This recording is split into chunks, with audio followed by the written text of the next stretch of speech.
afternoon, brothers and sisters. Good morning, good afternoon, good night. I don't know how I'm going to greet now. My greetings is scattered. So pick your greeting wherever you are in part of the world. Welcome one more time to the Violence Space, your official number one Twitter space in Nigeria. And we're back again on our regular Thursday edition. Woo! My people, my people. We're back again to do what we're known for. So, guys, thank you one more time. I always start this with Thanksgiving. Thank you guys for always coming out. Thank you guys for always sticking with us. Thank you guys for always trying to stay focused, because the hardest part of this movement is staying focused, especially when you're dealing with multi-dimensional demons in power. So, my people, one more time, as I always do on this platform, before we get into the program of the day, I try to sell my market and sell the market of the space. Thank you to my brothers Otumba N6 Sizzle. Thank you for coming out. Many things, guys. You heard the last song I just played. That was a banger from our brother N6. So please run up the numbers on Spotify, run up the numbers on Apple Music, run up the numbers across all streaming platforms. Run the numbers up. Let us support our own. As you guys know, the song Sweet Die. Yeah. And before that, you listen to Mr. Yakubu. I think God bless Mr. Fowles. I don't know, you guys can reach out to Mr. Fowles and say, God bless you, Fowles, because we think we need to start naming and shaming these criminals in power. We need to eulogize them forever. Till the end of time, that name Yakubu Mahmoud. If Yakubu Mahmoud's children need to change their surname, and their children need to change their surname, that name should be synonymous to when you hear about Hitler. Those names are names that should die off with the parents. It should not. They shouldn't pass that name to their next generation. So, guys, I just want to use this moment to thank all of you. I see all our regulars on the platform. Thank you to the Violence Space team behind the curtains, and a whole amazing lot of job for us. Thank you to all our first respondents, all of you that always come in early. And as I always say, somebody came out to my DM last time. I'm going to probably go on. Let me first of all go to the church and check how many people have registered today. All right. I always indulge you guys to share the space, to retweet the space, to like the space, to invite people all into the platform. And I always say I end it up with either I bless people, or I say I leave people that do not respond with people that have not done it. That when I say stuff like I don't curse them, yeah. But when I say stuff, I don't know, it gets to so many people. So someone reached out to me in my DM and he was like, please, Emia, please. This thing he used to say all the time, that people that don't retweet the space, that the year go rugged for them. Please, can you stop it? And he said that, and I was like, so what is more difficult? What is more difficult than retweeting the space, or you running away from the cost? You come on a platform like this, you don't want me to release costs, but you don't want to retweet the space. Why? So I asked him and he did not reply me. And I know he's on the platform and I can see his handle. So please do the needful, guys. Retweet the space, share the space, so that the area's courses will not follow you, because you will not stop me. I cost for a living. It's my birthright there. So please retweet the space, share the space. Let people know that the number one space on Twitter is up and running. And today we are going back on issues, discussing issues that pertains to the daily dwelling of Nigerians. I want to use this moment to sell our platform one more time, guys. As I'm speaking right now, we are streaming live on YouTube. We're streaming live on our Violence Space Radio online radio, which is at www.radio.violencespace.com. It is crystal clear. It is crystal clear. And as I always say, and I always keep saying, is that the replay value of this space is gold. If you don't have what you're doing on a very normal day, you're hungry for spaces, you didn't catch up with the previous space, do not worry, do not stress yourself. Go on our radio stations. We are airing 24 hours a day. If you're those people that work long shifts and you need a company, I promise you the Violence Space Radio is one company you can always bank on. That platform is one that will always come to your aid when you want to listen to something that has to do with the country. So one more time, guys, I welcome you all to the number one platform as we go ham today. You see, for the past couple of days, I've been emphasizing, and I've been saying this because it's very, very important. We keep repeating it, because by the special grace of God, with my brothers up here, we have tried to understand the people we are fighting, the people we are up against.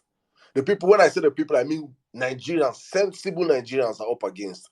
We have come to understand that these guys are not people that you just play with. These are not people that will just come out and you just get your way with, or you can just maneuver them, because they have been entrenched in the system.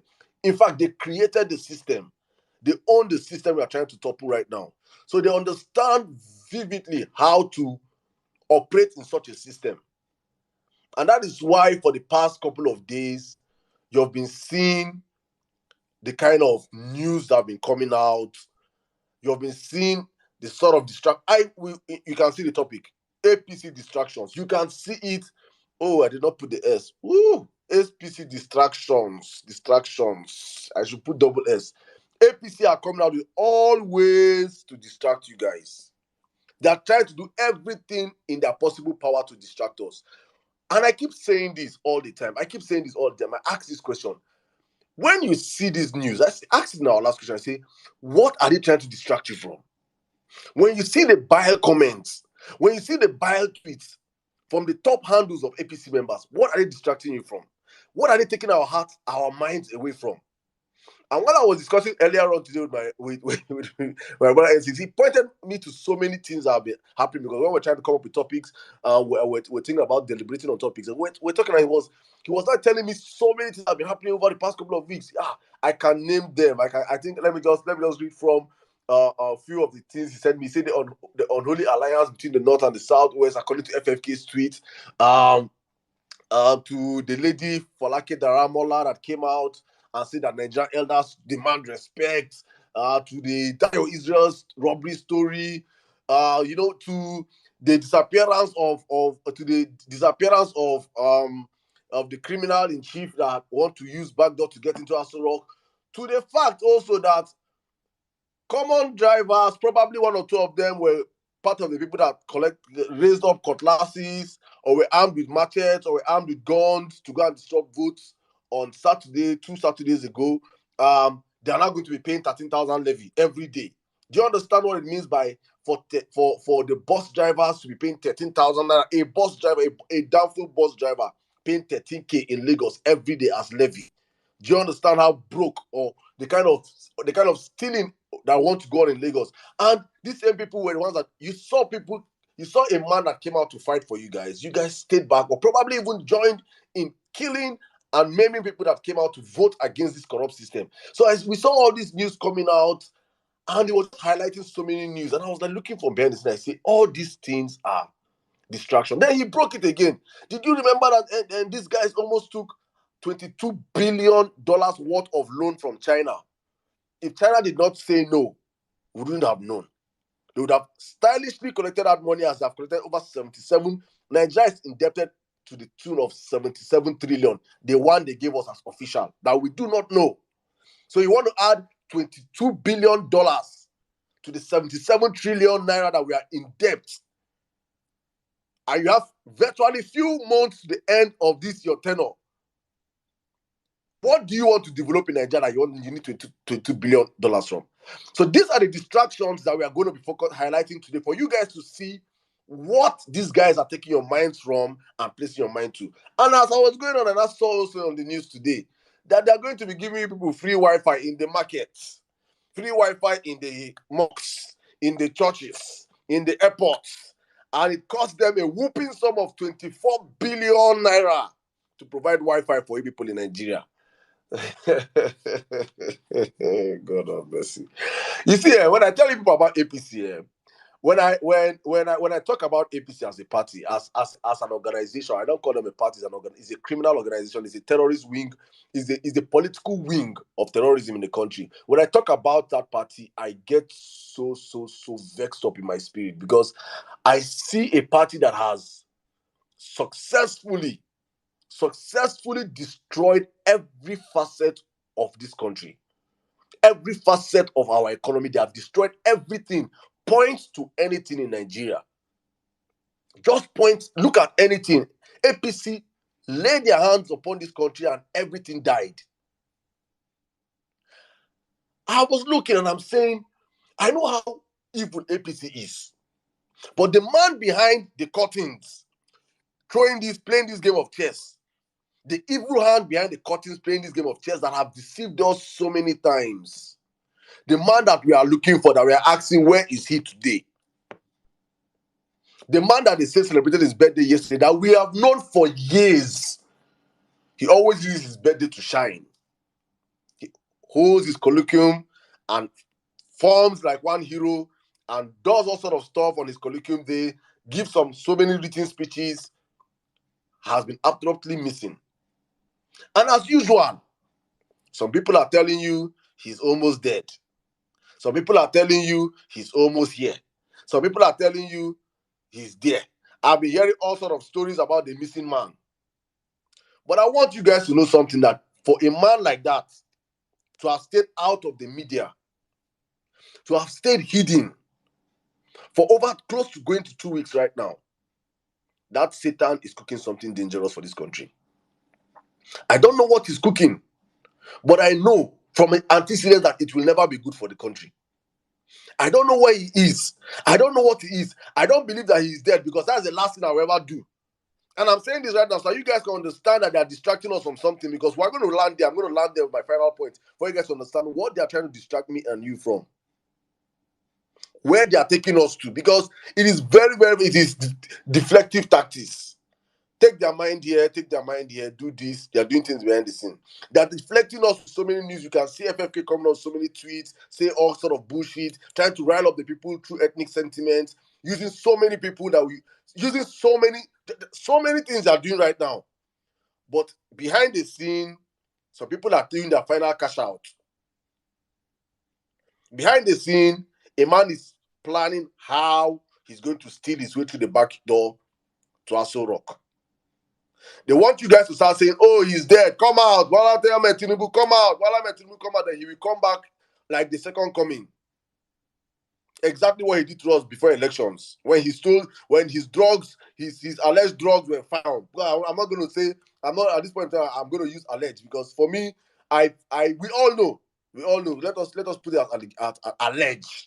But we all remember, and I have to say this one more time for our people to remember, because we forget so soon, how our Oga disappeared. Few days to elections, few weeks after, I say election, few weeks after the drug bust in Lagos, the biggest drug bust in the country. And on a Monday, he visited the NDLA chairman. On a Wednesday, he jetted out of the country. And few days later, we started asking, where is Tinubu? The same where is Tinubu asking now. But I want you guys to, if we can learn our lessons from the last where is Tinubu space we held, is why we are holding on that where is Tinubu space. For you guys to, when you see people asking these questions, when you see them asking these questions on the timeline, please, at the end of where is Tinubu, remind them that you know where Tinubu is, and you know who Tinubu is. Oh, that's sorry, you don't know where Tinubu is, but you know where Tinubu should be. Tinubu should be in prison. And Tinubu is a drug dealer. Remind them, because this is what they are trying to take our minds off. At the same time, they're trying to take our minds off the judiciary. Remember, after the elections, we said this is a phase. This movement is a phase. We are after this point right now. We are at the point where we are that judiciary phase of the movement. Any other thing that we are discussing is a distraction. Whatever that is happening right now, whatever that is coming up as the breaking news, this one news, that one news, they are all distractions from what should nail this man to the coffin. Because the actions or the inactions of the judiciary will determine the future of Nigeria. They're trying to water down the process. They're trying to divert our minds, because we have to, if we can stay focused, keep our energy on the judiciary, stay on these judiciary issues, we will go into every court session charged up, energized, and conversant with the issues. And there is no how millions of Nigerians are aware of this, our court case now, which is watertight, because Tinubu cannot escape it. There is no how Tinubu will escape. We have laid down, and I said it because on Saturdays, we have already said on Saturdays that every Saturdays we're going to be spending the next Saturdays till the court case, the tribunal starts, and be dissecting every day. We'll pick one of the case that we have raised against these people and discuss it. So every Saturday is what we have agreed on the platform. But we have to stay focused on the judiciary. That is my own, because I don't want, if you can go and check my timeline, just please, if you check my timeline, you will see. Me, I did not, they said DSS came out and made it. I don't have time for those ones. I cannot reply. I not anything I saw on the breaking news. I don't have time, because right now I am putting my mind on getting information. How can we make sure that we hold the judiciary more and more accountable? Because if we sleep out right now and get focused on where they want us to be focused on, honestly speaking, the energy we use to go to court will not be the energy we need. Remember how they tried distracting us during elections, but we stayed focused. They threw in Big Brother Nigeria, threw in Big Brother Africa, threw in this one, threw in that one. Are the youth to be distracted now? They know we'll be distracted, but we're never distracted. We stayed focused, we stayed on the issues, we went out to vote, and we won that elections in a freaking landslide. The moment they stole the elections, they knew that the next place was going to go to court. Take this stuff to court, let us see what people can do. Normal schedule. Start distracting them anymore again. It is rinse and repeat. If you know Bola Ahmed Tinubu, somebody said it on our last week, I can't remember what he said that Tinubu's tactics do not change. He does not change his tactics. Before elections, he disappeared. After elections, he has disappeared. It is just repeat, because they know that rinse and repeat, so many Nigerians will still fall for this nonsense. For 9 months, we were on this platform screaming at the top of our lungs, say no to tribalism, say no to bigotry. For 9 months, we were drumming it. As it happened, many of us not fall for it. Many of us fell for it, for tribalism and bigotry. My people, I am just pleading here. I am just asking here for us to open our eyes and see that everything that you're seeing on the news right now, including the partisanship of DSS is meant to be like FBI, MI16. These are an organization that should not be, that you don't even need to. I don't remember, I've never seen an FBI tweet. I don't think I've seen an FBI tweet before. If not, probably breaking news of wanted criminals. Right now, the DSS Twitter is operating like it is Kudus. That is the operator. DSS is meant to be one of the most potent wings of security details in this country. APC have bastardized every freaking institution. So for me, I'm saying this right now for you guys to understand how I feel towards this whole stuff is that, guys, please, our focus should be on the judiciary. Whatever they are doing, however they are playing their games, whatever news they are breaking out there, let them break out the greatest news. I said it last day, let them bring out news and with video evidence that Tinubu shot somebody. Tinubu did this, Tinubu did that. My goodness me, my eyes are on the judiciary. My voice is out screaming that Tinubu is a fucking drug dealer. Because as we speak right now, I don't want to come out and say I have authoritative information, but I can say that I know that right now the man has paid billions of dollars right now as we're speaking to lobbyists. Lobbyists are lobbying across the world, trying to get that man some sort of leeway, trying to clean his evil and stained reputation. Because as you can see, no major country have come out to endorse the elections. If there's no sign alone for you to know that Tinubu has been rejected, you should understand that Nigeria is the biggest black nation on earth. Even if a goat is leading Nigeria today, as we have a goat already leading, no, not goat, a cow, because they can turn goat to the greatest of all time. A cow is in charge of Nigeria today. Even if a cow is in charge of Nigeria today, as we have a cow in charge of Nigeria today, whether we like it or not, we still have a vital role to play in the Committee of Nations. If not for anything, for the fact that we have a very high consumption power. For the fact that you can sell, if you can sell one of your products to 10% of Nigeria, you're making money. For the fact that we are blessed with so many mineral resources across the country. The world cannot ignore a country like Nigeria, whether we like it or not. So for the man that INEC selected, major nations are not coming out openly to say, Omo, we endorse you. It's because they know what we know, and know more than we know, and know that that process was flawed. And for that man to be silent right now, I can bet you that he's underground, plotting everything, spending because people that know him say that he always has his favorite quote: what money cannot do, more money can do it. And I dare tell you that if you think corruption ends in Nigeria, you're playing. Every nation have corrupt individuals across the world. But the difference is that in those nations, these Western nations, they have systems to check corruption. So the corruption cannot be brazen as we have in Nigeria today. So if you think Tinubu is just hiding, he's in a hotel or he's sick or something, my brothers and sisters, that Satan is cooking things. He's cooking things behind the scene. And we should not allow him be comfortable. We should not allow those lobbyists be comfortable, because people are being paid billions right now to go and launder his image. There are people that are in White House right now saying, we have to speak to Bush. We have to speak to Biden. We have to convince him to congratulate this man. People are going to meet Putin. People are going to meet Xi Jinping. People are in Macron's office on the belt of this man called Tinubu. If you don't know this now. We have to do everything as a people. My brother always say that nobody's going to come and save us. We are going to save ourselves. But while we are saving ourselves, we should also understand that we have to delegitimize this man. We are doing a very fantastic job, trust me. But we can do more.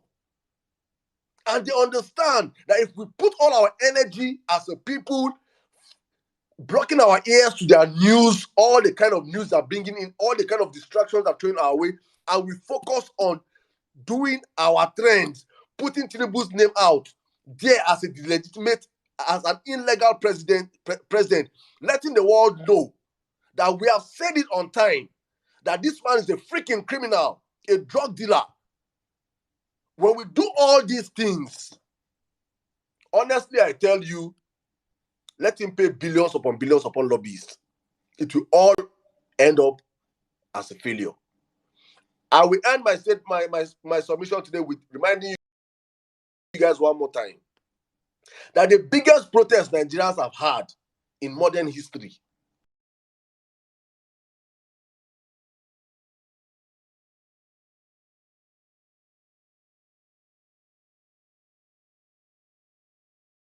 is not EndSARS.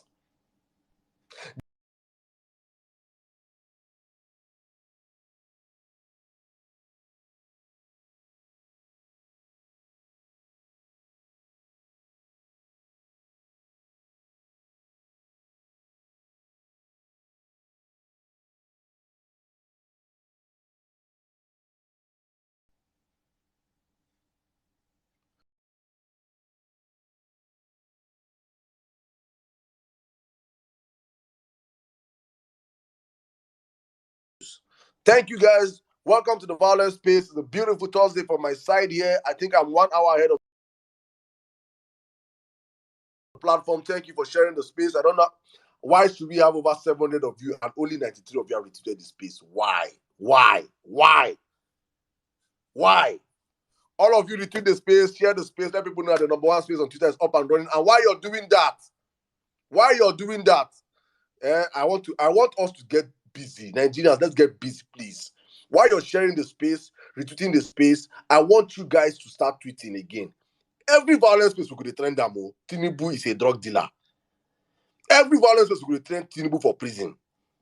We have to be doing it every day. Take it as your duty. Wear it with like a badge of honor on you every day. Every violence space. Every day you move, every day you have opportunity to tweet. My brothers and sisters, attach it behind that your tweet. Let's get creative. Let us take our protest online. Let us do all we can do. And please, before I even go on, let me say this. I want to remind you guys. I said this thing, last year. I said this year, 2023 go rugged. If you can remember, I used to say it. 2023 go rugged. Remember when I used to say it, my people. Please, if you can remember, I beg, make I just see. Let me see if it's thumbs up. If you can remember, I said this year go rugged. Let me see thumbs up. Let me know whether I still have my regular violences. Thank you very much. You guys remember. So I used to say this, and it was because the news broke out last year, and they said that subsidy will be removed. Subsidy will be removed this year. June 1st. Subsidy will be removed this year. And when I saw that stuff, I now remember I said subsidy.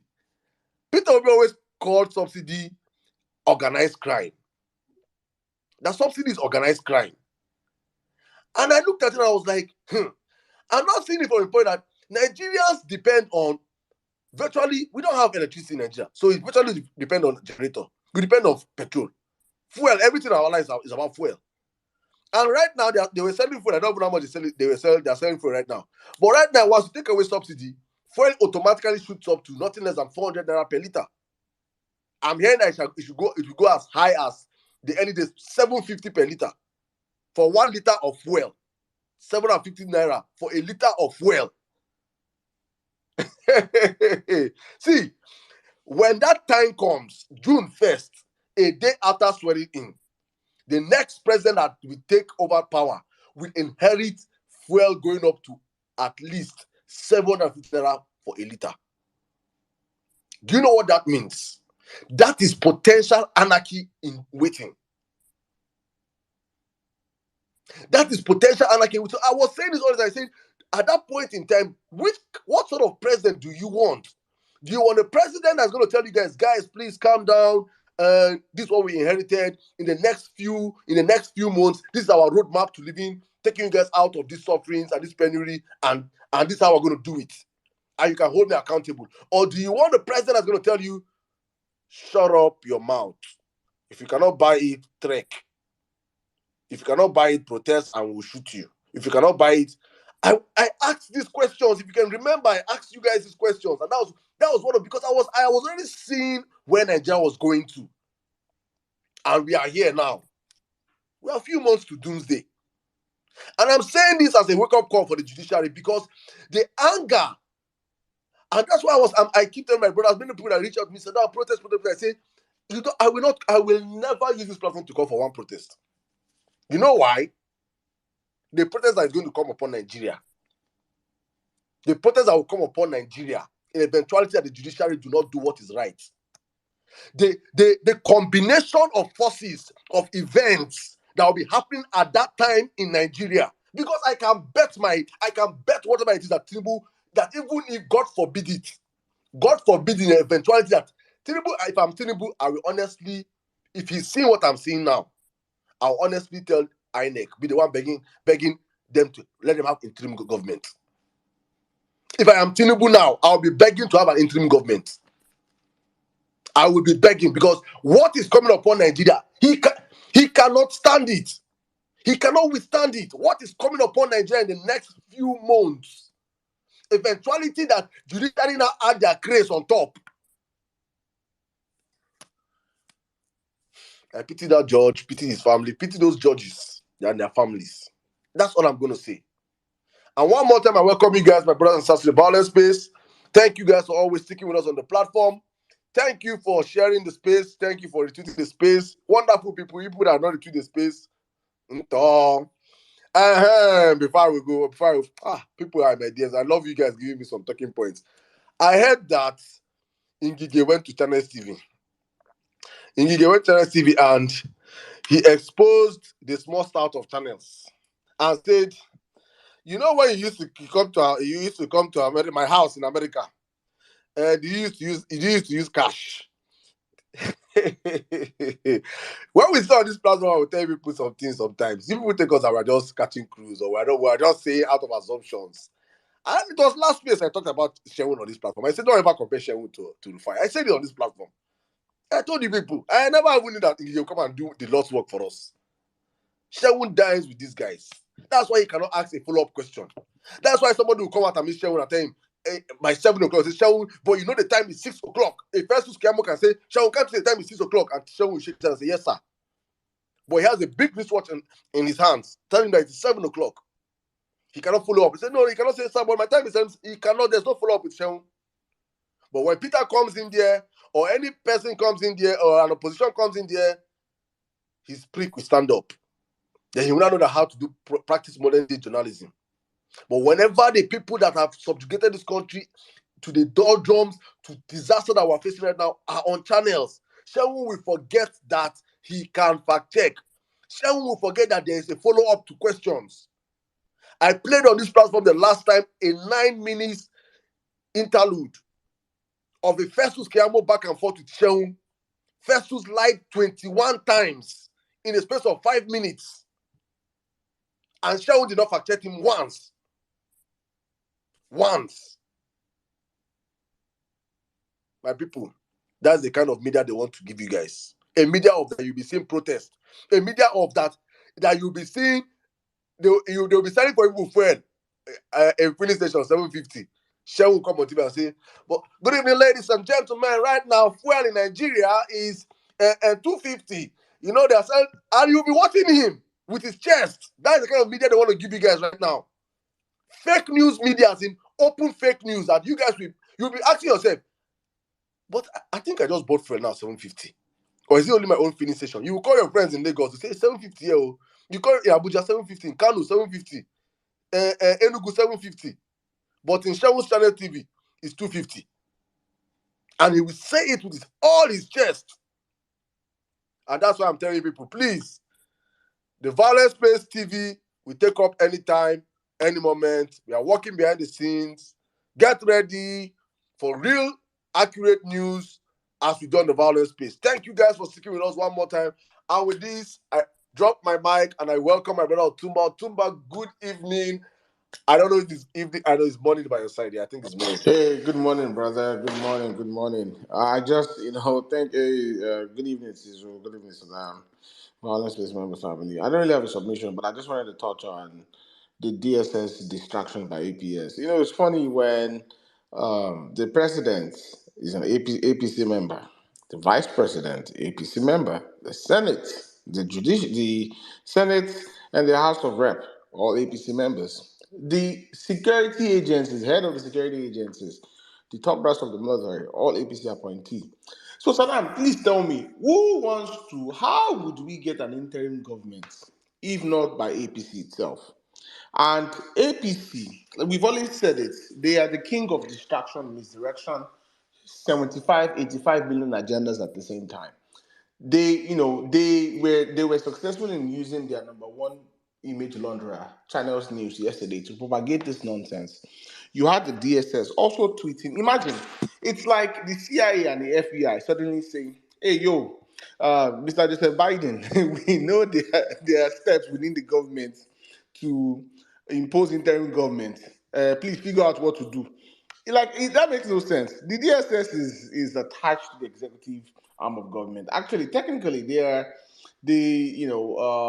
SSS or whether it's FBI here. Well, FBI is the Justice Department, but you're more like a secret police, which I think they take their directions. I don't even think from the Justice Department, but from the Executive Council. So is the president now trying to tell us, or the executive arm trying to tell us, oh please, so some people in government are trying to install interim government. Who are the people in government? Is it not you?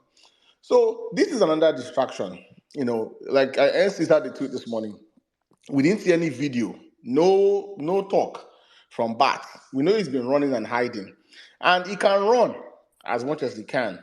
Unluckily for him, the court has allowed us serve APC as a proxy for his case. So whether he refuses to show up or doesn't show up, that's not our business.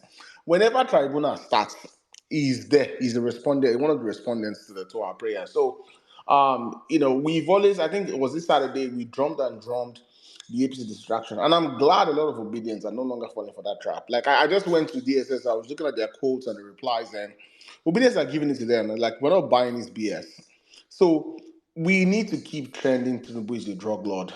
We can't stop. There were some other things I wanted to say, but my brother N6 threw Saddam interfered, which is where I won't carry the conversation or go somewhere where some people know. But me, I won't carry it there, but I'll just say this. please, people, be wary of.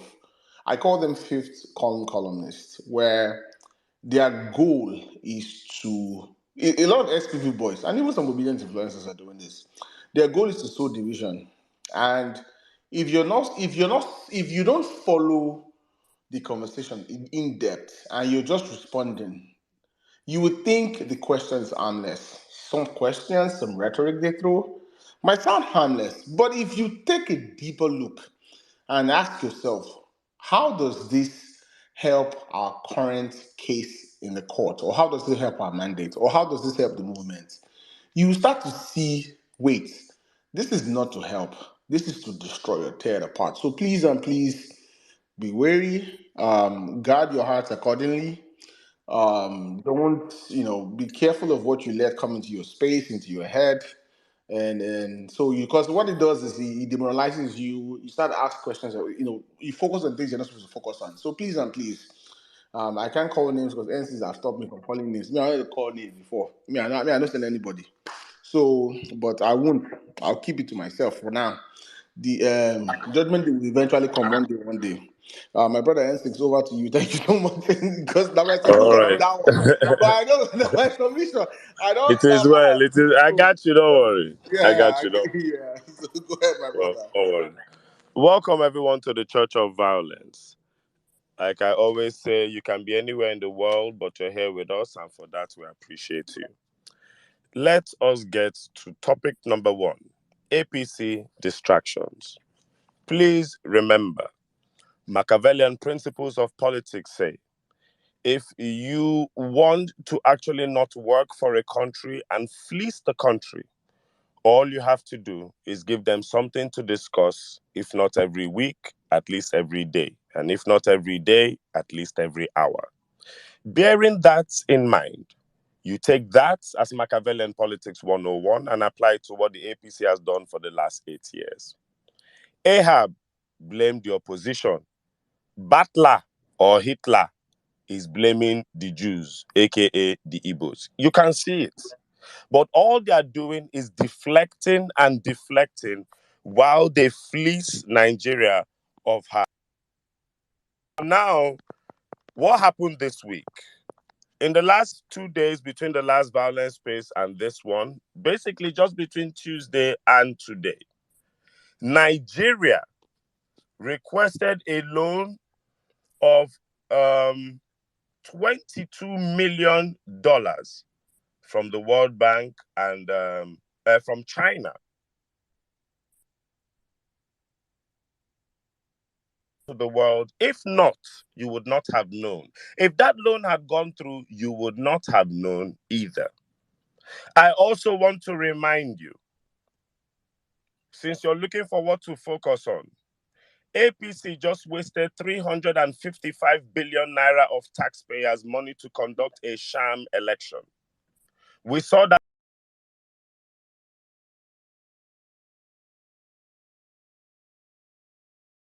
election.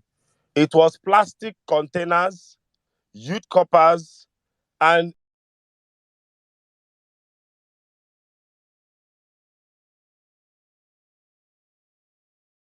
55 billion. APC, PDP, Labour Party, NNPP, we can all agree on this. They are getting ready to waste another 1.9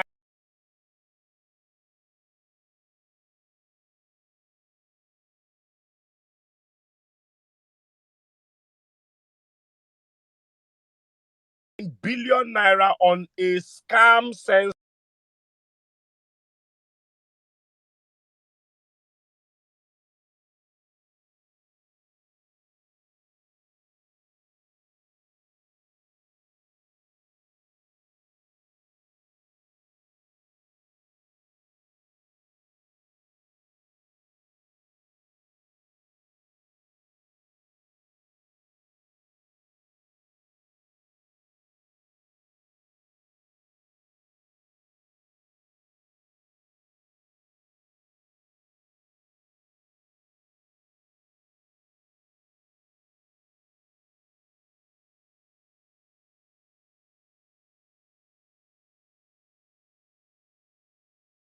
billion, basically $2 billion of our money. $5 million from China, just in the last 2 days between the last violence space and this one. But they have tried to make you discuss the following shambolic topics. Number one, that your Israel's car being busted in Maitama. What is our business? I like the fact that you people go there and flame him or whatever, but really, what is our business? That your Israel clearly went to a brothel somewhere in a sleazy part of Maitama. You cannot tell me the national youth leader of APC is going around without a driver or mobile police. You cannot tell me the national youth leader of APC went somewhere in Maitama and did not park inside the compound, but parked on the road. You cannot tell me I have tried to use Ikoyi and VI and Lekki to do the mathematics of Maitama, how somebody will bust that. You cannot tell me a Lagos boy that your Israel will write his whole lineage from Lagos, went somewhere and left his property in the field view of everybody. That your Israel went to a brothel in a sleazy part of Abuja. They busted his car, and the only way he can lie to the cartel is that he drove it to somewhere and lied at that. If they burned that Israel, well, he should have done video and shown the full. Let him write that street. Let him write the name of that street. They robbed him in Maitama. Let the citizens of that street come out and tell us if they've ever had robbery in that street before. Before you know it, they started playing their NSAS game. One fictitious handle came. Hey, that Israel stole the car window from John Wick. I typed John Wick, poor, we don't see picture of any. Look, distractions. If you are not smart now, you will carry that John Wick picture. Go, all of us as obedience, we go carry him. You get one guy will send me DM, say N6. I don't follow you, Sirdam and Otumba.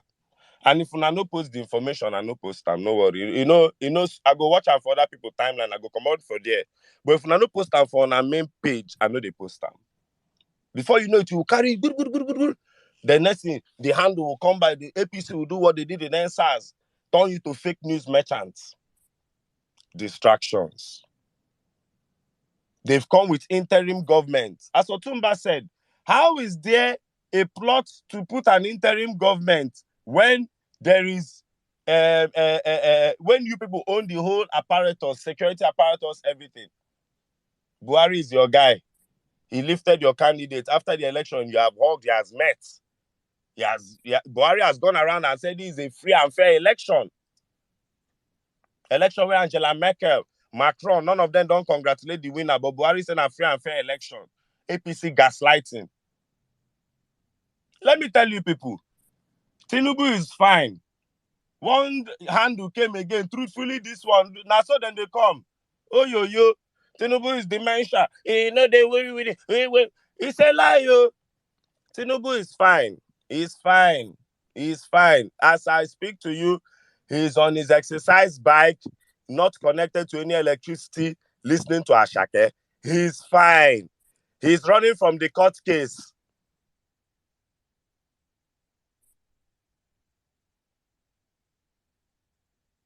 They have bankrupted the Lagos Treasury on 2 elections. Lagos ran the federal election and ran the Lagos election. If you remember, Obedience will have a successful election in Port Harcourt. They'll do mega rally in Lagos. Obedience will have successful rally in Adamawa. They'll do mega rally in Lagos. Obedience will have... The coffers of Lagos is empty. Which drug dealing is higher than taxing people 13,000, all the commercial bus drivers? You couldn't even convince all the commercial bus drivers to buy 10,000 naira worth of food a day. You can't convince them to buy 10,000 naira worth of loud a day. You can't convince all the commercial bus drivers to snort 10,000 naira worth of cocaine a day.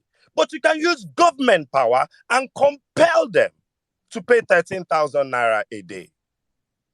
You've seen the protest. You protest, they shoot your ass. I was in a meeting with some of my friends in APC. You know me, I'm loved everywhere. And in the point of agenda of the meeting was how to stop thuggery. I didn't want to be. I laughed. I laughed. How to stop thuggery in Lagos. And I remembered that the Okada gangs were used in 2018, 2019. What was the first thing that was banned when Sanwo-Olu got into power? Okada. Thuggery was used in 2023. What would be the first thing that will have to be clipped in the wings as they get in? Is thuggery. They will let the head honchos go, but obviously they'll have to nip it in the bud. It's gone. They've seen it. Let me remind you that these thugs are more of a danger to the establishment than to me and you. They know what happened in NSAS. They will gaslight you and tell you it's IPOB, it's this, it's Igbo people, but they know that it's their people that did that post-NSAS ransacking of Lagos State. So, my people, let's focus. One more time, the focus is on the judiciary. Somehow, that white-bearded Chief Justice has slipped under the radar again. For all we know now, he might have dressed like one of these content providers, dressed like a woman, and actually gone to UK. Now, she has slipped under the radar. While you are focusing on Dayo Israel and Femi Fani-Kayode talking about a union between the North and the South, while you are focusing on all their nonsense. Right now, every obedient should memorize the dates of our first hearing. Right now, every obedient should know certain things about this movement. They are telling you to pray for Tinubu that is in France. And then they tell you that Tinubu is resting. So are we to pray for a man that is resting? Help me explain. Now, you where they were like no day. Make you pray for person who carry private jet. Go France. We talk say they rest after election stress. Right now, I don't care. If Tinubu has dementia, I honestly don't wish him bad. You know why? Make him no forget where he hide our mandate. Make the dementia, may he no go hide down somewhere he go forget. Please, Bola Ahmed Tinubu will not have dementia. He will not. Because I have never prayed for anybody's health the way I'm praying for Tinubu's health right now. He is covered in the blood of Jesus. He is all right from his head to his feet. He will appear in the Supreme Court and answer whether he's from Togo and whether his name is Bonaventure. He must answer these things. He must answer those schools he wrote that he used in perjury to become governor of Lagos State. He has not gone anywhere. If you know Nigerian big man, when court case they go run. Make the court case they adjourn. That they are away. We are not subpoenaing APC. We don't want Festus Keyamo to come and tell us 21 lies in 4 minutes. Please. So nobody is going to answer for him. He was subpoenaed. Let him come and answer. We should be looking as obedience now for Agent Ross. We should be looking for Agent Ross. Obedience that could track a private jet that you people are telling me is not a distraction. Somehow you people could track a private jet that was off the radar. Mona go help me find Agent Ross. Nothing go do am. Find them. We'll begin crowdfund to put them for Hilton. Every obedient $100 or $200 a day. Making the one place till Supreme Court. Now those kind of crowdfunding are one they do now. Make we find Agent Ross, carry video, record them first. Publish. Hello, sir. You remember that time when you still there young, where the FBI? You get one guy, that guy no grease since that time. We remember you said you filed 18,600 files, not even pages, files against this guy. This guy don't come Nigeria, join with Shetima Ben Laden, and they've taken over power. I beg, how far that case, what's happen? He can do Enzi says Shetima with him. Shetima Ben Laden. Hey! But honestly, we don't even need to get Ross. We don't there's already a court document that the court has already that's there. It's a physical hard copy. So which has notes. My brother, if you want whole person for blockers, you go hold the whole blockers. Not just hold one part of the blockers, you go hold the whole blockers, press them. You understand where they come from? So I know the whole court case, but me personally, it no go bad say if every obedient now looks okay, Agent Ross, how far that guy, even if in don where that place where they use do series, even if now Ozark when don't retire to now, that obedient that could find the Chief Justice, let somebody help us to be looking for Agent Ross because we are focusing on other things. Let's look for that Agent Ross. Let's record a video of him now, before Agent Ross said if he don't get dementia, they owe people's home. Look, I'm more interested in parts of this case that solves this problem. There is one prophecy that said interim government under Oshibajo. One thing. These people now started interim government problem. I still remind you people that there is still APC versus APC going on. Basically CPC versus ACN.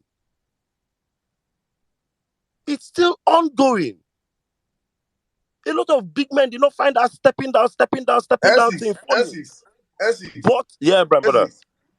A party that brought fake bishops. You think they will not bring fake prophecy?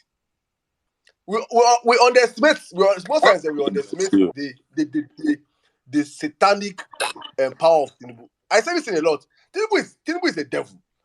He's the devil. I say that guy, if he did hell, he go do Satan cool. Dethrone Satan. That man is if you think those bishops, those fake bishops, that those prophets, many of them are not fake. He has not planned. Baba, forget fake bishop. Do you understand? Say prophecy. Many of the prophecies are fake. Sirdam. I plan them. Make people calm down. Sirdam, I go somewhere. I said if you follow any of all those things, you go gawk. I want to remind you of something. Bola Ahmed Tinubu morally compromised Pastor Enoch Adeboye this election season. There is nothing more powerful than that. Bola Ahmed Tinubu, I repeat, morally compromised Pastor E.A. Adeboye this election season. Whatever he had on Adeboye preferred to keep mum this election season out of all election seasons. The Redeemed Christian Church of God opened a political wing to ensure that PVCs were registered and people voted in the 2015 election. All of a sudden, they don't know politics. So I tell you people, we battle with principalities and powers. Everything don't cast for Nigeria. Everything don't cast. Bro, a man's mantra is what money cannot do, more money can do. Yes. Same as Obasanjo's testimony for Atiku. Nigerians, I repeat, APC in the last 8 years has not given us 24 hours electricity. Matter of fact, electricity tariffs have gone up. As we speak, fuel is 265 naira a litre. They are telling us that the minimum it will go for is 750. The maximum is 950. So I promise you that if petrol goes to 1,000 naira a litre, APC has not fixed the blue line, red line, green line in 24 years. There is no public transport. There is no BRT. They have not fixed the ferry service. They have not tarred the roads. When petrol will go to that price, you would buy 5 liters for 5,000 naira. Whether you are a Supreme Court judge, whether you are a LP, whether you are PDP, whether you are Yoruba, whether you are Igbo, we will all suffer this thing together. The worst part about it is that the fuel we are going to buy is not fuel just for cars. We are going to buy fuel for generator. We are going to pay for every other thing that will be transported fuel-wise. All your luxury apartments that boast of 24-hour electricity will not be able to fulfill that commitment. Your rent will quadruple. If it's 250 a litre now and you're talking about 750 to 1,000, your rent will go up times 5. 2 million naira places will be 10 million. Your landlord will look. I repeat, we have never on this space called for protest, and we never will. All we have called for is good governance, because for far too long, Nigeria has sat on a keg of gunpowder. And this election, we fear, might be the match that blows it up. And what is worse is that the person that is claiming to have won the election did not even win it like Buhari did in 2015. You lied to the people, you sold them a fake image, and then came in and did rubbish. This one, you have no legitimacy and you did not even win the popular vote. You have no legitimacy and you did not win the popular vote. You have bought troll farms. You have told all your people to open burner accounts, and they are still swallowed on every internet space and in every physical part of Nigeria from north to south. Even your most diehard fans come out and we see the insights and the comments supporting and against. You are deceiving yourselves. Please, you know you cannot handle Nigeria moving forward. If it's the teamship you're talking about, and it's this Dele Alake and Femi Fani-Kayode, what I call infuriators of the Nigerian populace, people who heat up the country for a living. If it's Bayo Onanuga you're going to put in Ministry of Information and put Festus Keyamo as Attorney General of the Federation, and put Ganduje Dollar, according to that thread I saw, as head of CBN. Oh, what a Nigeria we're going to have. I promise you that the protests that will happen in this country, it will not be started by the violence space. It will not be started by the Igbos. It will not be started by Sirdam. It will not even be started by any. It will even be started by Niger Delta militants. It will. You will see the protests. I'm telling you, because now so then they always tell APC, no one here. As we speak, there are women who are not on social media. They are not on violence space. Okay, at least you can say it on record that we never came on violence space and told the women on this space to protest topless. Currently, as we speak, there are women protesting titties out in northern Nigeria. A protest so huge that it went more than 1 week and the police had to wade in and ban that protest. We have nothing to do with it. That has nothing to do with Labour Party, has nothing to do with obedience. That is even on the fuckery of INEC at a state government election level. That is happening. We have people, Nigerians, who are clearly not obedient. They are not Labour Party. They don't support Peter Obi, who are so angry. They went to the Nigerian military and were begging the military to wade into the election. That has nothing to do with Peter Obi. Nobody on violence space has ever said, you guys, let's protest in front of the military. I think that would be a great idea. Nobody has ever said that in our movement. There are people angry right now in Abuja protesting against INEC. There are people in Abuja, Balablu II, a man called Smart but is very unintelligent, under the auspices of the native doctors, protesting their own, that the world should congratulate somebody who stole something. I don't understand where morality came to Nigeria and died in 2015. Nigerians are here telling you that a man who cannot tell them where his mother's grave is, where his grandmother's compound and grandfather's compound is about to be president of this country. How will you explain this to children? How will you explain it to children? You see his pictures. The face is not encouraging. In fact, they're encouraging China. They reject us $22 million. You think that $22 million is not China problem? Billion, please. Billion. Now billion, it was million I saw here. Is it billion? Now billion, no. When we were telling you people to go and bring Margaret Obi, instant debt relief. You see the woman like this, if Peter Obi they owe you money, you go free and for him. Dash your wife $10,000, make she dey soft.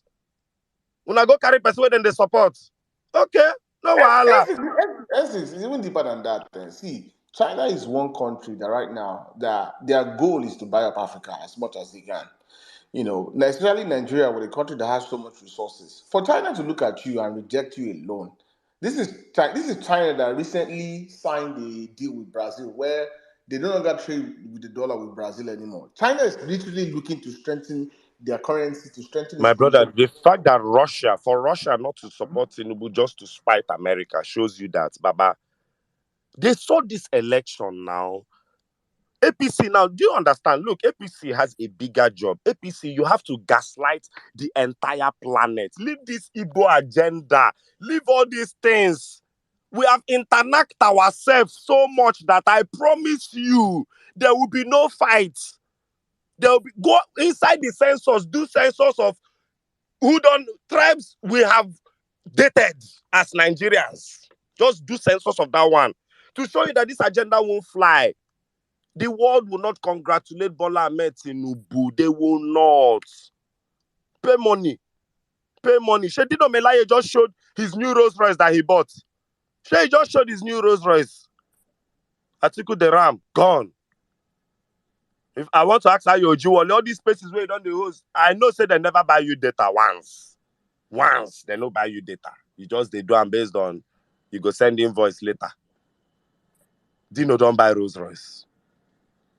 Look, you guys are deceiving yourselves. Please. Tinubu is chilling.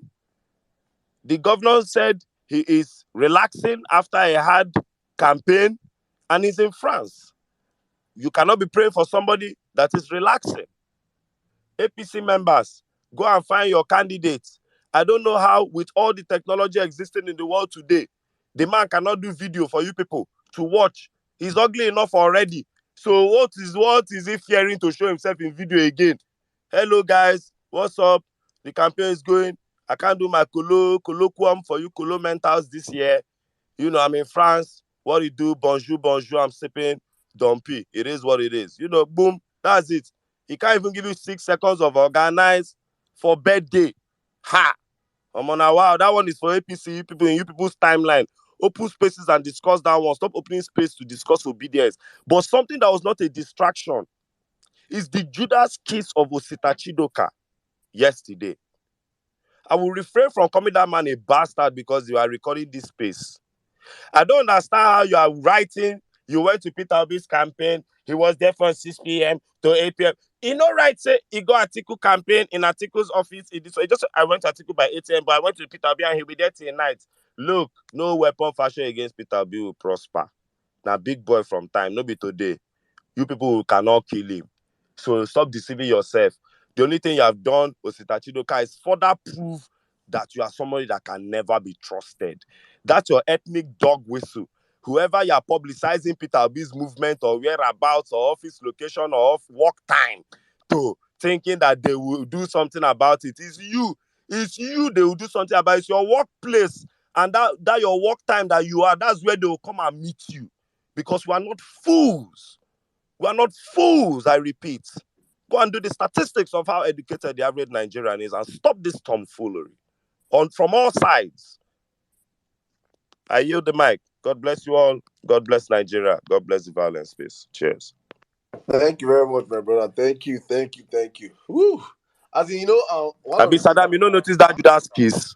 bro, yes, when I saw that tweet, first of all, there's this rush, dopamine rush that comes with Peter Obi name. That once you see Peter Obi, you just first of all rush to like or retweet the tweet. Once you see Peter Obi, I was with Peter Obi, just go like him. Before you now sit down to decode deep inside, what the fuck is this man saying? Are you Peter Obi's accurate timekeeper? Are you coming to tell who send what Peter Obi is doing at what time? Who are you sending a sub message to? As in, when I saw that tweet, I was like, trying to form some PDP people is now saying it's better not too late. God punish all of you in PDP. God punish all of you in PDP. That party must die. It won't package and like say, it won't tell us say Peter Obi they hard working. Like say we don't know. You understand? Like say we don't know if say Peter Obi they hardworking. Like say we don't know. We have seen enough to know that this man is a hardworking man. We don't need your validation. So when I saw that, I just remembered when he came on this platform. If you can remember when we were sending him on this platform, like when he came, can you remember? Now me wipe him now. Now me wipe him. He run. When he came here, he never came back again. He had to run away. You know, these guys, they sit down in their parties and they worship them. And the painful part about Chief Oster is that he came into the movement, he came into politics at a very young age. Nigeria you've benefited from the system. You're part of the system. So you embody the system. So when he has been moving all this shady, well, whatever is my own is that my people don't forget. Why people, as someone says trying to redeem his image. Oh man, fuck his image, man. His image is dead forever. That image is dead and gone. We can forgive him as a person, but is it politics? Or start a business. Or can start a business, man, because for politics, it is gone. There is nothing to redeem. If you like, go and sleep with Peter. If you like, go and talk to Peter Obi's gate, man. Go and write, right now, I am a Peter Obi. Last but not the least, Abuja run wo. Abuja run wo.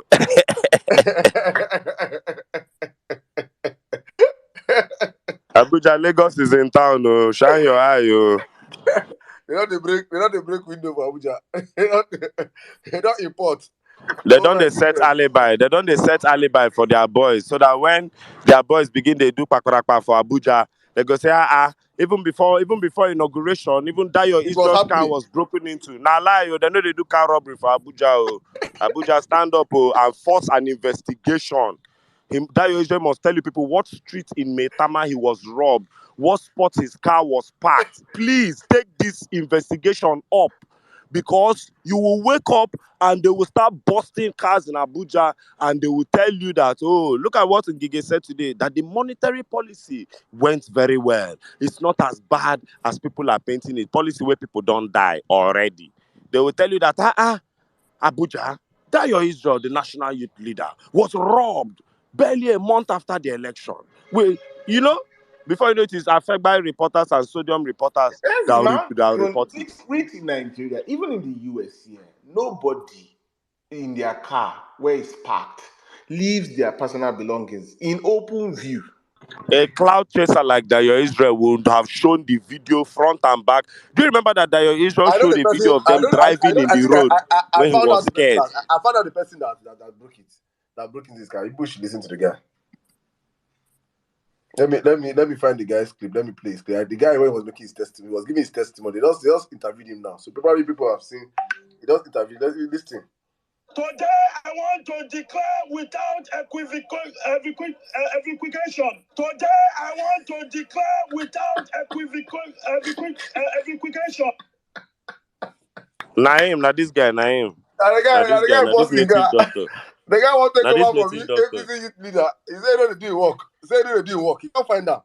Why are you? You're not protesting, say, for congratulatory message. Where are you? You're not working. Then find out they don't see him. Then go busting car. That this guy. Dayo Israel go Ashawo house. He go Ashawo house for trenches. They Ashawo maybe they Ashawo na PDP. You understand? They Ashawo na PDP. They Ashawo content boys for hood. Can't no say, no be that APC guy. Because for Dayo Israel to go anywhere without security or driver, me say he go Ashawo house. Dayo Israel go brothel for trenches. Boys come bust in moto. He know now as he go tell people, he can't drive, come Maitama, come park. Who in the lie on top Maitama? I didn't know how much rent today for Maitama. Dayo Israel where we know where be cloud chase away one day, then they drive for road. It is say he go die. He begin record, post them for Twitter. Record, mopo the jog. You tell me say them boss Dayo Israel car. Dayo Israel just snap only the picture. He snap and made them no even fit trace the flower where fit the background or person wall or person fence. God or the area. He never talk where he go. He go brothel. He go brothel. Redeem pastor. He go brothel. Meanwhile, dear Nigerians, subsidy is coming. The Minister of State for Labor and Employment has been on Twitter acting a damn fool for the last 9 months. He has not told us his plans for the Nigerian worker when fuel will go to 750 a litre. He has not told us if there are plans to increase salary. Festus Keyamo, as Minister of State for Labor and Employment, go to his entire timeline. He has never posted one advice for small-scale, medium-scale enterprises. Festus Keyamo is drawing a state minister's salary, but holding a portfolio of a spokesperson for his political party and doing that job 99.99% of the time. And the last percent is lies and propaganda. He's doing nothing along the lines of being a minister for labor and employment in a country that has recorded 133 million unemployed people in poverty. Sorry. My brother. Please, people should help me ask Festus Keyamo what his portfolio is and whether he will step down and face being a Vuvuzela boy full time. And let's give that portfolio to somebody that is willing to work. APC, that is on you. Can I ask one question? Since you don't hold yourselves accountable, morons. Can I ask you a question, N6? Can I ask you a question, please? I don't know. You now. Fire on, brother. Can you please from the top of your head right now, just name 15 ministers under APC and what they are doing and the portfolio they hold. Is it possible? 15. I know growing up that it was a normal thing under the previous government that I could name Am I the only one that Minister of Sirdam is skipping for Otumba? Ensis, you cannot hear me? Yes, Esther, can you hear him? Tell Ensis to drop and come back, please, Otumba. Esther, drop and come back. Yeah, Sirdam is No, that's the trick. If I drop now, they will lock me out. Hold on. But can you? Okay, say what you said again. Can you hear me, Ensis? Ensis cannot hear no, me. I So can't hear come back. Saddam at all. Tell him to drop and come back. Tell him to drop and come back. No, don't leave the space. Just because stop, go to listener and then come back. You don't have to drop. So, Otumba, growing up here, I could name all those ministers under Obasanjo. I can see name some ministers under Obasanjo. Because you could see these guys understood the job they were called to do. You can see as in you see them performing, even if they are stealing and the rest. But you know that these people, they were being checkmated. But under this APC, they have thrown everything to the dogs. I said you're correct now. When I look at Keyamo, I don't see him as a minister. I see him as Joseph Gobel or what's it called? Propaganda minister. He has taken the work of Lai Mohammed. Yeah. Lai Mohammed, yeah, that was barely seen. Fashola is known as a detective. He's an FBI agent. You want to go down the list? Ingige. I don't know what that one does. I don't even know is it education or what portfolio he handles. I know it's education because he was arguing with ASU chairman in that one hearing. Pantamin, Minister of Terror. I mean, I can go down the list. I mean, I don't even know, man. Like, yeah. Bro, this country has been on autopilot for a long time, for a long while. It's sad, but man, that Chidoke, I went back to read that. What's his name? That tweet he sent. Why did he have to specify that Peter Obi will be in the office till 10 p.m.? I do not understand that. What is he trying to achieve?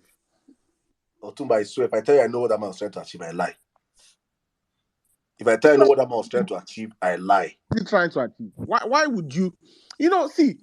You can say there's so many ways you can tell us Peter Obi is in his office or is working. What's the meaning of specifying the time you will leave? What thing concern you?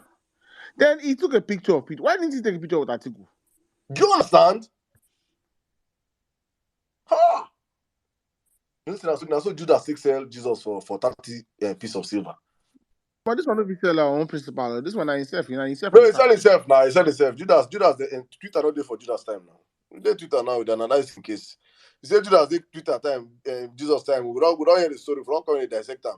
Everybody gonna know how far. Well, let's open up the floor right now. Yes, guys, thank you for speaking with us. Essex, can you hear me now? Yes, I can, my brother. Yes, I can. Yes, I can. Better. I can hear you. What was your question? No, we're just discussing on how useless. the ministerial positions under APC have turned to. APC have bastardized everything. There is no one institution. There's no one institution that you can point out and say this is what APC have done well in. Not one. Well, there's one though, Sirdam. Please, when it comes to Agberoism, they've done well. They've done that one. Right today I'm looking at every bus driver now is going to be paying 13,000 naira daily.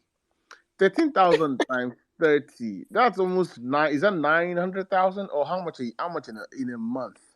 Let me do the math because this is no, that's not 900.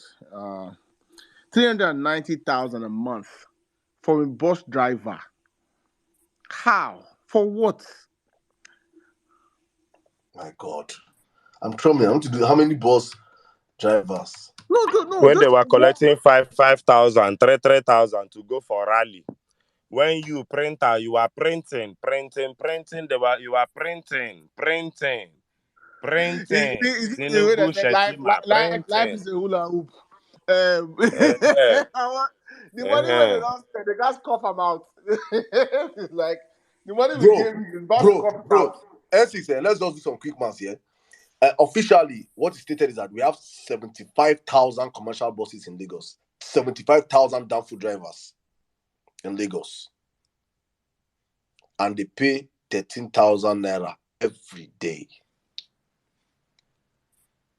Every day, 13,000 naira. Oh my God. Huh? CGRB won't save them. They don't The do it. math is literally 13,000. That's about $1 billion a See, day. the problem is that math, you have to use better calculator, those big fat ones. That's about $1 Because you billion. have to do... It's now How at many bus 75 drivers million. did you say, Sirdam? 75,000. 75,000. That's about almost 70... 900. That's almost $1 billion. That's about 975 million. No, Right? you do 13,000 times 365 times No, I'm 75,000. doing daily. I'm doing daily. How much they make daily? No, do it daily so people understand daily. 13,000 a day times 365 days. 5,000 is now 100 That's for a million. year Ha! times That's, 75,000. these guys will make almost 360 billion in a year. For what? Thank you. That's how to calculate it. And They're going to squeeze out all that money, all that corruption, all that delegate dollars they were dashing people. They are going to squeeze it out of the Nigerian populace, both from the Agbero, from everybody, from the APC member, PDP, everybody. That is all this man's concept. Widen the tax net. Widen the tax net. Widen the tax net. Everybody go pay that tax. Everybody. Shey now they don't first do the policy where all of now they don't force everybody to get bank accounts. Everybody go pay that tax. Yes, they'll tell you every Nigerian bank account will be deducted 1,000 naira a week. The country owes money and we have to find it somewhere. What do you want to do? You go just every week, you just say, bloom, 1K go come on your account. What do you want to do? They don't have any concept to move this country forward. Borrow loan, flex. Borrow loan, flex. All the trade where they don't build, don't jam, scatter everywhere. Where do they want? Lagos, we told people, okay, come and manage one architect too. So that when they remove subsidy, at least this one go do like this, we go do like this, and I go enter boat, and I go do like this. On the altar of bigotry, they called him Chinedu and threw him away. No wahala. So only has told people that his own doesn't pass. Widen the tax net. Pay your tax. Finish. We are all in for tough times ahead. Supreme Court, do the needful because all of us will face this problem. Your guy has no idea. There is no sagacity. There is no teamship anywhere. It is this same nitwits and dullards that is going to put at federal level. It will be Nasir El-Rufai in some position in defense. It will be Ganduje at CBN, which is something I can't wait to happen. You can already see them looking for an ex-convict like Ojus or Kalu for Senate president. So you can imagine how many rubber-stamped policies will be moved forward if you put Ojus or Kalu as Senate president. So, God forbid, all these things happen. But Nigeria, we are in for tough times. We have to focus and put our eyes on the judiciary. God bless you all. thank you very much. I think with that, we should open the space right now. Guys, thank you for sticking with us. Thank you for being patient with us when we do all this our opening monologue. Thank you, guys. All right. Please, if you're up on the platform and you want to speak, please, your hand should be up so I can take the cue and let's go orderly. Thank you so much, guys. One more time, please. If you're up to speak, stay close to your phone if you've been called up to the speakers so we can always call you up. And if you want to speak, please, take off your earpiece and don't be in a noisy environment because this space is being recorded and being streamed live across our radio stations, across our YouTube channels, and for documentive purposes. Thank you. All right, I think I'm going to start with the lady right now. My big sister, the general herself. Welcome to the Sirdam, platform. how you day? Good afternoon. Or We good morning. do. We do. Welcome. Thank you. Sizzle, my brother, how you day? How's everyone? Otumba, how are you guys doing? So I've been listening for a while. I did work lunch. I just did one kind room like that. They talk. I just want to, congratulate Obedience because any day we counter anything out here, it's a success, it's a win. So it's always time to celebrate. Anytime we shoot down any kind of news, even if it is by 50%, congratulations to all Obedience. We are winning and we'll continue winning. We dominate this space on Twitter. I don't know about other social media platforms, but you see Twitter, now we get her. And we'll continue to use that energy to put only on the trend map what we want to be there. If you go through the trend list, if you don't see anything that interests you that should be trending, throw that thing out. Find something and redirect it. Change the story, change the narrative. That's how it works. Twitter has shown us how it operates. It goes by algorithm. It goes by what people are engaging. It doesn't matter if it is true. It doesn't matter if it is current. As long as people are drawn to that news, that's what's going to trend. So you can use that to your advantage. Yesterday, we saw what happened. Israel announced the fake news. I think it's a fake news because he did not show me any evidence. I don't, there's no place, nobody. Everybody in my Tama said that nothing like that happened. So I'm going to take the words of everyone in my Tama. Nobody was robbed. There was no incident. Israel did not file a police report. Police always say, if you have problems, file a report. But Israel did not do that. Nobody reported robbery. There was no break-in. I think he was actually trying to distract us from the main focus here, that Tinubu is running away from the petition. Tinubu is running away from the court letter that has been printed out for him. He does not want to accept it. Israel is trying to distract us, trying to gather pity for nothing's sake. And if you ask me, I mean, the John Wick thing was true. My own Google, I don't know about you guys, my own Google, the one I use every day, said that he got that picture from the internet. You people that are good at researching, people that do work no pay, people that jump all over the internet trying to fact check, and you people should be working for Google, but you are not. You're wasting your talent on my tweets. Maybe people saw something else, but the one where I see Gongo, now there Israel go carry that picture. It never happened, period. And that is the only narrative that matters, and that's how we're going to keep pushing it. Obedience must dominate Twitter. We must keep reminding the world what is currently happening. We cannot allow people like Keyamo and co to come and confuse us, to come and change narrative or tell us what direction we should be focusing. Like Sizu mentioned, the CGN case, we are slowly moving away from it, and that's not good. We don't know where that man is. We don't know what he's up to. We don't know if there's been other meetings since the last time we had that he met Tinubu. We're not talking about that case. Now we're focused on the fact that Tinubu is sick because he did not send a congratulatory, he did not release a speech on his birthday. Tinubu is well. Tinubu is very fine, hale and hearty, right? My friend's husband, who works for Tinubu's, who works as a kitchen staff in Tinubu's house, says that he is fine and he is in Lagos, up and about.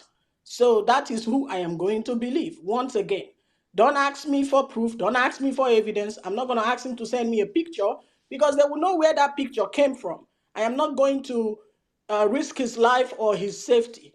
But I also want you guys to know that people like Tinubu needs domestic staff. He needs all kind. He has a lot of people working for him, and those people also have families. They have friends. They have all that. So it is not strange or out of order for somebody to know somebody that knows somebody that works for Tinubu. Now, so it be. Another thing I want to talk about is this guy from Arise TV. He's what is this? Oseni Rufai Oseni. Rufai has been probably the only journalist right now that is putting his foot on the ground, telling the truth, saying it as it is on TV, on live television, and we cannot appreciate that guy enough. But there's something I want you guys to do. Like I keep saying, obedience will control this place, whether in the comment section or on the train table. What I'm going to suggest to all obedience, those who know how to fight in the comment section, stop fighting Agberos, all those Twitter thugs that are always attacking Rufai. What you do each time you go and attack them is that you push their comments to the top. You make their comments seen. Each time you go to Rufai's comment and you see them insulting him, you will see that the insults are usually at the top. We should avoid that. That's not the way we should be doing it. What we should be doing is to drown those insults. We have to post something to push it to the bottom. We have to post something that is better. We have to post something that, maybe even if it is the Tinubu hashtag, even if it's about pictures of Obi, anything other than attacking Agbado boys in the comment section, because they're always on Rufai's case. They never stop. So stop engaging them. Stop replying them, because each time you reply them, you put them to the top. You should ignore them. Whatever they say, they're saying to him, ignore them.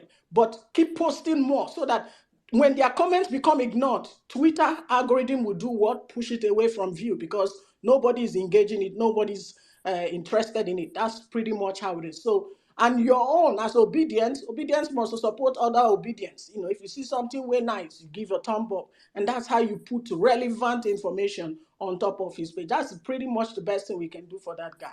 So, I just want to appreciate everyone, thank everyone, my fellow field marshals and generals and all that stuff. You know how we do it on the timeline. We do not care. We're not hiding. Our faces are all out there. Anybody when want go carry police come, may carry police come. Any news that does not include what happened at the election, that does not talk about what APC did, is fake news. This is how I'm reading all of them. Even if police rescued a cat from a tree, that is fake news.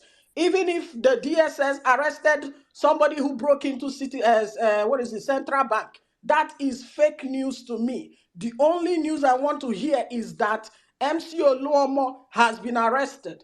I want to hear that the Supreme Court, I mean the appeals court judge or the judiciary or whatever, whoever that is reading that petition has scheduled a date.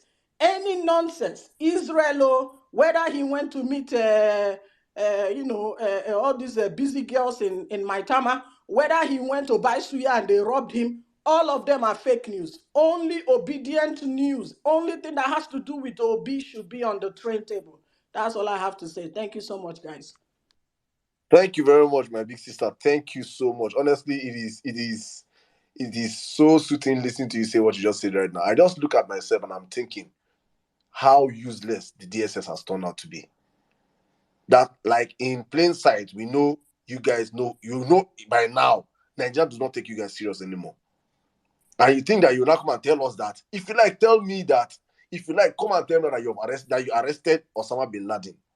I can never take that DSS and handle serious anymore. I see anything from that handle as nonsense, No, that handle is controlled. distraction. That handle is controlled by an APC person. Now Kudus, it will be Kudus. It will be Kudus. Because the handle they tweet like person when they smoke, as you want Jupiters.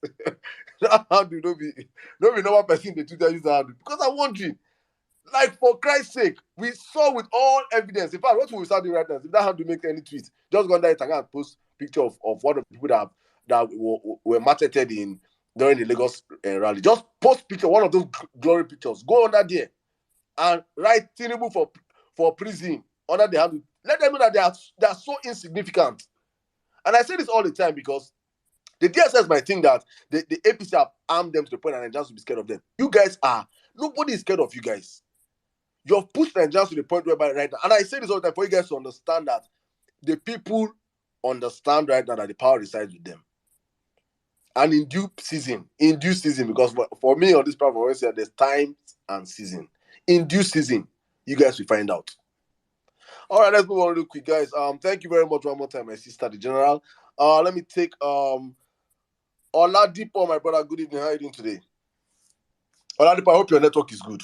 Sirdam. I hope your network good today, my brother. Hey, maybe we just the manage them. I've not fixed my home internet, so can you? They don't bring free this thing now. They don't bring free Wi-Fi for Nigeria. You know, here 24 billion. They pay for everywhere for Nigeria. Free Wi-Fi. You know they connect. He never reached my house. Check. Just check your Wi-Fi. You go see free Wi-Fi from Pantami. Pantami na the name of the. Oh God, Sirdam, you know, say the Wi-Fi in Pantami. You know, say there is a song that I. You see him. You see what I talk? Ìyàwó ẹ̀ ń tò gógóró, ọmọ ń gbowó ta, ẹ sì lẹ ò fèṣù lábúlé. Don't worry, the devil has come to live in the village. I never know anything. Sirdam, I greet you, Otumba. I greet you. Sizu, I really enjoyed your monologue, abeg. I really enjoyed. You see, let me tell you something. When I saw that news where they said 13,000 per day for these guys, I vexed. You know why I vexed? You know, supposed to be 13,000. It's supposed to be 30,000 naira per day. They used some of them to rig elections. They thought those people really cared about them. They don't know, say, I don't know if anyone remembers this drug that we normally take one time. Sunday, is it Sunday medicine, or what's the name of that medication? Now, every 4 years, that they remember them. Can you guys hear me? Sure, bro, go on. Yeah. Now, every 4 years that they remember them, they go use them for thuggery, they go use them for rigging the election. After rigging and doing all those things, they will put enough hardship on them. And I don't understand why we have finally made ourselves the tools for evil. One guy asked a question on TikTok. He said, since you people believed that these people care about you, why don't you ask them that they should let you marry their daughters or their sons, and see the reply they will give you? You have turned yourself into tools in the hands of the politicians. Now they are shooting at you. I saw those pictures. I did not even give it a grain of salt. I did not even pity them for a second. I pitied. I think we lost them. No. It's a call. Sorry. All the people that were maimed, judged, and their properties destroyed just because of this election. And some people think that their lives are going to be good after everything they did to people. I saw a news just now. DSS, they are planning to arrest a whistleblower that showed that somebody was destroying election materials. But DSS sat down, looked at MC Oluomo doing all what he did. DSS sat down. Nothing happened to any thug in Lagos. And they are now telling us to take them seriously. You see, I will say this for my Yoruba brothers and sisters that have decided to be bigots and fanatics of stupid people. Because Sirdam, when you were saying that thing the other time, it is not Tinubu's bitters, it is Tinubu's dried shit.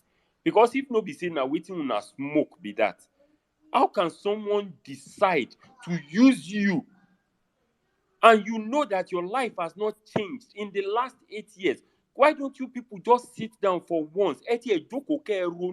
Kí ló lọ síwájú nílé ayé mi in the last 8 years?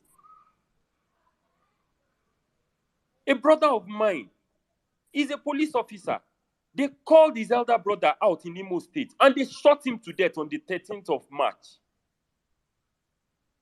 They called him out of the police station. They shot him to death.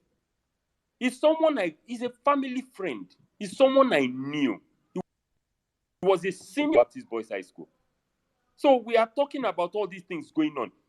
That is why I keep telling people that we should not be stupid. These people are just using you. After they finish using you, they will dump you and put hardship on you. Can't you people learn? You people are shouting Yoruba Runu, Yoruba Runu. Why don't you people think of doing the right thing so that your life will be better? I really think we need to sit down and think. They have not yet been sworn in, and they've already placed a levy, a demonic levy on you already. They've not been sworn in. By the time they are sworn in, just like someone said, they will just be deducting money from our bank accounts. We not go even know. They will just take money. The money will just be missed from our account. I saw a news something one day ago. They said we will thank Gabashi was saying that we will appreciate what's the name? Buhari when he leaves. That should tell you that they know that nothing is going to be better. So I wish that you people can think if you are listening to me. But if you decide not to think, I've told you, when I talk, say make devil no come village. Bale, they sell Igbo. The wife, they sell Ogogoro. The pikin sef, they collect money for road. When I come talk, say make devil no live for the village. The devil sef don't arrive. He don't sit down. He don't take plate. They chop your food. Make una they do. And no worry. Me, I have told you, I will do my best to take care of myself and my family. And I will keep working hard. make una sit down, expect that things are going to be better. Me, I'm not cursing Nigeria. In as much as it's these still same evil people, nothing will change for good. I yield my mic. Thank you very much, my brother. Thank you so much. Thank you. All right, MJ Star, good evening. Are you there?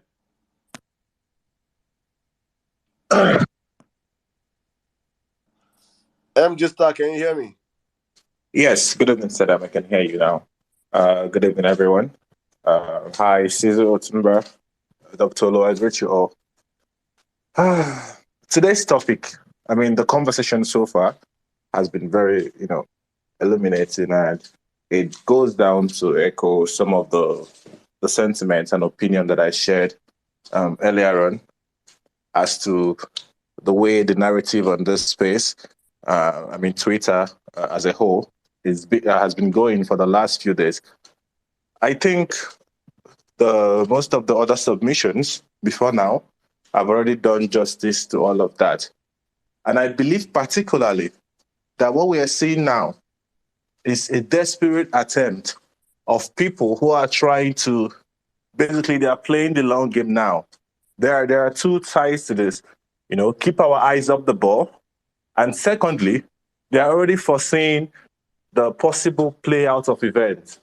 So they are also trying to, to intimidate not just the people, but to some sense, most particularly, pardon me for digressing, but what I have an issue with from what has happened in the last few days, particularly, was what happened with the DSS.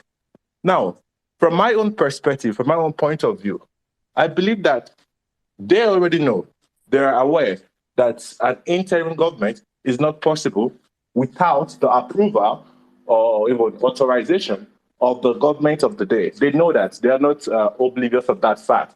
So that begs the question, why did they go ahead and make such careless and, callous publication?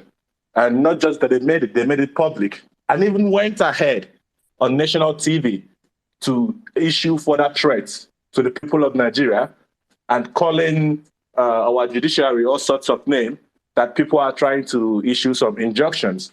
So that means you are clearly undermining the third arm of government in broad daylight. So now that they are worried that the judiciary themselves might issue a certain kind of judgment, I don't really understand, but I understand that these people, they are proven to us in the past with the whole election saga, Naira redesign, that we should take whatever we're getting from them or anybody that is affiliated to them with, a drum of salt, basically. We have gone past a pinch of salt with these guys. We need to be, able to create our own narratives. So I strongly agree with what, General Olushi said earlier on, that the things we should focus on going forward is what directly affects us, what actually serves our own purpose, because they're just trying to create their own agenda, their own topics. And yes, Sirdam, I remember, I think a few days ago on the last space, I was in your DM. That was something regarding to a certain journalist who was in detention. He was released earlier today. So yeah, that's particularly not a big news, but at least I'm glad he's been released. And finally, what we're doing so far, I would like to ask an honest question, rather. I don't know when the first hearing of our petition would be. If there is any information as regards that, can someone be kind enough to at least say it on here so we can know and look forward to, to that as well? Yeah, thank you very much, everyone, for the wonderful contributions. And thank you, Sirdam, once more for the opportunity. Thank you very much, my brother. Thank you so much. All right, let's keep the conversation rolling. Uncle Green, good evening, sir. How are you doing, sir? Oh, my goodness. Please, if you're up on the platform and you want to speak, your hand should be up so we can put you up on the queue, please. Even though I have to drop it for other people that are requesting for the mic. Uncle Green, can you hear me? Am I audible? Tumba, can you hear me? Yeah, you are, Sirdam. You're audible. All right, let's go. Let's take somebody else. Gunyemi is not ready. Okay. Andy, help you. Good evening, sir. Good evening, sir. Good evening, everybody. Sirdam, Sizo, Otumba. Okay, what I want to just say something concerning the distraction. Well, I would like to say is deliberate. You know, it's about controlling the conversation, you know, diverting people's attention from what matters, you know, raising false flags, doing all manner of things. It doesn't make sense ordinarily, but just be in their faces, you know, try and throw in one lie. So it's the dark arts, and Tinubu is like Voldemort. Tinubu is somebody that shouldn't have been given birth to. Tinubu is somebody that shouldn't have been ignored. Do you get? So having now bought his way to the top, you know, you look at most of the comments people make, there's nothing you people can do. On May 29th, it will be sworn in. Despite the court cases, he will be president. I mean, coming from the presidency. So I think we have difficult days ahead, extremely difficult days. And I try to find parallels, no matter, even in my own personal life, I try to find parallels. So, and there are a lot of parallels. I've been reading through Tommy Kimi's letter when he left APC in 2014. Everything he wrote in that letter has happened. There was no Buhari when Ikimi left APC, but he said Tinubu had zoned the presidency with him being the vice and a Muslim ticket, and he has zoned it between that. The election will be decided between the southwest and the north west. So, and that was exactly what happened. Everything Ikimi wrote that this man worships money. And it was because of that he left the party. Because before you say anything, he tells you how rich he is and that he has been funding the party. So it's the same pattern. Tinubu is not doing anything magical. He's not smart. Smart in the sense of, I mean, somebody who is you can call a genius, an evil genius. Is not. It's just these dark arts, you know, sacrifices like corrupting the bishops, get bishops, we need bishops, he pays, get the Oro to disrupt the election, pay thugs to make sure people are disenfranchised. That is all it does. Corrupt institutions. That is corrupt the markets, men and women. Give them a leader that enforces, collects money daily, and that money goes from the bottom to the top. It gets to the police every day. The DPO in that region, everybody shares out of that 13,000. He's collecting at bus stops, he's collecting at marketplaces, they are collecting from street. You know, that is, if you are parading the street now selling anything, there's somebody that will accost you and collect money. If you buy anything and you are crossing, as you cross each region in Lagos, you are paying.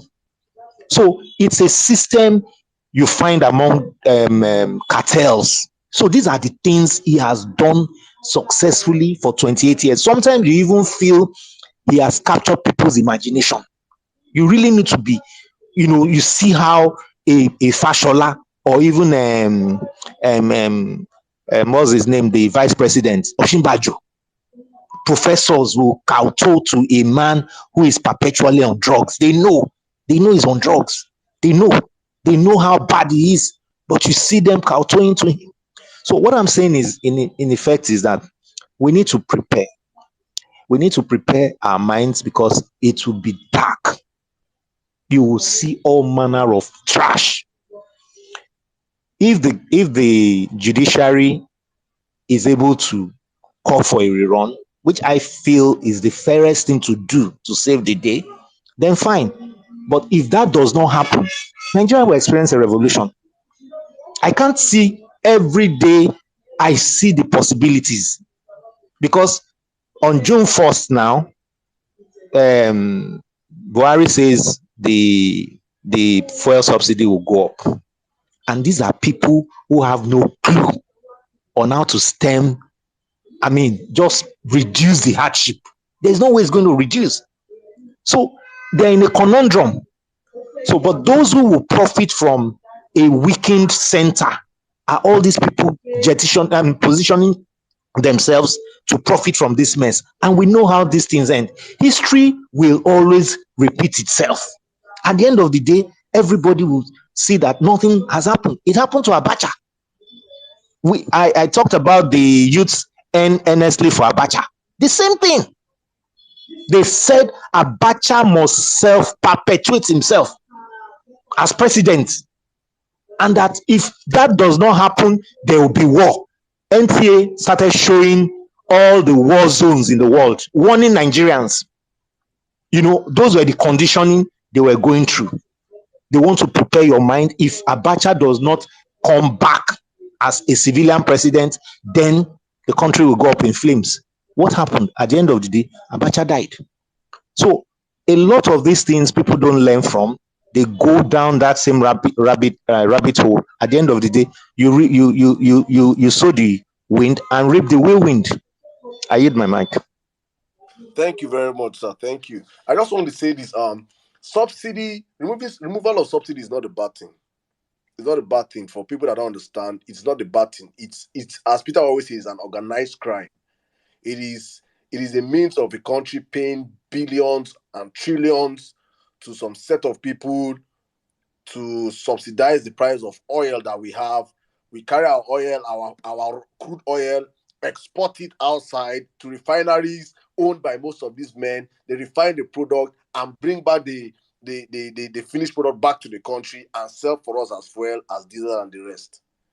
So, but my problem is that it took you guys 8 years. Nigerians, see, APC, people in APC, you guys need to go for deliverance. Go to the bar beach and soak your head in water. You guys are really dumb, stupid. For 8 good years, you did not fix one refinery in Nigeria. Not one. There's no functioning refinery in Nigeria. And you want to take out subsidy.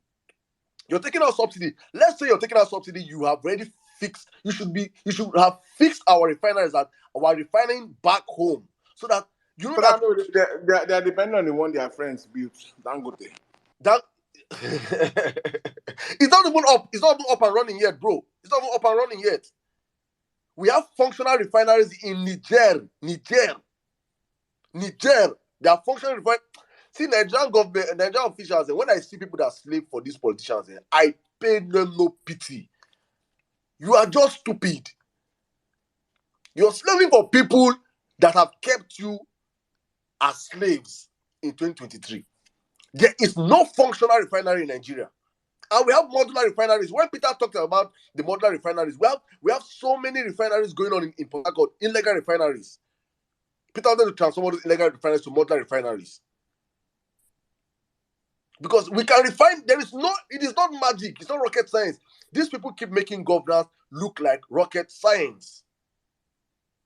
To have functional refinery in a country should not take you 4 years.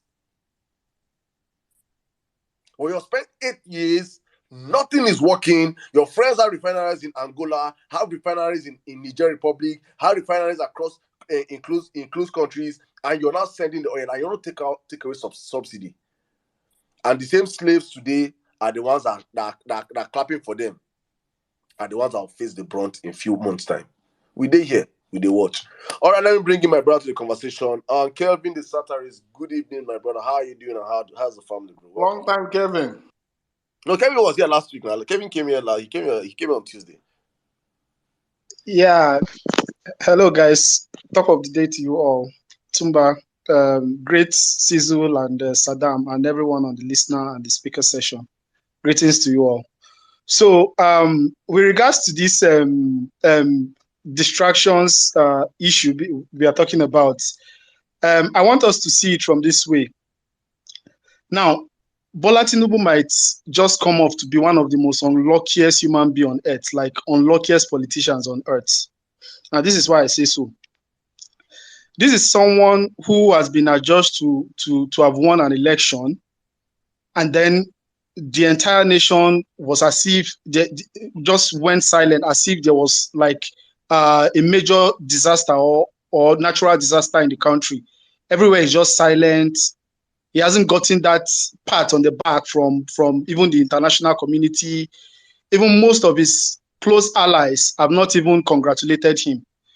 So what do you expect from such candidates? The man is so unlucky. And when they were scheming all this, when they were doing all this, their scheming, I believe his plan to become the president, I believe he just didn't sleep and wake up one day and decide to run for president. I believe he has been pushing, he has been putting people in places to make sure he achieved this long-term aspiration of becoming the #1 citizen of Nigeria. But he actually never factored in a lot of factors, a lot of things that is happening right now. And that is the thing that is troubling him and most people in his camp. That is why you see that he seems to have gone incommunicado, like nobody has heard from him for a while. Nobody has seen him, even though it is generating a lot of different perspective from different people that he has traveled, is this, is that. But the truth is, whether in health, whether he's sound, whether he's good or bad right now, he's not, in fact, he's feeling the heat. This is not how he planned it. He never factored in the obedient movement. He never factored in this level of coconut head that we are actually displaying right now, because many people don't know this man. This man actually has the media. Like, he controls the media as it is right now. Most of the guys that are very, very vocal, most of the people who run these national dailies that you have been used to, most of them are very, very loyal to him. Most of them are in his payroll. So he has been scheming, he has been making these moves, but even up till now, he still can't fathom how we have been able to match this paid propagandists, these fifth columnists, as Otumba will call them, and this media war chest that he has. He still doesn't know how we've been able to match them, propaganda for propaganda, facts for facts, and everything. So the man, he's confused. I don't even know if he is going to. I don't know. I'm not God. I don't know if he's going to be healthy enough with what is going on right now. Because imagine, there's never been a time like this in Nigerian history that a president won an election, even as bad as Buhari was. A lot of people supported Jonathan in 2015. A lot. I campaigned personally for him. I voted for him. Even at that, at least a few people still celebrated. A lot of people, not even a few, a lot of people celebrated, even though many people did not like Buhari. People came out, they celebrated, they said, well, we just need change and stuff like that. But I have not seen anybody anywhere having this feel of, okay, Nigeria is going to be great, or something good is coming. Everywhere is just as if the country is mourning. So this man, he's confused. He doesn't even know what to do right now. So the only thing they know how to do is to gaslight and bring in distractions and use state apparatuses to issue out subtle threats, so that we are going to cow. We are going to hide our tails between our legs and crawl back to our crevices and let them have the field day. We are doing a very, very great job, Obedience. Let's keep it up. Let's keep trending. Let's keep talking. Now, I want to say this. As far as Twitter NG is concerned,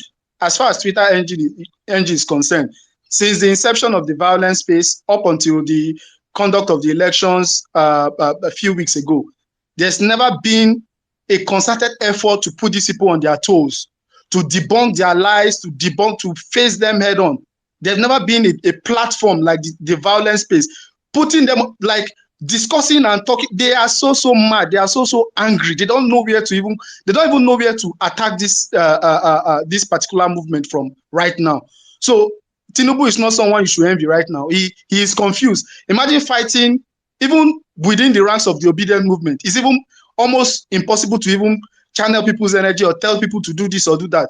Imagine someone fighting the whole movement. Imagine someone fighting, like, and aside the ones that are online holding the fort, there are still people offline. That is why when people talk about protest or no protest, the day the protest is going to start, the day that revolution is going to start, it's not going to start from anybody online. It's not going to start from any popular person or anybody you are looking up to. No, man, there are guys that are mad on the street. They are just waiting. They are listening. Now, let me tell you something. Do you know that this cash issue? Do you know that in Ikorodu, I spoke to, because I'm in Lagos right now, I spoke to someone yesterday. He was telling me that his younger brother's wife in Ikorodu, she went to withdraw money from POS during this cash crush trouble. And the POS told him that, I don't know, that he's going to pay, is it 1,000 naira to collect 5,000 naira? And she just shouted, for waiting. She fell down and died. She just said, for waiting. And that's how she just fell down. This is not, I spoke to him face to face. His own younger brother's wife died just like that. There are a lot of people who are, in fact, the day this revolution will start, nobody is going to wait for anybody to come and say, my people. In fact, any protest that is organized, or that people now come out and say, let's organize it, that protest is already bound to fail. Whatever revolution, whatever genuine agitation that is going to spring up from the outcome of this rubbish, this sham they did, is going to be led by the people.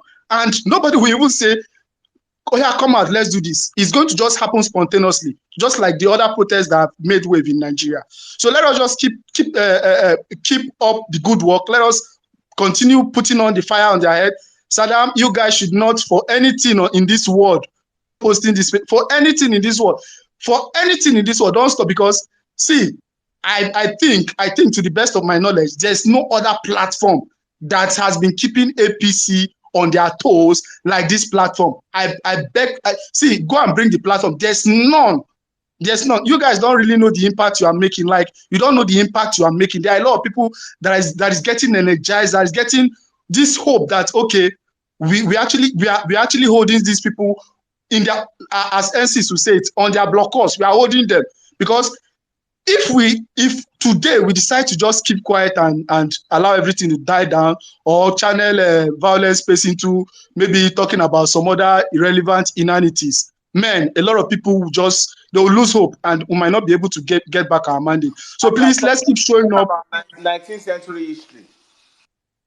Yeah. Thank you. So let's keep putting them on their toes. I don't know if you guys have seen the video and the music files just released today. Please let us escalate it. Faz is also someone who has been trying We his played it on the possible platform best. already. We already played it, but we'll play it again, yeah.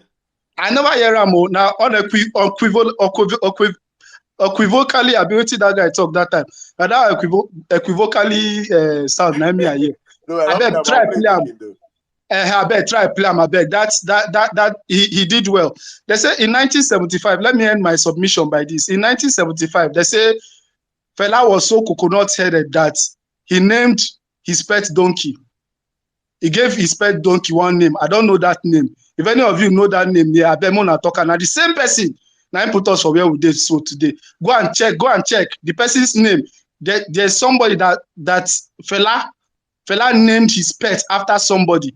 The person is still, that name is still the name that is causing all this problem in Nigeria today. Go and research their name.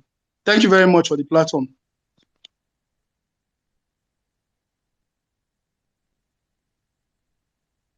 Thank you, Kevin. Sirdam, you there? Yeah. I'm trying to play the song one more time. Based on popular demand, let's just play that song. And before that, I just want to say something here. It is easy, in Nigeria, when they always look at fella. Every artist, I want to be like fella. I mirror my music around fella and the rest. They copy from fella out to Smoke Igbo. If fella own Igbo, he own say no, they hide the own to Smoke Igbo and follow woman.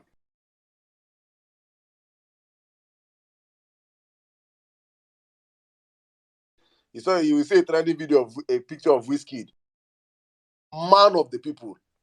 Fela fought for the people with his money. He was speaking. He used his songs to. I think we might dedicate some of our species. I don't know going forward. Otumba, please. I think I'll start playing some Fela songs here, so people understand truly what Fela stood for. That is all the Igbo right now. All these our young boys are doing Igbo. No. Fela sang conscious music.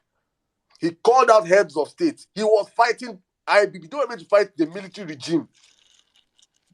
Called out Buhari, called out Obasanjo, called out MK Abiola, called out IBB. He called out every freaking one of them. And they arrested him, they jailed him, they beat him, broke his mother's leg. Threw his mother from upstairs. Now they've turned the shrine to a Lagos State government property. Now that man, let me shut up. The man was, oh my goodness. No. But right now, this is smoky with it. Well, let's spend the next 3 minutes celebrating our own, because for me, our modern day Fela is fans. Fans, the one have been speaking on issues, singing on issues, and putting his, not just singing, coming out. All right, guys, that's Files with Mr. Yakubu. I think Files have done us justice till the end of time. That name Yakubu Mahmoud, that name, in fact, if you want Pikino, you cannot. If my northern brothers, please, that name Yakubu has turned to Hitler. Nobody should answer that name going forward. That name has been bastardized. It has been Yakubu Mahmoud as a name should not be. Nobody should answer that name anymore. He has destroyed that name to his lineage. He took 200 million people for a ride. Told us multiple times that beavers should be used. We hosted spaces when we had the rumors on this platform. We hosted spaces and we said beavers were hearing rumors that beavers will be used. Yeah, we hosted spaces. We trended it on this platform. INEC made a circular the next day. INEC, so many people's DP. I think Savik, if you're here, Savik's DP was one of our platform DPs we created on the platform. Where we said INEC is compromised. When we started hearing those rumors, Yakubu sent first to Okafor, Abina Okoye, Abina what they call him, came out and said, no. It's a lie. All you're hearing is rumors. Beavers will be used. IREF, the results will be transmitted through the IREF. He held an international press conference. He said the same thing. He went to Chatham House. And in the presence of the whole world, Yakubu told the whole world that beavers will be used. Results will be transmitted on IREF. And on election day, 2:45 p.m. Nigerian time, they switched off the portal and result could not be transmitted. Why? Because they got the feeling that P2B was winning in a very big landslide across the nation, and their rigging could not work. And I hear some people saying we should move forward. Nigeria cannot move forward. We always say on this platform, there is no justice, there is no forgiveness without justice. There is no moving forward without justice. We must get justice before we talk about moving forward as a country. Thank you. All right, guys, let's keep the conversation rolling. I see all of you requesting for the mic. Please, I'm going to bring you guys up. And if you're up on the platform, please, I will beg one more time. Let your hands be up. If I have to drop you back. And if I drop you, I request the mic and I bring you up and hands are not up again, I will drop you again. Thank you. All right, let's go with the lady. I think Rose Edwin, good evening. Good evening, Sirdam. Good evening, Otumba. Good evening, Sizzle. Good evening, the Vawulence family.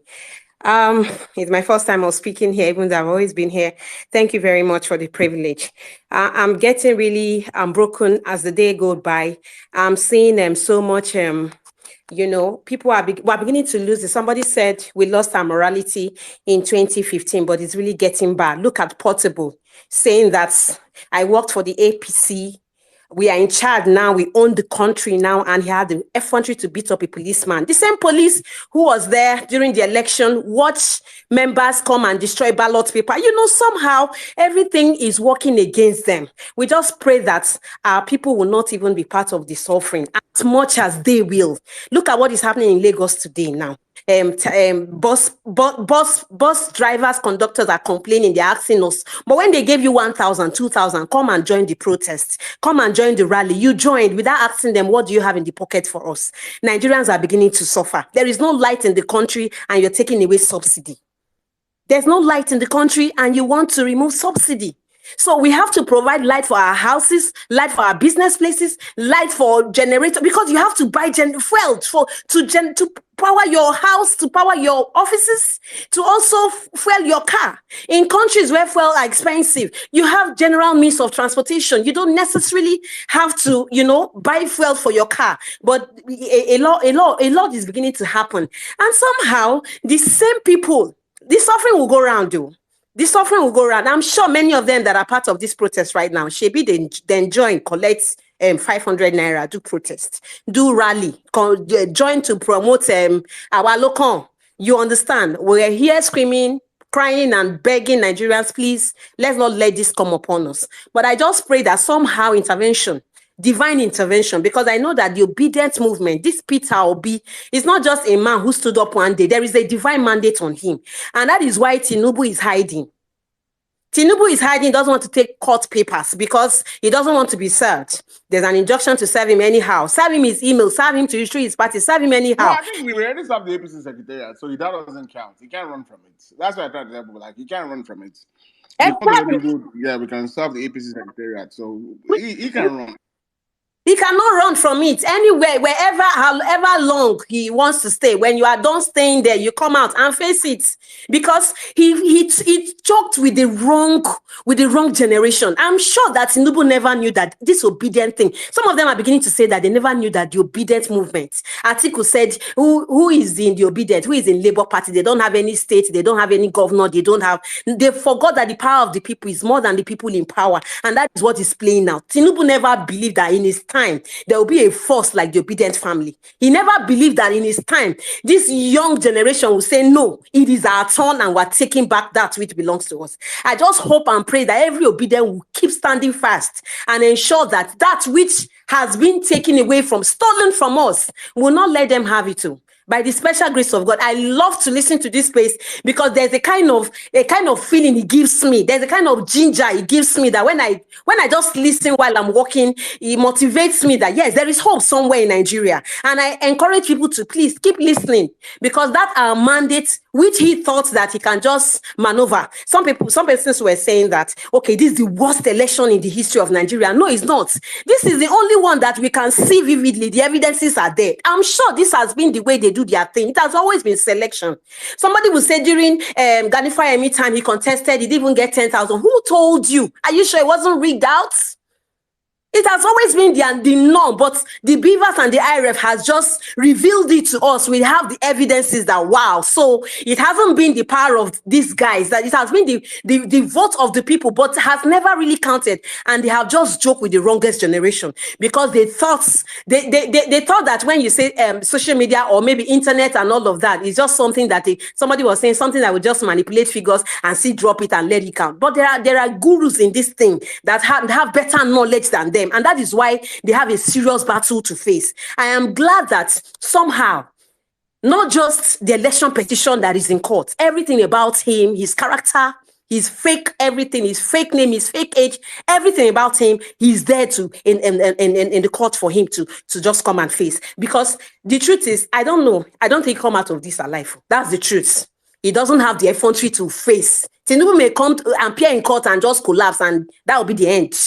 But he must come and face this battle that he has decided to put us Nigerians through. We're expecting that. Okay, I had argument with some persons who were saying that Tinubu did Tinubu. When they were declared, I expect them to even call me and say, how about Dr. Rose? We have won election. No? But everywhere was quiet. They didn't even send text. See, I told you we're going to win. They did not even celebrate it. If truly you won, why are you protesting? Why not celebrate your victory? Why are you asking people to congratulate you? If you really got it in the right form, why are you protesting? Asking the world to congratulate you for what? Is the evidence not glaring? I must say a very big thank you to everyone here. Thank you. I'm a little bit busy, so some of the things I put down, I cannot take it. I'm going for a theater session right now. So thank you very much. Let me just yield the mic now. Thank you very much. Thank you very much, and stay safe, man. Thank you. All right, I'm looking like, if you're in a neighborhood and everybody knows you in this neighborhood that you're a thief. Nobody don't say you're a thief.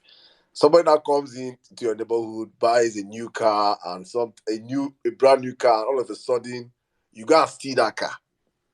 You gotta steal the car now. How you want to drive for that neighborhood? How do you want to drive that car in the neighborhood? That's exactly where Tinubu is right now.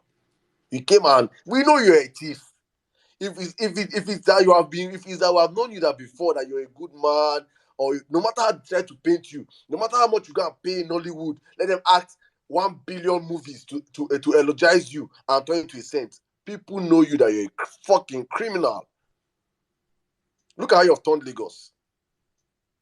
So when we see all these things, about you as a person, you're not trying to come and whitewash yourself, paint yourself like a good man, paint yourself like a saint, or guy, you stole an election. That's why people cannot celebrate. That's why there's no mass. The mass is not massing anywhere. Not online, not offline. Let us say, okay, social media, and now we plenty about social media. Offline, no cop. After you won an election, you did not even endorse one governor. One. No one needed your vote or your win to win an election. Apparently, you showed them the dark art of rigging. And many of them did the same thing across so many states. I think this will be the worst. This election is the worst ever in our history. And I think it will be the most contested elections across all boards in the court of law. Our court system will be these elections. Our court system will be I go work tire lawyers from HOR to HOA to gubernatorial elections to senatorial elections to the presidency, everyday court. Just because a very stupid, evil, corrupt man called Yakubu Mahmoud messed up the system. All right, let's keep the conversation rolling. Let's take I think Mr. Bankole, you've been here for long, so I think I'm going to take you. Please, if you're up on the platform and you want to speak, please do us a favor by raising up your hand so I can pick you. Bankole, you go next, please. Good evening. Mr. Bankole, can you hear me? All right, Bankole is not ready. I think Mr. Tanko, you can go on now. Good evening. All right. Good evening, everybody. Mr. Sirdam, good evening. N6, Otumba, I greet every one of you. It's great to be here with you guys. Are you hearing me? Yeah, but there's a background noise coming from your. I don't know if you can fix the background noise. It's fine. Can you hear me now? Is it clear? Yeah, please fix the background noise. Yeah, but it's clear now. Am I correct? Yeah. Okay. Good. Okay. Good evening, everybody. Good evening, Sirdam. Good evening, Sizu, Otumba. All right. I want to appreciate every one of us for actually what you guys have been doing. Can I join It's just like running the race. Bankole, please, can you mute your mic, please? I called you. I'll call you back, please. Thank you. All right. Tanko, go on. It's like we've been running a race since last year, as in a race that we are trying as much as possible for the race to have an ending, but it's not actually having an ending. But it still does not mean we should keep our mouth shut and allow the bad things that are actually happening in the country to keep going on the same way it has been going on. Okay, if I'm to speak about the DSS issue, where was the DSS when MC Oluomo made threat on Lagosians? And the same threats that he made, still people lives, people as in businesses were lost, houses were burnt, people died, and there were lots of injuries. Where was DSS when all of this happened? So I still smell a foul play out of this. I still smell a very, very big foul play out of this. So I still appreciate every one of us, the fact that we've actually still been able to still be pressing their neck. You now find out that a lot of people have actually come out, likes of Festus Keyamo have actually come out to be one of the Twitter. I classify him as a Twitter influencer right now because he's always making noise and ranting all about on Twitter and social media. Because of what we obedience are actually doing the needful, making sure that we are putting our fingers crossed and we are making sure that when the judicial panel starts, we're actually keeping our fingers crossed to make sure that our mandates will not be stolen, but instead we'll make sure that those chief judges will make sure that they do what is right, because previously they've actually been, giving judgment that have not actually gone the right way. Because why? They've actually been doing it under closed doors, because a lot of people don't even give it. They don't even send the judgment that most of the judges give. But right now it's going to be everybody, every eyes will be on ground, every ears will be on ground, and trust me, I don't expect any of them to do otherwise, because as it stands, everybody will collect visa ban as the hot, because everybody as we deal with the hot, we know the year as it stands. So I would like to appreciate every one of us, and you guys are doing a great job. Shizo, I appreciate you, Sirdam, Otumba. Thank you guys. I yield the mic. Thank you very much, Tanko. Bankole, if you can hear me, please, you can speak now. Thank you. Oops, you see Bankole fell off. All right, I think let's go with... I'm bringing him back. Okay, let's take someone. Let's take Dr. Olu before he comes. Dr. Olu, good evening. Good evening, boss, and good evening, Otoba, Sisu, and everybody here. I salute everybody. Well, my own message has been consistent, and is one message: the fact that where is Tinubu, the DSS, these are how can I put it, like the summary of what we expect. Personally, what I expect from APC as a form of distraction to us. Keyamo was on our Channels TV, categorically, confidently, and foolishly saying that they are going to match propaganda with propaganda. That is enough red flags to let us know that we are not dealing with human beings. We are dealing with goats. And Peter Obi said it at a point in time that if you want goats to be your president, so be it. The unfortunate thing is that the goat will also what? Attract goats. So my own ideology has remained the same. If we are personally, I'm not trying to, it's just everybody think it's all right, fine. Personally, 70% of what I will tweet or what I will say on a space will be about the Tinubu problem. That will be about the tribunal. Will be about that has been highlighted by our principal in the tribunal. I will never, and we should never be tired of it. Nigerian problem has become consistent that we forget things so easily. People get distracted so easily. Believe in me, if there is football match now that probably African Cup of Nations now is happening, forget, Nigeria will have moved on. This has been our problem. Ability not to have self-reflection. And that is the difference between the foreign countries and Nigerian. Even when you are working, if you if you have a problem and they make a complaint or you are not doing well, one of the other will call you that after they have corrected you, they will still ask you to do or to reflect on it, so that you will be able to internalize and will not forget. But the unfortunate thing about my own country is that people forget things, and APC have successfully, with the help of a toothless dog, which is PDP, played this thing for the last 18 years. So which means that any punch they throw at us, we swallow it. What is my fucking business with Tinubu? Tinubu is likely to be in Lagos, and I'm suspecting that the guy is in Lagos.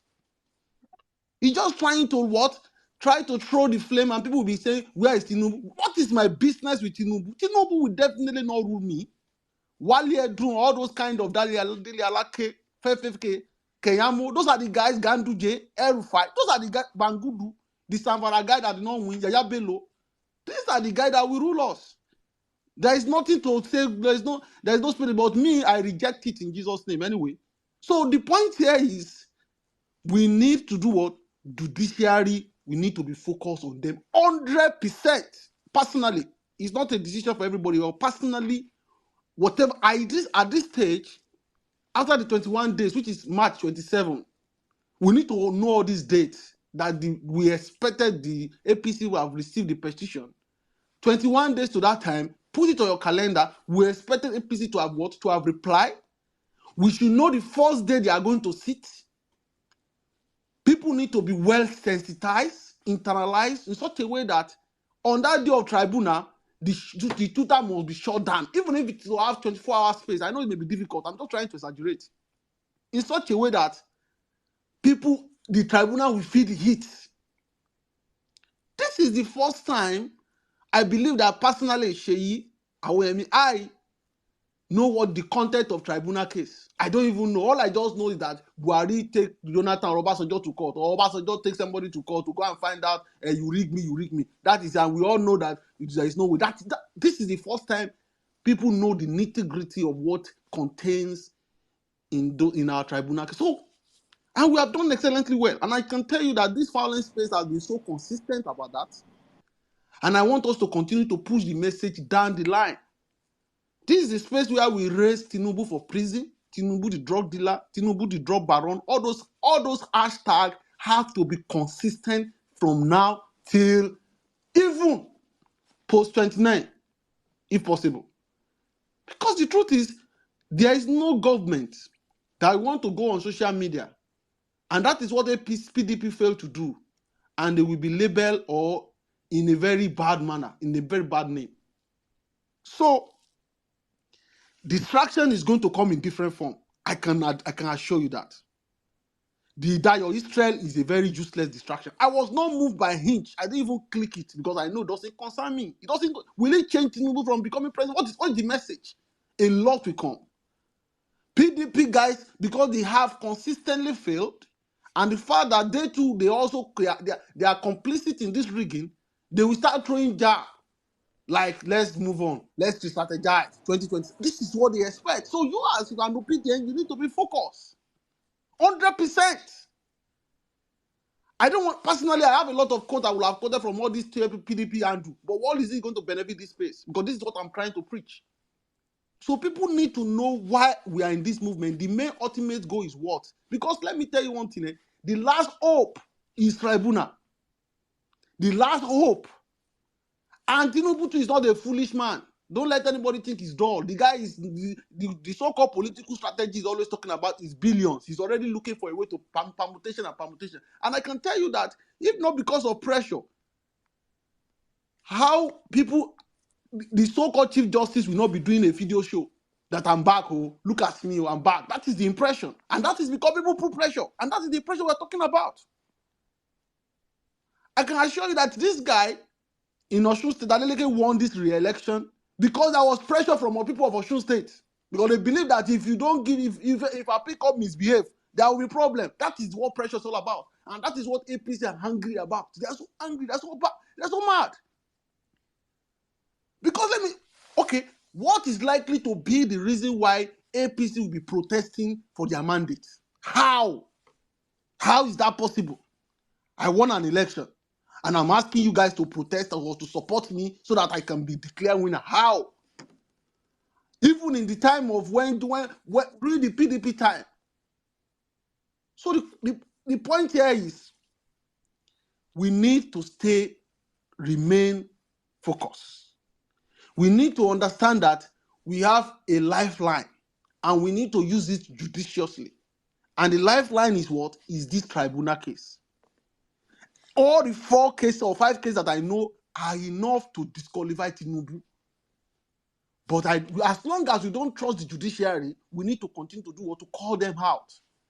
If you are making any tweet, this is not, I'm not in charge of your handle, but this is not the time for you to be telling me about any beauty pageant or anything that is beautiful. If you do that kind of thing, I will just block you. That is my own, because anything you are doing right now, if it's not going to contribute to the victory, if it's not going to remind people of the danger ahead, if it's not going to remind people of the fact that we have a tribunal which is our lifeline, it's as useless as anything. APC guys will give us different distraction. They will give us the interim government is just a way to make us feel like victory. It's not there. It's not. How will opposition government be trying to install an interim government? I have never had that before in my life. My brother, these people think that you see, Dr. Lu, when you're in control of stupid people, when you're in control of people that do not have sense, that do not think, you automatically think that every other person acts that same way. So they look at they mirror Nigerians with that view of how they see an average Abado supporter. Because I'm wondering what sort of distraction do you want to tell us that interim government, APC are in charge of everything. How can opposition form interim government? How? Where? How? Then DSS, if you want to would say interim government is forming, you are in charge of your DSS say you are found out. You fucking organization, arrest them and parade them. Don't be stupid. You're not talking to clowns here. You found out people, arrest them, parade them, let Nigerians see them. You come out here and want to distract us. Tinubu is a fucking drug dealer. That's what they want to distract you guys from, I beg. I beg, before you even continue, please, everybody on the platform, I beg, give me 2 tweets. Tinubu the drug dealer and Tinubu for prison. Thank you, guys. Dr. Lu, continue. Thank you very much. That is what I'm trying to say. In as much as we need to know that that interim government, to me, I've not liked any tweet about it. I've not retweeted anything because it doesn't make any fucking sense. And they package it in such a way that Shehu Okibaloye, I don't want to say useless, but very unprofessional journalism, he packaged it and come to Channels TV Politics today. Dr. Lu, Shebi Chris Ngigi exposed him. He said, when you come to my house in the US, Shehu is an APC. Shehu is a con master. At some point, you have to understand this. Kengige told him to his face. Shehu is a con master, so don't be worried. Channels has become the new NTA. We've been saying it since. Channels is not the new. Go on, continue, Dr. So the point here is, how will you package such an information? What do you intend to get? If you look at when, even during this morning show, the Rufai was so professional and make it look as if this is not, we should not be talking about it. Because I don't understand. Because it's like in Yoruba land, Ajeke omo sukun, abiba ono Ajeke omo sukun tale no kaje lo komo ni. Which means that the witches were crying, they are saying they are going to cause havoc, and the following day, the children started dying in the community. So, do you know who is responsible? All the tweet of FFK has been giving us that kind of idea. Kayamu the same thing, Bashir the same thing, Dele Alake the same thing, even the so-called intellectual baboon on Twitter space the same thing. That shows that they are trying to distract us. Please, I beg you, let's remain focused. We need to ensure that Tinubu the drug dealer, Tinubu for prison, Tinubu certificate forgery, 25% of FCT, the fact that we are rigged in many states, we continue to hammer it. Any tweet, if you want to react to anybody's tweet, after reacting, still remind that I didn't forget that Tinubu is a drug dealer. Just put it like that. At least people need to continue to be saying, my own parent that is, they are 70, they know that Tinubu is a drug dealer in Osun State. So it's not a big deal. But if you decide to also be distracted, we are talking about Dayo Israel. What is my business with Dayo Israel? What is my business? Who has not had any bad experience before? When I was working in Kano, I used to drive from Kano to Osogbo every 3 months. On many occasions, I've been so lucky about an attack between Okene and Lokoja. So that time I should just take videos. It's because I'm not popular. So the point here is, these are the things we need to have outgrown. And we need to also be very strategic, because another thing they want to play is probably want to continue to influence the tribal world. Look at the tweet of FFK, and I'm happy that people are not really talking about it. Because that tweet is a very clear indication of what they're trying to do. Specifically saying Southwest and the North. What is the message he's trying to pass? He wants us to start talking about that. And if you look at Peter Obi, one of the things that is paining them is that they don't even know the plan of Peter Obi. Me said that I'm an obedient. I cannot even predict his plan. Every day I look forward to listening to him. Every day I look forward to his tweet. And that is the kind of mentality we're supposed to be playing. Please, we need to remain focused. In as much as you have free life, in as much as you don't want to be too engrossed with the movement, whatever you are doing, me, if I'm seeing a Nigerian in this UK that I'm practicing, after talking, when I talk, Madam, I'm obedient to, are you obedient? Yeah, I'm obedient, okay. And don't forget that Tinubu, we are not allowed to have Tinubu drug dealer. You can never allow. I don't pass the message. Oh yeah, what is your complaint? Chicken, that is the message. Any conversation you have, try to remind people around you that we have a president that is likely to be drug dealer. See, there is no way, there's what we call moral justice and public opinion. There is no way Chief Justice of Nigeria will be hearing ABCD and will now say, no, Tinubu is not a drug dealer. That will be chaos. Because the truth is, by the time there is revolution, and I'm happy that this thing is even coming from the northern part of the country. Kaduna people protested today. Nasarawa are protesting. All those other northern places, they are just swallowing it. They are trying to observe. They are waiting for the trigger factor. Because an average northerner knows that Tinubu is a drug dealer. An average northerner knows that... Dr. Lu, you see, if you see the landmine Buhari is setting for the next government, when Garba Shehu came out and said, when we leave, you people will thank Buhari, people didn't understand the weight of that statement. The landmine Buhari have set for any government coming in, even including Peter, I said it since last year, is that subsidy. This one is not the one that says, now my brother, not be my brother, now my party. You will buy fuel in the north for 750 naira for a liter. You will buy fuel in the south for 750 naira for a liter. Hardship, see, there is nothing that will beat anybody out of their seat to protest than hardship. So this one don't pass. That one don't say, they don't go tell you for church. Pastor don't go tell you. Imam don't go tell you for mosque. When it's time to hit the streets, the landmine Buhari have set for the next coming government. If it doesn't take a man of tact that understands how to maneuver such a system, au revoir. We don't even need to call anybody for protest. My brother and Dr. Lubi, you can wrap up real quick. Thank you. So thank you very much. So in a nutshell, I just want to appeal to all of us here. We should expect more distraction. We should expect more frustration. We should expect more delay in the judgment. We should expect anything that can stress our hope. The most important thing is that we need to remain focused. Judiciary is our last hope. Even though they said it's the last hope of a common man, at this stage it's the last hope of the rich man. If you don't have money, you can't go to court. That's the reality. You have to, so which means that what we can do, since we don't have money to go to court, put pressure. Let me tell you one thing before I conclude. One of the reasons why this interim government was coming up is because people are submitting petition against INEC, asking them how they spend money. A lot of multiple petition was coming right and there. So they were jittery. They were not expecting it. So we need to remain focused. Please don't be distracted. Don't be distracted. Not everything you go react to. Anything we no go tell us say Tinubu na drug dealer or Tinubu is not supposed to win. Please don't react to it. That your Israel is not our business. Thank you. Thank you very much, my brother. Thank you so much. Thank you. Thank you, Dr. Louis. Oh, too much sense there. Thank you. Now let's take a lady, then I'll come to you. Bankole, you're meant to go next. Yo, can I? Bankole, Before my can you phone be a messes up. gentleman? Are you?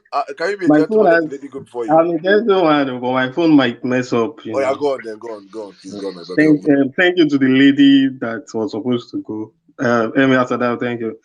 Otumba, Hahelo, Season. So let me quickly go. I'm happy with this discussion.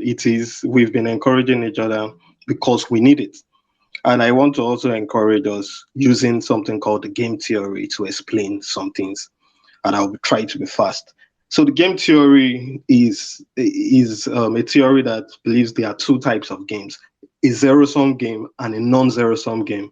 A zero-sum game can be won and lost. It is like a normal game with fixed rule, fixed player, something like football, basketball, and all of that. You go, you play, the time is fixed, everything. A non-zero-sum game, it's not clear who the players are. You just know you're in the game. It cannot be won.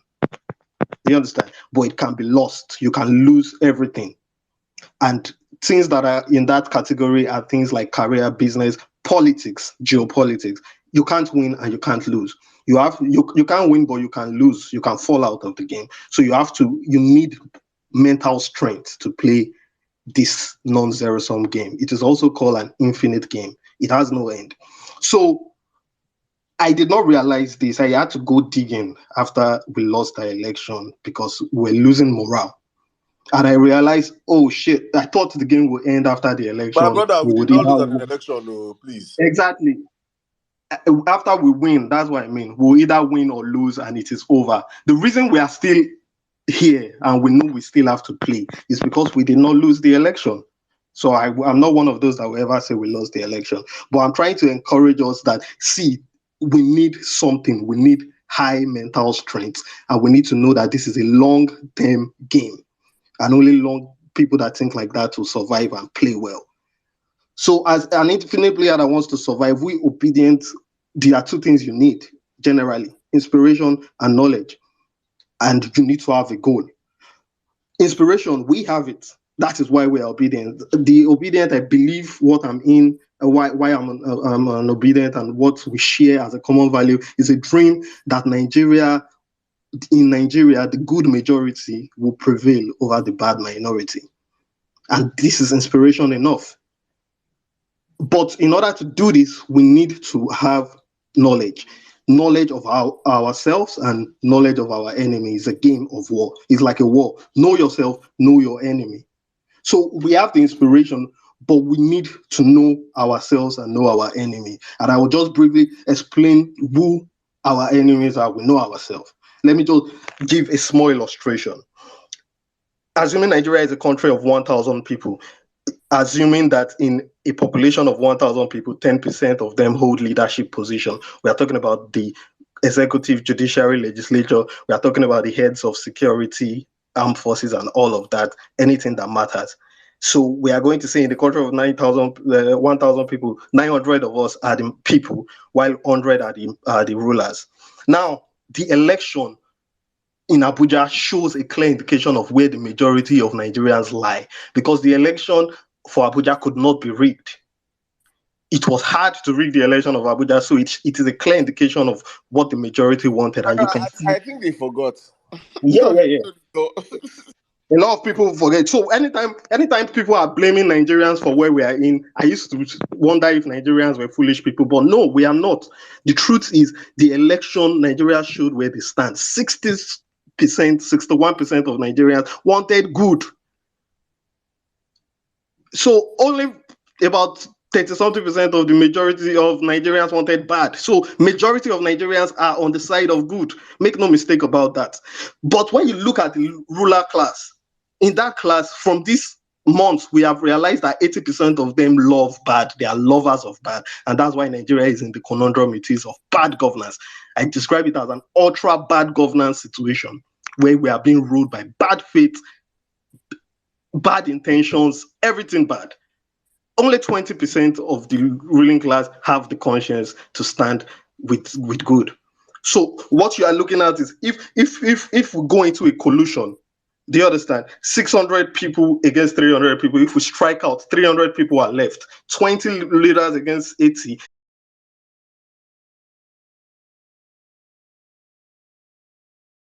Institution or anywhere else has the capacity to face off with 10 people because they have power.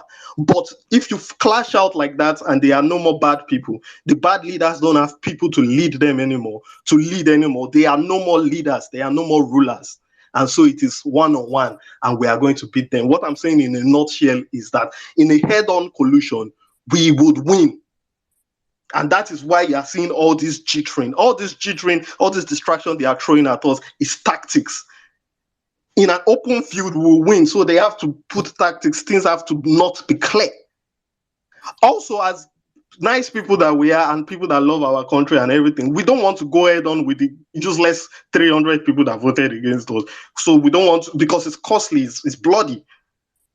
And that is, I was angry, I would have gone that, but when I began to look Peter Obi's patience and all that, I wanted to study it, and I stormed on. I began to see where this man's thought is coming from, why he doesn't want a head-on collusion. Let us go to court and let us see. If the court messes up, we are thrown into an open field, and we might have to go into that head-on collusion, because if you are going to shy away from it, you might lose your advantage at the end of the day. So we must stay focused. We must have the mental strength. We must know who our enemies are. Our enemies are these guys. Look at that leadership class. 80% of them, probably even 90, are useless people. Look at them trying to remove subsidy. Mathematically, economically, that is going to mess things up. Removing subsidy is good, but if a bad government removes subsidy, you will feel it. Because they will remove subsidy for the poor, which is the petroleum subsidy, which is not really even getting to us anyways, the way it should. But it is the reason why the price of fossil fuel is balanced. But they will not remove subsidy for the FX that is going on. Anyone who is rich in Nigeria today is rich because they are fucking licensed to be rich. They're either licensed to own a bank, licensed to own an oil well, licensed to import and export. All of these things are licensed to trade in FX. And that FX, if you look at Peter Obi's document, his manifesto, you will see a big secret of the problem of Nigeria, and that is why these people fought him tooth and nail.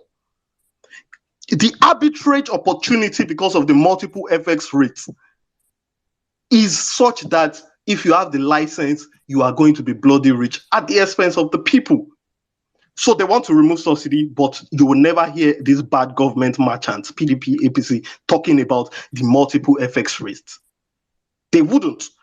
Now, even normal Nigerians that are traveling for school, you can't access it. That is fine. But everybody, it should be a fair game. Nigerians that can't afford to study abroad, Nigerians that can afford to, we should access FX at the same price. Nigerians that can't, if it is the same price, people would have been normal. But they wouldn't, because that is the way they subsidize the rich in Nigeria. They do that all the time. We never talk about it. We are in a long-term game. We must maintain a mental strength. We must know the people we are facing. It doesn't end with the political, devilish, cultist people such as Tinubu. it doesn't end with them. They are in bed with the corporates. The motherfuckers they gave license to continue to rule Nigeria, and that is why those guys will continue to do rubbish. If you see policemen doing rubbish, it is because their oga has given them confidence that when they do rubbish, there will be no consequence. And it's because that their oga is in the rulership class where they meet and they say they should keep these motherfuckers down. My So brother, please wrap up 30 this seconds. this thing I'm is, enjoying your substitution. I didn't want to distract you, but just pay attention to yeah, my yeah, point. yeah. I'm done now. This thing is kind of deep, but that is why we mustn't play with our mental strength. You need to be sharp. You need to be focused. You need to know that it is a long battle. You shouldn't even be distracted. They are very foolish people, but we must now show that we are wise because they have things like power, authority on their side. And the only way we can really beat them is in a head-on. And if we don't want that head-on, we must be smart. And we shouldn't even shy away from that head-on when it is necessary. That's my point. That's my summation. Thank you for listening. I'm sorry I couldn't wait. Thank you, Thanks. my brother. Please, Thanks, Otunba. write more often. I remember the last article you wrote for us. I'm glad you touched on that FX rate, multiple FX rate. It's something we didn't pay attention to. So please, my brother, don't hesitate to put pen to paper. You're one blessed writer that doesn't write regularly, but please do that. Thank you. We'll go next to Nello, then Grandmaster, then I'll go to Miss Bolanley and the Jikeme in that order. So, Nello, my sister, how you there? I'm fine, no. Otumba, hello. Sirdam, Sizzle, Mommy B, Dr. Olu, everyone. All protocols observed. Hi, everyone. Okay, so I wanted to talk about the distractions and because we've all been asking why are these people on the streets? Why is their voice louder? I tell you, these guys, this is me. This is my own theory about all of this is that the judiciary, the pressure that we're putting on the judiciary is making that arm of government, skeptical. They're scared. They don't know how to react. Whether to, rule in favor of these guys or to, rule to take the country into account and do the right thing by the country. And these guys being who they are probably saying, don't worry, we will take care of that. So they're activating their guys. Why is in River State, Asari Dokubo is leading a protest through the streets of River State that, Tinubu is their mandate. You don't mean it? I'm telling you, Otumba, I saw it on the news. They are leading a protest through the streets of River State that Tinubu is their mandate. In Abuja, they are doing the same, and and I'm very very certain that as the tribunal goes along, we're going to see a lot more of their protests everywhere, saying that this is their mandate. Why are they doing this? They are trying to tell the judiciary, go ahead and do that ruling. Nothing's going to happen. We are here. We are on ground. If these people want to, so it's because of how angry we are and how we are saying that we will not allow this. They are also trying to, basically what they are doing is playing on the psyche of the judiciary, just because, if you understand, as soon as this happened, most of our conversations have been on the judiciary, making sure that we tell that judiciary that, see, do the right thing, and I want us to keep doing it. Peaceful protests everywhere. Keep eye on the judiciary. Conversation on the judiciary. I don't know how we can get that tribunal to be televised. If there's anything that we need to do, any lobby that we need to lobby, let's start doing it. See that, they get that tribunal televised. Let's keep talking about it. We are interested in this case. The judiciary must do the right thing, must not only do the right thing, must be seen to be doing the right thing. They must judge this case on its merits. Yeah, Not exactly, Nelly. We're not telling them to rule in our favor. We're saying follow the constitution, follow the law. That's all. exactly. They must judge this case on its merits. They must not look for any technicality like they normally do, and they will just do whatever. Because if they try it, see, This country is on a ticking bomb. This country is on a ticking bomb, and you will have this country. You will have it at your hands. You will not. If you want to destroy this country, go ahead and do it. If you do not serve justice, it's even a shame that the people cannot go to the poll and choose their own leaders by themselves. Every time the cases have to come down to the judiciary, that the fact that these politicians are so brazen, they will do whatever they like and they will tell you go to the court. It's a slight on the judiciary, because if the judiciary is known to do the right thing, to stand on the side of the truth, the politicians will even be wary to say things like that. So we will not get our eyes off them. We will not stop talking about them. See, the next time we're coming on this case, all of the guys on that on the list, let's know them, let's talk about them, let's see the cases that they have judged. See, we need to keep hammering on this judiciary and keep letting them know we will not back down. If they like, they should get the DSS to start saying rubbish. It's none of our business. If the DSS has had plans of people trying to do interim government or whatever, go and arrest those people. It's none of our business.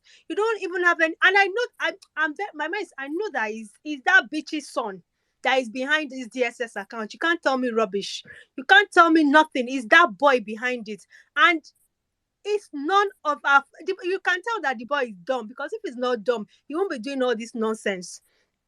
It's none of our business. If you've had any information, go ahead and arrest whoever it is. All we are saying is, you, the judiciary, you must do the right thing. And also, what is happening in Lagos now? See, I want us to, not even just Lagos, generally, keep going out, keep talking to people. Don't let people lose hope. Let them know that there is hope. The hope is on the judiciary. In fact, let the market woman in the market, let her know about this judiciary. Let her know that there's hope in the judiciary. The hope is in the courts. That the courts will rule in our favor. Peter Obi get the case. Peter Obi don't carry everything. Go. They should not lose hope. Let their hope be high. Please. I don't know how we want to when we start activating our judiciary match. We will activate it in the marketplace. We will activate it everywhere. Let everybody know that our hope is in the judiciary. The courts will do the right thing. They will judge it right. What INEC did is wrong. INEC is not supposed to announce the result like that. So this hope must be activated everywhere. Let them feel the mood of the country. Let them know, let them smell it in the air that this country is waiting on the courts to do the right thing. Thank you. I yield my mic. Thank you, my sister. Thank you, Nello. Grandmaster, my brother, come in. Yeah, good evening. Sirdam, I greet you, my brother. What's up, man? Otumba, I greet you. N6 of Life, what's up? The entire house, man. My greetings to you all. You see, actually, man, I didn't even really want to speak much today, because I don't get headache for the past. I think I've talked so much in the past 1 week that, I think my head has been banging for the past couple of days. But I decided to say something because of this DSS thing that, that was put in the title. But it's all good. See, before I start, I'd like to say, I see something that is happening now on social, who like to open spaces in the morning and invite all and sundry to come and give their opinion, all in the name of fairness. I am going to tell you this. I'm getting to that point whereby I will not only block you, but I will push a campaign against you. There's a narrative being pushed right now on social media by these APC criminals, these APC urchins on Twitter. They are going about saying that what happened on the 18th of March did not actually take place, that the violence we saw was all orchestrated, that the people that died, that there is no evidence to that, right? And what is their source? They are using obedience and some people who are also Igbos to push this narrative. That is what they are doing now as I'm speaking to you. Every morning, obedience will open spaces and invite them over. And they will be gaslighting obedience. And people will see them. And what pisses me off the most is this. Obedience are weak in arguing. They are not very strong in arguing. They cannot counter propaganda. They simply sit there, listen to these guys, brainwash them over and over again. In fact, this morning I almost shed a tear. The normal obedience space I used to go to every morning, I went there with my burner account. And I was just listening because I saw the characters that were on that speaker section. I don't engage APC people. I don't want to be on the same space with them. So I decided to watch from afar. And they were cobalizing obedience with lies, propaganda, asking them to tell them where the bodies are. They should show them, just give me a moment, please. They should show them where, the people that were beaten are. That this was all orchestrated by, the obedient movement in order to discredit Sanwo-Olu, right? So this has got me really riled up since this morning. I decided not to speak or even join any spaces. In fact, I couldn't wait for the violence space to start. I know Omar hosted a space. I joined it, but the topic didn't really interest me that much, right? So I decided to leave and wait for the violence space. And I'm happy that the violence is back. But I'm saying this as a warning to obedience. I'm getting to that point. I swear to God, I'm getting to that point. If you decide that what you're going to do is to, ride shotgun for the APC members, opening spaces for them to come and take over your speaker sections, and then speak all manner of atrocity and fallacies to obedience who are listening, I'm going to block you and I'm going to open a narrative and a campaign against you. And I'm going to do it like furiously. I'm saying this, let it be on record. I'm saying this and I mean it. I mean it, for God's sake, because this is getting out of hand. The fact that these people are beginning to spit on the memory of those we lost on that day. Spit on the memory of those we lost on that day. And also through, sort to the injury of the people that had lacerations, that were beaten up on that day. The old man of 64 years that I think it was Mecca or Ebuka that actually said, just give me a moment, please. Just one moment, please. Just give me a moment. Let me just collect this thing. Just a moment, please. Thank you. Ciao. So basically, the fact that these guys are doing this is pissing me off. You understand? But I'll just let that slide. Let me just get to the next topic. Where Tinubu is, I could give to Fox. Honestly speaking, I really don't give a damn about Tinubu. Whatever happens to him, it's none of my business. All I'm just interested in is ensuring that he doesn't get to that position. And I like what's going on so far. Obedience, please do not relent. These guys are warming themselves back into the Twitter space and trying to change the narrative of what is going on out there. They are trying to I remember the other space they held the other day. They came to tell Obedience on their space that INEC never said you are going to transmit electronically. And Obedience were swallowing this. I could not hold it. I had to log into my main account and come up there and read them the Electoral Act, where it was clearly stated, that INEC was going to transmit electronically, with an article that was written by Punch, where Festus Okoye came and assured Nigerians that the transmission was going to be electronically and nothing was going to change it. Obedience were just there listening. This is what the APC is doing. Obedience, our goal should be on retrieving our mandates. I don't know what is going on, but it seems that these guys are winning this narrative now. They are all over the spaces now, all over Obedience spaces, not just their own spaces I'm talking about. I'm talking about spaces being held by Obedience. Obedience to open a space and invite APC members to come and sell them lies and propaganda. And that is getting out of hand. I don't want to believe it. At this stage, I'm telling you this, Otumba, this is getting out of hand. What I heard this morning, I was so pissed off because I was witnessing, I was seeing in real time the number of people that were beating up, wounds, laceration all over the places, people that lost their life on that day. And what did Obedience do? Open a space to let APC propagandists come up on that space and ask them, where are the bodies? Show me the bodies. Who are the people that were beaten? It is aggravating, honestly speaking. I don't want to dwell on this, but I'm saying this, I'm putting this on notice to any Obedience. See, you guys are my friends. I love you guys. And I've done my best to ensure that APC does not change narrative on this Twitter space. But if you are willing to give APC the platform that is supposed to be for the Obedience to come up and sell lies to vulnerable Obedience, I wouldn't even say they are vulnerable, because the fact that people will sit there, hundreds of people will sit there listening to APC members. In fact, even got to a point that Obedience were apologizing to APC members. I'm sorry. I did not mean to drop you. Please come back. I was like, what the heck is going on in this bitch? Like, what the heck is going on? What the fuck is going on here? I couldn't keep my head together at work today, man. I was so pissed. But I was listening with my burner account. They are begging APC members to come back to their space to sell them lies and propaganda. What the fuck is going on here, for God's sake? I didn't really want to raise my voice today, but I'm really pissed. I've been trying to hold this thing back since morning. You know, in fact, at a point in time, I had to just simply just shut my phone and focus on my work. And I was waiting for Violence space to start so I can spill this. But it's all good. Please do not make me your enemy, because I will go hard at you. If you're an obedient, giving your platform to APC member, I've said this over and over again. People keep telling me that, oh, we want to hear diverse opinion. How many times have you gone to their spaces to give them your own opinion, and they allowed you to speak for nothing less than for nothing more, anything more than two minutes? But you come here and beg them to come back on your spaces to sell lies to you and shit on the memory of people who lost their lives on that day. Enough. That said, like I said, I don't give a damn what happens to Tinubu. For all I care, he can go to hell and stay there and give a damn. All I care about is what is going to happen in this judiciary session that is going to take place very soon. Let's keep the pressure on. Because one thing is for sure, these people are not going to take this. Everyone has come up to say that this man did not win this election. Even the international community are telling you plain that he didn't win this election. Observers are telling you that he did not win this election. It is clear as day that I'm not even sure this man got up to 2 million votes. And we are here debating about mandate and things like that. For God's sake, what is going on in this country? This guy has claimed that he won an election. No single person in reasonable country is congratulating him. Beside the stupid UK that always does the most. Which other country has congratulated this guy? None.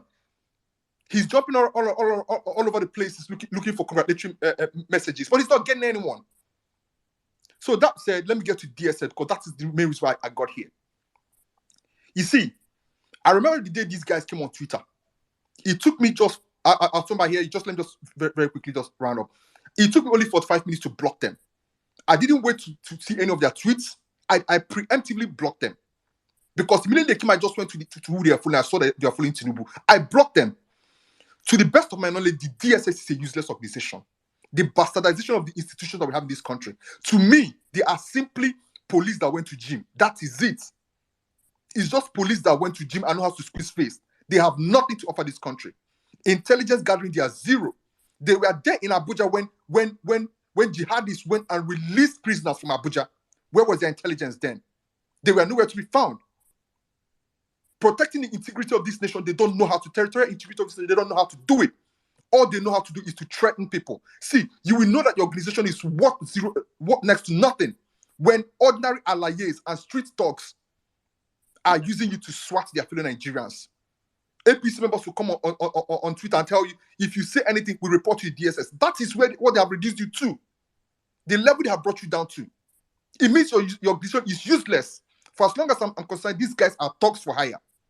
And DSS, if you're listening to this, you are worthless. Go and check your contemporaries in other countries. Check the FBI, check the Mossad, and see the level of respect they command among their citizens. But you are used as just common talk. Look at the type of message you are putting out yesterday. You are telling Nigerians about an interim government. So what are we supposed to do with this information? What exactly are we supposed to do with this information? Aren't you the Secret Service? Aren't you supposed to be in information gathering? Gather your information and take the appropriate action. What are you telling us for? This is just a covert way to come and threaten Nigerians, threaten the obedience. I'm happy that Nelo just mentioned something about Asari Dokubo. I just saw that video. The fat bastard was just sitting there. Somebody was fanning him, and around him, just flagging him all over the place. We are just men with guns. DSS cannot see this.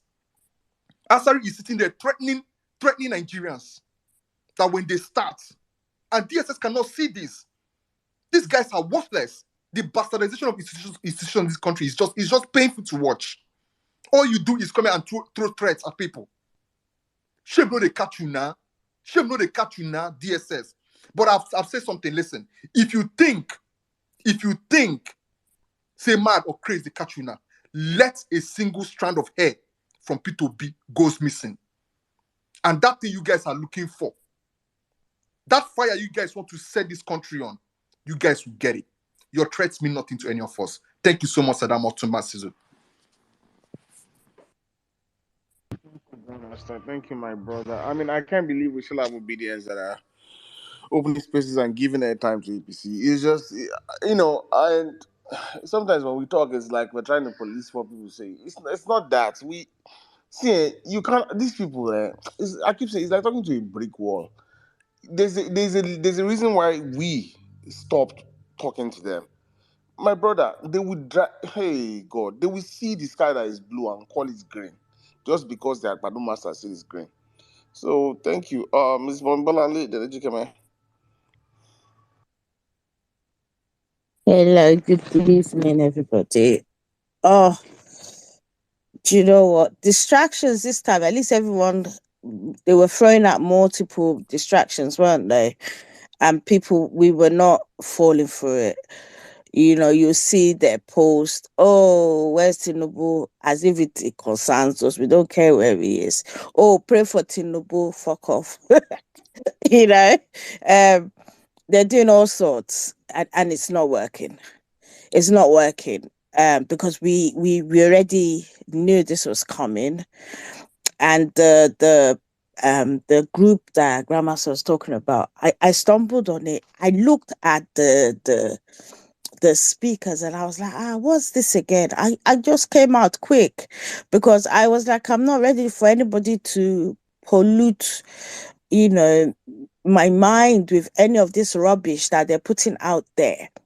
You know, we have them on the back foot because guess what? When Tinubu was planning all of this, he didn't take into consideration the P2B factor. He didn't think that Labour Party or the obedient movement would be a thing. He didn't, and therefore he did not plan, you know, on ways in which he could what do you call it? He could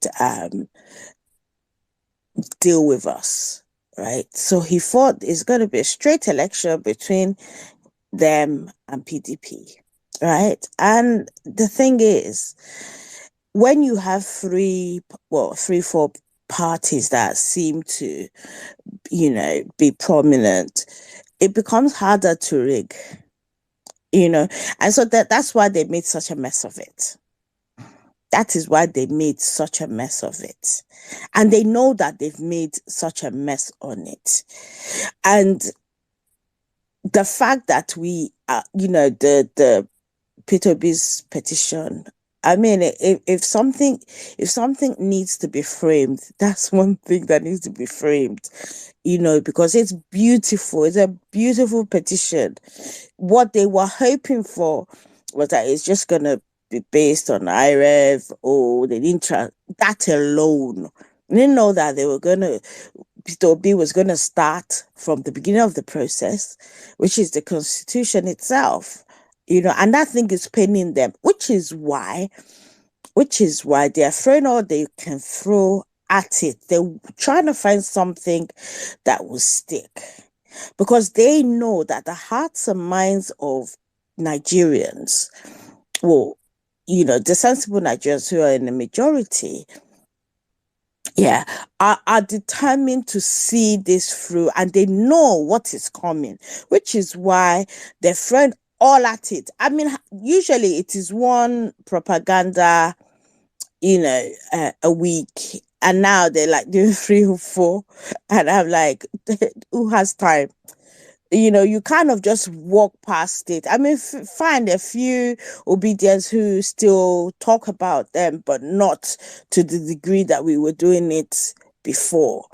You know, it's not. It's kind of really watered down now.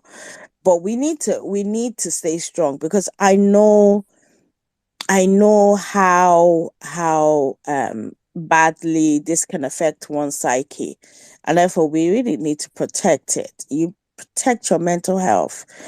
This is not a sprint. It's going to be, the next couple of months are going to be the longest months that you've ever experienced in your lives, and we have to stay on topic, right? And we have to stay sane, you know. So I mean, it's like we saw how effective the hashtags were, right? You see how they reacted, right? Reacted in such a way that whilst before they were saying it's a propaganda, it's a lie, it's this, it's that, all of a sudden they were confirming. You know, when people have their backs against the wall, right? In order to move away from that angle, they will start conceding, which is what they did. They conceded ground, right? By saying, okay, fine, he was a drug dealer. He was a drug lord. However, that was 40 years ago. That was more than 10 years ago. Blah, blah, blah, blah, blah. Actually, we've got them to agree that that's the case, which actually strengthens our case. Bola Tinubu does not want to go and defend that case. He doesn't. He doesn't. He would have been able, he would perhaps have thought that, if we go to court over the IRF, over this, over that, right? It would have been easier for them to manipulate the judiciary and do whatever they want. But this is a fundamental issue, right? And because we are keeping it on the front burner, right? The whole world is also taking that stance of, let's see what's going to happen with this. This is pretty serious, and they can't deal with that, which is why they're shopping around for congratulations, because Bola Tinubu knows.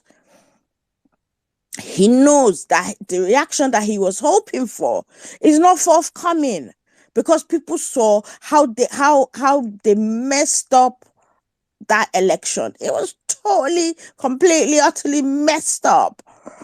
It's like, I have never known, right, more people to head to court than this time. In the whole, all the whether we're talking about the second whatever, and so every time we've had democracy and people have headed to court after elections, right, never has it reached this level.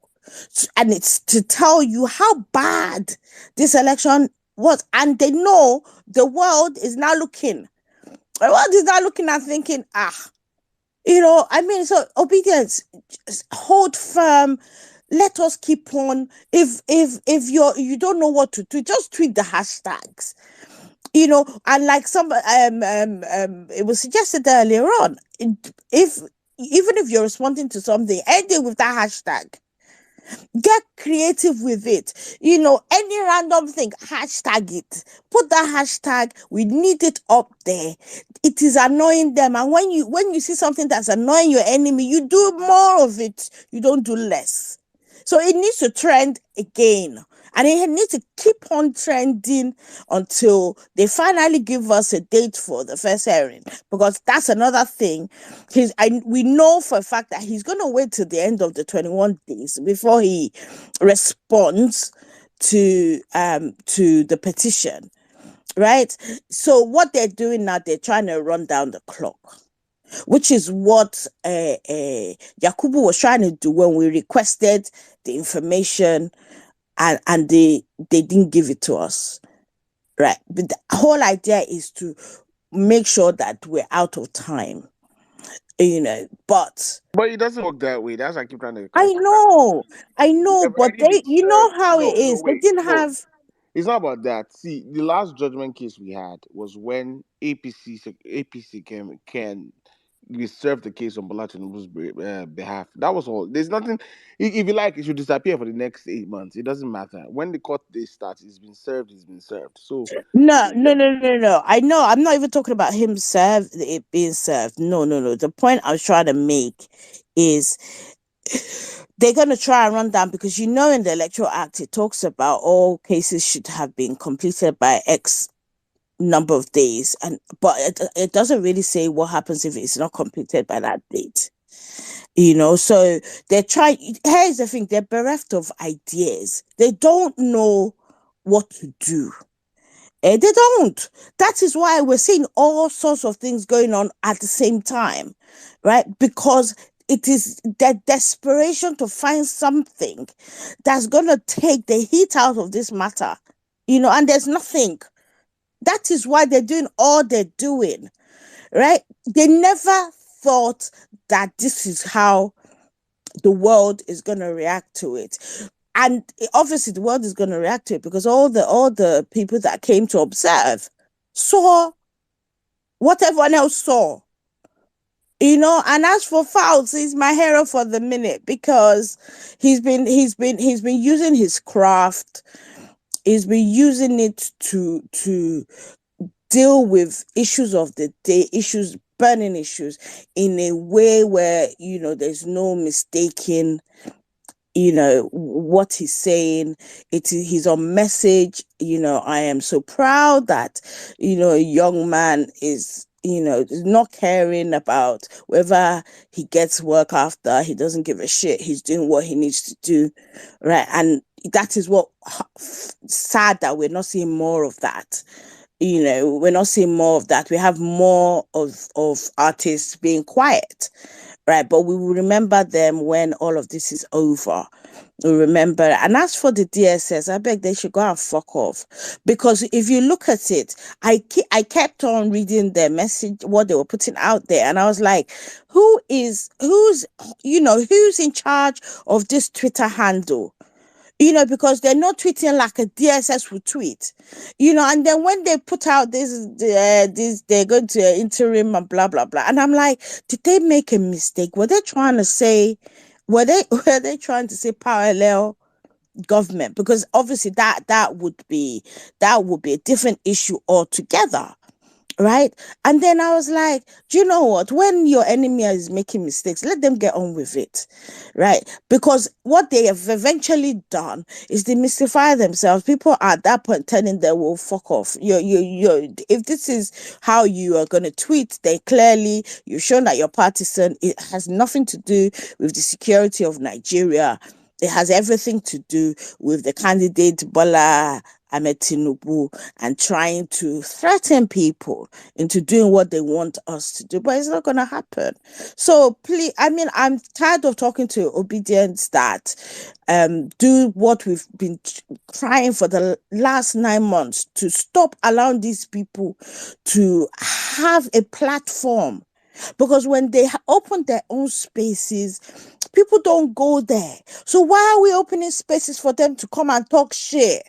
Why? I don't get it. So I decided that, look, if you're going to do that, I am blocking you, because it means that you're not truly obedient. Because if you're truly obedient and you've heard this time and time again, and it's happened time and time again, and you're still doing it, then I question where your loyalties lie. Whether it is to chase clout, whether it's whatever.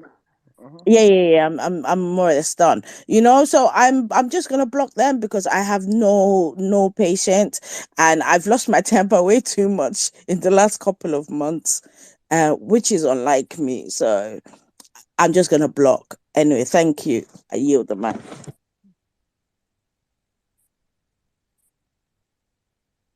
Thank you so much. I think we're going to Jikeme.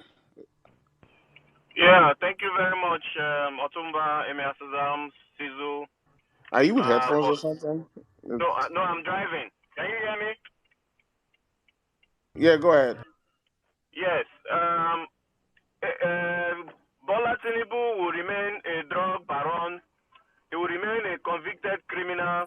No matter how he runs out of the country, he will come back and prepare his defense.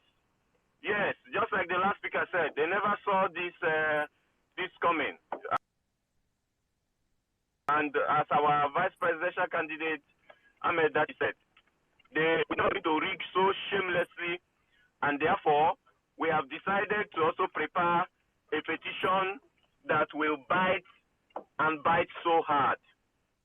Yes, so but anywhere you are, come back. Oh, we have served you through your party.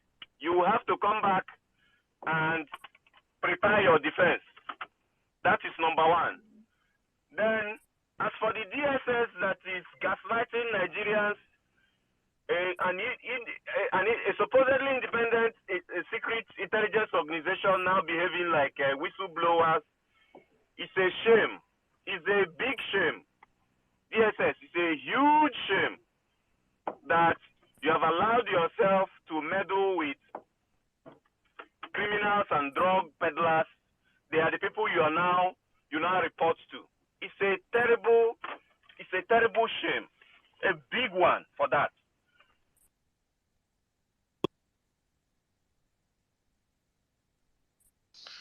BDK, I think you should probably when you're done driving, you come back No, and I'm speak here. I'm because here. your audio is not. Can you hear me? Better now, please go on. Yes. DSS should stop gaslighting Nigerians. This is a secret organization, for goodness sakes.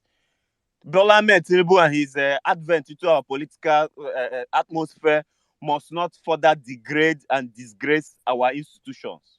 They have assaulted Nigerians enough. They have destroyed us enough. They have disgraced us on the international community enough.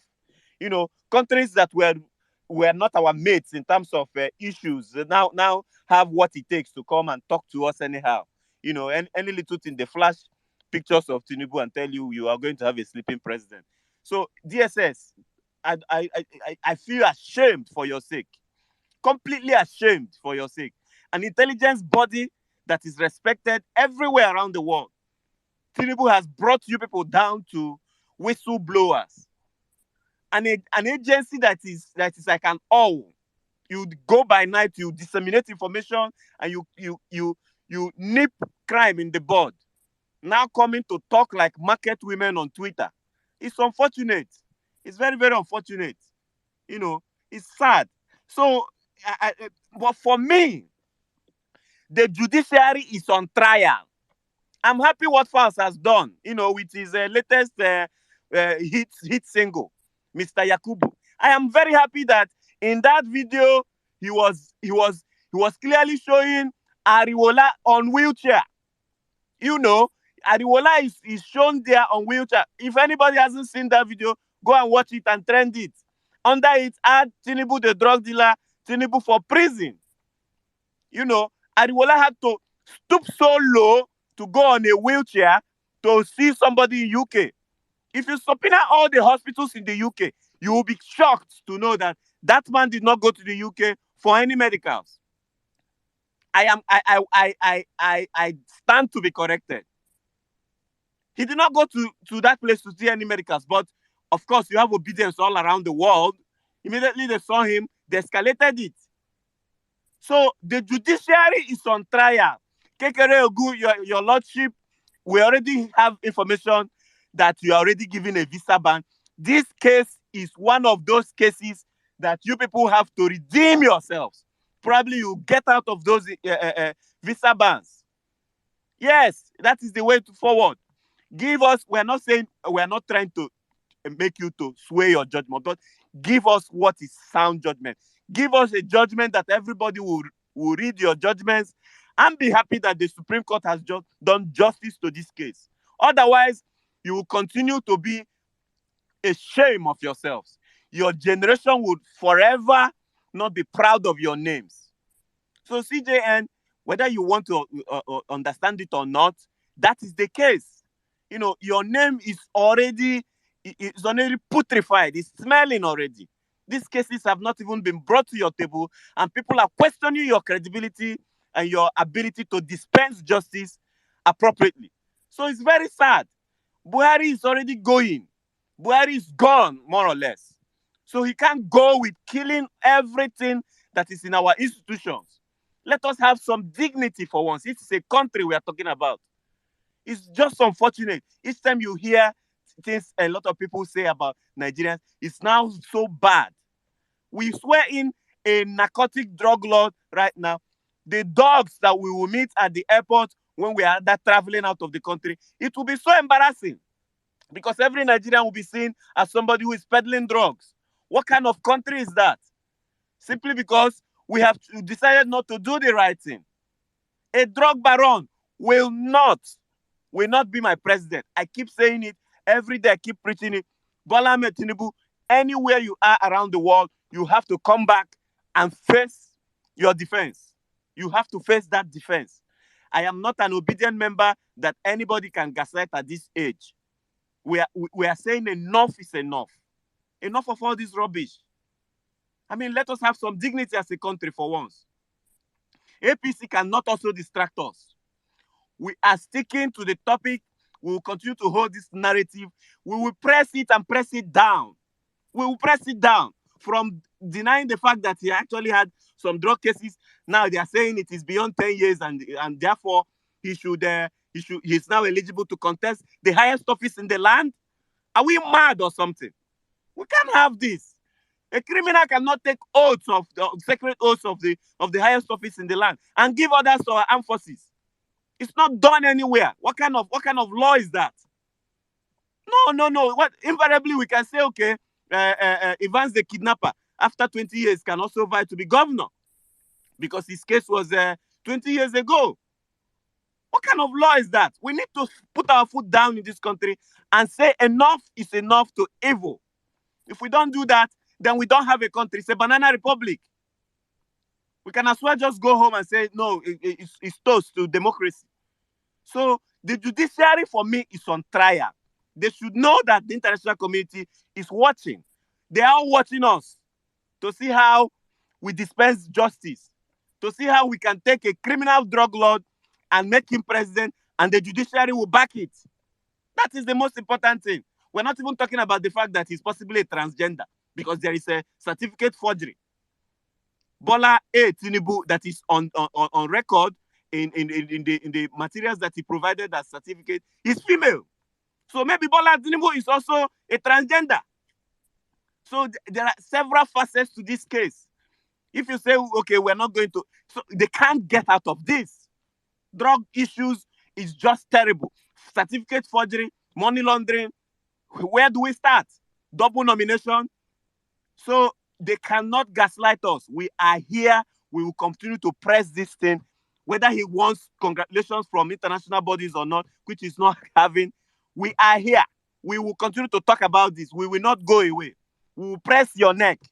No matter how you run, you will have to come back to the tribunal and face your defense.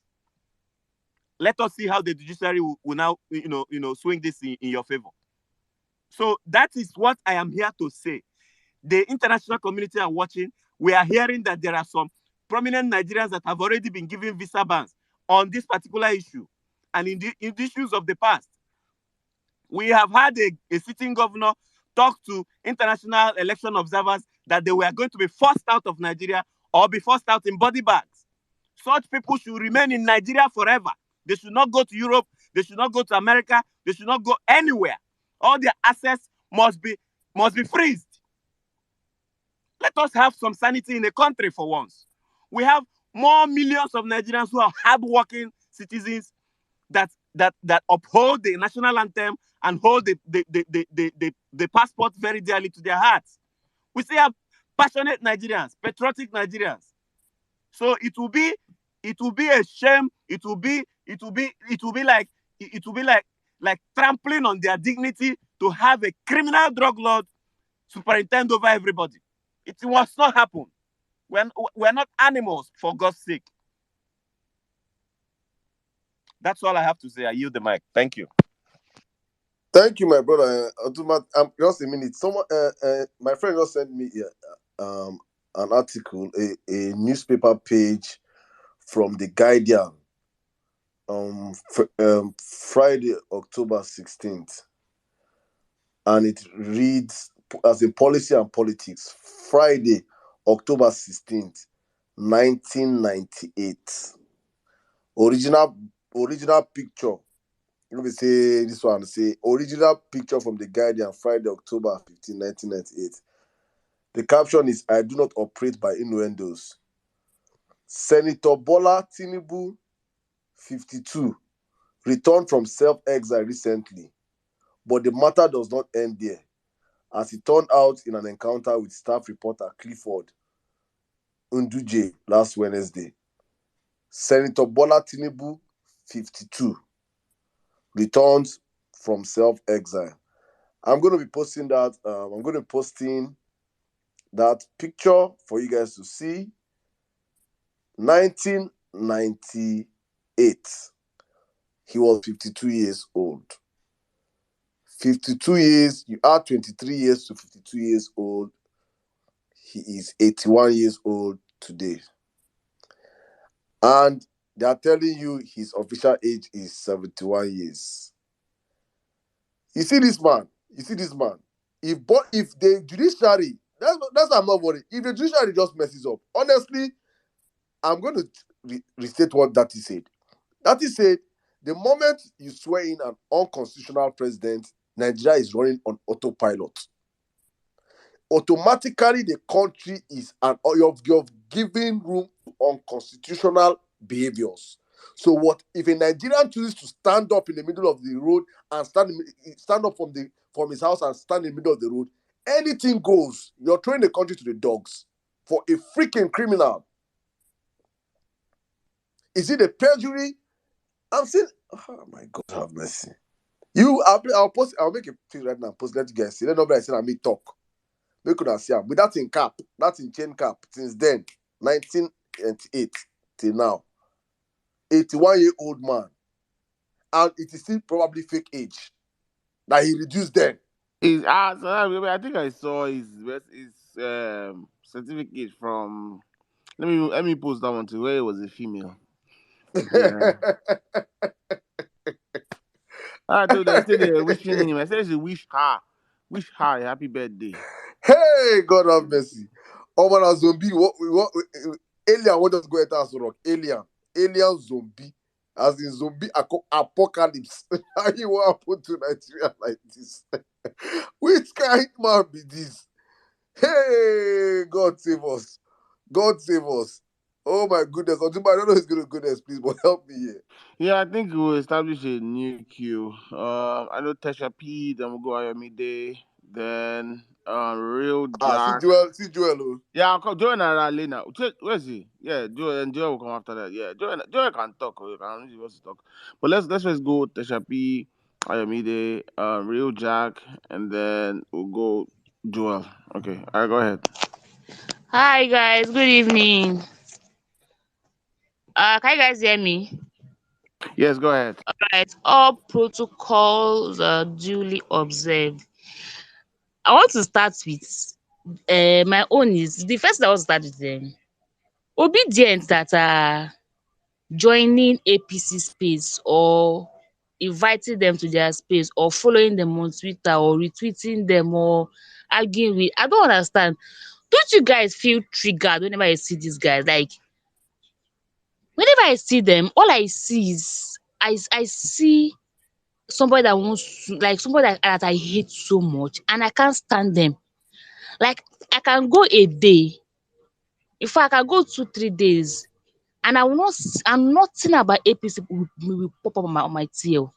That's how much I have cleansed my Twitter. But anyway, let's talk about how these guys have rubbished all the, should I call it, all the supposed respected institutions in Nigeria.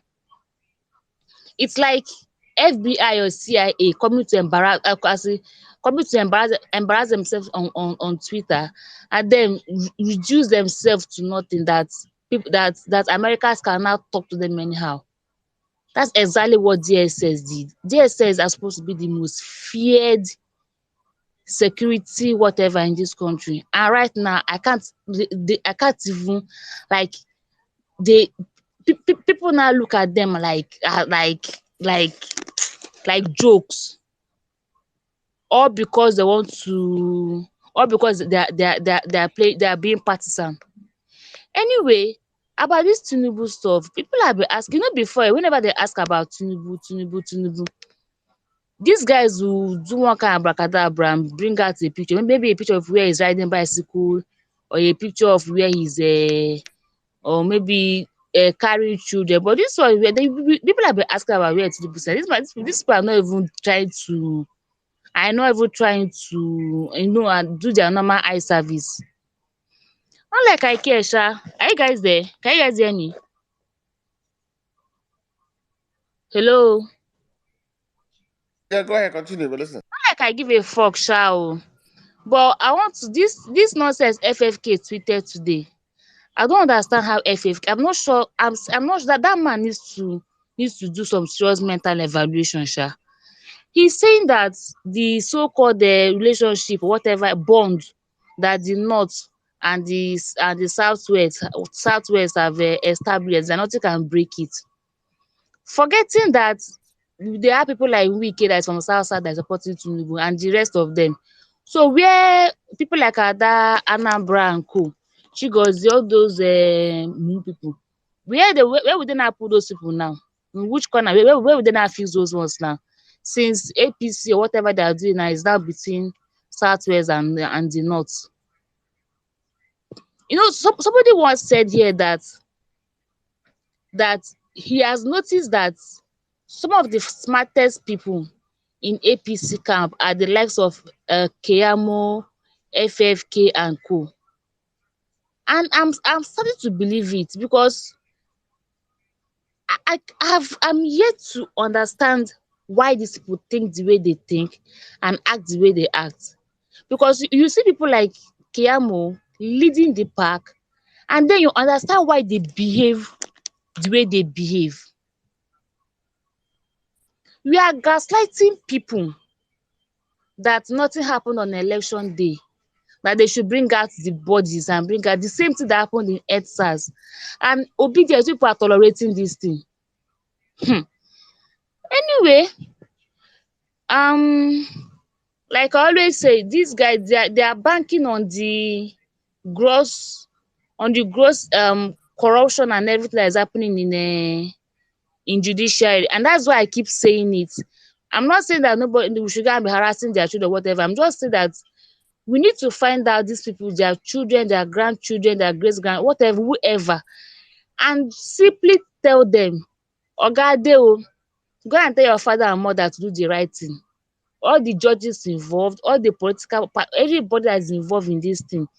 We are not telling the judges to not to rule in favor of people. We're only telling them to do the right thing. Just do the right thing. If you know what is right, you do it. That's it. Me, I'm still in my hotel room, like where Peter Obi lodged us, and I'm begging obedience, please stop allowing these guys to distract us. We should all stay on the topic. Stay on the topic. PO needs to recover his mandate. Simply stay on the topic. Tell the judges to do the right thing. Stop allowing these guys to bring stupid propaganda. Abeg, I yield. Thanks. Thank you so much. Thank you so much, Asha. Ayomide, go ahead. Yeah, thank you so much, Otumba. Good evening, everyone. Hi, Sizu. Hi, Emir Sodam. So one thing that ties all the um points of discussion together this evening has to do with focus. Focus. And then there is this thing that I would like to also chip in at this point. It's a statement that has been making the rounds, all through this period. And this is something that we have to keep emphasizing for everybody to keep remembering. There is no forgiveness or healing without justice. Everybody has to keep that in mind. Mindsets, he made some tweets some days ago that you start seeing influencers come out, start trying to infer that everybody should move on, that there is no hope anywhere.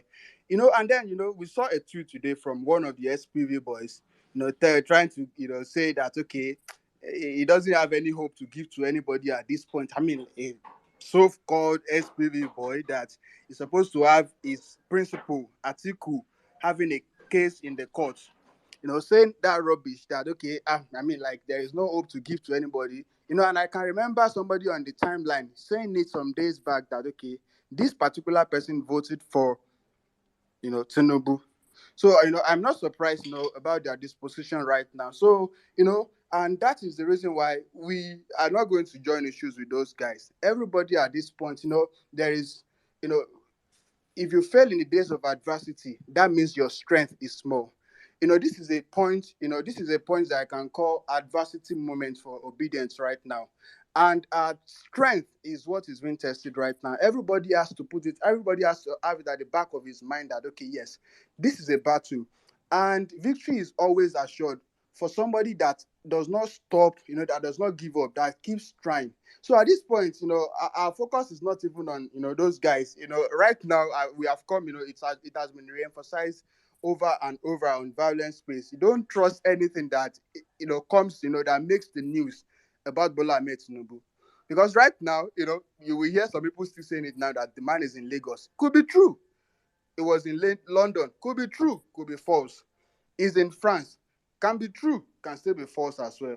So, we cannot trust anything that has to do with the man. And we just have to, keep focusing on what is it that is our focus right now, the judiciary. Going into this election, especially, the gubernatorial election, I said something, to people, I can't remember if I tweeted it as well, that the best thing that INEC can do for us, that INEC could do for us, was to just give us a free and fair election for the gubernatorial election. Why? Because we have the presidential election that has tribunal cases in court. We have cases for the federal election in court right now, and you are now going to inundate the court again with the state election. I mean, like, that's going to be too overwhelming.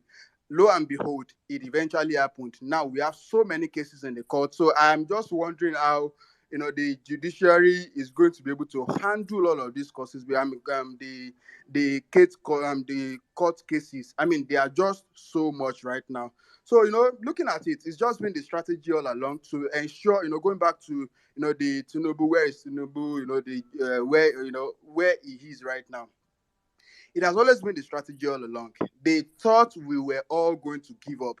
They thought the obedient movement, some of them, it amazes me that these guys get to think that we were all just making noise. I see how people, I was telling somebody like 2 weeks ago, the person was saying that we didn't think this thing was real. How would you say this thing was not real? Like, you see people around you always talking about obedience.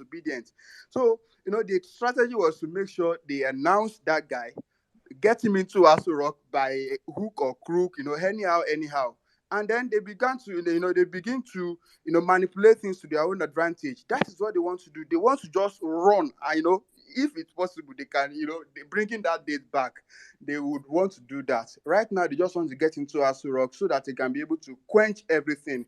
So, and we are not, to the judiciary right now, we are not even expecting them to do anything extraordinary. Just go by the books. Do the right thing. For me, I don't know for anybody else here on Vawulence space. Somebody was saying, okay, we should go and re-strategize, we should go and plan for 2027, that we should sustain the movement. For me, I mean, I have my life to live. I'm not going to sustain any movement for 4 years again. No. This is the time that we have to get it back. We do not have 4 years. I beg, who was saying what? Yeah? You said somebody was saying what, my brother? Somebody was saying that we should go and strategize and make sure that we sustain the movement towards 2027, that we should all come back like this in 2027. And I begin to wonder to myself, okay, what is it that we are going to do in 2027 that we have not done in these 9 months? What is it that we are supposed to do again in 2027? So that means, we will come back in 2027 and they will still tell us to come back in 2021. So that is what is going to happen. So right now we have to make sure that, okay, everything, I mean, is it talking about crowdfunding, talking about going all out to make sure that campaign rallies were successful? These were things that we did. Like, so many of us never, donated to any politician before. We donated in our thousands and millions to make this a reality. And somebody is now telling me I should sustain the movement. Let's plan for 2027. Let us move on. No, we are not moving on. Like, nobody is moving on here. So their greatest undoing was that they thought we were all going to forget. They've forgotten that we are the coconut head generation. So that is the momentum that we have to, sustain now. Let us make sure we stay on course. If we fail in the day of adversity, our strength is small. Now we have to show that we have that strength. They said, we were going to lose steam. No, we are not going to lose steam. Now it is the time to gather ourselves together and make sure that, okay, yes, this is the goal. We know we won this election and we are going to reclaim this mandate. Thank you so much. Thank you very much, my brother. See, these people, this man, Jide Sawolu, said, with great honor, I received my certificate of return. Waiting God go punish for this one. Waiting God go punish for this one. You see that gaslighting these guys are used. My problem is the brazen way these APC guys are doing it now.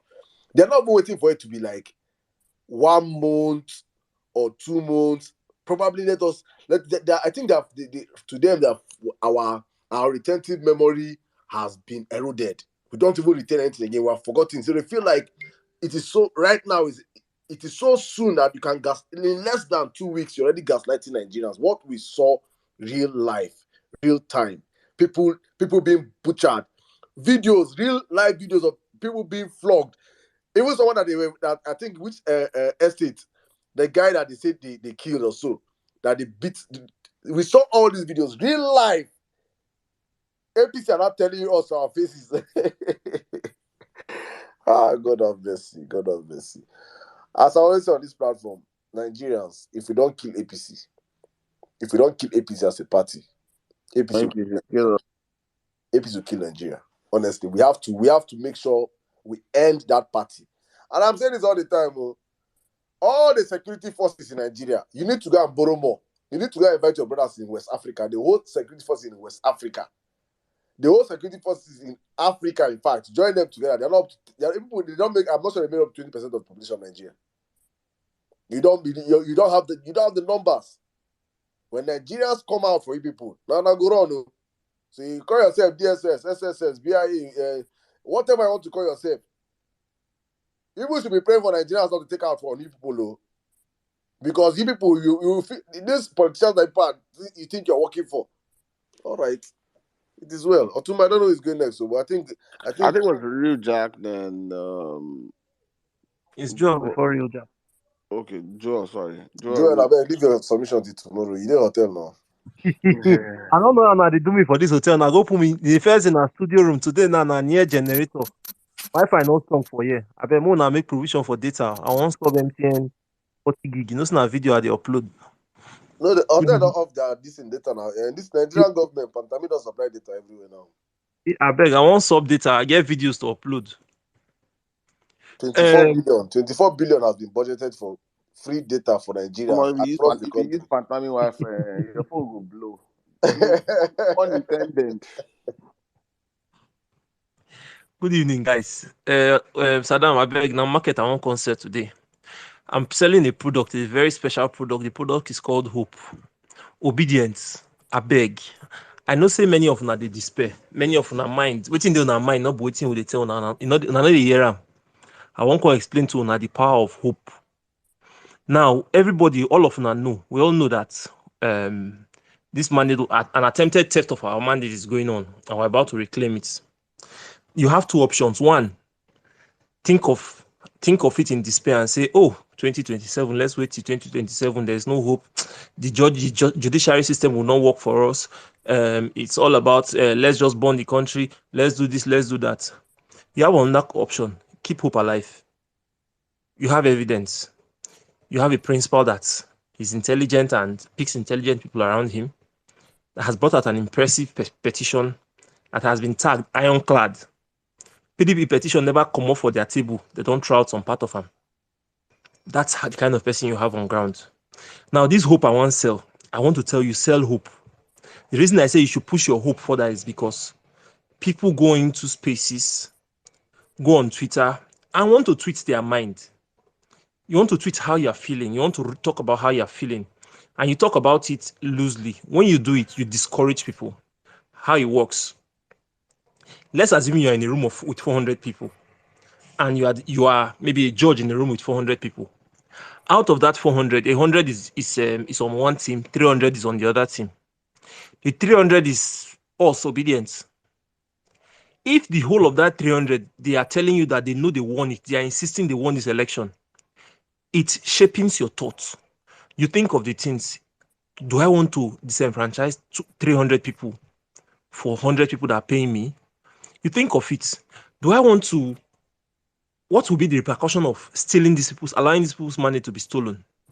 But if you are the judge, and out of those 300, only 10 or 15 are agitating, the other 290 or 285 are just there walking and roaming around. This judge not go work. This judge not go work.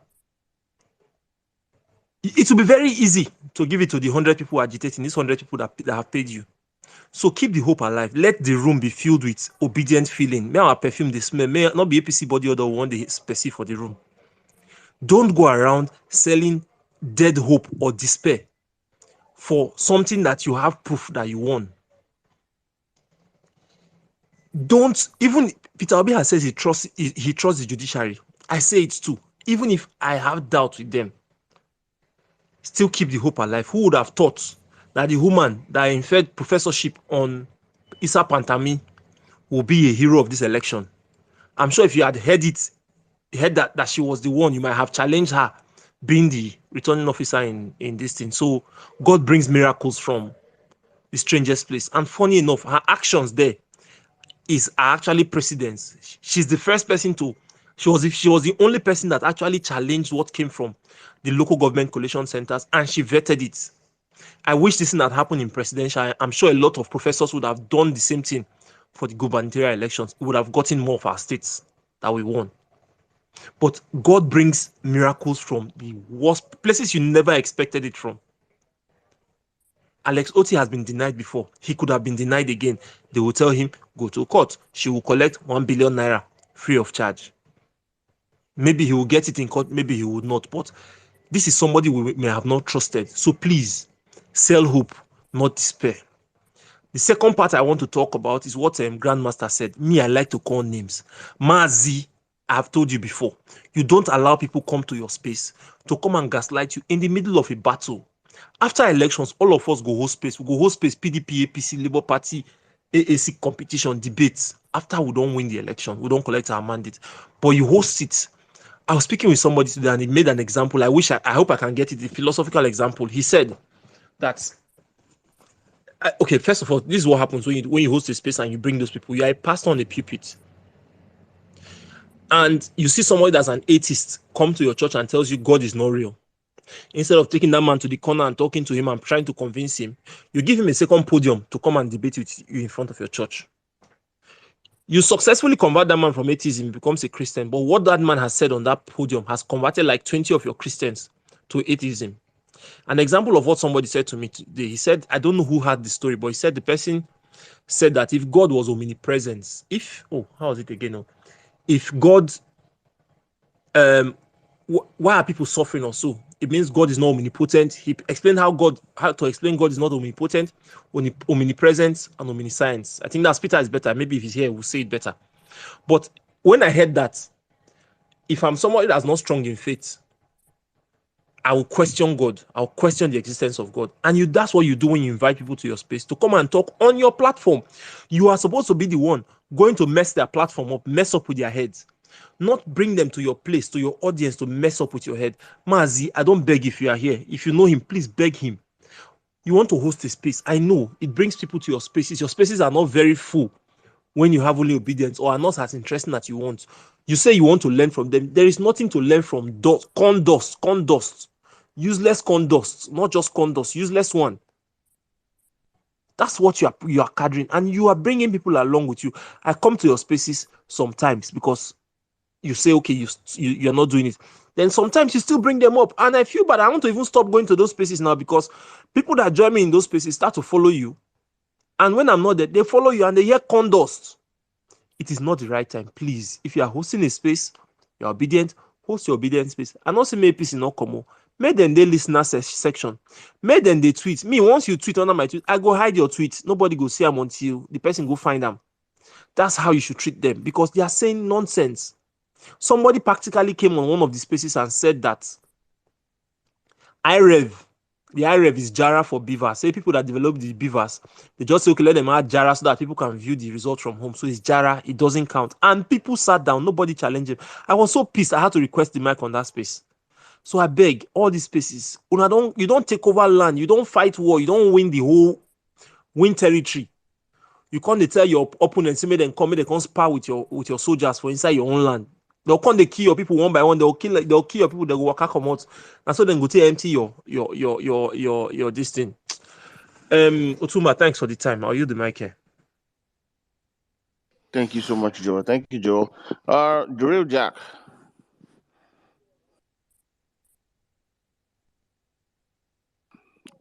Real Jack, are you there? Okay, let's go to the mic. Yeah, I'm here. I can hear. Yeah, go ahead, Real Jack. Okay, thank you very much. Appreciate everybody on this space. Standing on the existing protocols. Okay, I want to start by the statement made by one of the speakers here, where he say people were saying we should go back, sustain the momentum of obedient movement, and in 2027 we should replicate it again. My brother, that is part of the gaslighting we are talking about. They are just gaslighting people, and they want to set the precedents. They want to set the discussion. They want to bring out the content of what you should discuss or what should be discussed in Nigeria as it is now. So basically what they are doing is they are attacking and defending at the same time. This is a part of political game they are playing now. Yes, at the point they have gotten now, it is a very big hurdle for them. But yet, they are thinking they are smart by inventing more games to play. One of the games was that they actually know nobody is planning any interim or whatsoever. Now they have to use DSS to pass a message to the judiciary that in no way should anybody come and obtain any injunction to stop the swearing in on the 29th of May. If you read that DSS statement very, very well, you will come to this conclusion of what I have just said. So, in other words, what they are telling us that if any of our courts, competent court of jurisdiction, grant any injunction to stop the swearing in, they will not take it. Of course, you know they do not obey court law, but that is what the DSS have just done. You may be looking at it, they will just come and gaslit and say people are planning this and that. No, that is not the real message. The real message is for judiciary not to grant any injunction to anybody or group of people stopping the inauguration or swearing in from holding on that 29. Now, having said that, if you look very well internationally now, there is two categories of politics they are playing now. The West, the Western countries, and the BRICS country. The BRICS country now, they are fighting to see how they can push the West out of Africa. They can remove their food stamp out of Africa and make new alliance with Africa, then offering them development and infrastructure in return in order to partner with them. Whereas the West are coming back to consolidate on what they have been doing. They will use the World Bank to wanting to grant as many as institutions that need loan in Nigeria to give them loan. By the way, if you go and read the loan profile of all the states, all the states in Nigeria, you see how many billions they are owing and they have not been able to do anything with them. Now, coming back to what I'm saying. Now, if you look, you see the Vice President of America just, was it Ghana? She went to Ghana preaching about how the LGTB and all that should be accommodated and all that. What are they doing?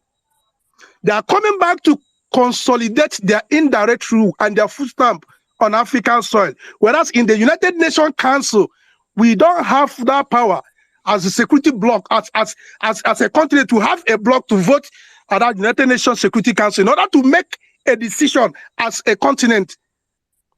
Now, why I'm saying this thing is, the West will literally do nothing. The best they can do is either issue a statement or advise that we should go to court or follow any legal means.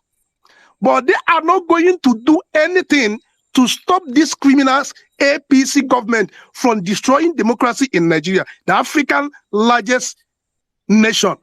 Now it behoves on the youth, the citizens of Nigeria, to say, no, we are not going to be alive to see democracy being destroyed or raped by these people, because they have just introduced mafia system into Nigeria.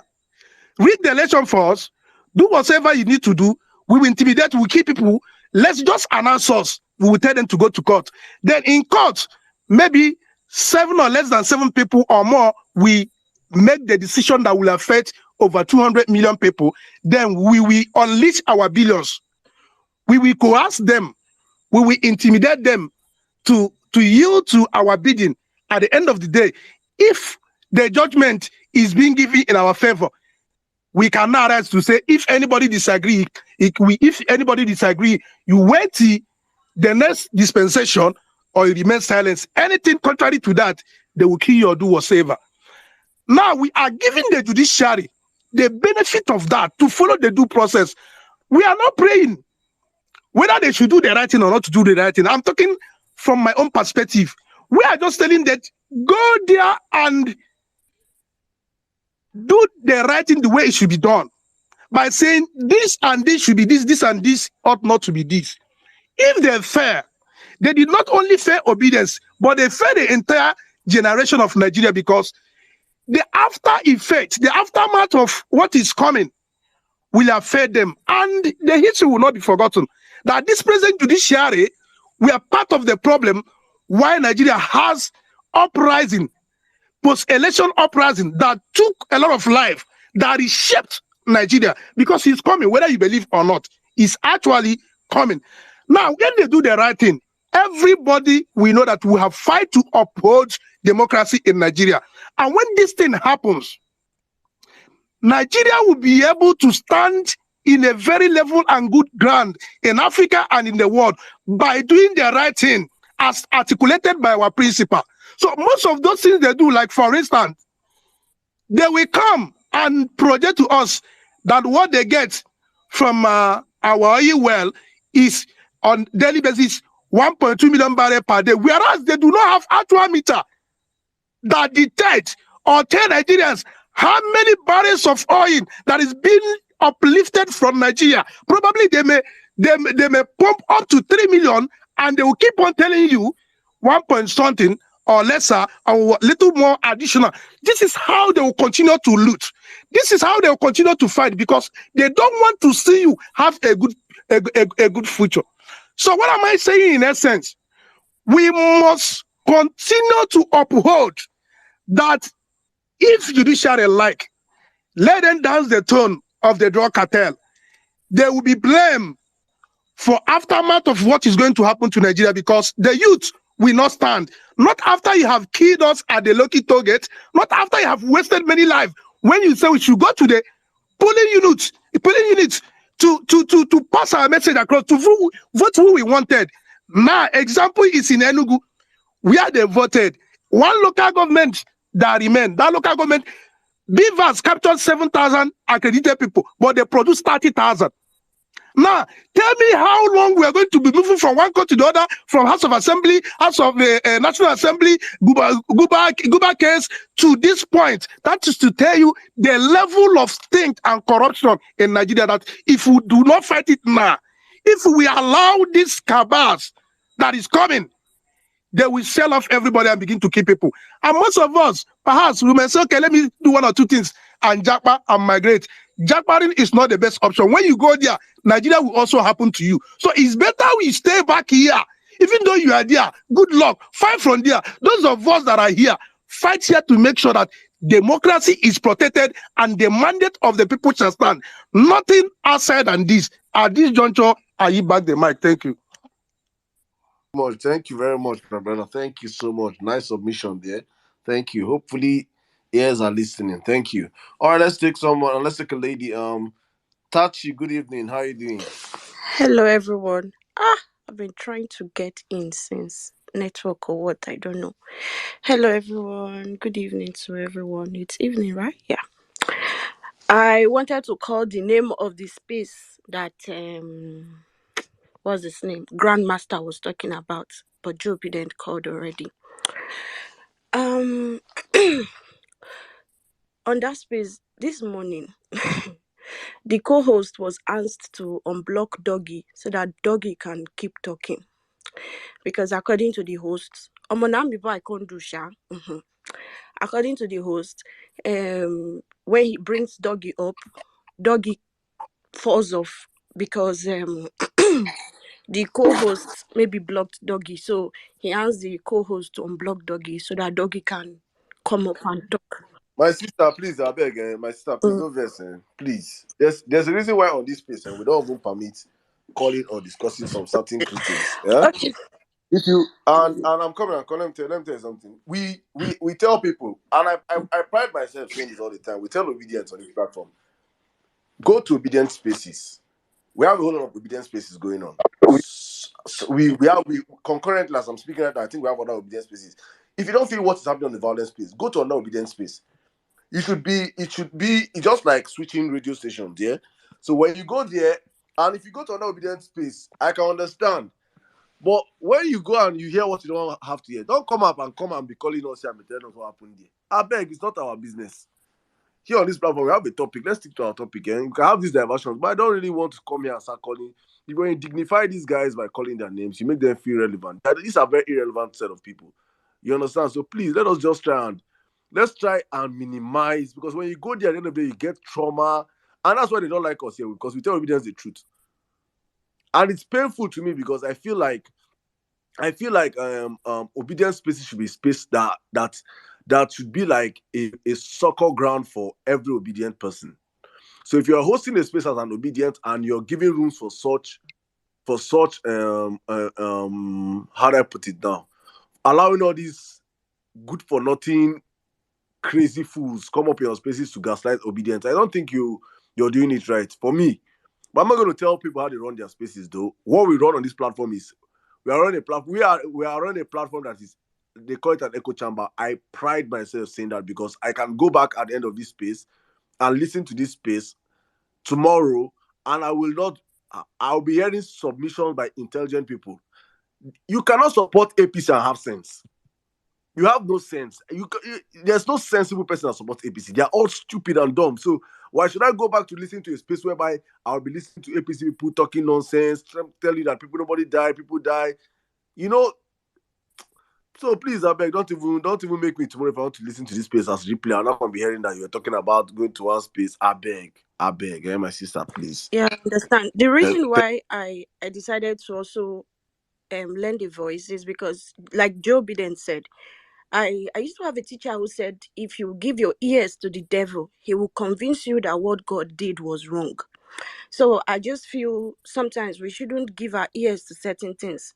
So that's why I just said, okay, let me just call the name of this space, so that when you go and you hear these things, you don't feel like as in you don't I don't know, but for me it doesn't change how I feel anyway.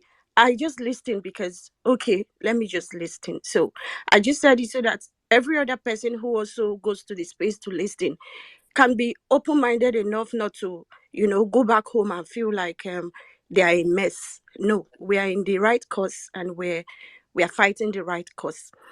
Okay, about the distraction. Before the whole election, a friend told me that I had a bet with a friend, and he said Tinubu's Atiku's votes will be more than Obi's votes, and I was like, no, with every work we have put in, is not possible. And then we had that bet. Then after some time, I was now having a conversation with a friend who is under was this guy, the one leading the protests in Rivers right now, under his payroll, and he told me that that Obi, not because Obi will not merit it, but Obi will not come second even. That the only reason why they will give Obi third is because they cannot play it for this guy in Kanu to come before Obi, in no honesty. And I just felt, let's see how it will work with all the beavers and all. And lo and behold, it really happened. And on the day where they called the election, I remember how bitter I was, and I uploaded and I just poured out on my status. And then he messaged me and said, but I told you, hope you still didn't go on with the bet. And somewhere in my head, I was like, why the fuck? And exactly what is happening is what he told me was going to happen. Like right now, the court case, I still said, when the petition came out and I put it on my status, he said, babe, calm down. I don't tell you how this thing go happen, you go lose. And it just feels so bad that, it's almost like they already know they know who is going to be next who is going to be next that. It's so painful, and it's a distraction. It's almost like everything they throw out there is just to put your mind away from what is supposed to be. They already know what they are going to do. So while we are here shouting and crying, they throw out something to distract us, and then it's almost like, in all honesty, he told me that Tinubu on the plan and come 15 years, they come like this whole drama. It's almost like he sees tomorrow. And every time something happens, you say, babe, I tell you, no, they worry yourself. Come on, mind. It go be, it go be. And it's just so painful. I just really want us not to feel distracted. Everything they will throw out there is just because they need us to look the other way. What I've come to realize that whatever APC is showing you is not what it is. There's something else. You know, when they say a child is crying and pointing somewhere, if the mama no dey there, the papa go dey there. With APC, where did they point? No be where that thing dey. No be where that thing dey were line another place it dey. So I just want us to see that. Okay, somebody said something that what kind of DSS Twitter page is that is not even verified? That every official Twitter page, every government official page is verified. See, check am before this week. Okay, this week go end. Before they should say before tomorrow go end. Even if it's the normal blue tick that you pay how many dollar on Twitter, they go put on there. I am sure. Just watch, you will see. Because so many people said it today and they were on that space, and I'm sure they took notes. Before this week or next week will end, I'm sure they will want to go and put a tick on that page that just came out to just shame themselves. Because I really don't understand. Like, sometimes when they do things in Nigeria, I'm wondering, like, do they think every fucking person is a child? It's really painful. It's almost like, and then when you see young people giving excuses or Shana the payroll, now walk away, I did this for PDP in 2015. It is what they do is every morning when we go to work, they bring a list of things they need us to push online, and that is what we will do the whole day. Depending on the volume of your traffic, that is how you get paid at the end of the day. So when you see them sometimes come online and say things, it's because they need to get paid a particular amount. Now, waiting we do 2015 PDP, but they will tell you do it and just say it's voluntary, but not the work. So sometimes when they come, I just know now the hustle I go come on mind. But I not everybody will really see it and just understand, say now the hustle. But at this time, I don't think anybody should partake in that hustle. I don't really think anybody should take that up and do it, especially not for APC at least. Not for APC, not even for PDP. But I don't know, but it's just sad. It's just sad. I just really want us to stay focused on the goal. The goal is to get Obi to the Aso Rock, and that is what it is. Have a good evening, everybody. Thank you very much, Tachi. Thank you very much. All right, let's move on real quick. I think Stain, you have been here for long. Stain Lee. Wait, has Leto gone or tweet? Oh, Leto. Let Stain Lee go there. Then I think we'll come to tweet doctor. Now, good evening. Good evening, Emir Sirdam, Otumba, and Sizu, and everybody. I greet you now. Say, I joined this Vawulence space. Is it last year, July or August or thereabouts?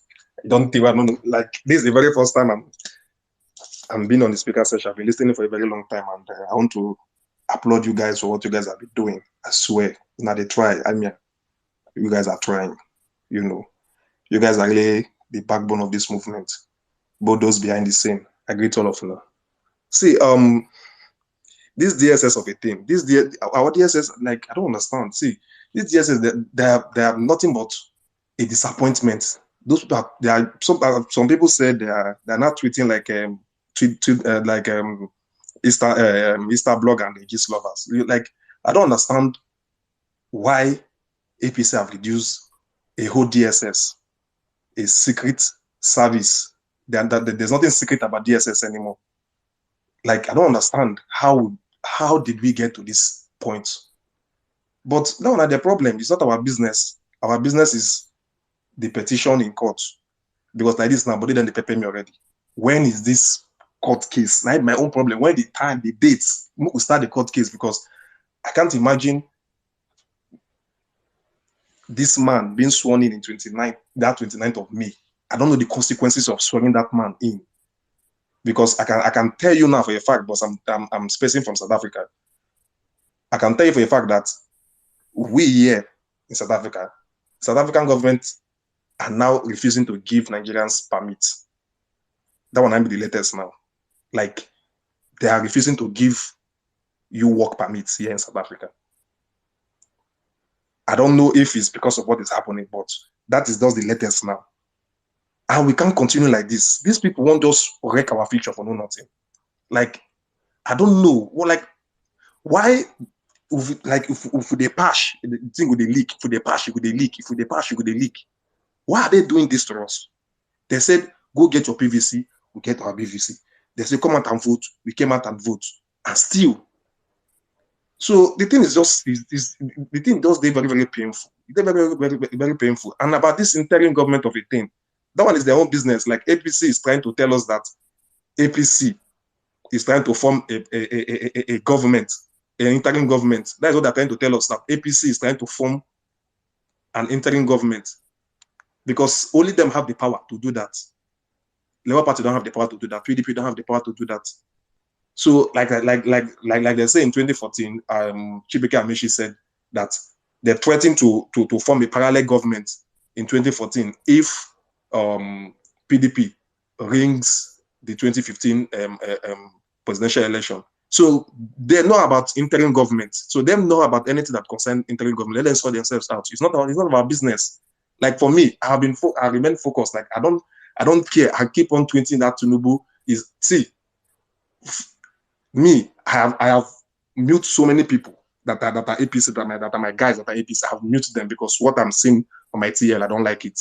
Some people I don't even follow them because I don't block. Instead of me to block you, I will just unfollow you. You just do I go do my own. You understand? So me, I have been focused on my life because all I want to be seeing there is that date or your court date don't issue. What is the next thing? I don't care about whatever they are doing. Whatever APC and their followers are doing is their business. If you want to listen to them, that is your own business. You know, if you really get that time to listen to them, then that's your own problem. But for me, I know that you see this mandate. Now two things are involved. Is it that they give us that mandate peacefully, or we will take it by force? They have to choose one. Is that they give us peacefully, hand over peacefully to us, or we'll take it by force? Because the days of our parents where they would also overlook things have gone. This is our own time. And whatever we do now will determine the future of our own children. So we have to take it by force now. We are not here for this round table talk anymore. No, we have passed that level. So I want to just, advise and talk to the obedient. Let's keep pushing. Let's keep moving. I'm very sure that mandate must be restored, and that drug baron, that Escobar, whatever, I don't care. Let me go hide for inside hole. That certificate of return, he must return that certificate of return. But what I want to ask is that what are the consequences of installing this man as the president of the Federal Republic of Nigeria come May 29th? I want to know, because if they install this man, I want to know. I'm asking, please, what is the consequences? Because anyhow, they must sworn in somebody. So I want to ask the consequences of,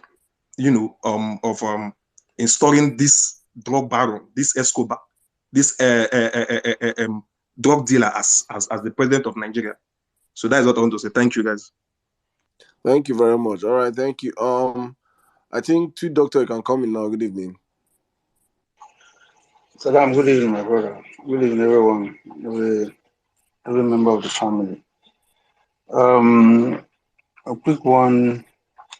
Most times, Sirdam, when you tell people to watch their mental health, or especially the spaces they join, we are trying to, when Tachi was speaking and we are trying to interject her, but from her submission, you can see that she was affected, because you can see the trauma where she was coming from. Here, we don't please people. You have your liberty to do what you want to do, but don't come back here to express some certain sense of feeling, because we've gone beyond that stage. In a stage whereby Doctor, is your earpiece? Yes. Please now. You know our rules now. You have to speak to your phone. No, but normally it's not supposed to be an issue. Yeah, but I've taken it out actually. I've taken it now. The production quality of your voice is low. Yeah, but I think it's better now because I've taken the earpiece away. Yeah, go on, now, go on. Okay, so what I was like saying is most times when we tell most obedience to be very, very careful, from her Tachi's submission, you can see she was traumatized, or I don't know how long she has been traumatized by going to some certain spaces. We have gone beyond that stage. What the stage we are now in is that the implications of just like what this our brother is saying, we have 2 months to go before a handover date. The tactics the judiciary and everything they are using, what are implications going forward, what are the risks involved. If we cannot be able to conclude the issue with the judiciary, and then there shouldn't be a vacuum, and then we have the BAT as in an inaugurated president. What are the chances? But I just want to assure us one thing. I just believe so much that if you look at what is actually going on, the Tinubu prepared 2003, way 8 years ago. He planned, he orchestrated, he was planting people in some certain positions.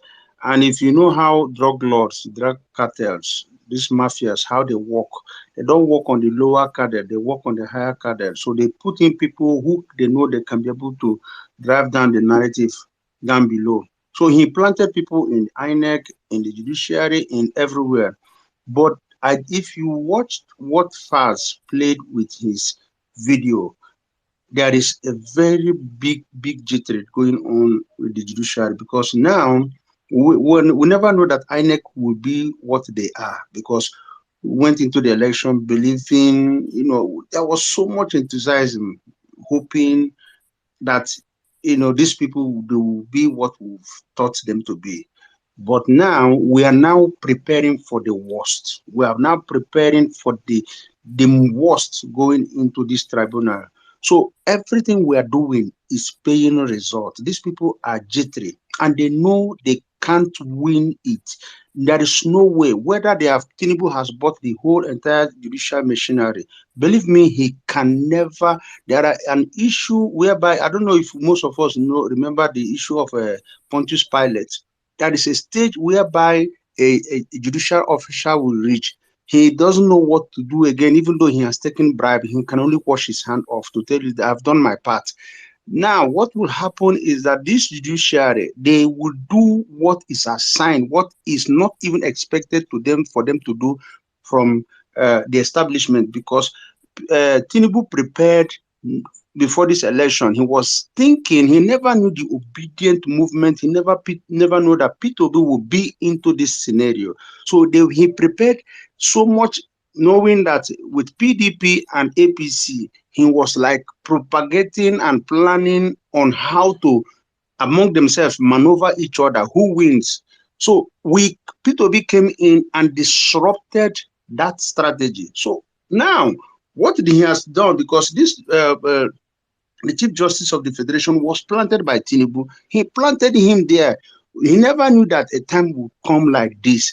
Now, what do we do as obedience? We are now more far ahead of them. If you watch out about the issue about the beavers, obedience has now gone far to even tell INEC, even though you are saying there's glitches, we have an issue whereby we can be able to recover whatever glitches you think you have through the Amazon web portal. So we are far above all of them. I don't want us to look at these things as something that it is already what God has said will be. It must be. The only thing that these people are just doing, they are trying to kind of see if they can be able to cover themselves, their heads in shame.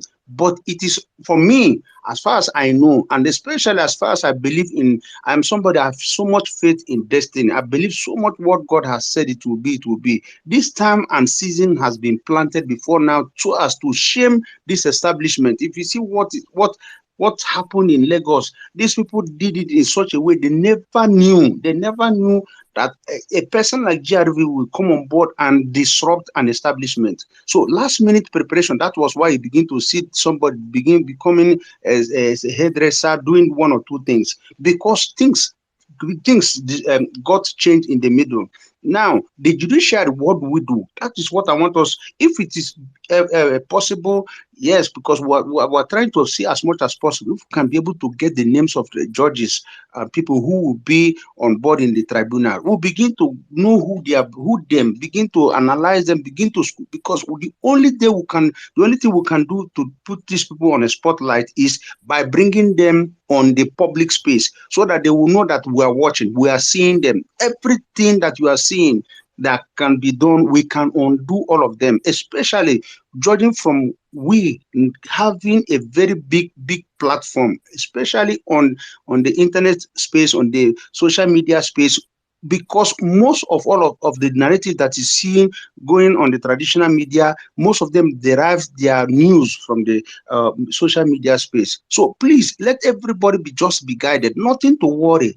Yes, do your part as much as possible as you can. When you wake up in the morning, begin to do the hashtag, because it's sending a very direct. The only thing that keeps these people very, very, very dislodged, very, very, very uncomfortable when they hear the hashtag Tinubu is a drug lord, Tinubu is a criminal, Tinubu for prison. It makes them very, very uncomfortable. Continue, bring out 10 minutes, bring out 15 minutes. So anywhere you see the hashtag, retweet it. Make sure that it is on the front burner as always, because we are one. It's not an issue that whether we win it, we must have to win it for posterity's sake. Thank you so much, Saddam. And I yield for now. God bless all of us. Thank you very much, my brother. From the famous producers of nobody died in Lekki. Show us the victims of Lekki massacre. Comes on another blockbuster. Nobody was intimidated in Lagos. Violence, free elections held in Lagos. Same producer, hitmaker. These guys are crazy. I don't have any pity for any APC member. Those people, the APC members will die shameful deaths. People all of you, for all the deaths people that died in Nigeria, all the blood that was spilled, your blood will be spilled as an APC. Just if you're an APC member, you know that you truly sincerely know that it was not violence free. It was violence free. Nobody died. Nobody was macheted. Nothing happened. If it is real, you truly believe that, what happened? May that election has happened, and I say go come for your life. But for you ones that have sense enough that you know that truly you guys did what you did, probably God can forgive you. For all of you that are running your stupid, dirty, stinking mouth that you cannot brush, and coming out to tell us gaslight Nigerians, less than 2 weeks. We just buried some people yesterday. Some people will never see again. Some people will never use their limbs anymore because you wanted to win an elections. They are not coming out now to gaslight us. It is crazy, honestly. It is crazy. When I say that party is a terrorist organization, I know what I meant. All right, let's move on real quick. I think let's take Nina. You have been here, but your hands are not up. But let me bring you in. Good evening. I think you're new on the platform, so you don't know how we operate here. So good evening. Welcome. Good evening, everybody. Thank you for bringing me in.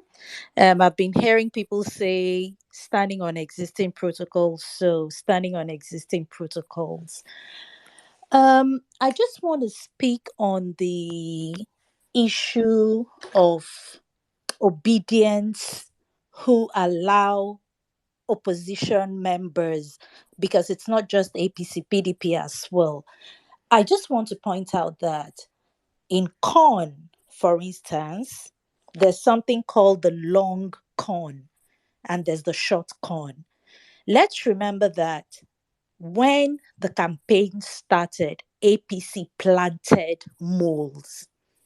So some of the people you think are obedience because they've been tweeting with you, showing up at campaigns and all that, are actually not obedience. There are moles. And I'm saying this from a place of authority, from a place of experience. I worked in 2015 with the campaign and all that, and I saw how dirty and how disgusting these politicians can be. I work in media as well. Let us be careful. Even in this space, there are a lot of people you think are with you, they are not. So it's about discretion, knowing when, because there is a plan, there's a game plan. So let's start, gain their trust, which is how people get swindled and conned. Gain their trust. Now they trust you. Now they think you're one of them. Now they think you're family. It's time to get onto the next phase, which is gaslight them, throw in some doubt, take advantage of their fears and their questions, etc., etc., which is what's going on right now. I unfollow and block a lot of people who have Obidati LP obedience on their Twitter, because I read their tweets and I see that there is no way in God's green earth this person is a Peter Obi supporter. There is no way on God's green earth this person believes in the same ideologies that Peter Obi stands for. How do you say that you follow PO and then you're tweeting things like, but this thing that he said is somehow, he should not instigate people. We need people on our side. Like, are you out of your God-given mind? Are you mentally unstable?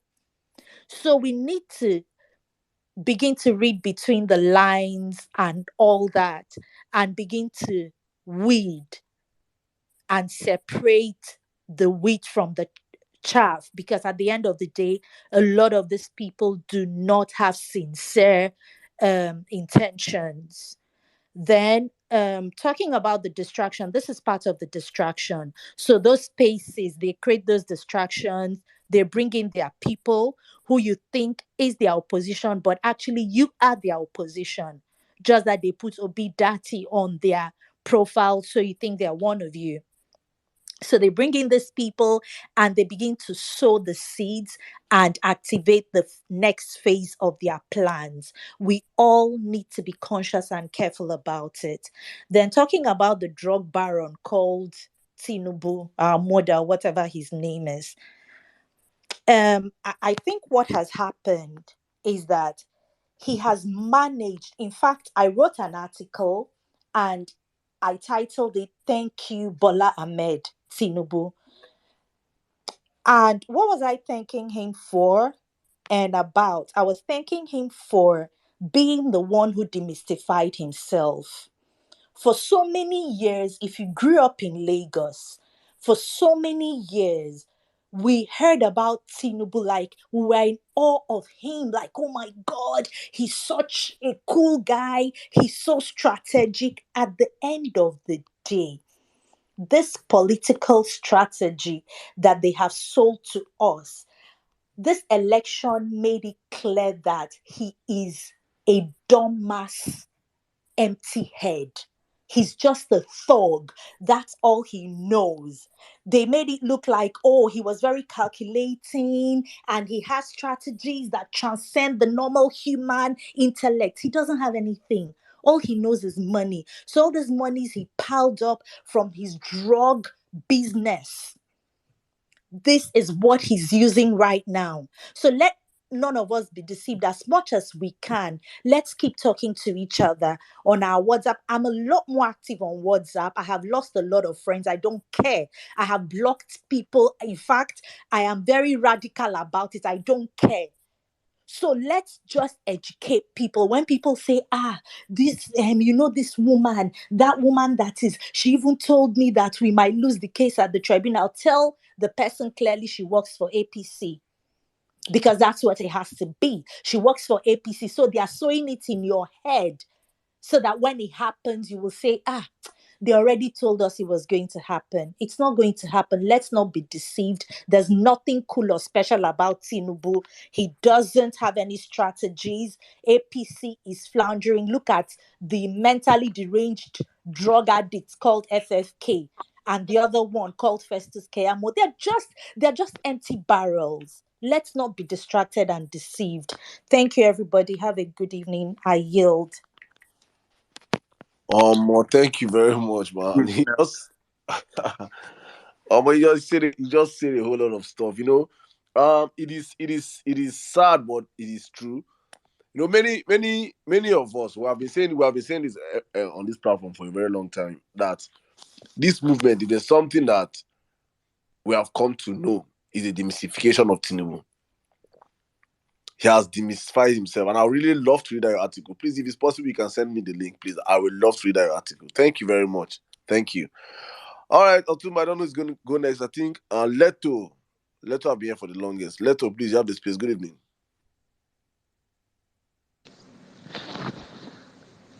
Good evening, good evening. Good evening, everyone. Can you hear me? Yeah, go ahead. Okay, all right. All right, this is my first time speaking here, though. Good evening, Sirdam, Otumba, everyone. It's nice to be here speaking. Okay, so I don't want to get to the topics. I don't want to divert. APC distractions. Well, we've seen a lot of tactics coming from the APC camp. Even before this whole election season. So everything that they've been trying to do is just keep our minds away from what they're actually doing, pit us against each other, and all that. I just feel like these people they're just out for blood. They don't care about development of the country, helping the people, making the country better.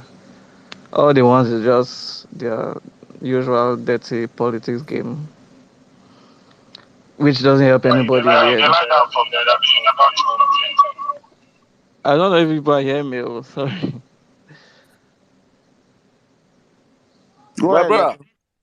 My brother, no vex. Okay. Say it's your first time. We have to induct you. On the violence place, you they sleep for this place. You have to wake up, drink shake. You have to shake up your voice. You come here like say you just wake up from bed. No. This is not that platform. You need to, if it's alligator pepper, lick something, shake something. No come the stagger your voice, my brother. Gym up your voice, gym your voice out there, my brother. Please, thank you. If you're using an earpiece, please take off your earpiece and speak to your phone directly. I think there's a reverb coming from your side. The bounce is crazy and it's weakening our spirits here. So please, you can unmute and speak now. Thank you. Leto, you can go on now.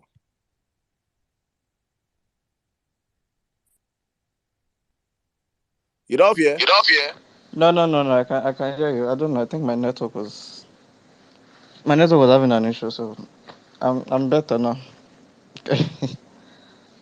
Is my voice better now? Go on. Okay, yeah. So as I was just saying, everything is kind of connected. The APC distractions, the DSS acting like what I don't know, Secret Service. Never seen CIA. I never seen CIA like putting out the kind of information that I'm tweeting like the way our DSS tweets, at least in the past few days as they came here. I don't understand them. I don't understand what the DSS is trying to do. It looks like they're the ones even Yes, doing Saddam, what. we should even report that DSS.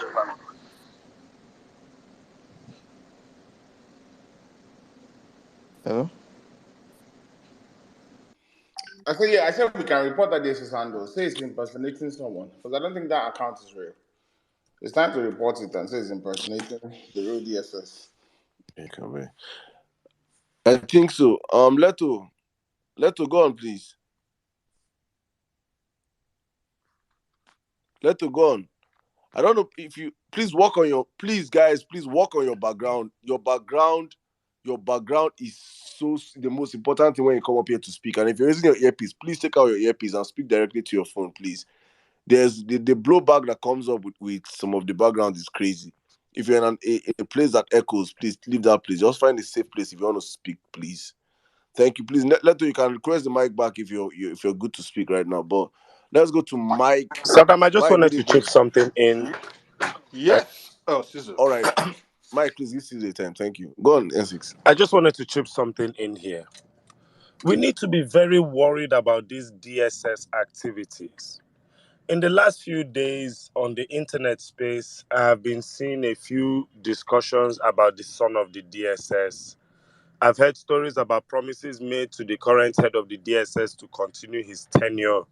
I've heard that the DSS handle is even being run by the man's son, because I see no reason why a whole directorate of state services would even come on Twitter with a handle that wasn't first verified, especially when they have Pantami in government. So there are so many worrisome things that are going on right now. A lot, everybody don't cast, APC don't cast, APC don't embarrass the whole country, APC has bastardized all our institutions. But even in America, you know, the mafia got big, the drug dealers are big, but the drug dealers have never taken over the CIA. They've never taken over the FBI, because who will now arrest them? Who will arrest our erring politicians when they go wrong? Who will arrest our criminal elite when they go wrong? You have seen what happened today, day before, was it yesterday? One of their distractions as well. They robbed.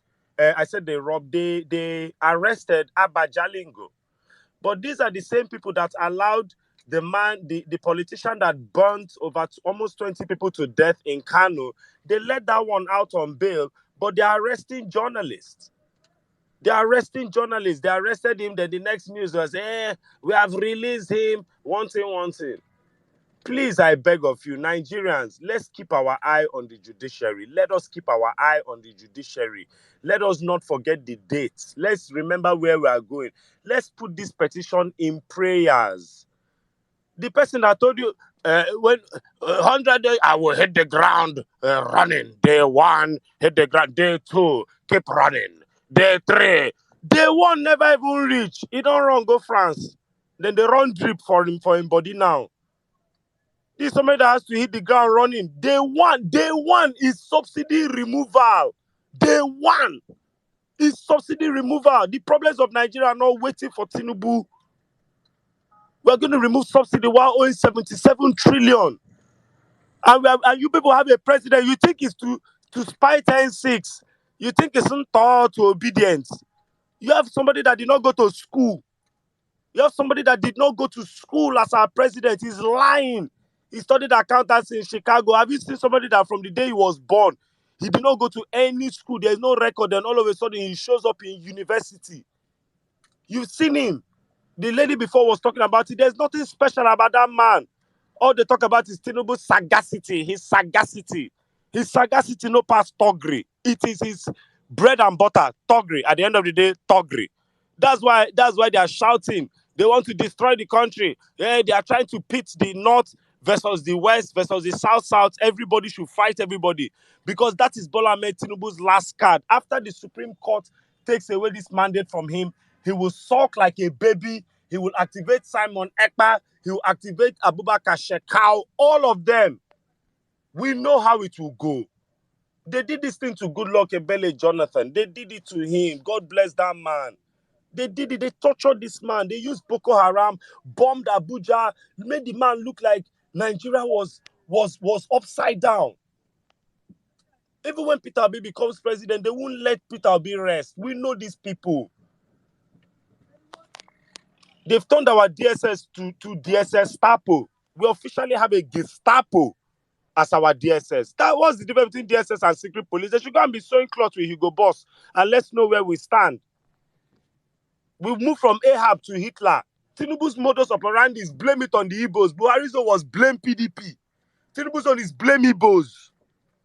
This man will lead us into a civil war. Look at the nonsense Fanika raised that the alliance between the north and the southwest. Dear Yoruba people, para for these men. No, these people will put you into trouble. They will use their mouth and put your tribe into trouble. I repeat, the Yoruba spent more than 3 millennia to gain the reputation of the most hospitable tribe in Nigeria, which they still are till date.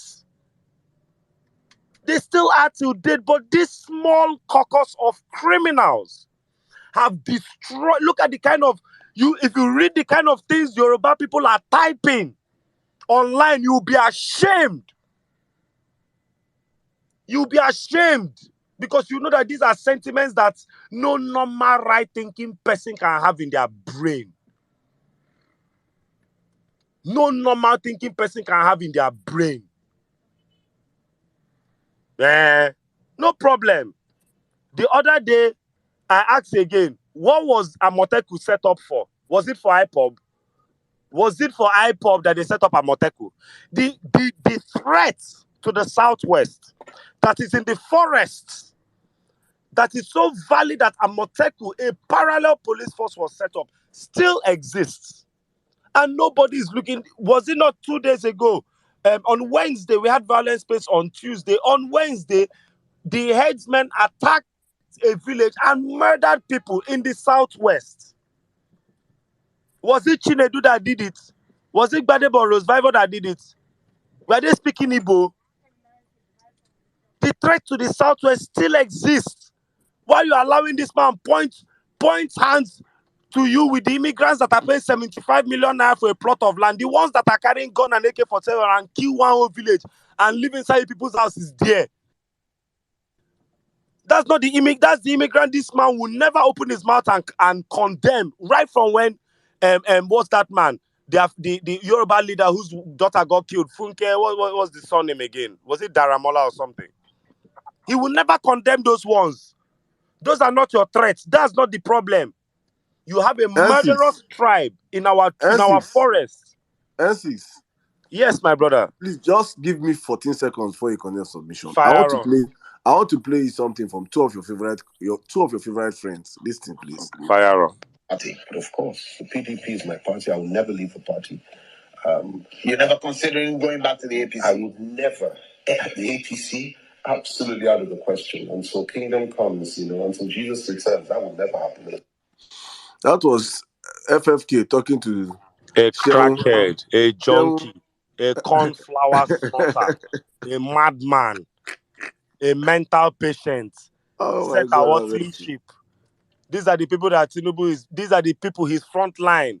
Another rabid dog. Somebody, David Hunde, called an elderly teenager. Bayo Nanuga. Shey, they are the teamship now.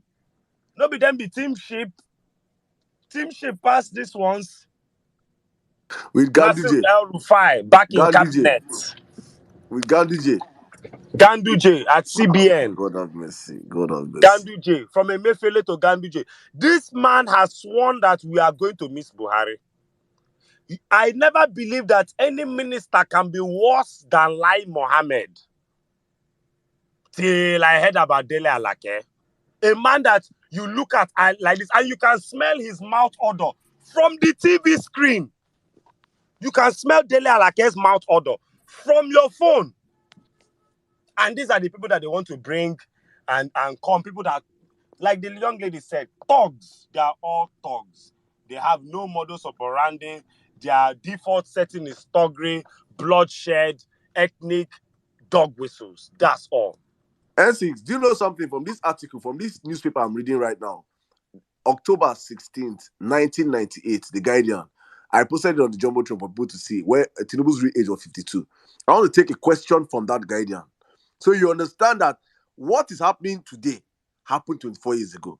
Here's the question. They say, some say you are not from the real Tinubu family. As of then, they were already questioning this man's heritage. As of then, 24 the years real ago, Yorubas know, so I don't understand who they are trying to gaslight. That's why they know they're losing at the Supreme Court. They know.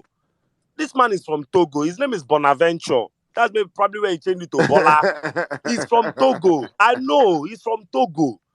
And when they subpoena him, he will tell us his real name. This man is not a Nigerian. The Yoruba, he barely speaks the Yoruba self. He claims to be a Muslim. Where are we? Nigeria, is this our president? Is this who will go and shake our children? Is this who will represent us abroad? You people think it's competition so that you can come and stick your tongue out at N6 and Sirdam. You think election is sports betting? Yes, N6 was in Man U and we were in Bayern and we won. You think election is sports betting? Look at that man's ugly face. Where are you going to present that one in the Committee of Nations? Where? Have you seen the latest world presidents? Will you bring that one? Justin Trudeau will stand, Angela Merkel will stand, everybody will stand, then you bring this one.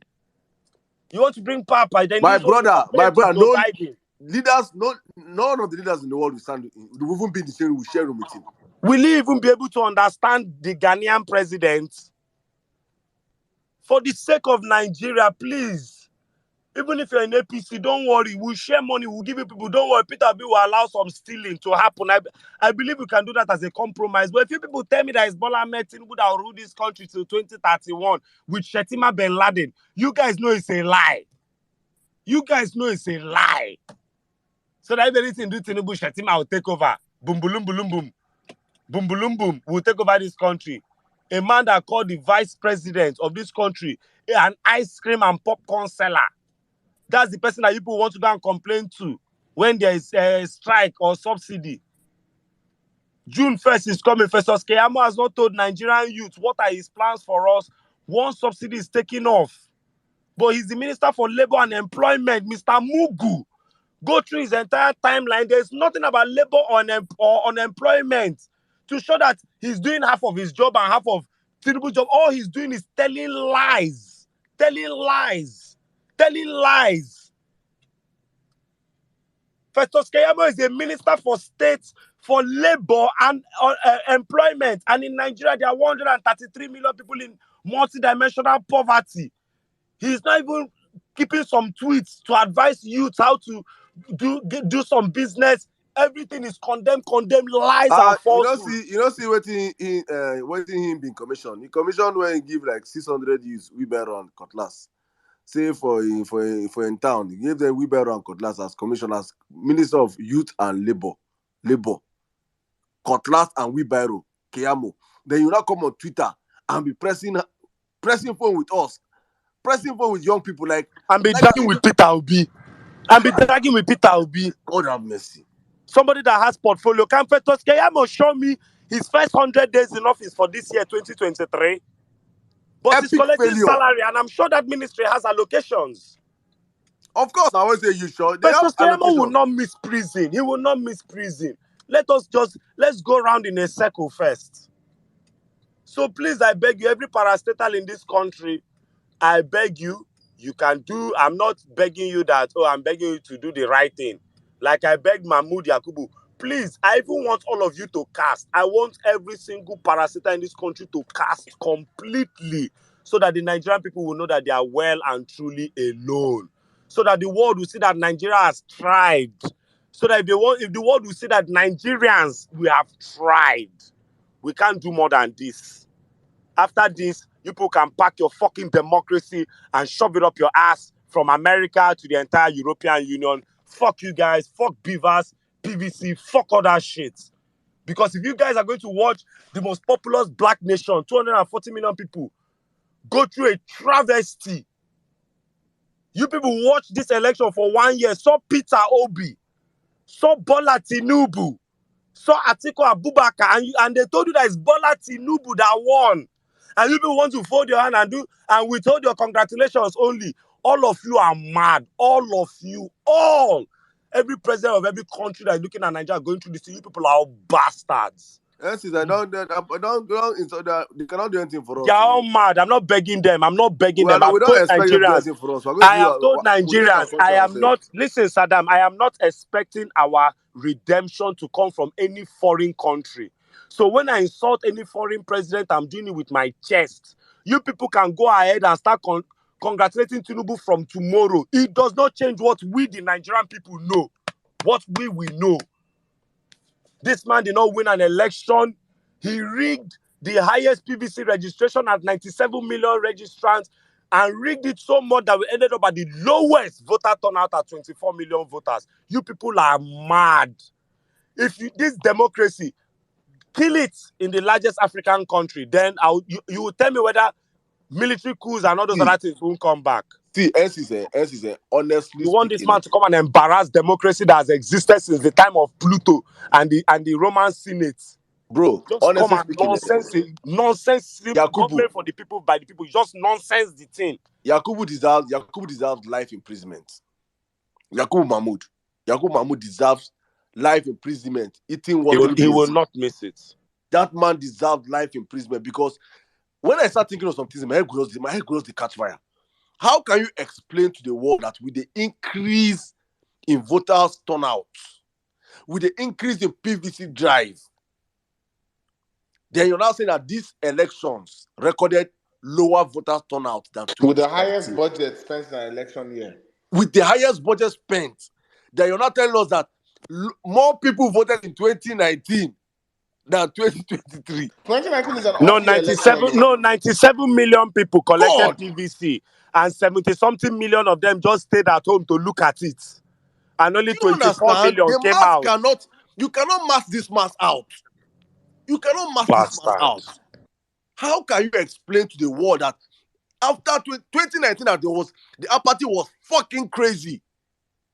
You know, tell us that 2019 election between Tinubu, Buhari and Atiku had more voters turn out than an election that had Atiku, Tinubu, Peter Obi, Kwankwaso. Come on, Yakubu. Yakubu, you have enough explaining to do. Honestly speaking, that man deserves life imprisonment in Guantanamo Bay With hard labor. with you computer now with extra, my brother, with the labor. The man is just whatever that Tinubu have given you, Oga, you go vomit. I'm here that they have gone to recruit 5 sons. That 5 sons want to stick their neck out for INEC. Judiciary, you guys are under trial. Oh. If your father, your mother is the judge, go and talk to her. Go and talk to them. Let them know that Nigerians, our eyes are on you guys. So whatever news APC want to bring out from now till next year, from now till the tribunal starts to distract people, they'll distract the people they want to distract. But we on this platform, Obedience, will be telling you guys, please focus on the judiciary. They want to take your eyes off the judiciary. These past 2 weeks, we have been on the necks of the judiciary. These past few weeks. And they can feel the heat. So they're trying to do everything to diffuse the heat. Please, guys, focus on the judiciary. And I indulge all of you on the platform one more time because we'll be coming in intermediate in intervals, and we're asking you guys, please tweet for us. Go and tweet now. Tinubu the drug dealer. Tinubu for prison. Let it trend. Because I heard about those camps that trend it is killing them. Please. Let us trend it again one more time this night. Tinubu the drug dealer. Tinubu for Now we beg and make it sell drug. my brother. And I saw that stuff. Hey, God have mercy. Lagos State. Sell drug, they worth $1.something million in the 1970s. See one come rule Nigeria in 2023. Wow. I never see this kind of thing before. Did you see the death profile of Nigerian states? Have you seen the death profile of Nigerian states? Lagos owns the most now. Lagos is 1/5 of the national debt when last I checked. Lagos is owing over 800 billion, close to $1 trillion naira in debt. Lagos generates highest IGR. But I keep asking. So see, it's not madness. Can you just look at Lagos and say, look at the debt profile? That's almost $1 trillion naira. Plus how much money they've been generating for over, let's say, 20 plus years. Does it match the development of that? Looks like a large slum. It doesn't add up. Lagos doesn't have a functioning public transport system. None. And they have close to $1 trillion naira in debt. Plus revenue generation of only God knows how many billion per month. My brother, all the money they enter one man pocket. Hopefully those people will have sense. Hopefully Lagosians, I don't even pity. If you don't pity us, I don't. That's why China Osun State stopped giving that man money for 100 days, and they paid 4 years worth of salary backlog. Yes, Adeleke cleared arrears and Adeleke celebrated 100 days in office by building road in the center of Osogbo, one full express, and paid 4 years worth of salaries in 100 days. They asked Adeleke, how did you achieve so much in 100 days? He said, I plugged the gaps. It just one day economical. Now only one gap there Osun State. This is what Oyetola was making to look like rocket science. If you had left Oyetola now for 8 years in Osun State, it will look like Osun State is a poor state. Remember all the analogies about Osun? It's a poor state. It's a civil servant state. It doesn't really have much going on. Nah, lie. There's no Tinubu, state in this country that's not self-sustaining. There's no state in this Tinubu is a country. very wicked person. I don't know what he Very does with greedy man. money. Buy private jets, France, that's all. Flex. Nonsense. Country they born. Very greedy old Today man. president Very no get greedy cancer old man. center, but he get fraud case of 40 million United States dollars. But he no get cancer center. He get 40 properties, 9 in Dubai, but he no get cancer center for his beloved daughter Sonia. He go carry Richard card seller, kidney, fly am go UK to do surgery. May you know say that one. May you know, let you know the level of impunity. If it had happened in Nigeria, they would have let him go on bail and on a technicality. Then Dio Israel will go and visit a brothel, break his window, and use it to divert us. And Ekweremadu will get up. Please, UK government, Ekweremadu did not act alone. To have the confidence to import a Nigerian citizen, do fake documents for him, to bring him to the UK, to use a Nigerian doctor to extract his kidneys and put into Ekweremadu's son. That doctor, knowing the consequences of doing that surgery in the UK, it's not his first time. He has been doing it. Please help us investigate Ekweremadu completely. He did not act alone. Nigerian youth have been missing. My next door neighbor had a friend. They went to Masha bus stop, entered Danfo. The conductor told the girl, I beg, calm down. She thought it was joke. She said, come down for what? He said, come, I want to show you something. As the guy came down, the guy jumped into the Danfo. That girl is missing till today. And this story is like 20 years old. They've done bomo. They've used all sorts of lies and collected people's children in this country. Please, UK government, help us dig Ekweremadu and help us uncover this organ trafficking syndicate. Please, from a concerned Nigerian citizen. This one is even minus election. Because I want to pull that string and see who it affects. Wicked old men in Nigeria are no more dying. They are no more dying. They'll reach 90-something years, backdate their date of birth to 70, and have the guts to carry the face of a dinosaur fossil and be claiming teenager all over the place.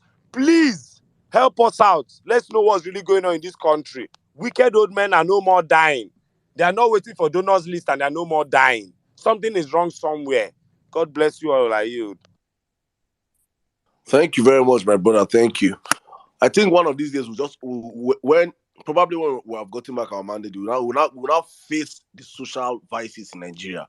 We'll talk about this organ trafficking stuff in general, because Nigerians need to understand. I've been thinking about it. We cannot tell us the way these men drink expensive alcohol. For in the head weekend now, I drink 40 years. If you know how much 40 years whiskey, I drink Louis 13 and the rest. These guys drink, so their kidneys totally should be shutting down regularly. For them to be having donors, it means that organ trafficking is one viable business.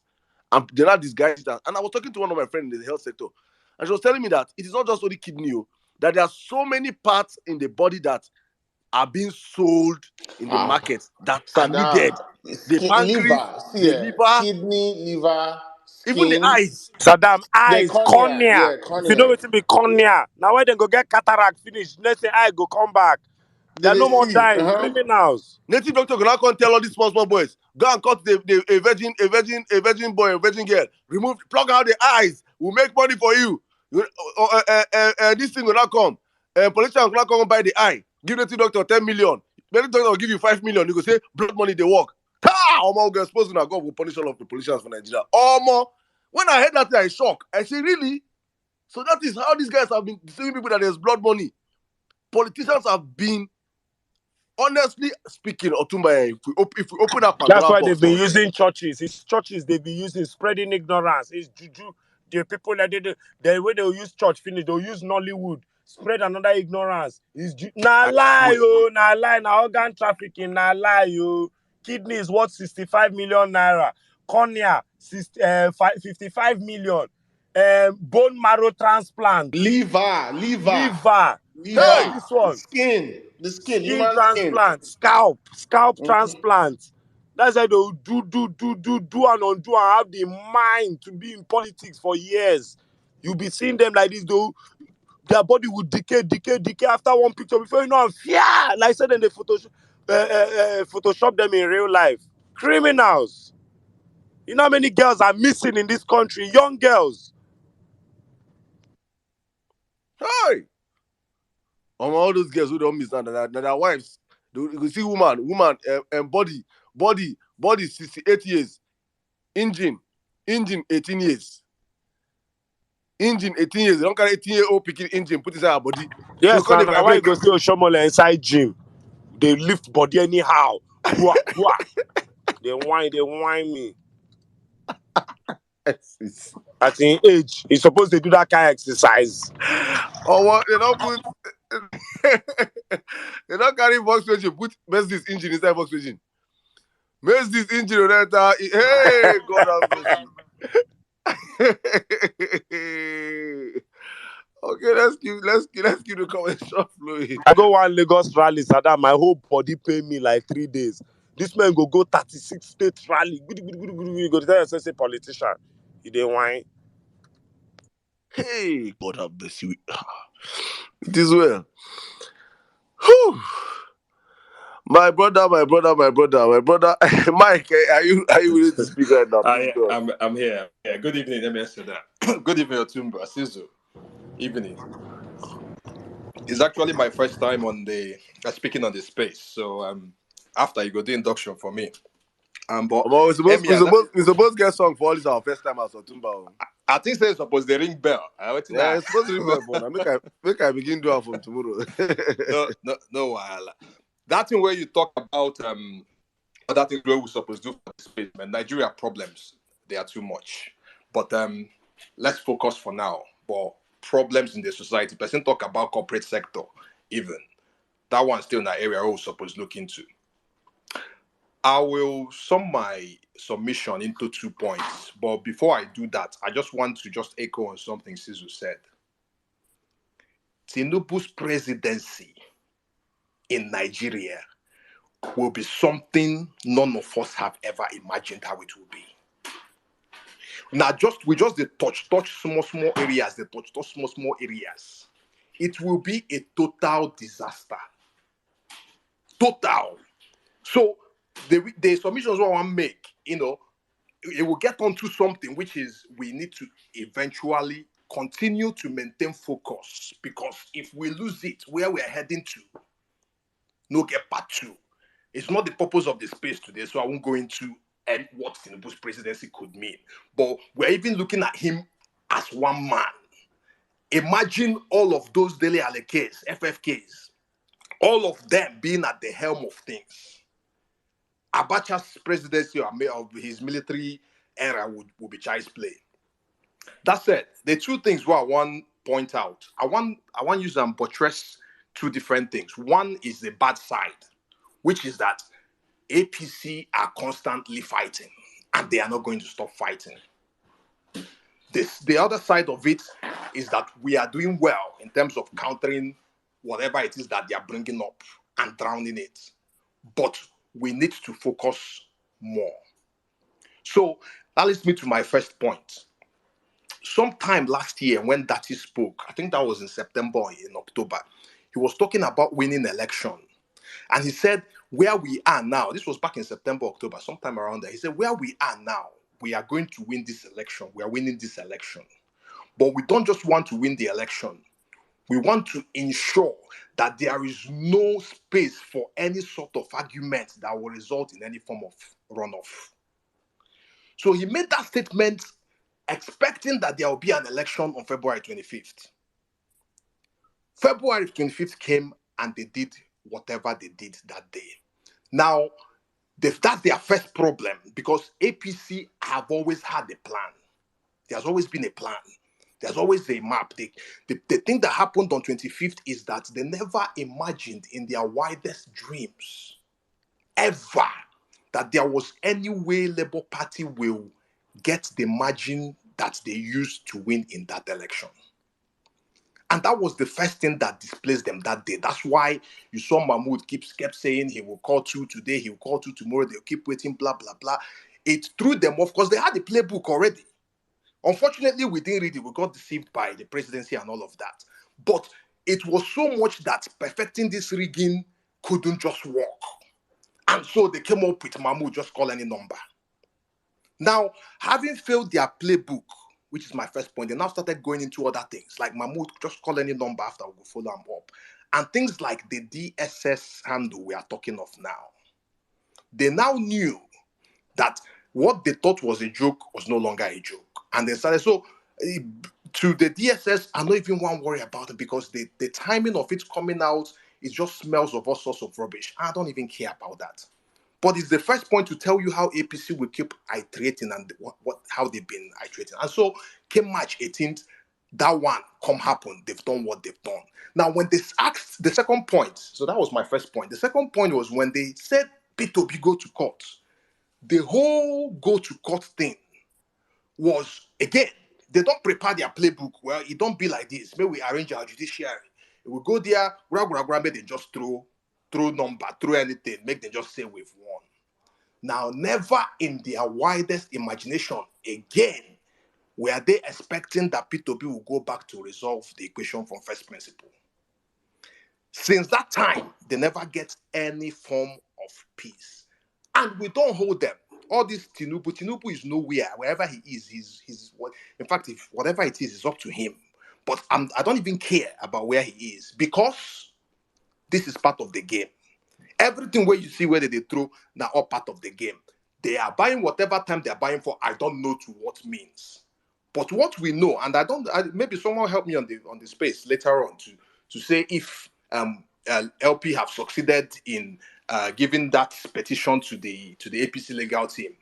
But what it is now is we are now at the judiciary, which is the bus stop. The judiciary, because it's clearly there in the constitution, we have to eventually, and we'll see how it happens, tell us how someone who has a very huge drug case, 460K, as that's 93, is not small money. They will tell us how he qualifies before we even get into what happened on 25th and all of that. They will see how the judiciary will even tell us now that what's clearly stated in the constitution can now be overridden, and everybody will now watch us, and the DSS will come and tie everybody's hand in Nigeria and wait for us to now accept that thing. That's where I'm looking at for now. And whatever we can do to keep the fire burning, let's keep doing it. And let's see. Let's just see what happens. You know, it's a gray area, it's hazy, it's fuzzy, but let's just see where we eventually get to. But the point is that we are winning this war and we are going to win it because we cannot afford a Tinubu presidency. I yield. Thank you very much, my brother. We cannot afford a Tinubu presidency. Nigeria cannot afford it, honestly speaking. The dangers outweigh whatever thing that you can see or you can ever think of. The what is going to come out from it I just can't even explain it. We cannot afford.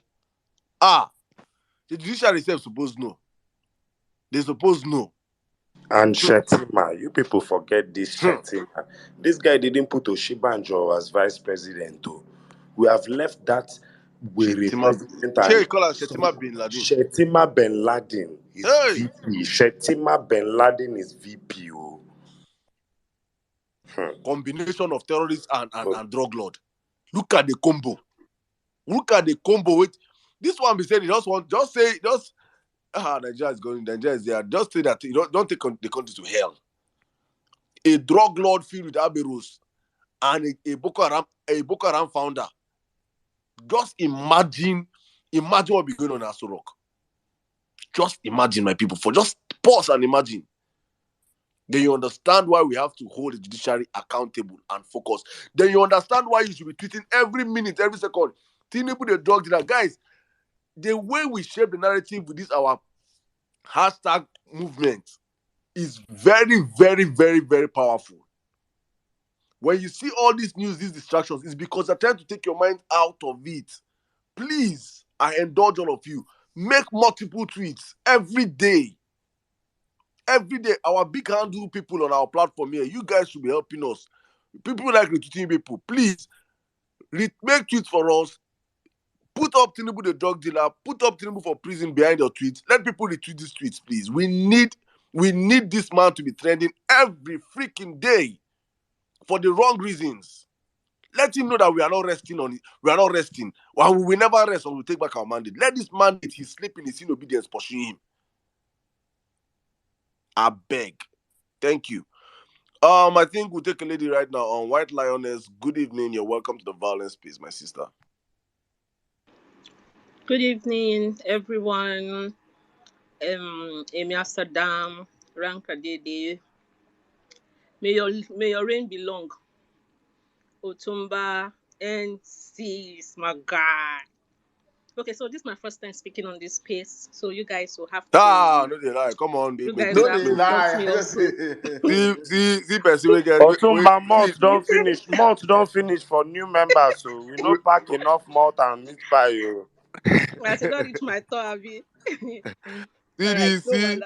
Person we don't tell me come up for that hotel, Sef. You know, you'll be occupying space in this hotel since. Please leave this hotel room, please. Omo, I not see network again. Now only 3G 9 day here. Network on scarce.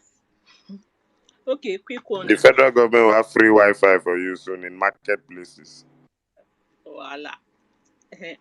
So this tag that we are using now, sweet one, nice one. As the thing they squeeze their blockers, they pain there, no be small. So the question was, we say, is there a way we can attach maybe small all this documentary online? Because I went on YouTube and I searched cases of drug victims, how the thing started with drug victims, how it led them, and the results, the after effects. Either pictures, either video, short videos. Will now tweet it and use the hashtag under it, so that Which picture of our mother you won't find? Our mother way in childhood picture, we find out saying that Donald Duke picture. Which picture of our mother you want attach? No, victims now, victims. Victims of like okay. Plenty now. Heroin traffic, plenty there. Yes, okay, like I get you. there was this lady I watched, a short documentary, very beautiful girl, see everywhere set. Under 6 months, this babe don't turn to skeleton. Her color changed, everything for her body changed. She went from 100 to like 0. And after that documentary, she died. That drug killed her. Is there a way we can bring some of these things to the media for those that have conscience?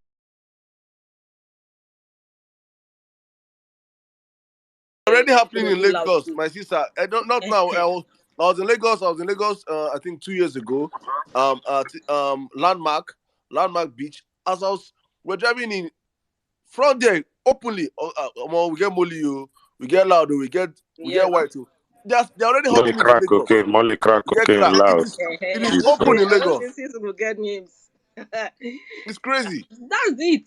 So I don't know. Even the APC people, those that supported the Tinubu, one day this thing will come to your doorstep. You will have a sister that have a rugged boyfriend that is into this rubbish loud. You go use and feed your sister to the extent that in 3 months' time you will not know your sister again. When you start asking questions, it will now fall back that the drug baron you supported is his drug that is affecting your sister, and at that point it will be too late, because I'm not sure say we even get facilities so if you keep such people. When the thing don't knock, when your head don't knock, I'm not sure say we get facility we go fit keep you, we go cure you, or we go reset your brain back for you to come back as a human. Even there was one I watched, a single mother started this drug this thing. She became so horrible to the extent she started feeding her child with drugs. The effect, I cannot continue to list them. And this is in the first how do they call this big country, the US and the UK, where they have everything. Nigeria, we will not get anything, we still dey manage, we try to stand. If this drug thing enter this country, shebi that number wey dem steal, wey drug people say dem see for Ikorodu, how many kilos. We don't know where he dey. He's still in this country. They no born anything. Now Gary them born. They no born and that thing still dey. Anything we go make this man enter this seat. People go dey use and dey cook. People they say we're going, they go dey use loud they cook. People where they say amala go dey use loud they cook. Everybody head go just dey knock for town. So I don't know how we go take do this thing if not to dey post pictures, how it started, how it's going, and how it ended. If na video, so that everybody will watch, you will go to your conscience and tell yourself, is this the right thing I am doing? Me, I no get plenty talk I want talk. Now I want talk with that. And spaces, people when they go spaces. I know happy to now. Before election, I was doing 3 spaces. After election, now 1 a day. Those 2, they talk with no, it's quite. I don't want to join that kind of thing. I stick to 1, and at this one now I go dey up to. On the 29th of May, they know they send anybody go to that Sorok as president. Tinubu no go see that seat. If now only me be the one person who will believe this thing, I hold on to it. That up until that day, I still have strong belief that man will not sit on the throne. So all this paparazzi wey dey go on, they make us they confuse people, they do anyhow. Focus. My focus no reduce. Now not even strong pass. It no reduce. Anytime I have time, I come on social media. If I just catch any hashtag, I dey retweet and die. I go retweet like say before you know the thing just start to the trend. That's what you should be doing. No be to the listening any person go just come fire one lie. Come talk say this one happen. Come say this one happen. At the end of the day, under 2 days, they go turn back and say it's a lie. Obi then go begin the run left, right, and center. They do damage control. We should stop it. We should stop it, please. Thank you all. I yield my mic. Thank you very much, my sister. Thank you. Honestly, I just wish. In fact, what we'll be praying right now is for every Abadu supporter, one of their family members will be addicted to crack cocaine. Just one. So you understand how many families that man has damaged, how many lives that man has damaged. You will see the effect of being an addict to heroin. When you see it in your family, real time, probably your children, especially of you in diaspora, that are supporting this man, your children will be addicts. So when you take them to the hub and they come out and you understand what it means, probably. Thank you very much, sir, right now. And I think that's a very, very nice move. We have to open the Nigerian, our subconscious mind for people to really see videos and see images of people that have gone through. Heroin is the worst drug, if not for fentanyl now. There is nothing as dangerous as that drug called heroin. It is evil.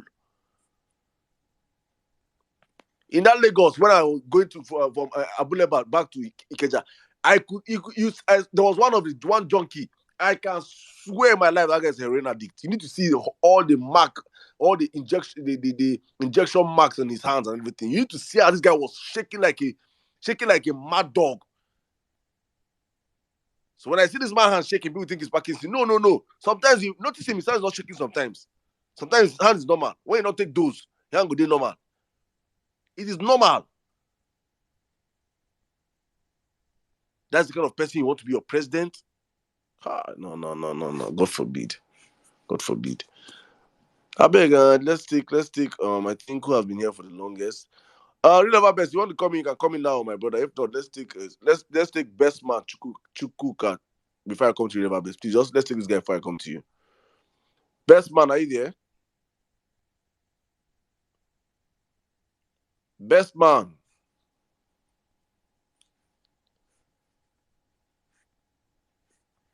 All right, Real Best, you can come in now. Can anybody hear me? Yes. Yeah, I'm here. Good I'm here morning. too. I'm here too.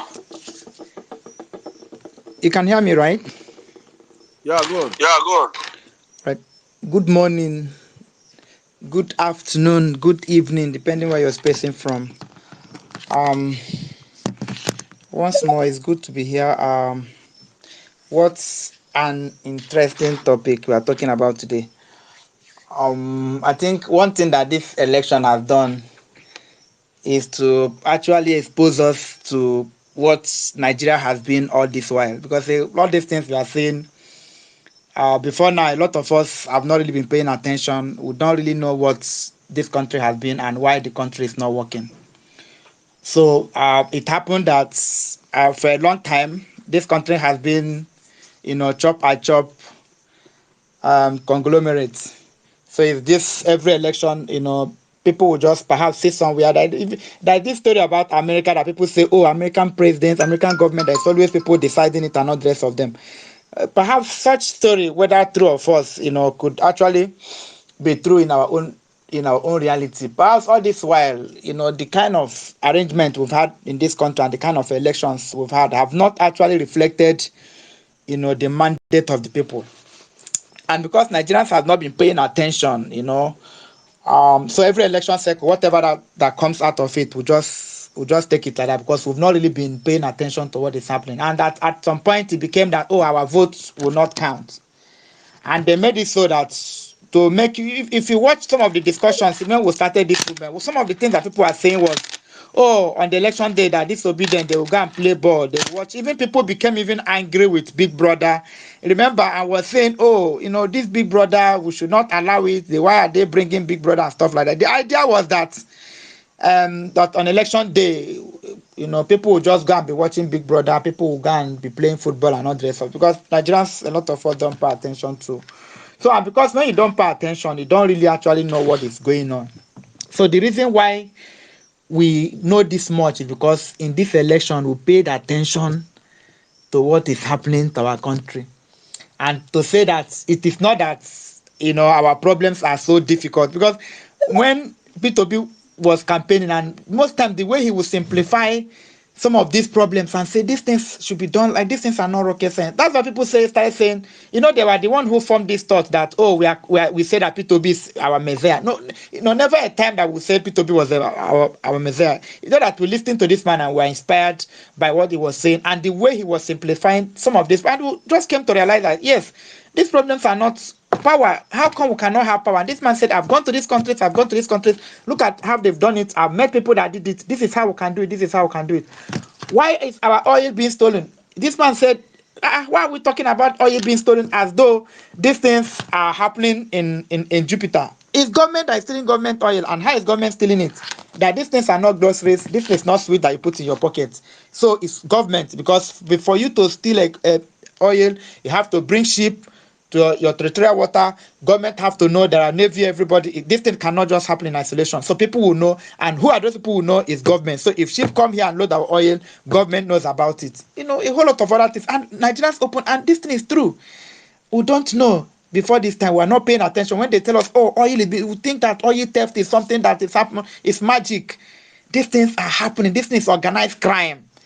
And that's why I say Nigeria is a crime scene. Everything about this country is, engulfed in criminality. From the time Lord Lugard, I think it's someone that used to talk about Lord Lugard, from when Lord Lugard came here, and if for sure, his girlfriend came here, everything has been about business. It has been about fraud, and this is what they bequeath us. So this election, all of us paid attention, and we have seen the fraud.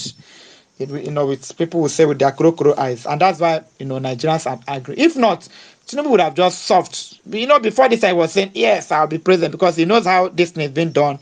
That he knows, he paid everybody. He paid virtually everybody. He paid the military, he paid the police, he paid INEC. So he bought over everybody. The money he has accumulated over the years, all the states he has captured in the West, the money they are paying back, because virtually all the contract that is being done, by these governors is installing. It's being done by him. So it's from his dog. This is too much money. The money is getting from states, the money is getting from drug, and drug. No matter how much life that drug destroys, it also brings a whole lot of money.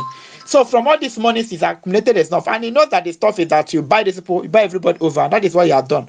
But the thing is that he met the wrong generation.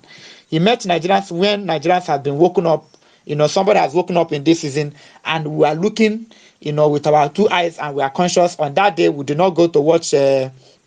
Not go to watch Big Brother. We did not go to play ball. We came outside and we voted, the mass, and they rigged and they rigged themselves into shame. And that is why all of us are here discussing this thing. And that's why also, I'm happy that, from all these things we are doing, we can redeem this country. This country is redeemable because the problem of this country is the people of this country.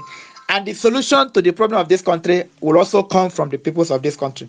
What the international communities will do is to, help us, throw some words out there. This thing is not good. We are not going to do it. But to solve Nigerian problem, we are the one who is going to solve it. And until we stamp our foot and say, this country, this madness has to stop, nobody is going to come to our rescue, because those countries you're talking about also have their own problems to grapple with.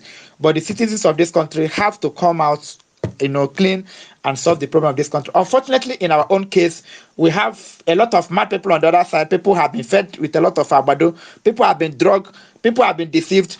People whose destiny have been destroyed and stolen, are the ones we are fighting for. We are fighting against, because I've maintained on this page that the people we are fighting against are people who want to redeem them from themselves. If this fight is about the politicians, it would have been easy, but we also have citizens on the other side who are also causing this problem for us. But we are going to, we are going to win, and I'm sure we are going to win, because my happiness is that we have woken up in this period. We have woken up and we are saying we are not. But in doing so, we are also going to be very conscious and know that this fight we are into, this politics we are into, it comes with a whole lot of things. At times, we might even on the same battlefield even stay with friends that we might not even be very comfortable to stay with. As long as we identify a common enemy, we have to unify in one front and fight them. We are going to fight so many battles in this season, and some of these battles are not going to be easy. Some of them we are going to be fight with soldiers perhaps we might not even be comfortable with, but we need to fight with them, because the people who have held this country down for a long time are not going to give it up in easy way. They're not going to do that easily.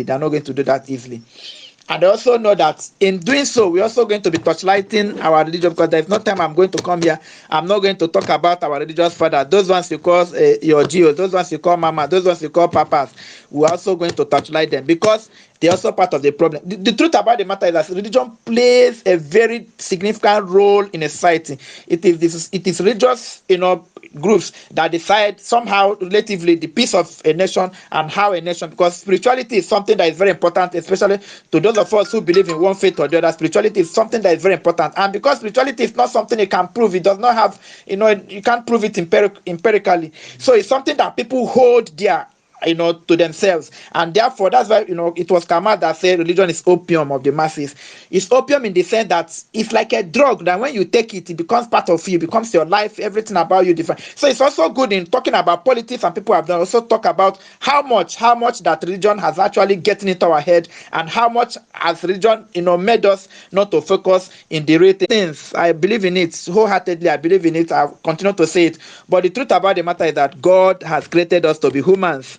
God has created us with wisdom. God has created us with knowledge. And I said this thing all the time, that the Bible said that we are like gods. We are like gods. And there's one thing that God gave us, the power to choose. This analysis, I said, if your parents have sent you to school, they pay your school fees, they pay your accommodation, they bought you books and all the rest of them, they give you feeding money. On the day of an exam, you don't need to call your father and say, Daddy, come and write this exam for you. If you do that, you have failed. There are things we need to do to redeem this country, and this is what we are doing now, to make sure that we are doing what we are going to go out and vote. We have voted, they rigged our vote. We are standing here and saying, no, Mahmoud, you cannot rig out. Tinubu, no, you're not going to do this. And this is what we are doing, and we are going to continue to do that, no matter what is going to take us. Some of us are going to die. That is just the sad reality. For us to redeem this country, some of us are going to die. But the truth about the matter is that we have to, after all, we die after all. We die. People die in this country every day. We die after all. We die. Kidnappers will come and kidnap people. Not Fulani herdsmen will come. Armed robbers will come. Politicians will come. Now people are talking about organ harvesting. So people are dying. Let us not be afraid of talking about that people are going to die. Yes, we are going to. But we pray that God is going to save our soul. God somehow miraculously is going to do something for us. But we need to be here and say, if whatever is going to take For us to redeem this country, we have to a country of 200 something million people being left to be ruled. You know, when Buhari came in 2015, that was when I was struggling. I said, "Oh God, I need to get a degree and not the rest of them." I said, "Oh, how can I be talking about my president? They are talking about his secondary school certificate. They say he doesn't have even the one he brought. You know, he failed so many subjects. He didn't have up to 2 credits in that. Even the one they forged and brought and say he was his own. They couldn't. He did not even pass. You know, the subject he was supposed to pass. So how can this kind of government leadership encourage people? I've made this case before that leadership inspires a nation. Leadership inspires followership. So when you have a situation where your leader does not inspire you, then the country is heading to doom. There is nothing that actually makes a country work than when a country have leadership that inspires. That is what actually releases the kind of energy that the country needs to progress. I continue to say this thing that every country have problem. There is no country that doesn't have problem. But it is the kind of leadership that they choose that actually inspire them and bring. That's why country have innovation. How can people be innovative in this country? That's why even some of us that try, some people that try to be, they channel it into the wrong. That's why people will come and say, even some of this Yahoo boy you're talking about, do you know what it means to do it? Have you seen Yahoo people? Do you know what it means for them to stay online, download, talk to these people? There is nothing they don't do. You can imagine when they sit down and channel this energy, these innovations to doing the right thing. You can imagine what the country can be. So these things can actually be channeled towards doing the right thing. But because we have leadership that are criminals themselves, so what do you expect their followers to do? And those people who are even trying to on their own, they will frustrate them. There is no power, there is no good road, there is no electricity, there is no every. So the people who want to do the right thing, the country is even killing them. The country does not encourage the good things to happen. So that's why people now do the wrong thing. So this season has opened our eyes to the kind of country anybody that survived in this country doing the God like you, that person, if that person had been in a sinner's claim, the person would have been perhaps one of the greatest in the world. Because for you to survive in Nigeria, it takes extraordinary grace for you to survive in this country. How do businesses survive in this country with the kind of everything? Nothing works. No power, nothing, no road, nothing works. You see, you go to the road, you see trailers. It is trailers loaded with goods. I was coming back from one day in one place like this, I saw like 3 trailers. One was loaded with glass. These people that do Almaco, glass fell on the road. I was wondering how much that was involved. You have gone on the road and see trailer load of electronics on the road. You'll be wondering what is the fate of the owner of this business. Are we not talking about you wake up and you talk about market going, being caught fire and all the rest of them, and you talk about who is going to know insurance, government is not going to do anything about it, and those people will start afraid. How do people survive in this country, and how long are we going to continue like this? This thing has to stop, and it has to stop now. And I'm saying that it is the people of this country that can stop it. This election has revealed what has happened. Our educational system. If you know about yes, I know that some people who went to AAU. One thing about if you go to AAU is one of the best schools in Nigeria.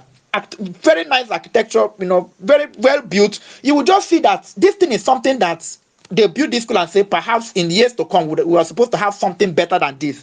And every part of that school that you go to, every new building that they build today is worse than the one that was built there before. In short, there is one hall here they call ETF. It was built by Obasanjo's regime. ETF, one hall. This hall, every year they repair it. Every year they do renovation in ETF. Every year, there is no time you go that they are not doing. Meanwhile, the buildings that they did like some 40 years ago is still standing. But this one, they are building new. That is to tell you the Nigerian state that we are not progressing, we are deteriorating. If you go to biological lab, if you go to physics lab, it's looking like your grandmother's kitchen. Nothing. Now I'm like thinking this school is some of the best. It's one of the best schools we have in Nigeria, and it's looking like this. You now go to schools, perhaps in Ekiti or in one place in Utru. You go to some other states like that you now wonder what you will see, and that is why we now have private schools coming up. Because if we have our government institutions are working, most of these private schools their prices will even come down. Or even when it doesn't come down, people will have alternative. So everything in this country has failed. And this election has actually revealed that anything can happen. Monkey can actually come and they'll vote him. Monkey can come and buy his way and become a president. Monkey can do that. A dog can do. A goat can do that. These two things that has happened this season, Buhari becoming president. Buhari was an open book. Everybody, any sane person would have known that. Buhari, because that's why I say Nigeria, we don't pay attention. We don't pay attention to things. Now, Buhari, it was supposed to be an open book. It shouldn't have been a president in a same country, but Buhari happened to us. Buhari happened to us. And while we're talking about that, Buhari happened to us. Buhari happened to us. Tinubu now want to happen to us. If we allow it, FFK, see FFK, he will happen to us. There was a time FFK was actually nothing to be a president. He has called prophets. People were in his house praying and all the rest of them. He was telling everybody that it's going to be FFK. Femi Fanikayode. So and people are talking, he might also become, if we allow this thing, FFK could become president. Have you sat down, somebody was making that point today, have you sat down to imagine the kind of people that, God forbid, Tinubu become president, the kind of people that will be his ministers, Festus Keyamo, FFK, these are people that will be, like MC Olumo, what was that youth leader, these people that actually, in that camp, those are the people, they are not going to, and there's people of good faith will not even want to work with APC because APC is demonic organization. It's not a party. I don't even know why I've been using party, calling APC party. APC is not a party. It's a demonic organization. It's something that shouldn't happen to anybody. They are filled with demons. Even, let me tell you something. You see Adolf Hitler. If Adolf Hitler comes to Nigeria, Adolf Hitler will not be a member of APC. Adolf Hitler was fighting. Adolf Hitler did so much in Germany. He brought a kind of industrial revolution. For him to be able to fight the world, he was able to develop Germany, built massive weapons, build railways and a lot of things. So he was improving it. He was improving Germany. So whatever I want to talk about, the Adolf Hitler, he was doing something for Germany. Problem was other part of the world. APC is killing Nigeria. APC is killing Nigeria. APC is killing even their members. That is to tell you how devilish that. You cannot be in APC and be sane. They will kill you. They will remove your brain. They will kill the country. They will kill themselves. Like in the same country they are killing everybody. Everything they touch, they will kill it finally. They will no power, nothing. So it's not that, aside from that, they are stealing money and packing it somewhere and the money will be rotting somewhere. They are killing everybody. That's why I said that party, if APC is showing wickedness to Ghana, showing wickedness to Cameroon, showing wickedness to Togo, that one will begin to say, okay, but this one is that wickedness to them. When somebody is so wicked and you're wicked in yourself, that is the highest form of witchcraft. So even I've said it, even Satan will be asking APC, where did you get this wickedness from? APC, I don't know how this can happen. We allow APC, and if we don't kill APC, let us body to your tent, O Israel. That is me. I'm so much afraid. I've told you guys here before that everything about APC, I can't even find work on the APC. There is something they call Empower. So many times people are collecting 30,000. Not that I have money, but my conscience cannot even allow me to do anything with APC. Even this education I'm doing now, on the APC, it's not pissing me off. I'm confused already.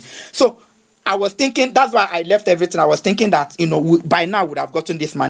You cannot live. There is no other thing that is more righteous now than fighting for the soul of this country. If not, this country will not allow good people to come and rule it. It cannot come. It cannot happen. It's people like Buhari, people like going forward now.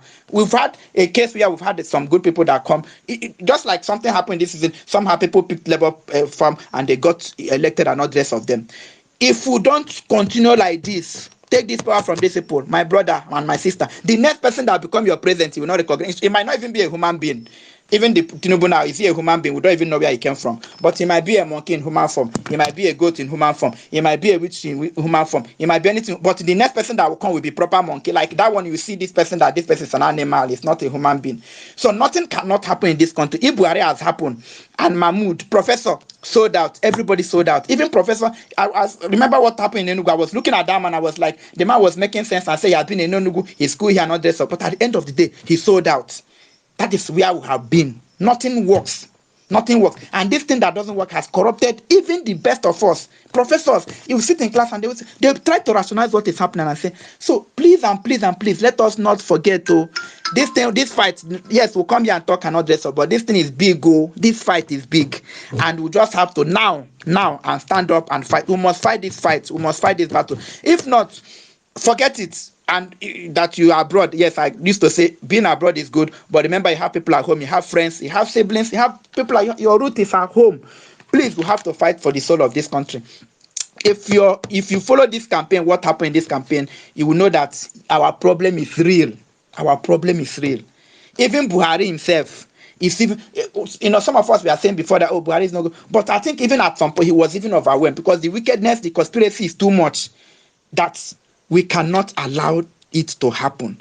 Let us keep fighting. Let us keep fighting. Please, let us keep fighting. We are seeing this thing firsthand. These people want to kill. These people are not. When we say they want to kill us, when somebody wants to, the person might have pity. These people does not have pity. They don't have pity. And for Tinubu is ready to kill 100 million Nigerians to become president. He is ready to do that. This guy, people who, if you understand how drug cartel, these guys don't pity people. Those are the people that when they give you drug to sell and you 1 naira is missing, they will just point gun at you and shoot you. They don't miss word what they don't miss word. So please and please, our problem is too much, but we can surmount our problem. We have identified our problem in this season and say this is what we are going to do. We'll continue to every human race, every country, have always gone through a problem. And they said the ideas of, I think it was Kamal that said the ideas of the ruling class, is the prevailing ideas in every historical epoch. But we will not allow these wicked ideas to sell again. This is when we are going to put a stop to it and say enough is enough. And it takes the peoples of this country to stand up and continue to say Tinubu is a drug dealer. Tinubu cannot rule us. We did not vote for you. We don't know you. We don't know where you came from. Your wickedness stops here, and let us have a country that can work for every one of us. Thank God we have a leader in us, and that leader will inspire hope. That leader will bring the energy that this country needs to actually work. That leader is somebody who can follow. It's a standard bearer. It's somebody who can look at and say, yes, we inspire to be like him. And thank God we find that person in P2B. And all of us they say we are mad. They say, oh, we are obedient. They say we are this thing. No worry. They will see madness very soon, because at some point we have to get as smart as them before we can actually take this thing. These people are not going to leave this thing easily. We are going to be here. We are going to sit. When it is time for us to talk, as we are talking, we'll talk. When it is time for us to take action, we are going to take action. If it means for us to die, the truth about the matter is that no matter how wicked they are not going to kill all of us. Some of us are going to remain and continue a good country. But let us have it at the back of our mind. Whatever it will take for us to redeem our country, we are ready to make that sacrifice. Thank you so much for the opportunity. I've hugged this mic so much. Saddam, Otumba, N6, everyone on this space. I don't know, Sweet and Anka Dede, Sister Sister Jama, everyone on this space. Please, please, and please, I cannot call all the names, but Dr. Lu, everyone on this space, thank you for the opportunity. Thank you for listening. Please keep doing whatever you can do. If it's retweet, whatever you can do, please, whoever you can talk to, your friends, your brothers, tell them not to lose focus, not to lose sight. This is the time for us to fight this fight, and we must fight it to finish. Some of us, we are ready. We are ready, and we are ready for anything. If it takes us to pay with our life, we are going to pay. But this country, we are going to redeem it. Thank you so much. Thank you very much, my brother. Thank you so much. Thank you so much. Honestly, when you make references to if it takes us to pay it with our lives, so many people are willing, so many of us are willing to pay with our lives. I just, I should at the same time I look at it and I say, do these people even have the capacity? One thing that have not been tested in Nigeria is the Nigerian spirit, testing whether these our politicians are really who they are. And all the tests we have done, all the ones we have passed through, we have seen that these people are not even really what they even think they are safe. It took us just 9 months to dismantle the system. It took us just 9 months of people online, 4 people in the room tweeting, hey, ginger up and down. We won our elections. So these people are not even. So for me, I don't want to say much here, but when I'm still saying this, the judiciary, please and please, do not test the will of Nigerians. Many Nigerians are willing and ready to die. This generation are willing and ready to die to make sure that this nonsense you guys are running, we will not see enough 4 years of it. We will not see enough 4 years of it. And I want you guys to understand that the cowards amongst us are the people that voted for you people. They are the ones that any small tweet they run and say, DSS, come and see you. We are not reporting anybody. We are ready for you people. We are not cowards. That we decided to stand up and fight the establishment shows you that we are a different breed of human beings. You do not have the number to stop Nigerians when Nigerians decide to take the streets. You don't have the manpower. You cannot even stop Boko Haram, stop unknown government with all the military force and everything. You don't have it. And the good thing is that even the military are tired of you people. The DSS are tired of you people. The police, the corrupt system, all of them have family members feeling first-hand brunt of the useless nature of the APC government. How many of them are falling to steal the money you guys are stealing? How many policemen are living right? Go to their barracks. The day Nigerians will come out, those men you send with your guns out against Nigerians will turn their guns on you. We are telling the judiciary now, a drug dealer can never be Nigerian president, except you want all of us to start smoking Igbo and start doing crack cocaine, legalize it. But we know saying so it don't be. Let's know that Elman now can be a criminal in Nigeria, and for sure you will have legalized it because you are no longer the last. You're no longer you're there's nothing constitutional here in the country. The country that is a free for all country. There is no how you can tell us a man that I can bring out articles I just posted on Jomotron. Will you say that we are the ones that went to go and form Guardian newspapers news from 1998 when Tinubu was 52 years in 1998, and today he's telling you on your this that he's 71 years. Are we the one that formed this? So judicially, you must explain to Nigerians. You must explain these things are the things you must. If you don't explain these things to Nigeria, then your people are trying to throw this country to the zoo. Honestly speaking. So no, I'm not coming here to come and say don't rule in favor of us. Nobody fucking needs your favor. Do the right thing. Stand up and be counted.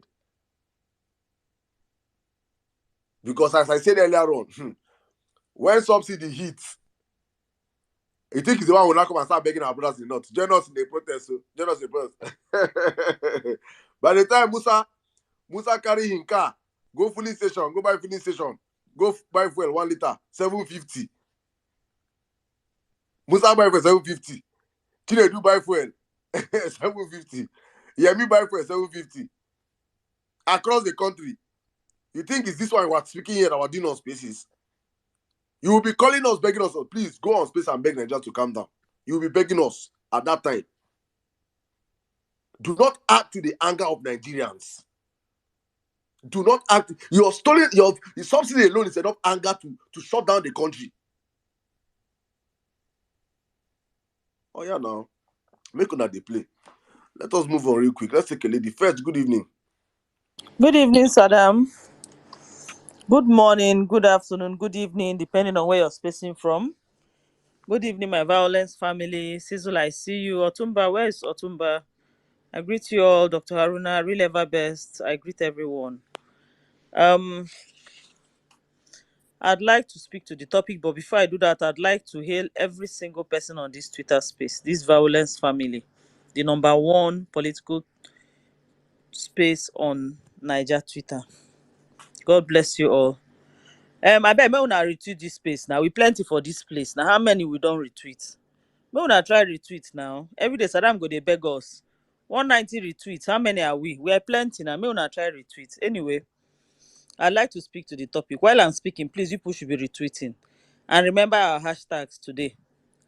APC distractions. Obedience, please. We have not achieved what we set out to do 9 months ago. Or more than 9 months ago, which was to get PO to Aso Rock. We're all running for president through PO. We haven't achieved that. Our noses should be obedient noses. You know that kind of nose where when rats see danger, you know, if you don't study rats, maybe you dey your parlor, jeje, and then one rat comes out thinking everybody has gone to bed. You know, there's where the rat comes out. And then the nose is twitching. Then it to take off when it senses danger. That's how we should have that kind of obedient nose on spaces, posts, and all that.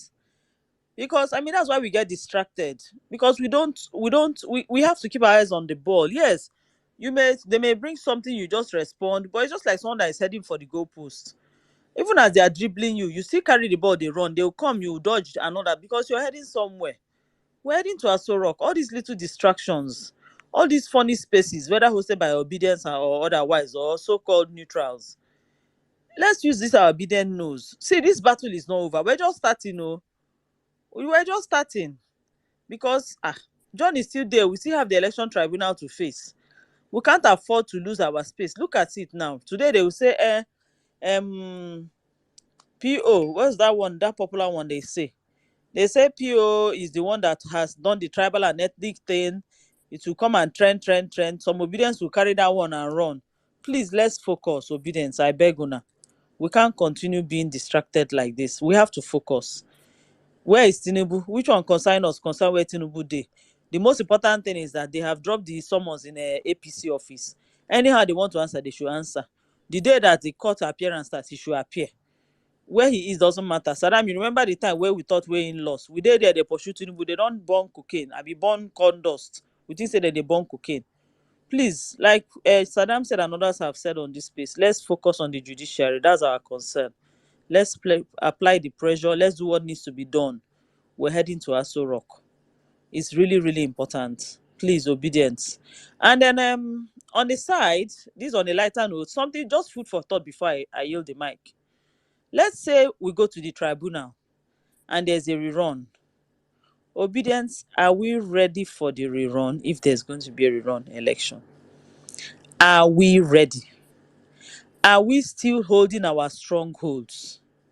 Do you guys realize that some people that voted for PO in presidency, especially somewhere like Lagos State, who have been swayed by the propaganda of Igbophobia and other things? Do you know that there are some people that believe that PO was divisive in terms of ethnic and tribe? They don't even know where the origin comes from, but they believe it. Are you guys aware of all these things? So, you see, we have to multitask. We have to work towards, we have to keep our eyes on the judiciary. We have to dribble the APC distractions, and we have to hold on to our strongholds because we must be ready for any damn thing. Obedience. Please, I beg una, violence space. If you know where you were, you campaigning for Papa Mama Pikin, if it's on your WhatsApp status, I beg.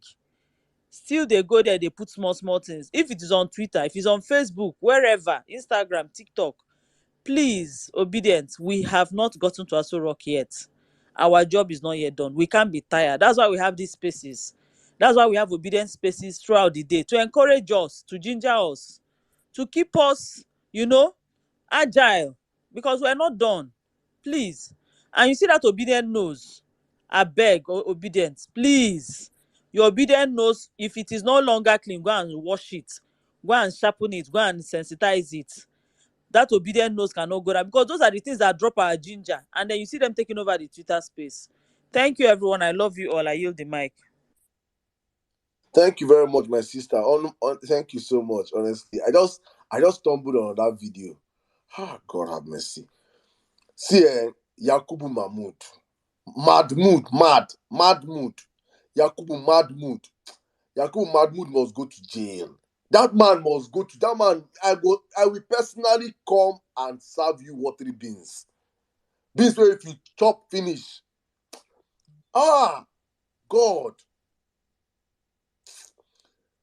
See, let me play this video. I know it's not part of our talk, but let me play this video so that I can remind you guys why you should remain angry. Because some people anger, anger, they get expiring date. Remain angry and see how people have scammed us. I understand that you should not be scammed anymore. That's why you see, the moment I just saw that video of that Attorney General say Nigerians should be aware and we are going to serve Nigerian justice.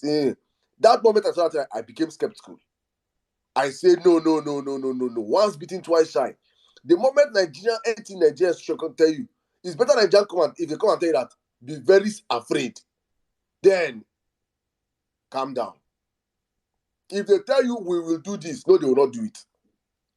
If you think I'm joking, let us listen. Let us all of us join together and listen to our incoming jailed INEC former INEC chairman. Listen to him, please. Early last week, we commenced the training of master trainers on election technologies to ensure a seamless process.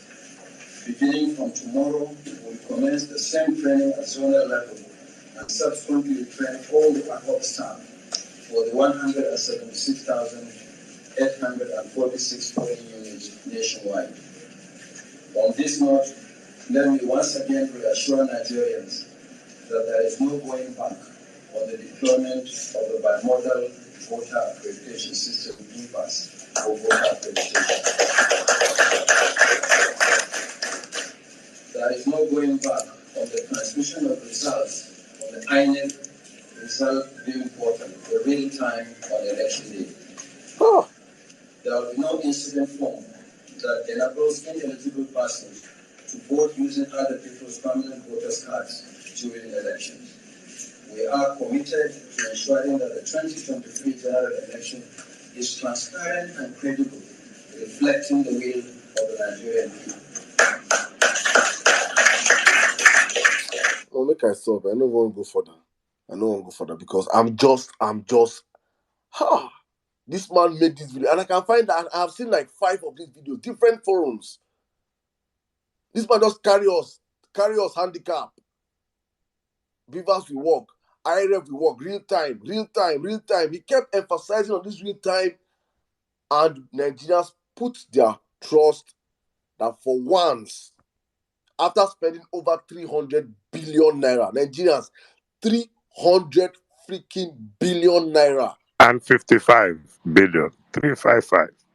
355 billion naira of taxpayers' money. Yakubu Mahmoud and his family and his children and his generation should go to jail.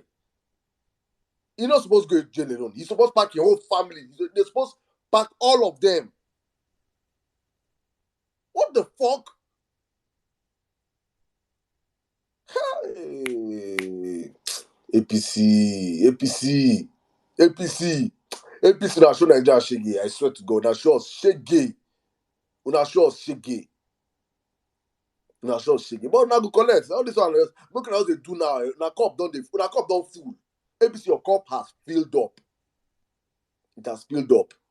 With after the judiciary, you will now see the effect of the years of all these years of gaslighting, all these years of lying, all these years of killing Nigerians. Let the judiciary end the process. You will now reap your reward on earth here. Your reward will be, you will reap it here on earth. No, people will not die. You will stay on earth and repeat. No wahala we dey here. Well, in Nigeria, really ever best hands are up. I don't know how to say something. Come in, my brother. Real ever best, your hands are up. Or you don't want to add something, or let's go to the next speaker, please. Okay, sorry. Yes. Talking about APC, there's something you touched. I just wanted to talk about. Remember APC? That's the evil of APC. In 2014, remember subsidy, Jonathan government removing subsidy. The country, these guys that became APC today almost collapsed. They shut the country down because Jonathan wanted to, remove subsidy. These guys shut the country down and say, oh, Jonathan why would APC today has made subsidy the official, in short, before even they've made subsidy now official policy. That they're even saying that before even, God forbid, Bola Ahmed Tinubu, that they should remove it. That it's official. And right now, if they remove subsidy, fuel is going to be about 700 and something naira. In 2014, if that subsidy that was removed in 2014, fuel would have been something maybe about 103 naira or something. And by now, perhaps it would have come down. There is no way, if subsidy was removed in 2014, that by now, Nigerians will be buying fuel at 150. It's not possible. 2012, not 2012. Yeah, okay, 2012. It's not possible. But today, this same APC that shut Nigeria down because of subsidy, they are saying it's now their #1 policy of that they want to remove subsidy. And when they remove, fuel is going to be, if it's estimated now, there's going to be between 700 naira and 715 naira. And like, we are moving on. Like, there's something about, this thing is like, it's like, when they talk about bewitchment, like somebody is bewitched. How did APC bewitch Nigerians? How did it happen? I don't know where this party came from, but wherever they came from, it is our duty and our responsibility to make sure we kill it. This thing is not normal. It's not normal. It's not normal. APC is not normal. I don't even know how we managed to survive APC for 8 years. I don't know how we did it. But if you check the number of people that have died to sustain APC blood test, if we don't check it, if they tell you how many people have died on the APC, you will realize how much sacrifice that we have made for APC and how demonic, because how blood sucking and blood thirsty this party is. We cannot allow it, and we should not allow it. Thank you so much. APC that wanted to give 30,000 hectares of land in every state to a murderous gang of headsmen terrorists under the Ruga scheme till Nigerians fought it. APC that built a train from China, and the Chinese wanted to build high-speed rail and put us where the world is currently. But APC told them to build rail trains that will go 60 to 80 kilometers so that we don't kill cows. APC, we must destroy APC. If not, APC will destroy Nigerians. Honestly, the party has to die. That party has to be to die and be treated as the Nazis are being treated today. That if you hear the name APC, if you're outside there, they stone you. If you're associated to that party APC, you're being stoned or you're lynched.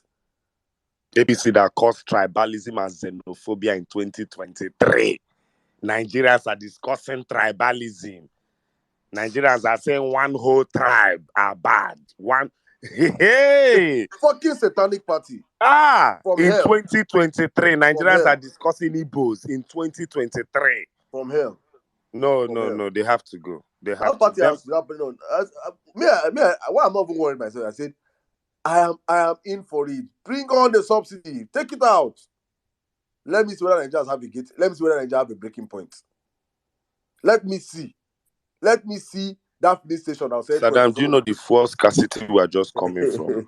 Do you know that there is no cash in the country to the point that APC has gone to bring back our old notes? Nigeria is currently running 2 economies. I went to collect money. They gave me inside the notes, new note day, old note day inside bundle.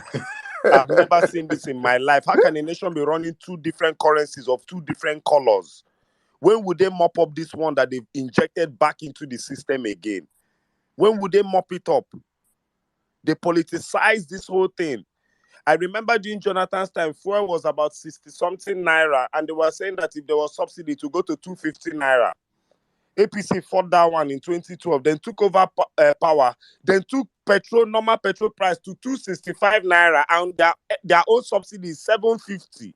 But they've not cured oil theft, they've not deregulated the downstream sector, they did not inaugurate any railway, they did not finish railway in Lagos. There is nothing was done in the transportation industry. Nothing was done in power.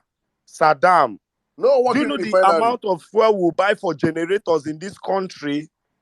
And 7,500 naira be 10 liters. Dear APC young statesmen and Jagaban army, I want to know how you people will do it. Supreme Court judge, you said you will buy fuel 10 liters. If you wind down fast, do you know what these people want to do to this country?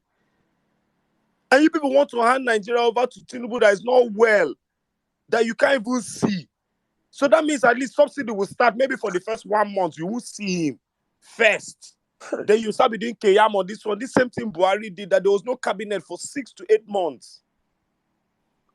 Is it this racist? Is it this tribalist? Is it Abike Dabiri and all these people that are going to bring us his cabinet? The most painful thing for me, my brother, is even the accounts that they use to defend themselves here. All of them are them in the Babiala Twitter. But giveaway accounts. Do you know how disgusting it is, Sirdam, that you are trying to build an online army to fight the obedience, and somebody in the meeting says, hey guys, let's do something. Let's check all the people that have ever put their account number on social media for Twitter. Those are the lowest of the low, the most wretched and the most desperate of our Nigerian society. Let's bring them in. And then somebody actually went online and typed the word giveaway, and typed all the banks in Nigeria, and then reached out by DM to every single person that's posted their account details online to support APC. We are dealing with a demonic thinking organization. They didn't think that we're going to spend 10 million naira amongst young Nigerians to get there. This is their concept. Everybody who supports APC online, I've never seen such a thing. Anybody who supports APC online, type their handle, type giveaway. You will see where they begged for money before. And these are the people that want to collect property of Igbos when they leave Lagos. People that have not fed themselves. There's nothing these people have not carried this country. Please, I beg, even you that you're an APC member, you know that your party is full of mad people. Nigeria will not survive this. Nigeria will not survive this. My brother, full of terrorists. APC are bandits. APC are bandits. We go school. Where's Sabi's phone? Bandits. Where's Sabi's phone? Terrorists, unknown gunmen are all APC. Under APC, that's what I was saying. You say here unknown government. Did you hear unknown government during Jonathan's time? IPOB used to be people that used to do party in school and share beer. Now, nobody what IPOB they do. Then Yes, they'll now sing APC turned into Biafra, terrorists. Biafra, and go home. When did IPOB start becoming terrorist organization? So they're number 7 terrorist organization in the world.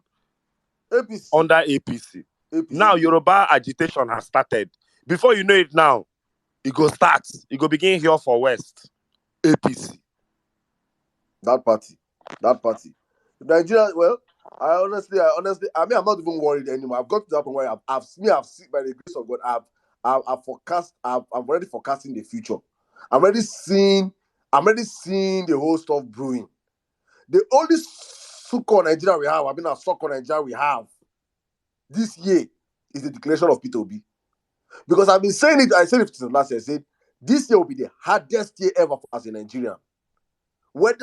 No matter who becomes president, Peter Obi, Tinubu, Atiku, APC has set Nigeria on a trajectory to fail already. And Buhari is trying to make sure that as he goes, that he's missed. So when Buhari goes under 3 months and he starts selling fuel for 750, you start crying. Take us to Buhari era when they are selling fuel for 300 or 400. Take us to Buhari era where a loaf of bread is 1.5. Because loaf of bread that time will be like 4K or 5,000. In fact, you start selling bread in slices.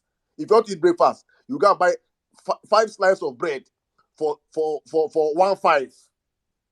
Take us to Buhari era. I think under this Buhari era, they not cut yam. They not cut yam. Now, if you go and buy akara, 1 akara, they tell you 1 akara is like 200 or 300 naira. 1 akara. Then you understand. Saddam, Nigeria fell so that you got they started doing sachet conflicts.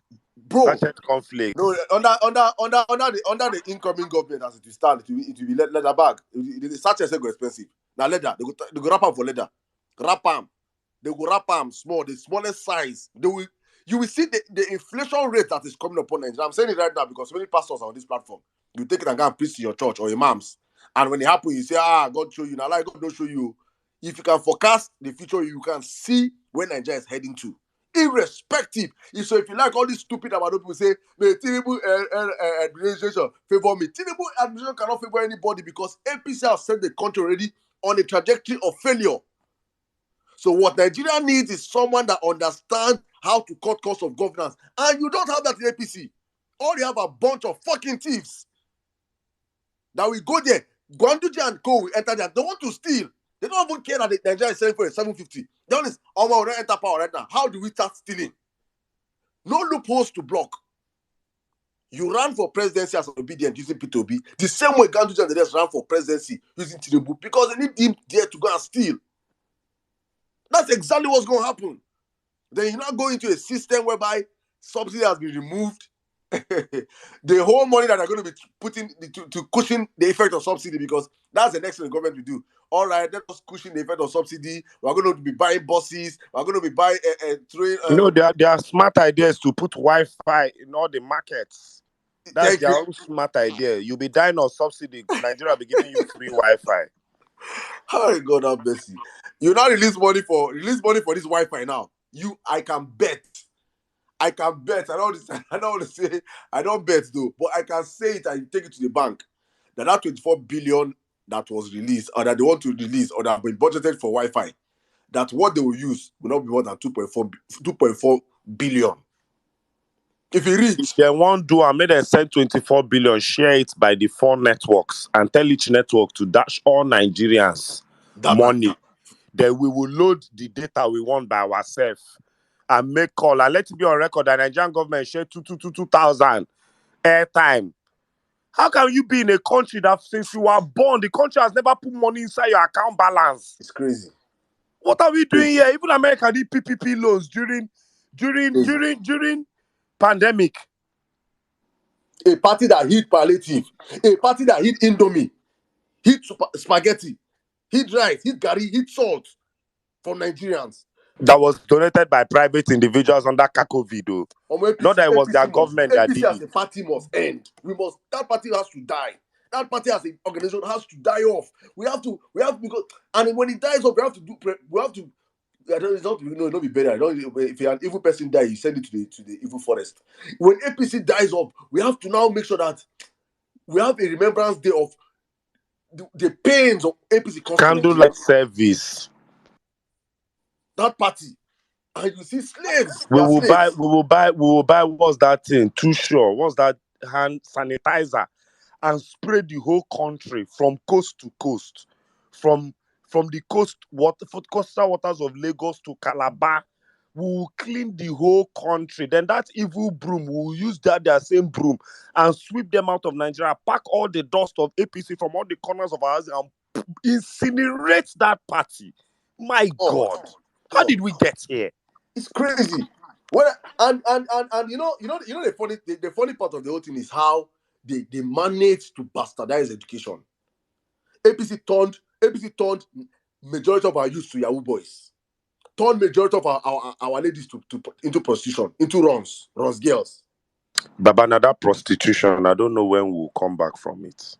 My brother, they have know when fucked up we'll come back everything. from it. They have messed up the whole system. Young boys don't even understand. How can you go to school and go and study when in 8 years of APC, we spent 2 years at home doing strike? University, they spent 2 years, cumulative period of 2 years, striking. All the lecturers have run away from Nigeria. All the lecturers are abroad. Doctors are running in droves. Buhari told us that they don't have 60 to 80 billion to solve ASU's problem, but there was 355 billion for INEC to run a sham election. Wow, what are we doing in this country? Every day they'll be telling you that the Nigerian universities we can't afford to fund our universities. Universities will have to do this. The poor can no more go to university. We will have grants. We will have this. You see these APC bastards talking as if 80 billion is suddenly a big deal for Nigeria. But they have 1.1 billion, that's 355 billion gone. Then you still have another 1 point something billion, almost 2 billion that they want to spend on census. But they cannot give this 80 billion to ASU. And let's end this university strike thing once and for all in this country so that you people can still remain daft. Boys will just go to uni, join cults, learn Yahoo. That's all we are doing in this country. That's all we are doing in this country. Tinubu is the master of that. Bastardized education. Togri. Bastardized education. The Southwest, I don't know if we were saying it or someone was saying about the Southwest known for education and everything. Right now, the Southwest are competing with the Northeast in WAEC. In illiteracy level at WAEC. Illiteracy level at WAEC. If you go to Lagos, almost every household in Lagos, this is an open secret. Almost every household in Lagos have one or two members doing Yahoo. All of them for the family do Yahoo. You people know what I'm saying is true. All of them from their papa and mama said they do Yahoo to their children. They will give updates. Facts. Oduduwa has admitted it. Every Yoruba person will tell you the truth that education level has dropped. It has dropped. The man has fucking dropped. Ekiti used to be proud of saying we had the most professors in the country. Education level has dropped in the Southwest. You go around in the Southwest and there are people in the Southwest that in 2023 cannot communicate with you in English. It's crazy. There's this boy that I shocked, and this boy that Portable, I'm a zoo, I live in the baboon, blah, blah, blah, blah, blah. Where does the shout yesterday? Do you know that the person that made him sent them to arrest him? It was one of his boys that he was training or something. I was watching that boy's interview. The boy says in third year. He was making, I think it was an Insta blog or something. I was watching his interview. He said he's in his third year in university. Honestly speaking, that boy cannot even speak English. Third year. 10-year students cannot speak English, cannot communicate in English. God have mercy. What APC have done to Nigeria? See the kind of artists where they blow under them now, one Portable. Imagine the ones that will blow in the next 4 to 8 years. God forbid. God have mercy. God have mercy. They had truth. The biggest artist that blew under APC was Portable. God. Akwe Tinubu, they shout for police. One of the police, I beg, let people speak. Let me not say just go and say some things here. Dr. Haruna, good evening, please. You're welcome.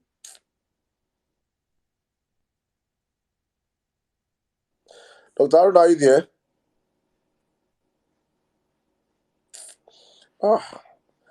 Jax, you need to know if you're there, please come meet your mic and speak. If I vent for APC, I will not end this space. Sada, good evening. Good evening, my brother. Welcome. In fact, I don't even know where I want to even start from. Because in fact, I don't even know where our problem, whether we Nigerians, I don't know the kind of voodoo way APC blow put for air. We don't make some people brain turn, you know. So now police safe now they are errand boys now, and the DSS now don't turn to their secret police. And I believe that's really not be still talk and say be like say na the DSS speaking now they control that social media because these days the way that handle take the tweet, I dey wonder whether na like this DSS they operate. DSS when I know for years. We not even they now here we take the hear someone see DSS. Now they don't turn to they don't they do what the police they do. Few days to election, police PRO come and talk say waiting MCO no one more talk na joke. Days after they My disappear. brother, a day to the election, a day, not 2 days, a day. A day to election day they disappeared. Days after election they disappear only to reappear a few weeks ago. They quote people tweets. I said APC na demon. Few days like last week, I say make I just watch El Chapo. Bro, Sirdam, I dey shock. Wetin I dey watch now, wetin dey happen for Nigeria. Drug lord, the way they dey control. You see where thugs carry gun, carry cutlass, they tell people where to turn print. Now wetin they do for El Chapo, now wetin APC they do for Nigeria. I say God, this man is a drug dealer. Nothing. If you feel I'm exaggerating, just go and watch it. It is there. You will see everything how Conrado dey manipulate government from one government to another. E dey inside. From one administration to the other, e dey inside. All these APC and PDP. Nigerians, we don't know wetin we dey toy with. We don't know. America just dey keep quiet, dey watch us. They just dey watch us. They look us. Okay, you people want to accept it. Accept it. First of all, international body, they don't first raise alarm, say, man, drug dealer, money, blah, blah, blah. They don't first give a headline. So tell him himself now with his supporter, they beg people, make they congratulate them. Imagine that. Imagine that. Now this kind of person, God. Sometimes I know they won't imagine them because it is scatter my head. Now FFK don't come talk say the relationship between Northwest and Southwest might be the unity of Nigeria. If you remember the beginning of this demonic Buhari administration, now they use that one man, whether they call him, whether na short man, I no wan call the name, where they say now they assisted Buhari, say make he go Ogoniland in the name of cleanup of Niger Delta. They blow alarm, call international blah. Till today, no, they not even sweep one compound, say that they clean up. Till today, now they don't forget see Niger the south. They don't forget see south. They part of Nigeria. See south. Where be the milk, where they milk year in, year out. Say they part of Nigeria. Some people won't be like Wiki, some won't be like Asari to Kubo. No wahala. But we'll see how the country wants to survive. I won't even reason these SPV boys. Imagine, I dey respect this man before, but recently I don't lose respect for this Osita. They give PO coordinate to who? Say he go visit article from there. Wetin concern am? Why would he be making such kind of description on social media? Who ask am? Suspension and ban where they ban some of their members, say that they reverse.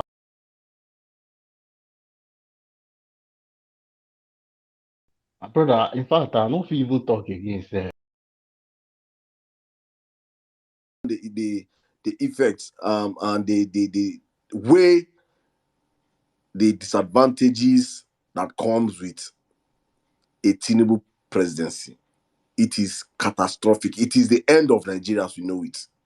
It is the end of this country. It is the end of this country. All right, Dr. Haruna, I don't know if you're ready to speak now. If you're not ready to speak, I have to skip you again one more time to my brother Ken. Ken. Yeah, Ken Shark, how are you doing now, my brother? Senuya, I'm you good. I'm good. Good evening, everyone. From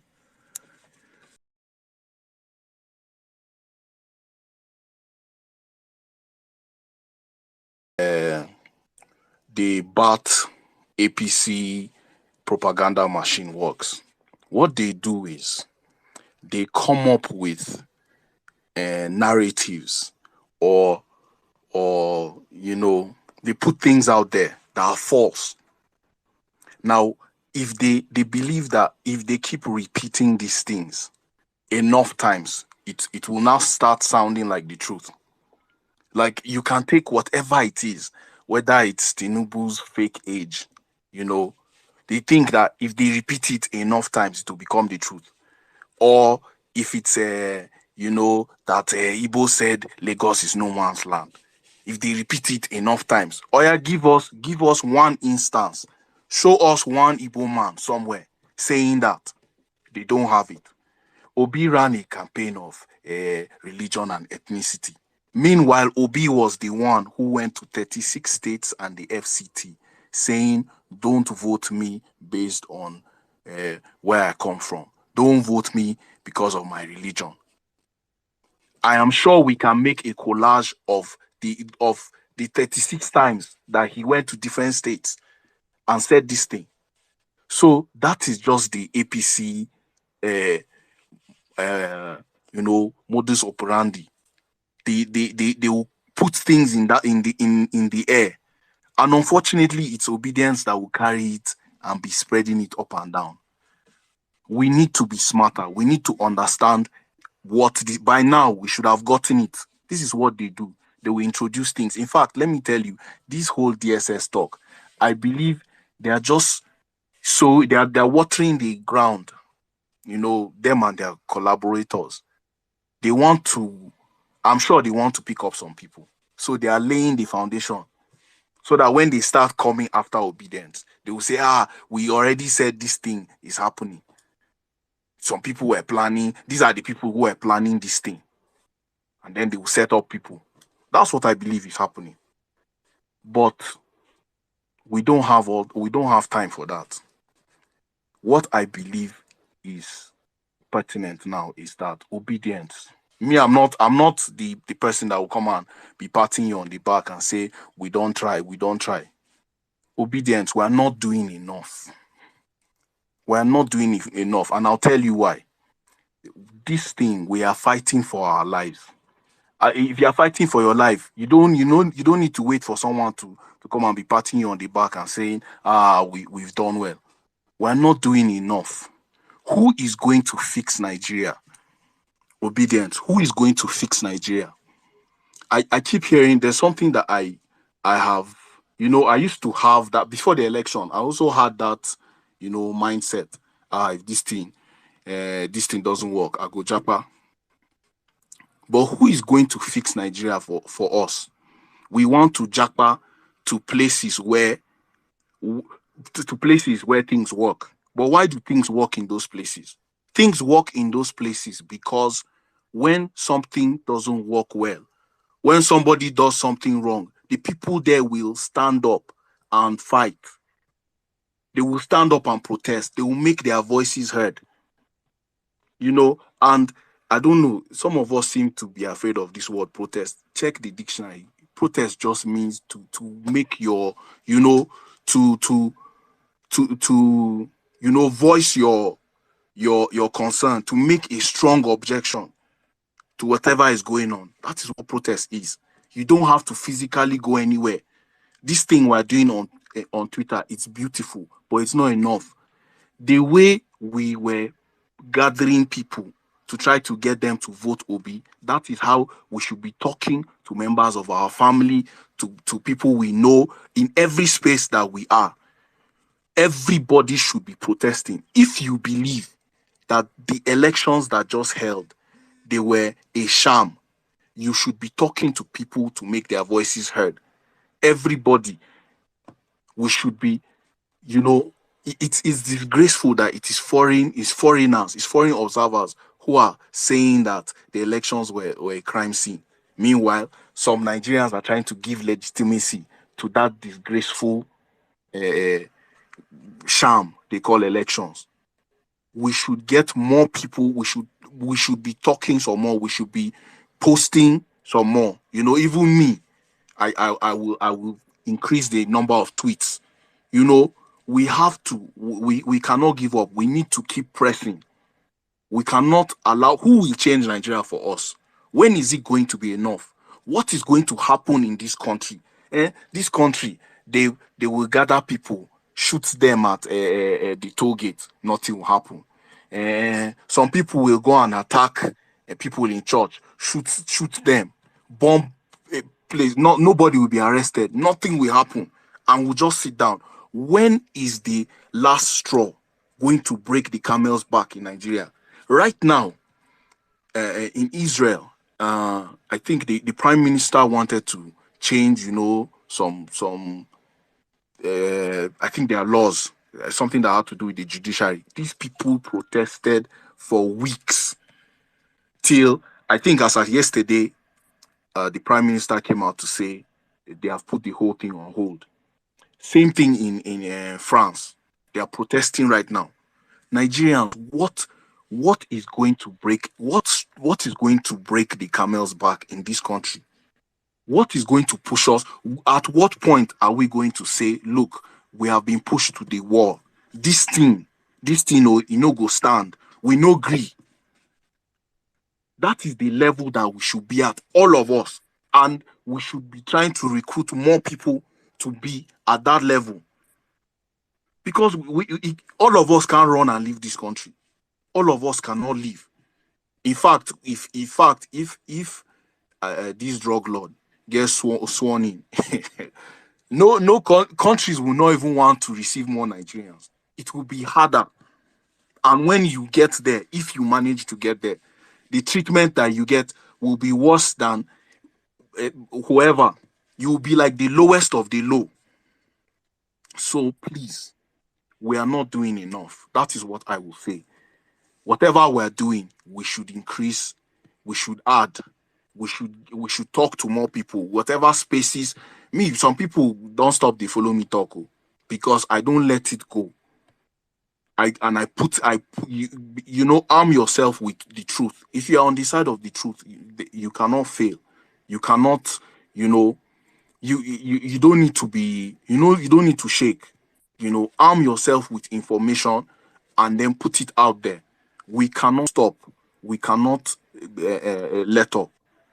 I yield. My brother Keshak, you see what I wanted to share this with you. I want to ask you a question, yeah? I want to ask you a question now. Yeah. If you say people should go out and protest now, what is the end point of the protest? No.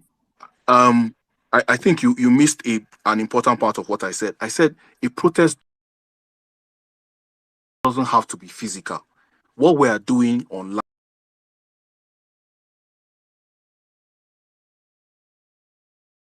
the tweeting, posting, whatever social media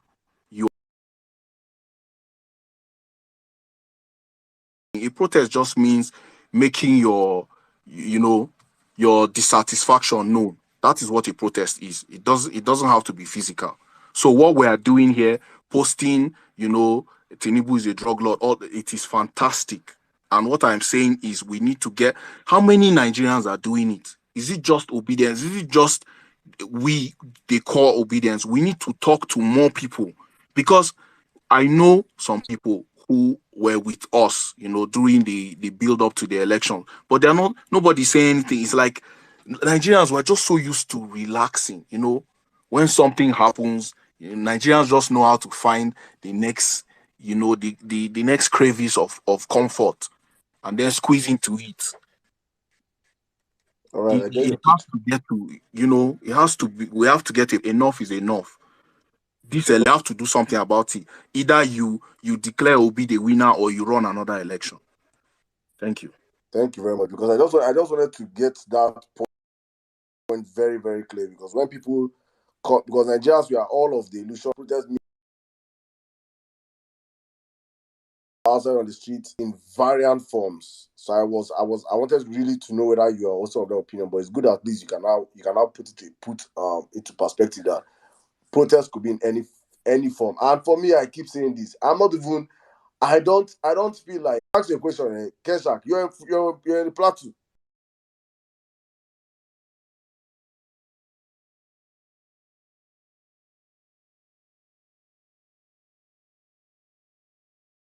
Right? Yes, I am. So I want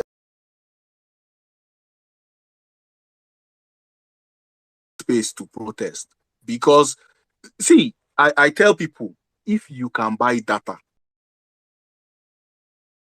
if you're in Nigeria, you can buy data, you're in the top 20% of people in this country. 130 million Nigerians are in extreme poverty. Those people, they don't subscribe data monthly. They don't. They are not among those. do So those people depend on fuel? they do. They do. In fact, they depend on fuel more than anybody else. So how Because would those, everything if that I say, you see that those NSAS looting that happened, towards the end of the protest, the looting. I tell people who are on Twitter spaces like this, those of us who are in Nigeria, when those kind of looting start again, our houses, they will be looted. Because the people, that 130 million poor Nigerians that we just think is a figure, we will see them. Facts. We will see them. So we need to be, our lives are seriously in danger, because those people are looking at us as part of the elites. Meanwhile, we are caught in the middle. In fact, we cannot even, we've not even fathomed the amount of danger that we're in, because we're caught in the middle of this fight. There are people who have nothing to lose. At least everybody here, I'm sure you have maybe a job, you have a car, you have some property or something. Those 130 million people, they have next to nothing. They have nothing to lose. If this country breaks down, my brother. Thank you, my brother. Thank you. I just wanted to put our whole argument. System itself, Niger system is already on auto reset. We are on auto reset already. It will reset automatically as it is going right now. And it will consume a whole lot of people. It will consume a whole, unfortunately. So when I hear people say the DSS, the SS, I say we don't even have enough security across Africa that they can send us for peacekeeping mission in Nigeria to curtail when Nigerians will rise up. And they're not going to rise up because of they want to rise up. They will rise up because the situation will be so endemic.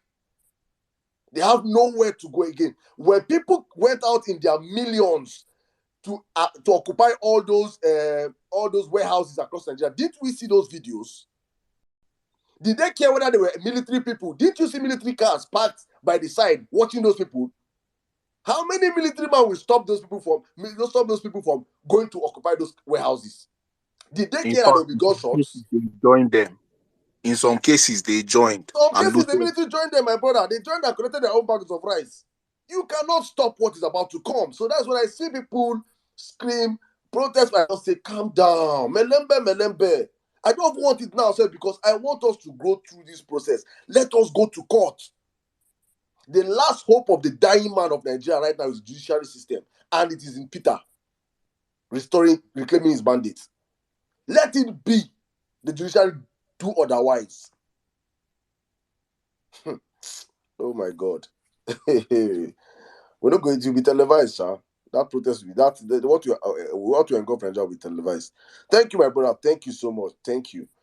Because why I had to allow you to go in is because many people have been in my DM saying, Saddam, we don't talk about protest. I say, I don't stop people from protesting. If you want to protest, we are on Vawulence place. We have been protesting. In fact, for me, I dare say we have done one of the biggest protests ever.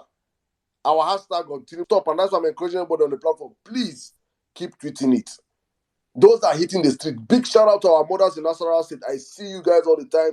I retweet the ones I can retweet. God bless you guys. Our brothers in Abuja protesting. Keep it up, keep it up. Just be doing all those ones. These people are doing that now. People are testing microphone. Now what do they do? They test the mic for us. When the eventuality happens, you people will leave the street. The real owners of the street will come out. Then APC will understand there are 8 years of tears, sorrow, and blood that have been inflicted on Nigerians. Then they will understand. But for now, make we they play, they go. Thank you, my brother, one more time. Let me bring in, I think, Mr. Ken. Dr. Haruna, you've been here for long. I've been calling, you're not picking. So I think your phone is disconnected. You're using Pantami Wi-Fi. I don't know. Dr. Haruna, are you there? One last time, Dr. Haruna. One last time, and I'll drop you. Dr. Haruna, are you there? All right. My brother Ken, you have the space. Good evening. Good evening, Saddam, Sezo, Otumba, every other person, Savik, real ever best. It's been a long time. I had to take some break. According to Amy Saddam, if you know you have had mental issues, please take some time to recover. The election really broke me down. So, especially after the governorship election.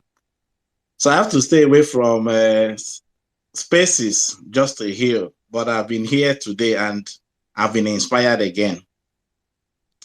So first of all, let me tell you guys what is happening, or what I think that APC wanted to do. They said they were going to remove subsidy on the 1st of June because they thought that P2B was going to win. And they thought that if P2B wins, the first thing they would do is to set him up against Nigerians. My brother, P2B won. They thought that P2B won. So when you try not, okay, sorry, P2B won anyway. P2B won. Facts are clear, evidence are there, right? But what they wanted to do, or they didn't know that they will play themselves, that they will get to a point where they will even think of swearing in their own person. Just like they imported all these terrorists to disorganize Jonathan without anticipating that Jonathan was going to hand over to them. And eventually, when Jonathan left, they had to manage their crisis. So also, would they be likely? Because whether we like it or not, just like Sam Amadi explained today, interim government might be the Senate president, it might be the Chief Justice, but that 1st of June will be a fallout that APC will manage before P2B will eventually take his mantle of leadership. So God works in mysterious ways, because that would have been the first problem P2B would have faced. But now APC will face it, P2B will now come and correct it. So let's relax. Secondly, we talk about the distraction of today, the distractions. What are these distractions? First, remember, just like one of the speakers said, in the afternoon of election of the next day, a police PRO, national PRO, is telling us that what MC Olowo said is a joke. Have you not seen the second one where him and Mama Chukwudi we are trying to correct? For God's sake, really, in a country, when I watched that, I knew that election is already lost. Now, I've also seen people calling America, UK, Britain, help us. No, those countries are not coming to help you. If you cannot help yourself, then deal with your problem. All we shouted during the EndSARS, was there any consequences? We should learn our lessons. What we are doing here is what we ought to be doing, sensitizing ourselves. And today I've learned a lot. Most of us have lost touch with our base. All those people will be inspired to see reasons why they have to vote for P2B. So many of them are already downcasted, demoralized. And some of us don't even have the morale to go back to them. But today, what I've learned today is summon your courage and hold your base back, because two things are possible. Is either P2B is declared by the Supreme Court or cancel will happen. And if the cancellation happens, Are you still in touch? Because he's going to be in a short time. Are you still in touch to get your base back to vote him? So we need to still continue to talk to our people. Second, the last speaker was emphasizing on the need to emphasize to tell people to voice out. A lot of people are disgruntled but are not voicing it out. So when you are disgruntled and you are not voicing out, you've not made a lot of protests. I've seen a lot of comedies. In fact, the one I watched today was one of the biggest protests that I liked was 2 Nigerians claiming that they came back from America. And then their brother telling them Tinubu won. Before their brother turned out, there was an airplane showing that they flown back to America. What that tells you is that whether you like it or not, many Nigerians are disgruntled. But we should not keep our disgruntlement in our mind. We should speak out either on our social media or in our groups. Then the last aspect I want to bring to this topic, I think obedience, we are already disunited. And this is what is making our voice not echo. Remember when these people were saying, I remember even Kanifa, they saying those political parties that took over Twitter space, meaning that before the election, we took over Twitter space, that they were unable to make their voice heard. But because we are now divided, especially during that election, why some people were rooting for PDP, some were rooting for this candidate, different candidate, that was where our voice got disenchanted. We need to find a way of coming back together to own this Twitter space. Obedience are not Labour Party members. Obedience are Nigerians who are upright, who want things to be done rightly. I'm not a member of any political party, but I want things to work in Nigeria. And nobody can gaslight me around them. So how do we continue to dominate this? Because I've seen APC are gaining momentum on this Twitter space. Since after election, we lost so many Obedient lost morale and stopped tweeting the way we are doing. How do we chase away people like Bayo, people like Tinubu, Ononuga, and all those people who are creating this nuisance? We need to find a way of engaging them again. Because there's something Rufai said on Arise TV, that these guys, their strategy is to create a campaign, talk about it often and often and often and often. Before you know it, it sinks in. But they tried that during the election. But because we were one united voice, more like whenever they come to their timeline, you say something, over 20 or 30, if you have over, let's say, for example, 100 commentators, 98 is telling you that what you said is wrong, giving you evidence and facts, and that's why all of them ran away. Let us go back. Let us dominate the discussion. Let us set the agenda. And just like Sirdam said, when the Chief Justice, when I heard that Chief Justice, I was ensured that that was when I knew that, oh God, can they remove this man from this? Because immediately I hear any Nigerian, they say, I assure you, that's opposite of what they're going to do. Honestly speaking, I no longer find any Nigerian politician telling you, I assure you, to be telling me the truth. I believe that when they tell me, I assure you, it's opposite of what they want to do. Okay, imagine I was watching NDNA the other day, showcasing MC Olowo as the ambassador. I'm like, really? Is this how Nigeria has degenerated to? The DSS is not telling you, oh, there's an interim government plan. And I like, please, if you have not listened to Sam Amadi's analysis, please go back to it. That Sam Amadi's analysis pointed back to APC government. Because it's Buhari that would give swear in somebody. APC is in control of the police. APC is in control of the National Assembly. So where are we getting this third force or this fifth columnist that want to install interim? Except the APC are telling us that they are not happy to give power to Tinubu, who is a drug lord. Maybe that's what why Tinubu camp are now speaking about it. But other than that, what I should encourage everybody, just like I've encouraged myself, is let us go back to our inner selves, convince ourselves. I can't imagine an academic doctor like me that when I'm going to be telling people, I will say, oh, my president is Tinubu, a drug lord. God forbid. I can't even imagine it. I've never in my life sat down to imagine what Tinubu government will look like. I don't want to imagine it. I just want to believe that even if they swear in Tinubu, The only benefit, and this is my personal thing I want to say, even if they swear in Tinubu today as a president, what it will help Nigeria to do is to help Peter Obi as a disruptor to achieve that disruption in our presidency, such that our presidential election will be devoid from National Assembly election. It will no longer be entangled. Just like, for example, you see, because the president is of APC, then everybody will be voting for APC. No, our National Assembly will not be different. Our presidential election will be different. This is what I want. I just want they can swear in Peter Obi at least 2 or 3 months after the national after the normal time, so that we have that disruption. So please, all I'm saying and all I'm trying to tell all the obedience on this platform today is that there are a lot of distractions coming from the judiciary, coming from APC, drug laws, and whatever. But we should remain focused because these guys understand this game a lot and they are playing it. But we should not be naive to fall into their traps. We shouldn't promote them. We shouldn't share. We shouldn't even engage some of them, because the more you engage them, the more you give them traction, the more it goes viral. So everybody today, try as much as possible as you can to keep your head up, just like we did in prior to the election.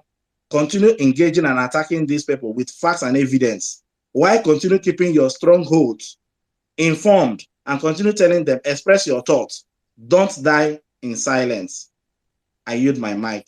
Thank you. Thank you very much, my brother Ken. Thank you. Magnificent submission there. Thank you. All right, let me come to you. And Dr. Haruna, I've brought you back up. Please, I don't call you tired for this place. Dr. Haruna, are you ready to speak now?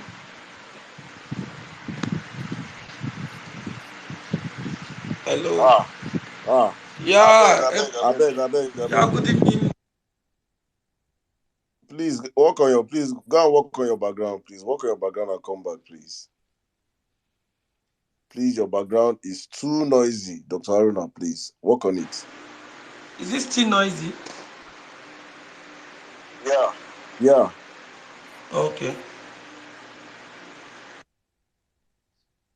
Please fix it and come back. Please go to somewhere that is quiet, a quiet place that is not echoing. If possibly if you're using an earpiece, please work and take it off. Then you can also raise up your hands and I'll call you back. All right, let's move on real quick. Orias, my brother. Good evening. How are you doing today, bro?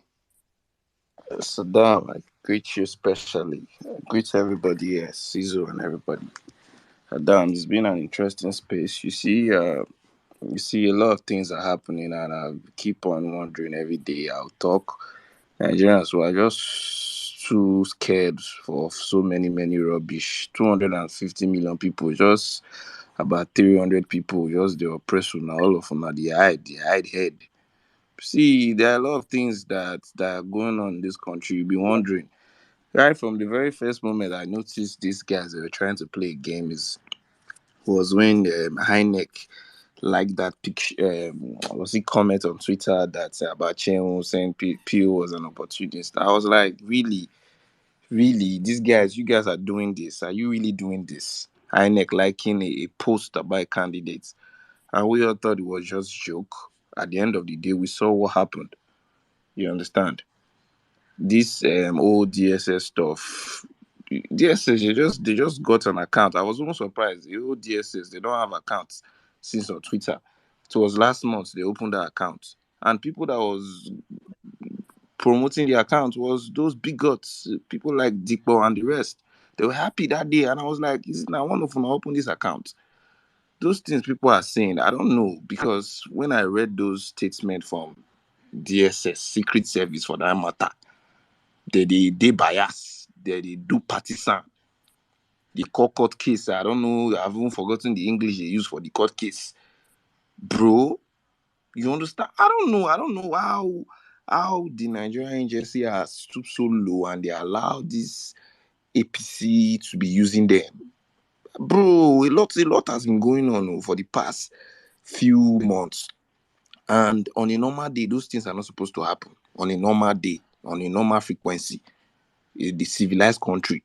where police will come to national TV and be a talk. Police go the support talk. Say he was just playing Mama Shukudi, where a deputy governor that we don't even know which day came again was supporting the talk. Lagos State deputy governor.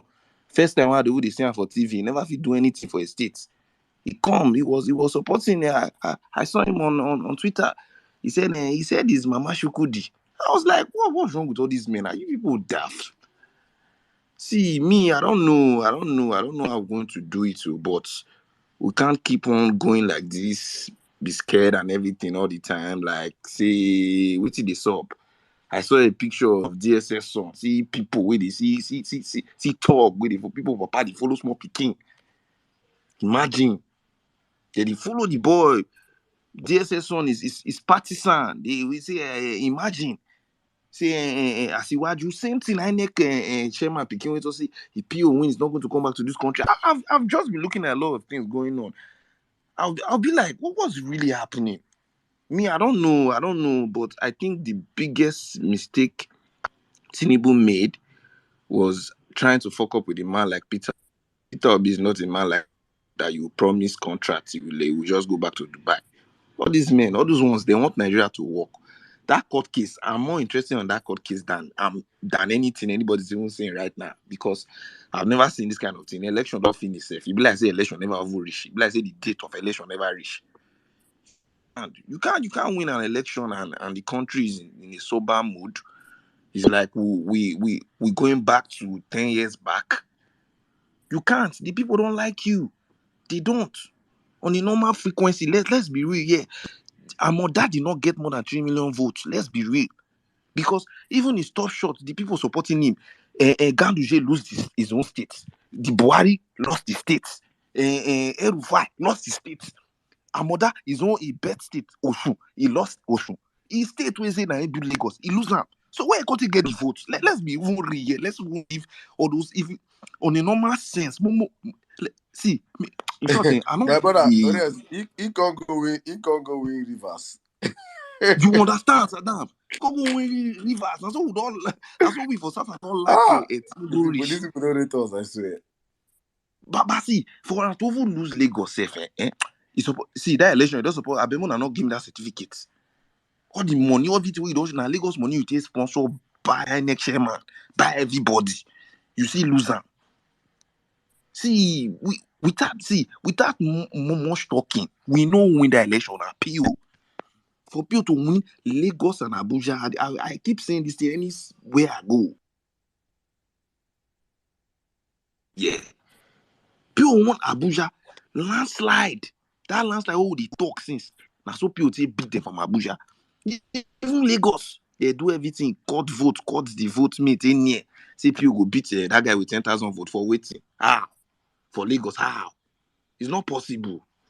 So me, I've just been seeing for the past few weeks. I've been seeing things these guys have been doing. You got in short. Saddam. I just the vex because now it's like they're trying to gag us. We're trying to speak for our rights. We can't bring DSS on the picture. Now what I expect? Many Nigerians they fear DSS for our rights.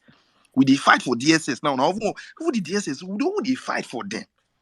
So in short, I don't know, but I believe make we just wait for the court case. Let's just see how it's going to go. I believe in PO's team. I believe everything will work out fine because we cannot have a drug lord as our president. Let's be real on a normal scale. These so-called men I think guys, I didn't know ashamed. FFK, if you listen to this person, Baba, you be big goats. You be goats. Person where you don't cost. Say drug dealer. Now you they follow for back because of money where they give you. You they follow like boy. You and Festus Keyamo. I'm just looking at you guys. Festus Keyamo, you are a disgrace. We reject you for Niger Data. You are a disgrace. Minister that cannot prove your worth to your people. You are a disgrace to this country. Minister, you they call the tweets. Twitter finger, you they tweet like influencer. Tweet about Nigeria. We don't have jobs. People are hungry. Tweet reasonable things. You will not come here and be support. In short, I beg, Saddam, you can just eat. Because if I talk with it in my mind this night, I beg, I eat my it. Brother, my brother, thank you very much. Thank you. Minister of Labor.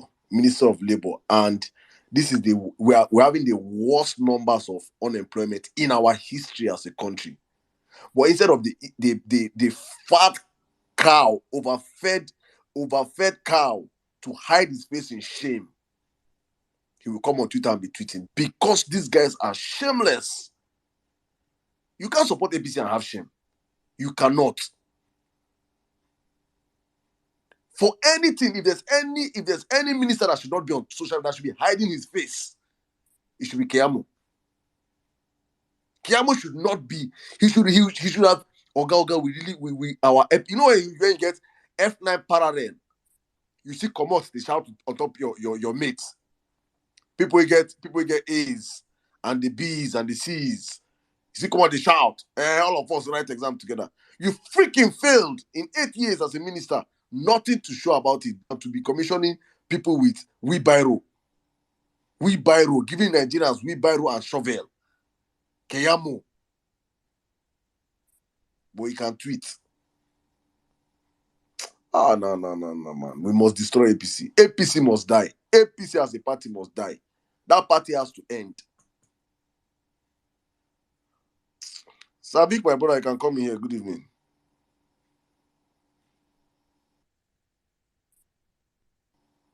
Sirdam, can you give me 5 minutes, please? Oh, yeah, great. Dr. Haruna, if you're ready to speak now, then you come in. If you're sorted out your background noise and everything, please, Dr. Haruna, you can speak.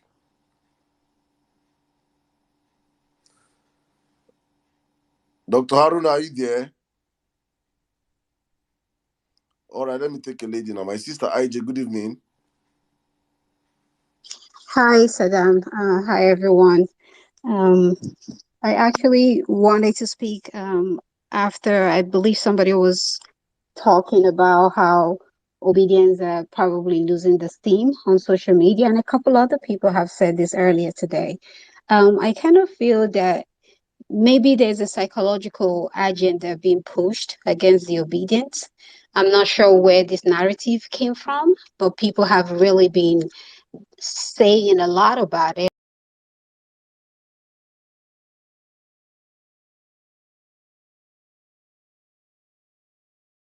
True. I think this is dampering um, the motivation that we have as obedience, and kind of even giving the opposition some sort of encouragement to imagine that they actually may have some leverage on Twitter. They do not. I mean, we've always been, this has always sort of been 9 against 1. But I'm not naive to, I'm not saying that there are no obedience that perhaps have felt bad or felt a little depressed or little, just a little, uh, kind of gone into their shell because of this election. Yeah, things have happened. People are reevaluating themselves. People are even grieving. So a lot of things have happened. But make no mistake, there is still probably 8 of us against them, against one of them. We still own this Twitter. So let's not continue to say that we're losing the grounds here, because the moment we keep saying that, we're giving them some sort of encouragement to some sort of unfounded, encouragement to imagine that they have any grounds on Twitter. They do not. But if we, and this is probably because some of us, and yes, granted, there are certain obedience that may even be helping them push this narrative, knowingly or unknowingly.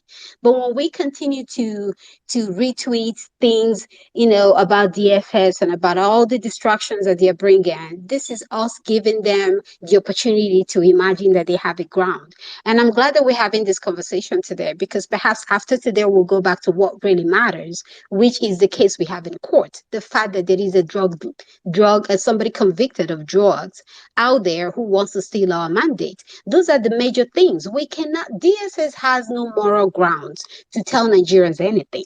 The police has no moral grounds to tell Nigerians anything. It's sad to watch a lot of obedience spend time and days talking about some lunatic who put out a video video, a picture out there of his, windows or whatever being like, who is that person? Why should we even pay him any attention? But there were Obedience who helped trend that story. So in the moment we can avoid being distracted, we will realize these people are nothing. Like the fact that we think they are gaining grounds is because we ourselves are helping pushing their own narratives. But we were not doing this before. So let's go back to what we used to do, what works for us. They are not gaining any grounds, not on this Twitter, unless they are going to ban Twitter, which they will not be able to do, hopefully. But as far as this Twitter is still open for us at this particular time, we own Twitter. They do not own Twitter. Let us die this idea that we are losing grounds and they are gaining grounds. That is not happening, not on this Twitter. We are only helping them and we need to stop doing it.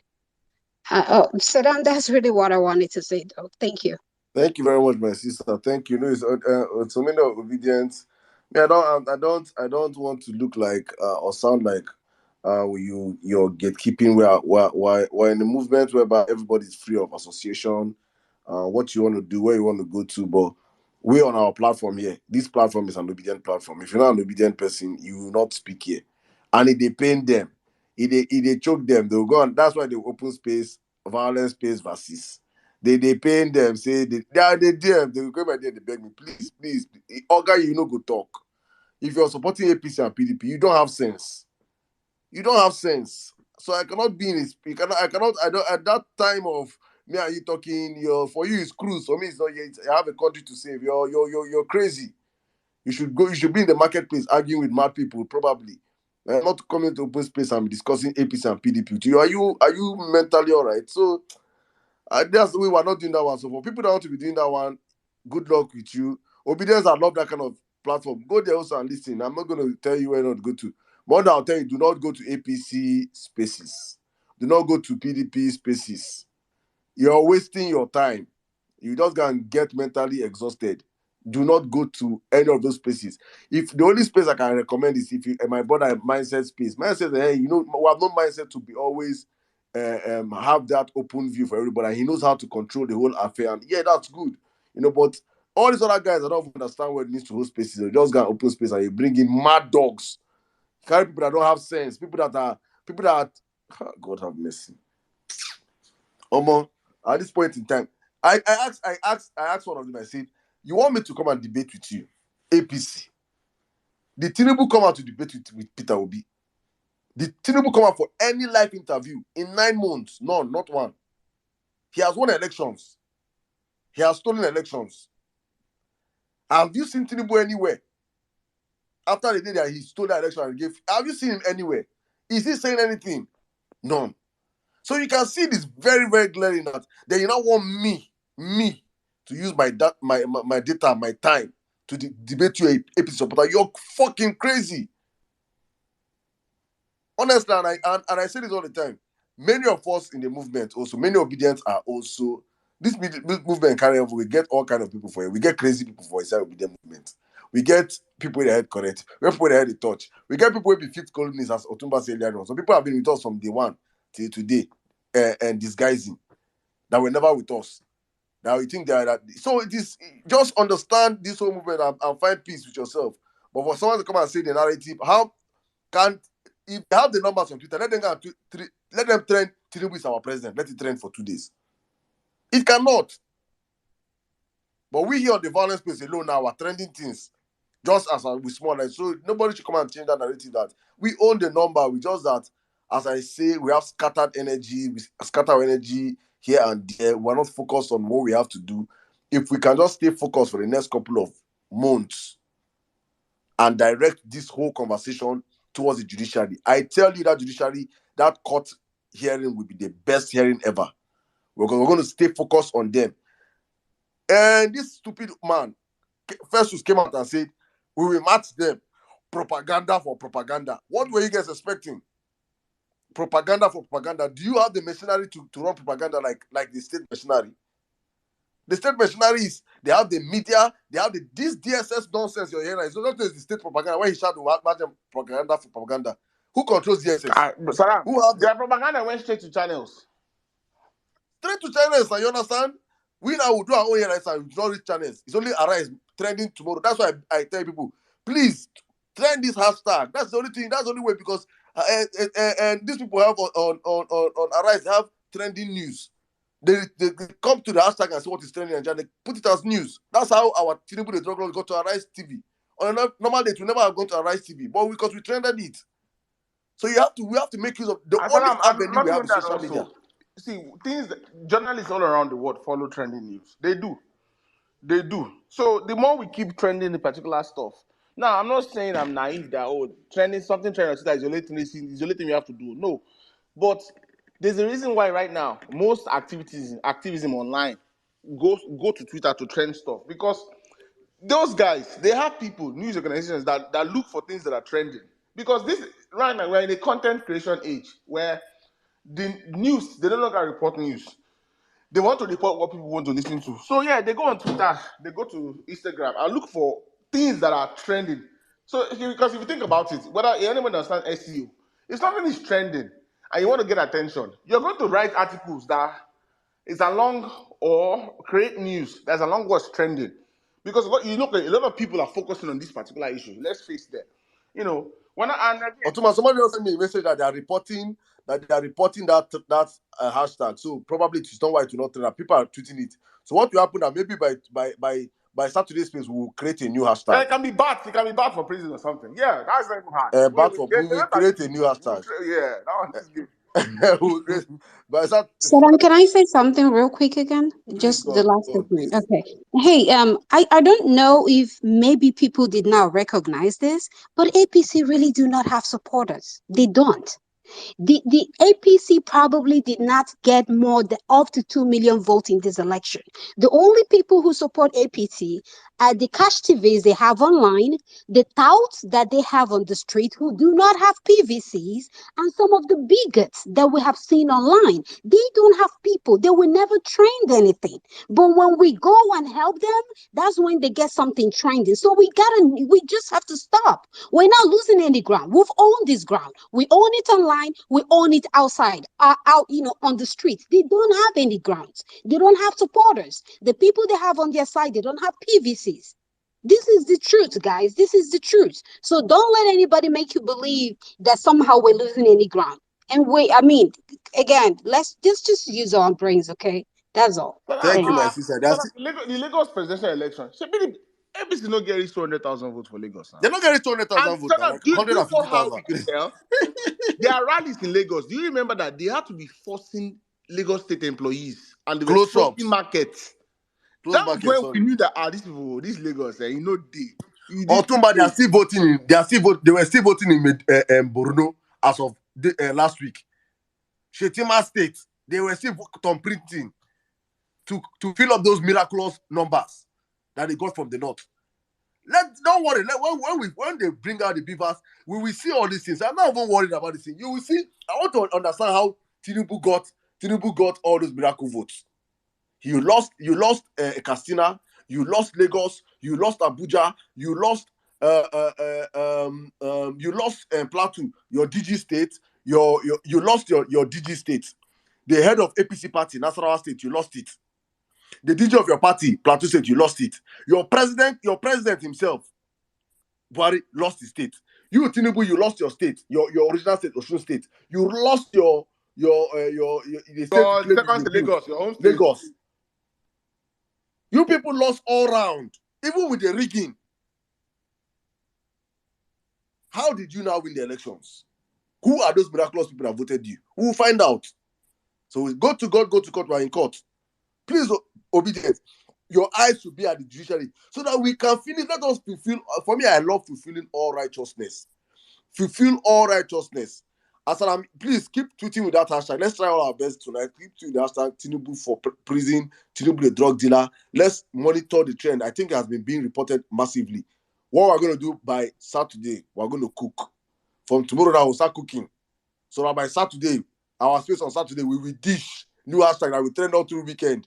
I don't say by the time we trend from Saturday, that's Sunday, that's Monday. Bayo will cry and come and tweet again and may give us extra exposure. Please, guys, keep tweeting. This is our own protest on the violence space. This is our own mode of protest for now. on the violence space until we meet in court. Thank you. Savik, you can come in now. Good evening. Good evening, Saddam. I just wanted to report to you guys. I know this is not part of this story we're talking about, but Donald Trump has just been indicted, in Manhattan, in the U.S. So why am Lock that up, time to lock him up. Sorry, I just have to do that. he has just been indicted by a grand jury. So this is a former president of the United States getting indicted. He's going to be facing crime charges. So I ask Nigerians, why do you guys feel comfortable that an indicted drug dealer, who is not even a former president, will be somehow be sworn in as the president of Nigeria? How does that sound to you? You know, if there's anything that this indictment of Donald Trump is going to teach Nigerians, is that nobody is above the law. Bola Tinubu is not above the law, and Nigerians should take a hit from what had just happened. The judges in Nigeria, and these are the justices that I'm referring to right now. If a grand jury in the US can indict a former president with all the awesome powers. Savik, give them the full context. See, Manhattan is not a state. It's like local governments, the lawyer in charge of Exactly. local government indicting an ex-president because of Yes. the hush money, the bribe he paid to the porn stars. Yeah, as bribe. Yes, So this is just for bribe money he paid for porn stars that he got himself entangled with. That's what it is. This is not about a drug trafficker. To tell you that justices in Nigeria, you guys can rescue Nigeria. The appellate justices and the Supreme Court you guys can actually rescue Nigeria. The only thing that you have to do is to tell yourself the truth. Rid yourself of any kind of inducement. Rid yourself from any kind of entanglement with these politicians. You can do it. You can rescue Nigeria. Nigeria is actually at the point of how would I put it now? It's actually at the point that if you guys don't do the right thing, the country might blow up. So you have that awesome duty to rescue Nigeria, just like what had just happened in the US. It is something that you guys can take a leaf from. You can rescue Nigeria. It is in your court to do it. We cannot have a drug baron. We cannot have an ex-convict, because Bola Tinubu, for paying that fine, he was actually convicted, become the president of Nigeria. It's not going to happen. So I'm pleading with all the justices. And one case I've made for some time right now, you guys need to hurriedly hear this, do this in 6 months. You something that you don't need time to rule on. For instance, the Bola Ahmed Tinubu's case of drug case, it is something that you cannot take time to rule on. So it's not that you are going to take time to start adjudicating all these things to be able to rule. You can actually rule on those cases and nullify Bola Ahmed Tinubu's presidency. You can hear that case and rule on it. It is time for you to stand up and help the country. The country needs you right now. If you are patriotic as a justice, this is where you need to show your patriotism to the country and not to one man. We've seen that other sections of the government parastatals, they have failed. The police has failed. INEC has failed. One man, everybody is answerable to one man. Isn't that absurd? Please, please, please, all the justices, what has just happened in the US right now can give you the courage that you need to do the right thing in Nigeria. And that right thing is to make sure that you uphold the justice. You uphold the sanctity of our constitution, which says that nobody entangled with fraud should become the president of Nigeria. And Bola Tinubu has been indicted for drug trafficking. And so he does not belong to the presidency. You need to do the right injustices. Take a clue what just happened in the US. Please, please, please. You need to save this country. You need to save Nigeria. Because no one knows what is going to happen if Bola Tinubu get to that seat. No one knows. You have children. You have grandchildren. You have relations. If you feel that you are patriotic to Nigeria, please do the patriotic thing by making sure you adjudicate this case. I'm not saying that you should do all, but at least take the ones that you can rule on immediately, which means that you can rule on the cases of fraud that Bola Tinubu is not qualified. You can rule on it within 2 weeks. And then if he wants to challenge it in the Supreme Court can do the same thing within 2 weeks. So we can make sure that before May 29th, they can rule on all these things.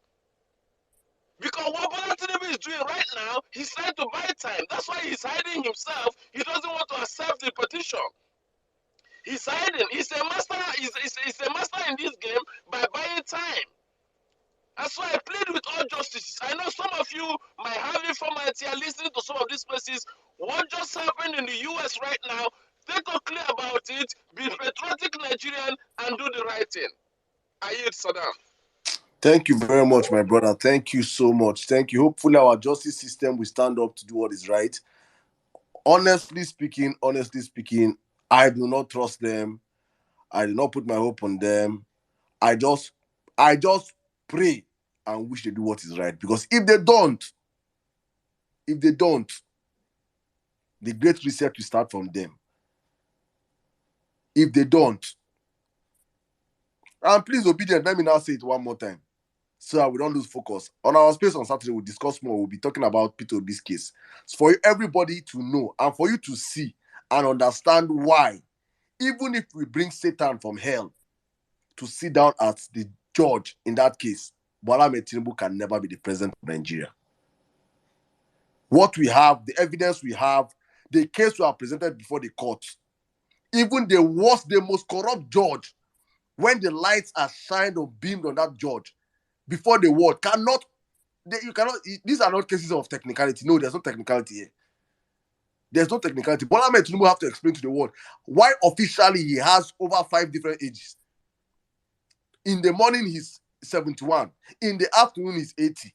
In the night, he's 90. On some occasions, he is 60 something. How can one man have 5 different ages? One man. How can you explain to Nigerians that you have no certificate? How can you explain to Nigeria that the only certificate you're presenting to Nigeria is a certificate with a female? Are you a woman, Bola Tinubu, or are you a transgender? These are questions you will ask. And perjury under the law is 14 years. He will stand and he will swear in the court that I was once a woman and turned to a man. We will know all these things. So there is no court. There is no devil as a judge that you bring. This is just one of our prayers. One of our case, sorry. One. Is it a drug issue Sadiq has talked about? That is, with all the court evidence, we have all the evidence to prove that this man was indicted and forfeited $460,000 in 93. Is it the Abuja 25%? Is it that INEC promised the whole world? I played the clip earlier on that elections will be transmitted real life, real time, and it did not happen. Didn't you watch it, Nigerians? Up until I think it's yesterday or so, they are still uploading results on INEC IREF. There are so many grounds that no justice, no judge. You cannot knock this case off on technicality. Bola Tinubu knows that. That's why he could not celebrate his birthday. He has called the best of lawyers and judges. Omo, what do you think? And they have told him, Oga, if this case goes to court, we cannot win. He knows there is nobody else on that case. So if the judiciary come out and do otherwise means they have automatically used the judiciary to institute unconstitutional behavior in Nigeria. And whatever they see, they will take. Shikenan. Godfrey for Nigeria, long good evening. You have the space. Good evening, my brother. Good evening, everybody. Thank you, Sirdam, for all you do. Otumba, thank you, Sizo. IJ, you are a darling. You hit the nail on the head. Savik, are firebound. In fact, everybody on the space, Dr. Lu, if I good at that, please forgive me, okay? I greet all of you and welcome to this great space. Fellow Nigerians and fellow obedience, since it's the season of intelligent report, I have some few questions for a DSS because these questions have long been begging for answers. And now that they have decided to come from their secret place to the open, let me ask them this question so that they can answer us. You understand? Because it's very, very important. A lot of us has been waiting for answers. And in fact, we've been waiting for answers. So since it is the period or the season of intelligent report now, make I ask them so that them too will give us intelligent report or tell us what happened to their intelligence as that when all these things happen under their wash. So please walk with me. Dear SSS, I wish to express my gratitude to you people for your recent intelligent report on those planning interim government because it's against our constitution. But fellow Nigerians, don't forget that the word intelligent report means that it is a report you have not heard before. You are hearing it from that very source. It's coming to you from that source for the very first time. But to the best of our knowledge, Nigerians, we know that our people, Nigerians, has been on the street of Abuja for days, submitting letters from one place to another, demanding that this election should be cancelled and interim government should be formed. So, in other words, these informations are no longer secrets because Nigerians have given their reasons why they are demanding for this. But since these guys are still thinking they can fool us in this light age, let's roll, please. But says I have some few questions bothering my mind, and I know lots of Nigerians too will want an answer. We want answers to these questions. So, number one, sirs, where was your intelligence before the Abuja Kaduna train attack? Two, what happened to your intelligence before the Owo massacre that happened in Ondo State sometime last year, 2022? Three, what went wrong with your intelligence before and after the Kuje prison break?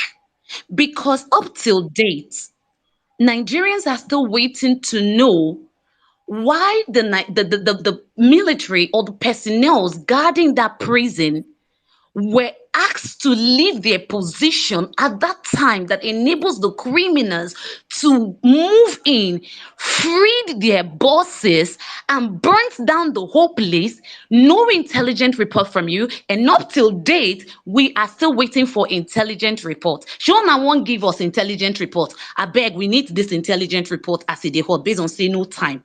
Okay, number four.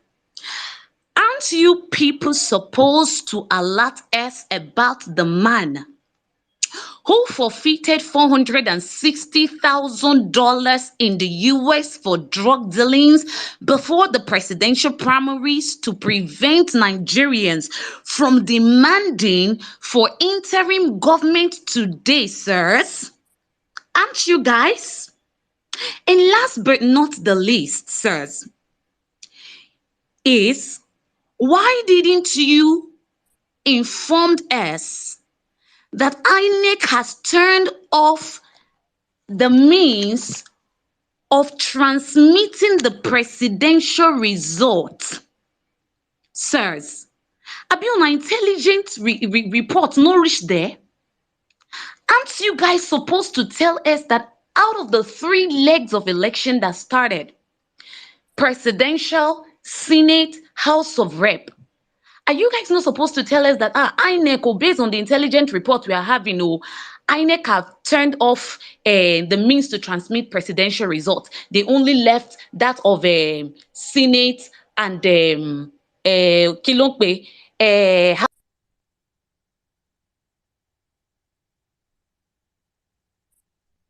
My sister, what happened? I think a call came in, and I was really enjoying that letter. Honestly. Oh God, I think she'll come back. She'll come back. Let's see. My brothers also, good evening, welcome, my brother. Thank you, Emir Saddam. You'll be fully conversation. I've been following it hot too. As in, obedience, you guys are too much. I swear to God, man. Saddam, you don't know what you're missing on the premium section. You guys think you're on the VIP. The listener section is the premium section in this space. Honestly, I swear to God. I wish I could just come down, listen, come on. But I don't did it before now, so I don't feel like it's something else. It's something else. It's just amazing that we have a country that people can go and rob, people can go and break into a prison and remove hardened criminals, remove convicted terrorists, and they will be free. DSS did not issue any statement, to the best of my knowledge. Things don't happen. DSS did not issue any statement. Security forces were there.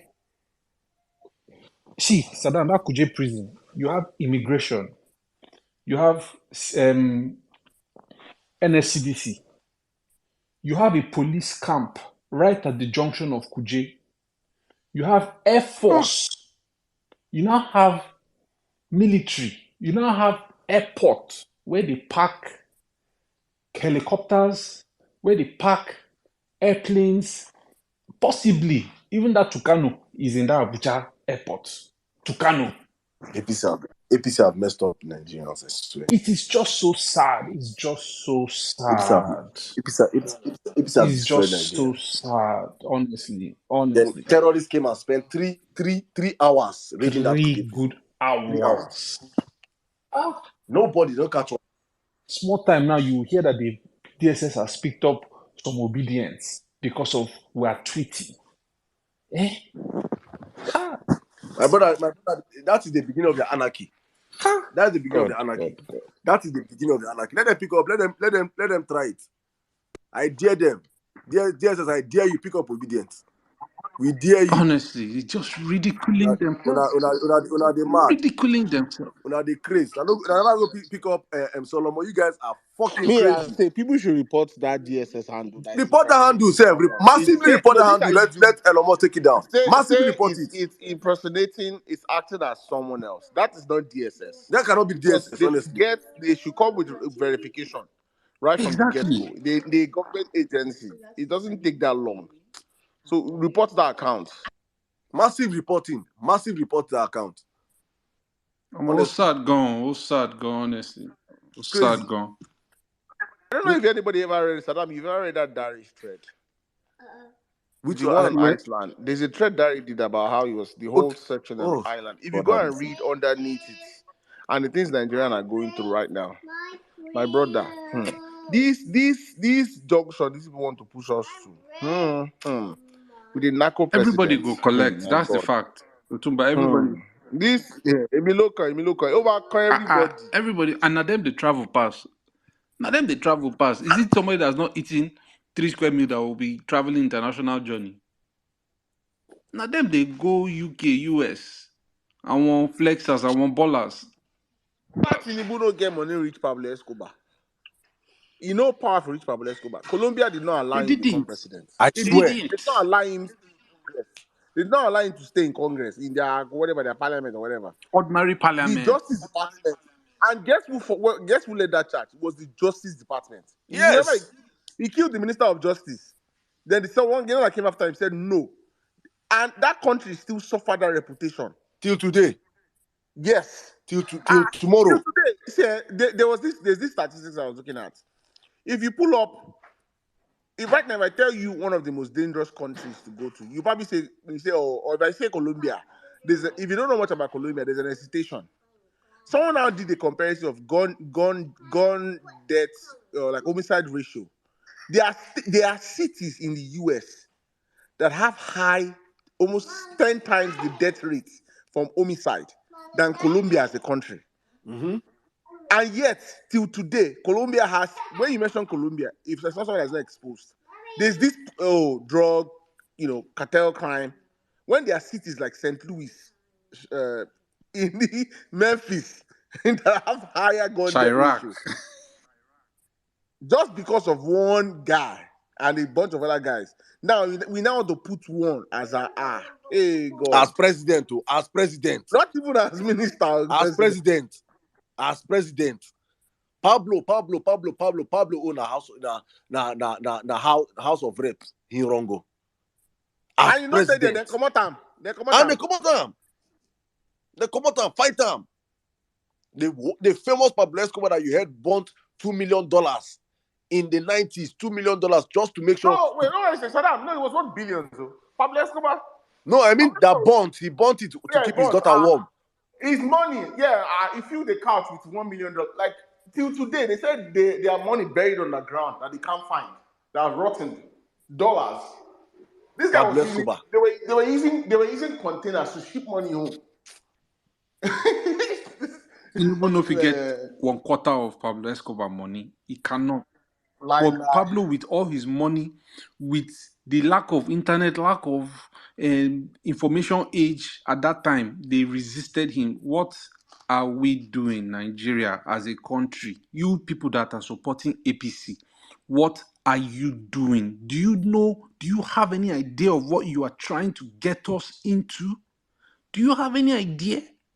You think it's just about doing Emilio and being the ones in power, sharing contracts, sharing money, and forming big boys, buying properties? Do you know what you are getting? 200 million people in Nigeria alone, not to mention those that are in diaspora. Do you know what you're getting us into? Omo, we need to... I think Rita is back. If you're done, yes, just Rita, let her English comment, please. Thank you very much. Network keeps knocking itself out each time I'm talking like this, but you lie. Because this one, we must talk the talk and we must do the do. So, DSS, like seriously, where were their intelligent reports when 32 were kidnapped in Benin here recently during that train attack? Under this very same DSS that is coming to tell us what we already know and calling it intelligent report, terrorism has spread into the nooks and crannies of Nigeria. No single intelligent report from this department. Our fellow DSS people, SSS, because according to Baba Femi Falana, he said the constitution recognized them as SSS. So I don't want to address them as DSS. I want to address them by their name. Now, all of us did this Nigeria. The Naira scarcity. Before the Naira scarcity, where was your intelligent report? Why didn't you use your intelligent report to tell Nigerians that, look, scarcity is going to come, Kiniko is going to happen? To the extent Nigerians were going to the banks, protesting stark naked for their money. And of course, you that calls yourself DSS, you went through the same scarcity. And even till now, you are going through it. They are telling us now that fuel is going to be 750 naira. You will buy it like every one of us. So, like, seriously? We are in this country together. If you are called the secret service, play your role very well. And don't forget, the people that are trying to use you against the Nigerian people right now, their season and time is running out. And you are still going to remain with our taxpayers' money. We will be paying you. So if this country is not good for every one of us, it's going to affect you too. That you are called secret services does not make you invisible to the hardship that we're going as Nigerians. And then as for the judiciary, our justices, first of all, let me greet our professor.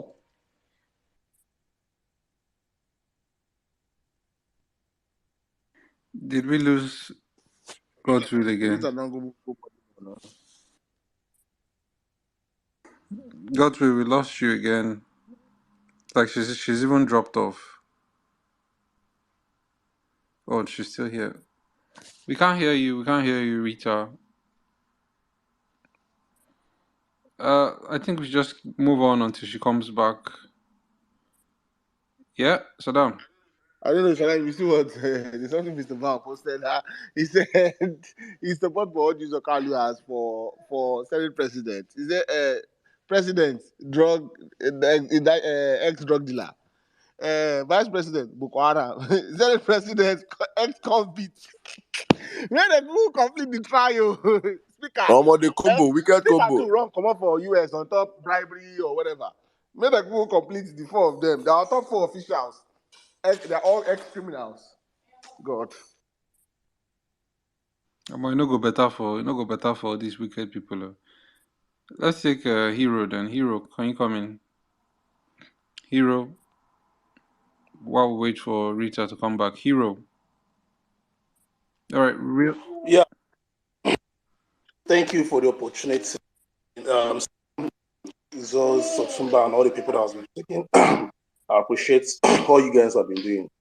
Can you all hear me? Loud and clear. If you can fix I think your background a bit, but carry on. Yeah, let me So what I want to say, waiting I want to talk no plenty, just few things. As per the topic says distraction. First, I want to say to everybody that is here, if you are still following FFK, Bayo, and the rest of them, you are part of the problem. I mean, if you don't want distractions, first unfollow them and block them. Let the people that are following them continue following them. But you that don't want distraction and you support getting back our mandate, that we need to focus, starts from you. Am I following these guys? If you're following these guys, unfollow them and block them. That is where this distraction was. So when they post, man, you will see it. So let's start from there. That's number one thing I want to talk about. The second thing I want to talk about is our judiciary. Thank God for, I think someone just mentioned about the indictment of Donald Trump now. In a way, it may not matter to us. It may not send any light to us. But for me, what I see from that is the spotlight is on Nigerian judicial system. There is mountain of evidence about what happened on the 25th February 2023. So if they do anyhow for a local government in America to convince, one time the most powerful man in the world without anything, despite his threats, come and protest and everything, and they think that they want to mess to 200 million Nigerians and walk away, it no go work. So just like this space I've been saying, to focus attention on the judicial, I believe, because they are watching, they are listening, they are seeing this.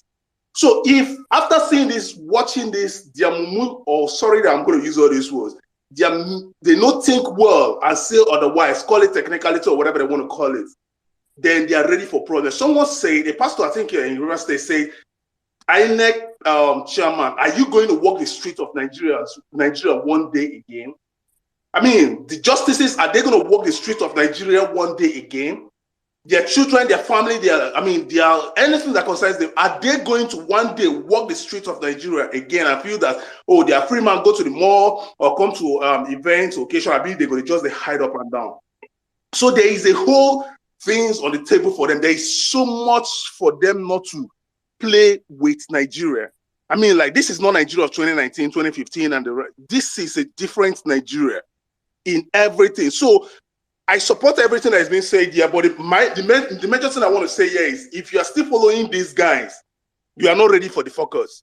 If you are still retweeting whatever they are retweeting, whether you just want to talk about it to expose it or it doesn't matter. What that matters is that Bola Ahmed Tinubu for prison. If you don't get what you want to tweet, you just really want to tweet something, that is very important to tweet, right? That is very, very important to tweet. So if you're still following them, just block these guys off, and let's focus more attention, spotlight on the judicial system. Let's expose these guys. The best you can do is to dig out, all the crimes FFK and Festus, anything they've committed. That's an important thing to tweet about. Anything bad that stains their name, any rubbish that these guys have done, is an important thing to tweet about, not to retweet their propaganda, not to follow them and tweet their, and even the justice system, dig out things, expose them, put them on the spotlight. Then when they know that everybody has known them, we all know your face, just like the guy that went to London. We all know his face now. Normal Nigerian on the street knows his face now. So you go feel hide anywhere. So this, I think, is what we should be doing, and not getting ourselves distracted on all this their nonsense propaganda. And to the DSS Nigeria, I don't even know how I want to start talking about them, because they are ashamed. I came from a military family. A lot of people worked in there, and so many things. So many things I don't want to disclose here. But DSS Nigeria, I know say on a day here, it's a shame for you all to bully Nigerians. It's a shame for you all to say anything, pick up the handle and say anything about Nigerians. It's a big, big shame to you as an individual and as an organization. You should be ashamed of yourself and never open your mouth ever to say, I am. Go and bury your head in shame. If you are here, you're DSS, you're here, spying on anybody, to hell with you. Go to hell, man. You are doing yourself at the end of the day, because when Nigeria begin born, you almost say you go born. If the mark Nigeria say if you travel about, you yourself, go fit travel, forget everything. DSS, no DSS, America no send you, UK, they don't send you. They don't send your children. All of us go there here, suffer. So if you are here at DSS and DSS Nigeria, you're listening, shame on you. F4 to you guys. Thank you. I appreciate the opportunity. All right, thank you. Let's take, is Dr. Haruna back? I don't know, Dr. Haruna, are you back? Otherwise... Yeah, I'm here. Right, Dr. Haruna. Oh, I greet everybody in the house. Emir Sirdam, Utumba. Guys, good morning from Lagos, Nigeria. Now, just a quick one. As a matter of fact, I discovered that we are paying more attention to these blood-sucking demons. Go to the parlor, talk.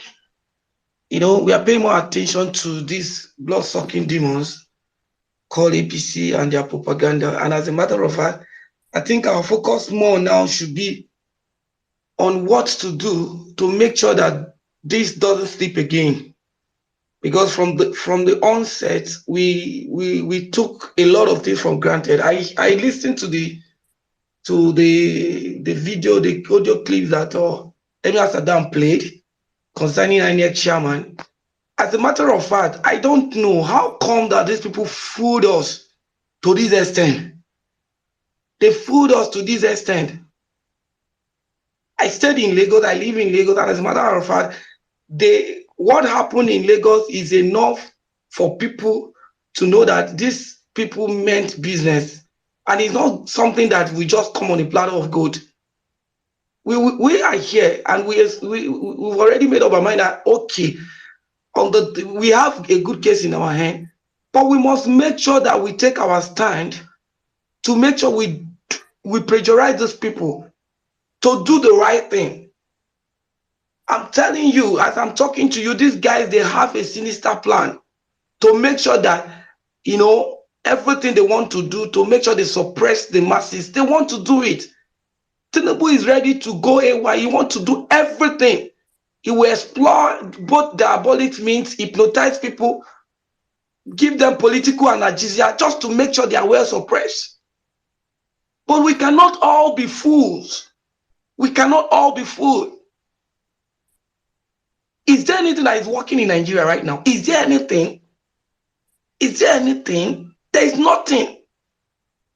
Buhari came and they played us in such a way. In fact, everything was, they were making it look as if things are just working in our favor.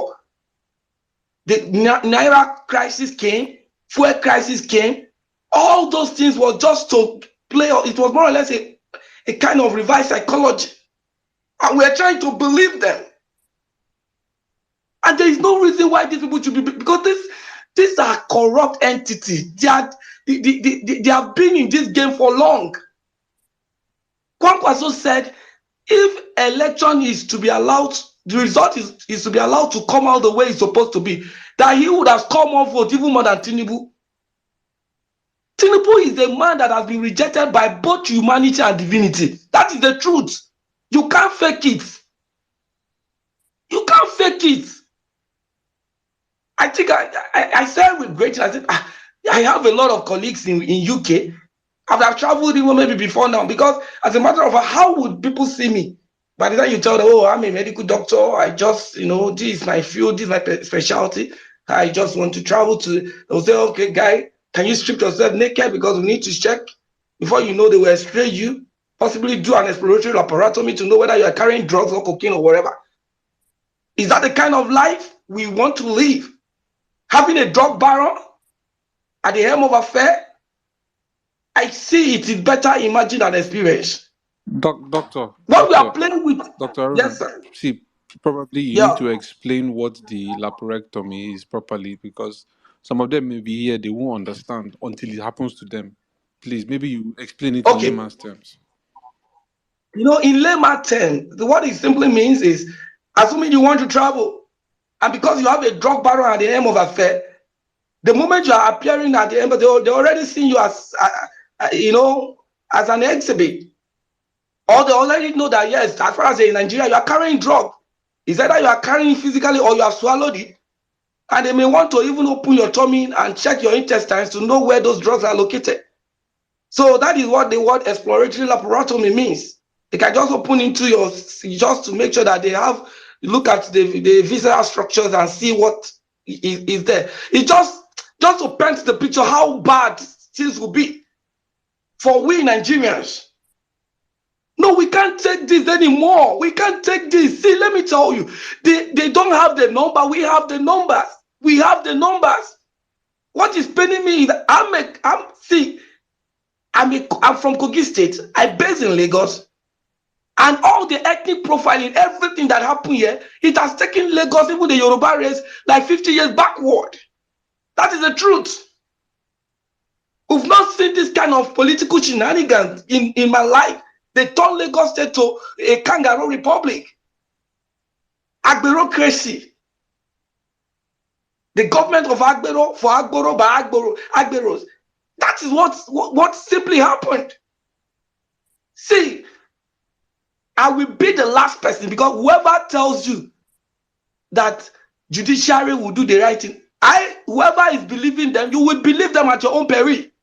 Because when this Professor Mahmood, I don't know who gave him that professor, because as a matter of fact, he doesn't have that intellectual elasticity to convince me that he is a professor without substance, a professor without emotion, a professor with mental somersaults, a professor that has been reduced to an ordinary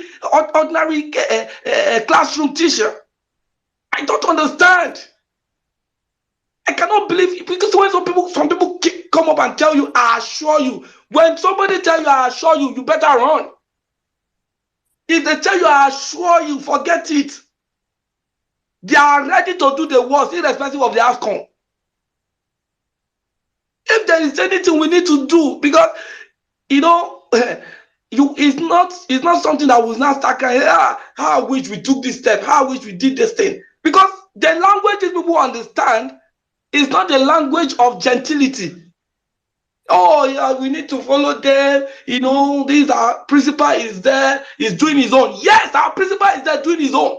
But I can tell you, Emir Sirdam, if Tinubu was to be in the position of our principal, being P2B, knowing fully that he won the election free and square with very good margin, do you think he will be as gentle as our principal? Do you think he's going to be quiet as our principal? Yes, we know that our principal has a lot of things to protect, and that is about his character. But all of us cannot be mad at the same time. Yes, all of us cannot be mad. Everything has shown that, yes, this case is a good case. But I don't trust the judiciary. Because if there is impunity in the executive and the legislature, can be remedied by the judiciary. But when there is impunity in the judiciary, it's only heaven that will remedy it, because there is nothing you can do. You can't change anything. And if you must change anything, our body language should start showing it. Because these people are not ready to relinquish power easily. That is the truth. Tinubu is ready to do anything. He will give you money. If you refuse to collect his money, he will give you more money. If you don't want to collect the money, he will give you more money. And if you don't want to collect the money, he will threaten you with debt. I don't know. Yeah, obedient. Has anybody bewitched us? If nobody bewitched us, there is no better time than now. I am telling us, there is no better time than now.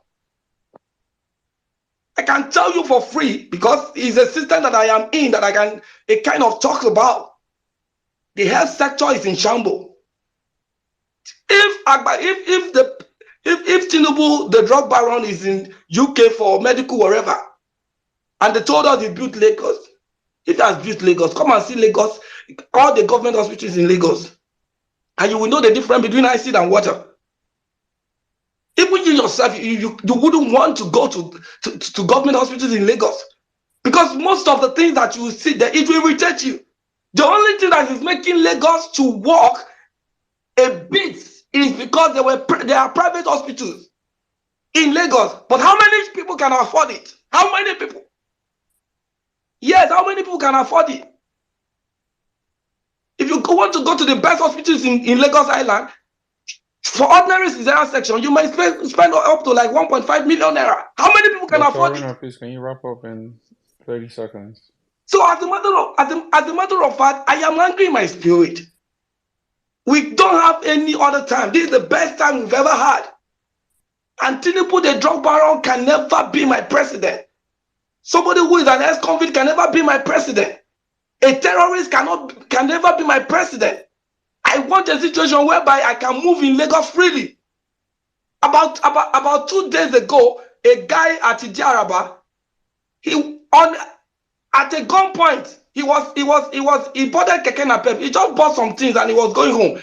At a gunpoint, some guys, area boys, called him and told him to pay some money. He said, for what? I just went to the market to buy something. He said he's going to pay. And as a matter of fact, at a gunpoint, at Ijaraba, they have somebody that even, in position of POS, and the guy has to, they later say they are going to collect 10,000 from him, and Dr. the Haruna, POS please. woman collected 2,000 extra. So as a matter of fact, this is the kind of Lagos that we are going to have, because they told him that our man is already in the presidency, that they hold Nigeria now. And these are the kind of body language, these are the things, the narrative they are going to sell. And before you know, even a private car owner cannot drive freely in Lagos. So we must attack these demons. We must attack these terrorists. We must attack them before they finish the whole country. And I can tell you, if this man should have any opportunity to clinch onto that seat, forget about democracy. Forget about rule of law in Nigeria. Because whatever they want to do, they will do it. It will even be worse than the period of Sani Abacha, I tell you. So that is the only thing in my submission. We must make sure we do the needful and make sure we rescue our nation. Nobody can help us to do it. We have the number. The power of we, the obedient, is greater than those that are at the other side. So we must act, and we must act fast. Thank you, and God Dr. bless you. I yield my Haruna. mind. Thank you. Chimeze, can you come in?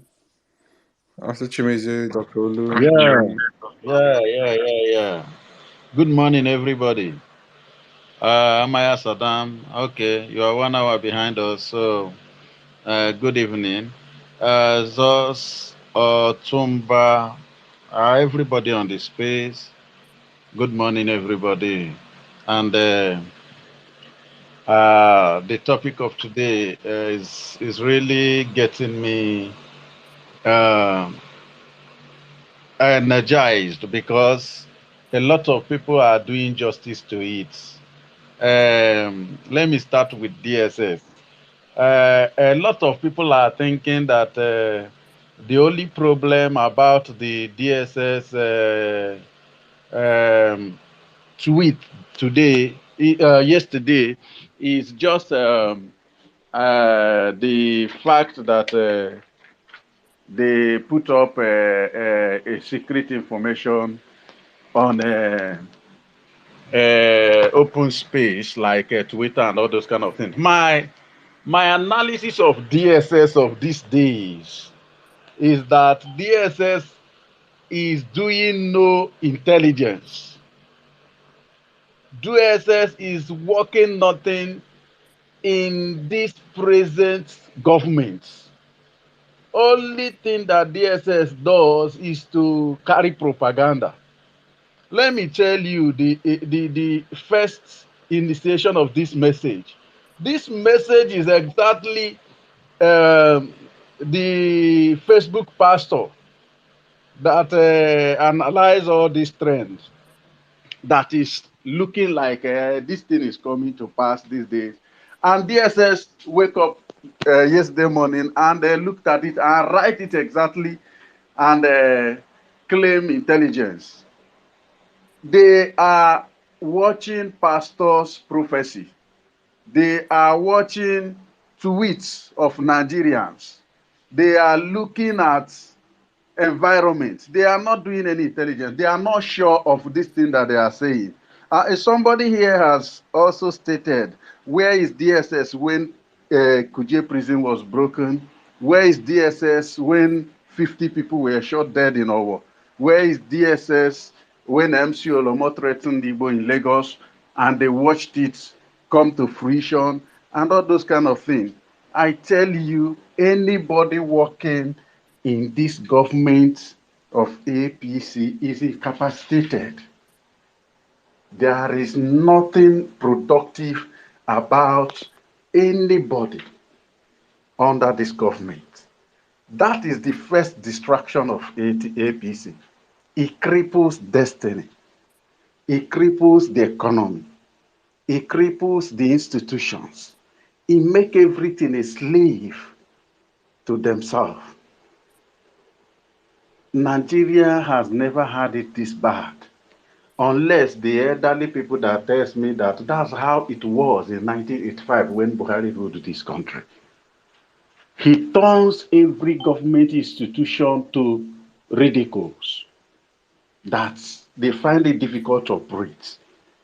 And this thing has started like a series, 6 months in administration of the one who claimed that he has all the solution of everything if Jonathan goes out of the office. 6 months down the line, there was no minister, there was no protest, there is nobody saying that this is wrong, this is a bad sign, everybody is just saying he's having his time. He's having his time. And after 6 months, he produced epileptic, incompetent, and rascals as cabinet, as ministers. The one that identified camera after our NSAS in Lekki. A proficient governor, a hard-working man, because he's joined himself into APC, all of a sudden becomes nothing other than a comedian. The same thing with many, many other people that are capable that we used to know. You can't do anything. This man is a cost hand. This party is a cost group. They make everything that is alive dead once they get to it. And that is what we are experiencing. And we have seen the first stage. The first stage, they call it change. And during that change, a lot of people lost their life.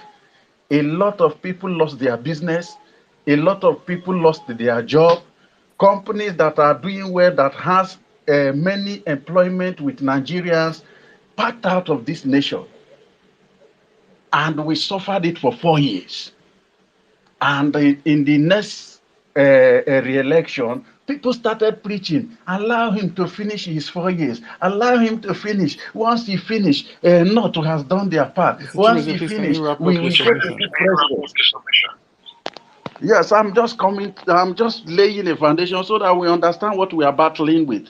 So I'm telling you, anybody that is trying to say, I am weak, I am discouraged, I can't go again with obedience, this thing is not working, you're making a mistake.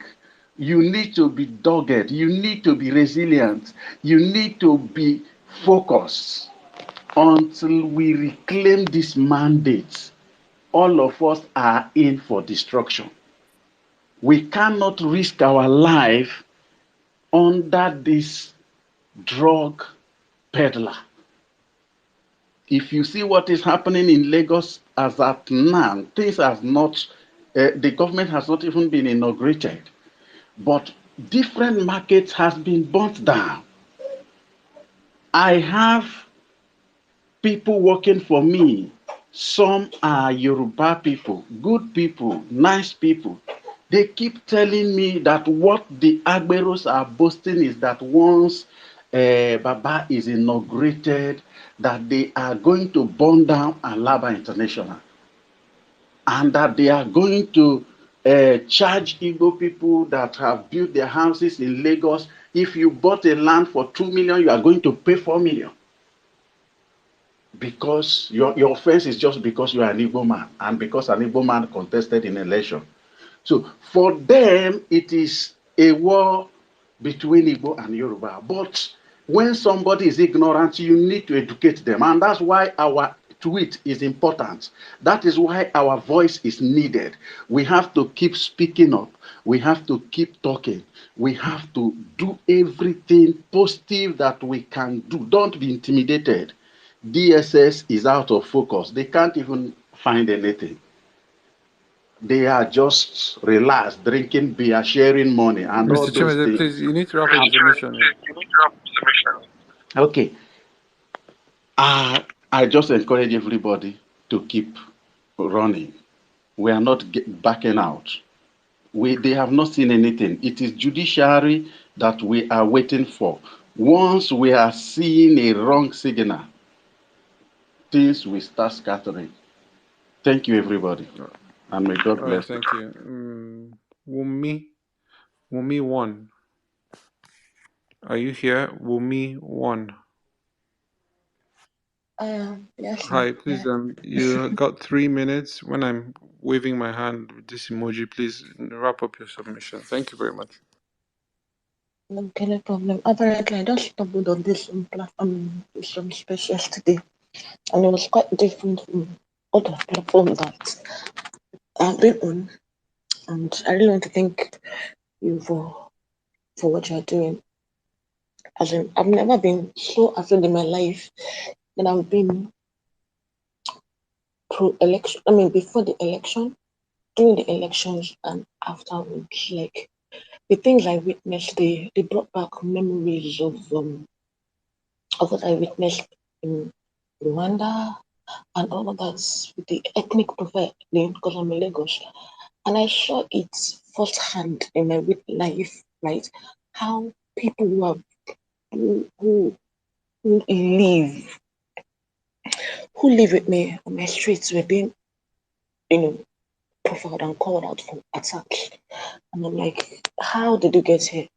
But notwithstanding, you see this case that is on our hands, it's so deep, really, really deep. They've gone very, very far. And it didn't even start in, it didn't start in 2015. It started long before 2015. So, and I know that you're actually. Wumi, are you using an earpiece? Yeah. Wumi, Oh, yes, I am. please, can you take it Okay, off let me because take off my. it's really not pleasant. Yeah. So these people have actually been there All right, please long wrap up in a before minute, Wumi. 2015. Yeah. So I want us to keep it moving, really. And then can we please start any hashtag and so that we can our voices can be heard on Twitter because it's really, really going down. Really, really low. People are going into their shell and all. So let's ginger people to do something again. I think that's all I want to say. All right, thank you. We have a hashtag we should be trending. We are trending one currently, Tinubu the drug dealer, Tinubu for prison. We're going to be trending new hashtags by Saturday. So make it a date. Follow the host, put on his I think that one might notification. not fly. Pardon? Yeah, I think that one might not fly. So we need to change the algorithm or something. It might not fly anymore if it's being reported and all that. That hashtag might not Yeah, fly. The same one will be using. So we should change to yeah, something else. we would definitely trend the new hashtag Mhm. on Saturday. So Abado people, if you are listening, Okay. get ready to see a new trend pop up again. Thank you very much for your Yeah. submission. Thank Dr. you. Olu, are you available to speak now, or should we go around and come back? Dr. Olu? All right. Dr. Olu is not here. Number one, Agbero, your hands are not up. But are you ready to speak? Okay. Seven, are you here? See Achio. I know. Actually, Dangidani, na Yankasa, as we did talk, Yankasa. All right, Archie, coming. Oh man, you know me now, they be like rapture. Good morning, good evening. So I don't know, you get what Saddam talk. Where just touch me. I think Saddam and Otumba just that time he be like they break. In a kabadi, how you did Otumba, Saddam, well done. Thanks for holding it strong and all of that. I've been a little bit worried by the the breakdown of institution in Nigeria. It's painful. Oh. Everything APC touches turns to dust. Saddam, now they talk that thing. It could sound like, say, maybe na cruise, maybe na banter. But it's the truth. We're discussing DSS today. People know they know, say, this DSS, who they talk about, now IBB set them up. He set up 3 intelligence organizations, DSS, National Intelligence Agency, and the Defense Intelligence Agency. National Intelligence, now our own CIA, where they do international correspondence. DSS supposed to be our own FBI, not exactly CIA. And then there is the Defense Intelligence Agency. This DSS who they talk about, there was an Egyptian bomb in 1993. DSS 9 block camp. We normally, America for don't collect very strongly. Person cross Nigeria, Benin Republic border. He don't do bomb. America they find them the whole world. Now DSS intercept. This same DSS. 2001, a Muslim cleric for Lagos invite 6 Pakistani. They fund terrorism. He enter. DSS find that guy. Go see him for Benue State. Arrest him. Another reconnaissance happen. They arrest him for Taraba State. This same DSS. 2010 ammunition heading to Gambia. They transfer ammunition to Gambia. You know Nigeria's matter they be now. They will use us as conduits. Apapa port conduit. And it was Iranian ammunition, artillery rocket. As in this thing where America and Iran they fight today. It started as far back as 2010. They were shipping weapons to Gambia. This same DSS now intercept them.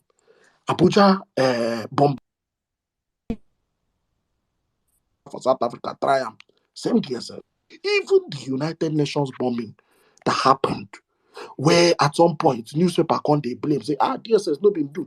At the end of investigation, nobody can find out saying that DSS not been get that information spread around every single intelligence agency, including United Nations Intelligence Agency.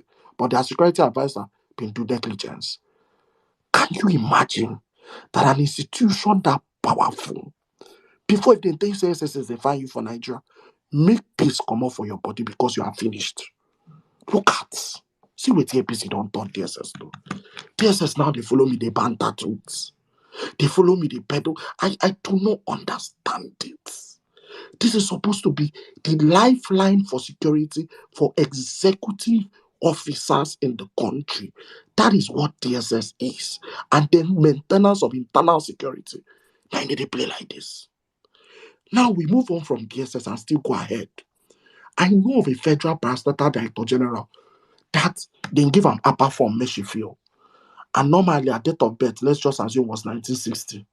And that auntie on upper form day, just randomly, you know, all this checking of this thing now, all this, what's it called, supervision and monitoring. She don't go put another date of birth for them. That was how that woman had early retirement. Because federal civil service know they take rubbish. But a human being today is being threatened to be sworn in into the highest office of the country. And right now, Our courts do not know the actual age of that man. INEC does not do the actual age of that man. The Lagos State government does not do the actual age of. Buhari does not know. Even DSS no. Because there are multiple age correspondents on this same character nationwide. And so if you go to Chicago University, where they say no go, you go see another age. You come back to Lagos State, the one where you file for 1993, you see another age. You go down to 1999, another age. The one we even file 2023, another age. And we are playing with. See, my problem with most of these things is when we see it and we want to make it look like it's banter or maybe no worry, Nigeria will move on and all of that, and then obedience are now seen as resistant, angry, uncountable, useless children where they not train well. You need to see where this is going, because whether you like to believe it or not, and this is the impossible truth that we are not listening to, if Tinubu ever is sworn in and sits on that seat for over, at least for a full tenure, best believe it, MC Oloma will be Lagos State Governor. Kabaka would one day be Delta State Governor. Asari Dokubo would one day be Rivers State Governor. Tompola and Ateke Tom, Herioka Evans will come out of prison and be Anambra State Governor. Because this is what you get when you uphold criminality at the highest level.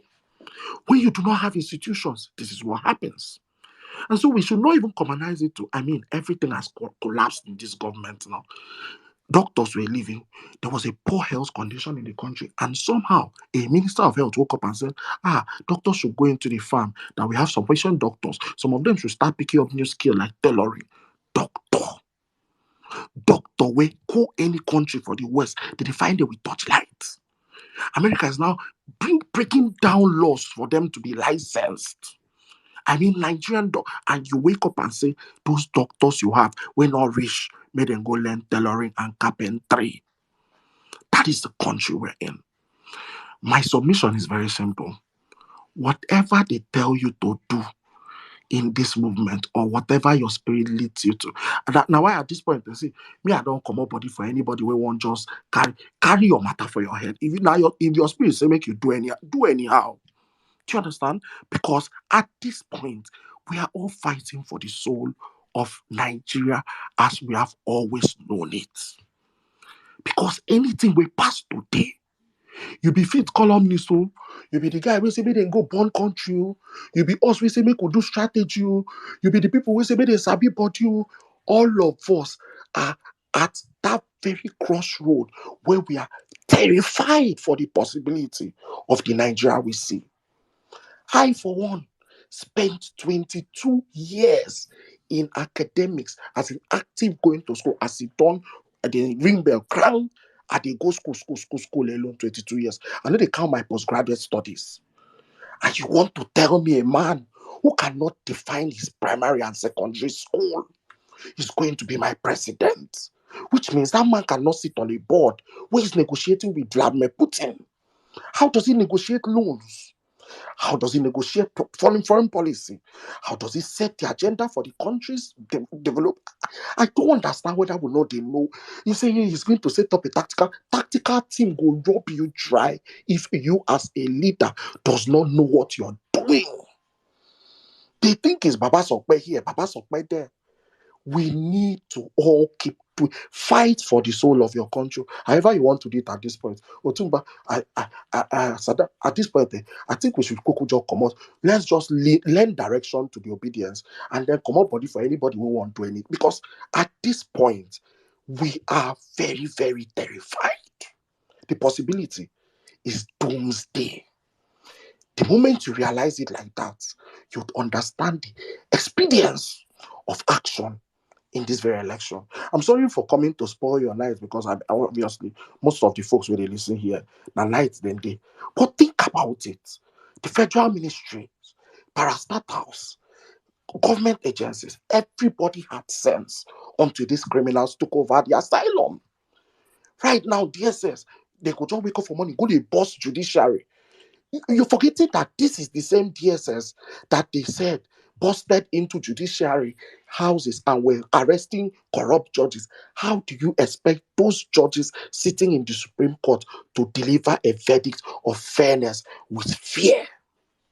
Because this is, I mean, you can now see how confusing this whole situation is. People were banking impunity ahead of today. And we were not doing anything because we thought we were dealing with normal human beings. We didn't know we were dealing with criminals. Wake up, oh. However you want to deploy, whatever tactics. Me, I'm not the one that will tell you don't burn anything. I'm not also the one that will tell you burn anything. Do the one that your spirit directs you. Me, I'm also doing the one my spirit is directing me. All of us will do. You see, Zari, them, they are doing the one. Saddam, Saturday, he's doing the all of us. Do the one that your spirit directs you. But by all means, make it be say, the next few months, when you sit down, ask yourself, Omo, it be like country don't burn. What did I do? Your conscience go clear. Because that's the most important thing. That you stood up and were counted when people were needed to speak up for Nigeria. That is the most important thing you need to do. Be counted, be counted somehow. Because your children will ask you. The same way we are asking our parents today, Baba, will you be there? Where I will be they run on streets. Why about they run on streets? When these criminals they claim that they go today, we don't say almost they were worse than the military dispensation. And we grew up learning that very level of Nadeko were the ones fighting for the democracy, were these criminals fighting for. These ones were the ones fighting for democracy. And you do not think IBB was better off? Stand up and fight for your country. It's very important. Thank you very much. Thank you, my brother Archie. God bless you so much. Burnley, please come in here. 3 minutes, ma'am.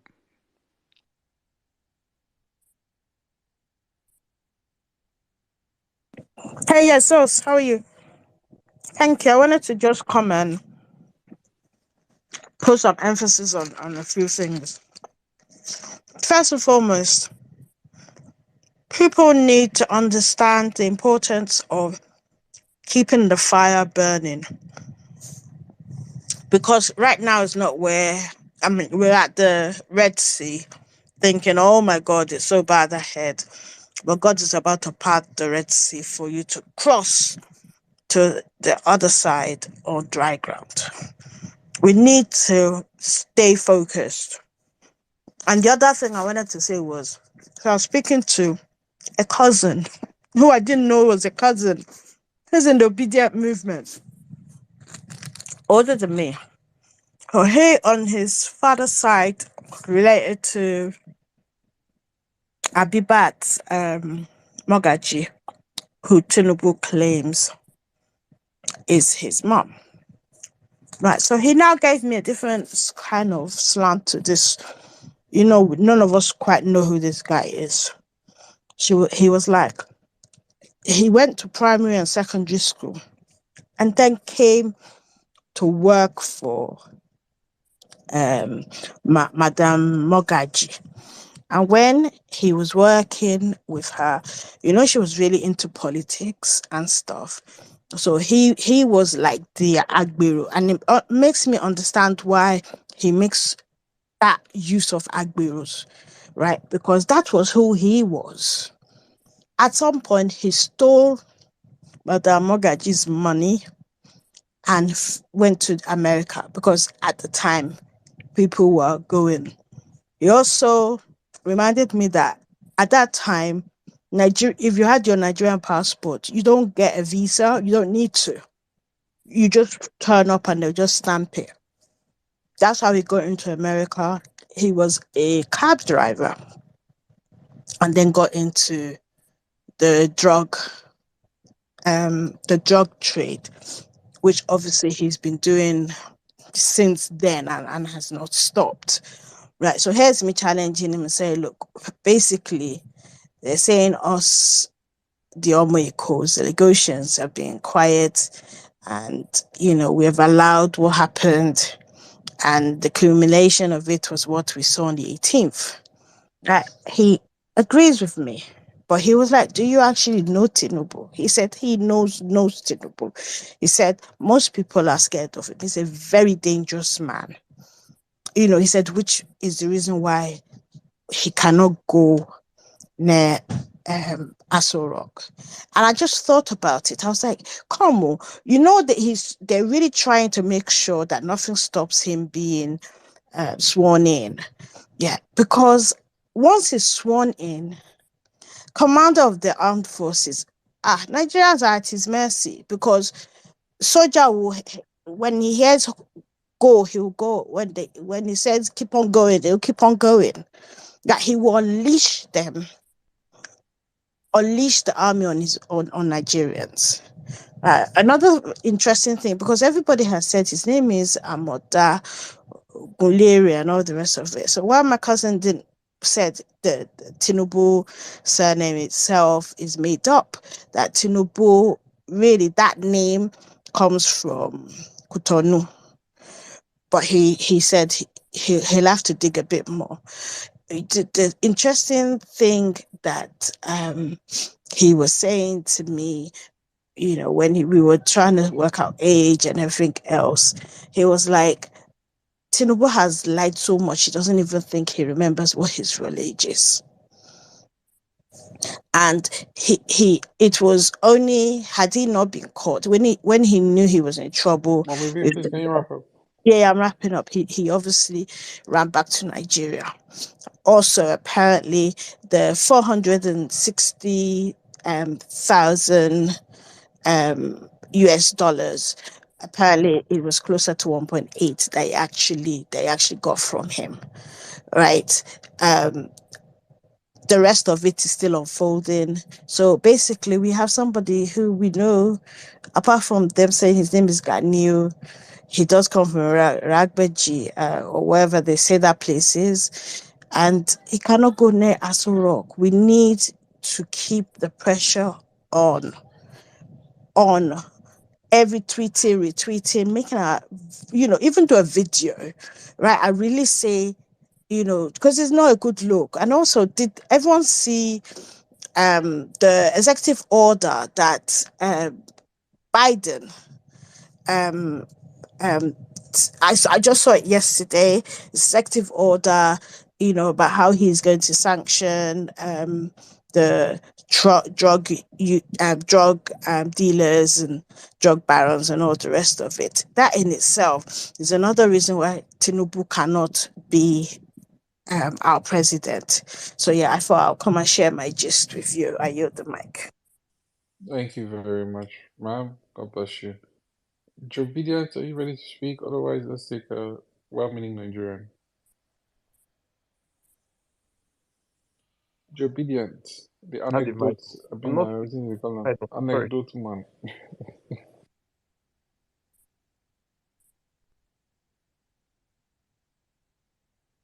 All right, well-meaning Nigerian. The space is yours. Yeah. Good evening, everybody. Actually, I'm not going to speak for long. I actually came up. I've been on the space, but of course, I've not been listening all through. Before I actually came up, I actually came to say what I wanted to say. Okay, but I said more than what I was going to say. I was going to come and just talk really about just the DSS, or to the DSS, not about them. So, I'll just pick it up from where Archie stopped, or not really pick it up, because Archie even gave more information than I knew. I was just going to come to speak to DSS, because I want to really hope that they are here. I want to believe that they are a very, I still want to give them the benefit of that, the intelligence part of their work, they probably still do it to an extent. So I want to expect that they are here. Or at least, if maybe whoever they sent here have decided I've slept off, I really want to speak to them. Hopefully, they will come and play the space tomorrow and hear what people said. Or particularly, I would like them to hear what I say. Through this DSS, so I'm not really addressing everybody on the space, I'm addressing DSS. For people that have been following my timeline, I've been very pained since yesterday. That's why when if I immediately actually started speaking, I was like, actually, are you speaking from my mind? I've been very pained. I don't know if it's yesterday, but I think from the moment I saw what they call this guy, this Lagos MC Oluomo, I don't know, Pro Max or probably low budget MC Oluomo. Immediately I saw that video where they tried, I understand the fact that they came to his bar without maybe a warrant, because at least we didn't see a warrant. But I particularly was disturbed about his attitude, like how vehement he was. And how much, I know that's just police here, it's not, that's just the normal police. I was disturbed that at the point where they were trying to tell him he had a petition against him, the first thing that came to his mind to say was that I work for APC. I work for APC. Then he said something in Yoruba which I don't understand and mentioned Tinubu. Immediately I heard that, somewhere in my mind, literally, I didn't shed tears physically, but I cried deep within me.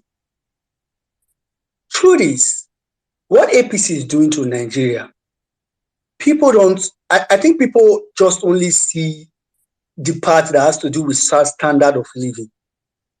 You see, any country can have bad leaders. They can have corrupt leaders. We've always had them in Nigeria. We've always had bad leaders. But any country that these institutions have been captured is a country that is doomed to collapse. And when I say collapse, I'm not talking about economic collapse, and I mean a total collapse. And that scares me for Nigeria. That really makes me fear. And my fear is really, really legit. This is really not about being obedient or being Peter Obi supporter. It's really about Nigeria. So I want to talk to you guys. It is sad that you've allowed yourself to be used. Like Archie said, and if you are listening to my submission now, you don't listen to Archie, probably you should go and listen to Archie's submission first at this point. See, there was a time where when someone says DSS, there's this sound of fear that comes to your head. There's this sound of, you just, it brings this, I don't know how to put it, it's mental, you just think about DSS as this esteemed, reverenced institution. The least you could imagine if you are someone that is very imaginative is those people that picture, automatically, because our minds are very creative. When you hear DSS, what comes to your mind are people with black suits, dark glasses, very well packaged people. And now DSS, like I said in a tweet I just tweeted not too long ago, DSS is literally like just another arm of the APC. The difference between, for me, it looks as if the difference between DSS and MC Oluomo and his boys is that, MC Oluomo is just in the Lagos branch. DSS is in FCT, or more like headquarters of APC.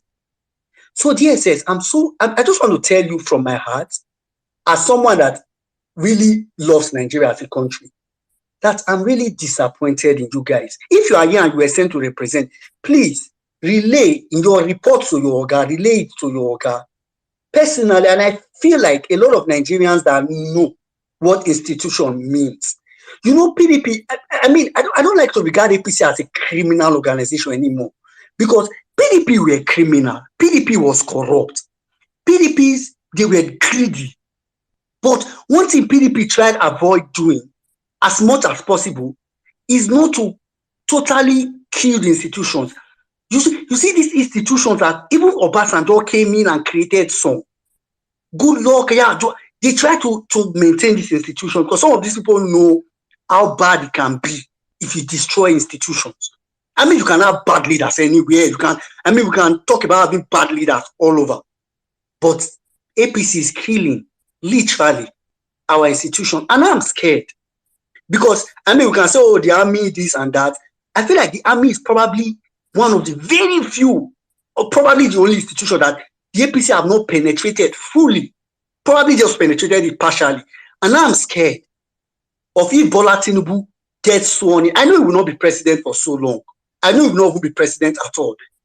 But I'm scared that if Bola Tinubu gets sworn in at all, the amount of penetration he might have in the military, which is probably the only institution now that is not totally dented, I'm scared of what it might become. DSS, you guys should stand up.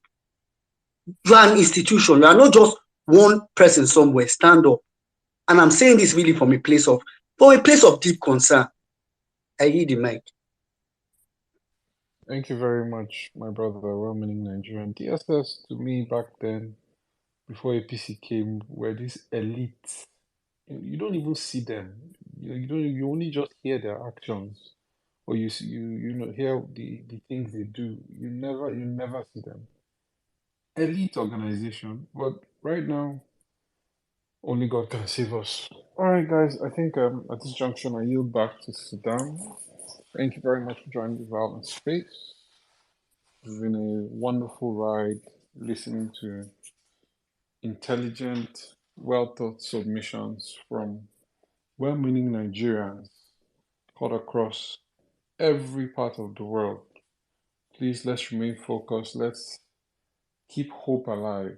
Let's keep hope alive. Because if for our hope dwindles, then we're just giving the enemy something to feed on. Thank you guys for joining the Violence Space. Saddam, I yield to Mike. Thank you very much, my brother Zos. Thank you, Otumba. Thank you, N6. Guys, thank you very much. I think we have come yet again to the part of the space whereby I just feel that, but we have to do this. Whatever has a beginning has an end. People are worried. People are scared. I say this all the time. I said, if there is something that is constant with life, is that there is change, and that everything has an end. Every empire has an end. Every empire has an end. Go and read your history. Go and study your history. Go and look at the strongest of empires. Nations have fallen. We are seeing one or about to fall right now. In case people don't understand what's happening right now, we're about to see a switch over from the dependence of on American dollars. Currencies are about to change hands right now. When you hear petro dollar, what it means is that for the past couple of years, I think for the last possible since after the Second World War, the world has been transacting on dollars, and it has to do with petroleum. Basically, every transaction has been on dollars, but right now we're seeing a switch. The Chinese have gone out right now. They are trying to push up their yuan currency up there. They are now having deals with Russia, having deals with the BRICS. A whole lot of things are happening. Power is something that changes hands. So I see a lot of people come out and say, this man is so strong. This man is so strong. Every empire, including the famous Greek Empire, expired. Tinubu's empire will expire in our very eyes. All we have to do is to play our individual parts, do what you know that your spirit leads you to, as Archie said earlier on, whatever you feel moved to do, please do it. Contribute to the movement. If you're protesting, keep it up. If you're tweeting, keep it up. I think right now they've reported out our hashtag, so we're going to create a hashtag for Saturday, a new hashtag for Saturday. Whatever you are doing, make sure your voices. If you're led to reach out to a foreign journalist, your spirit leads you to somebody, reach out, do everything that you know you can do as a Nigerian to make sure that this criminal do not get to power. But one thing I'm certain is that Bola Tinubu will not be the president of Nigeria. We'll do what we can as a platform, as a people, keep pushing, keep energizing ourselves. Please do not lose hope, do not despair, do not feel all is lost. I can feel the anger, I feel all the emotions. And sometimes I'm like, okay, allow people to express themselves, say what they want to say, but the most important thing right now is that we are in court. And for anything we are doing as a movement, we have to follow due process. We are in court. Do I believe in the court system? I don't.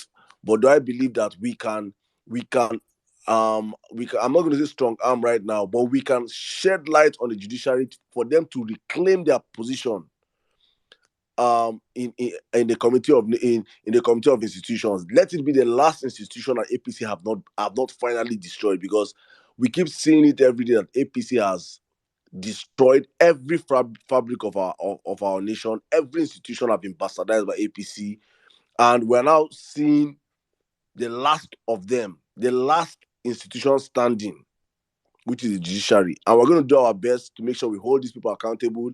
I don't believe that these people have gone to school. Yes, we have so many corrupt judges. I'm not going to come and say I believe. If I tell I don't believe that the Chief Justice has sat down with Tinubu, I'm lying. I believe he has sat down. I believe he have been bribed. I believe all the judiciary members have been bribed. But one thing I do believe is this: that when the people take control of the courts, guys, we're going to be in all the court rooms. We're going to be making sure that court is being streamed live. We're going to make these are what we have been discussing. Don't get distracted, my people. How do we make sure that on every court day, millions of Nigerians across the country come out in this across your different courts in your states, go out there to show solidarity. Abuja, the court where to be holding, let it choke to the extreme that the judges will be saying, where are all these people coming from? Obedience occupy all the courtrooms on every day we have a sitting. We have people all inside there giving us live feedbacks. We make sure that this judiciary know that we have our eyes on you guys. We have our eyes on you guys. And in the eventuality that they feel, as people say, if we give him money, more money, if money is what is going to work for him to get him into Aso, Nigerians will decide their fate.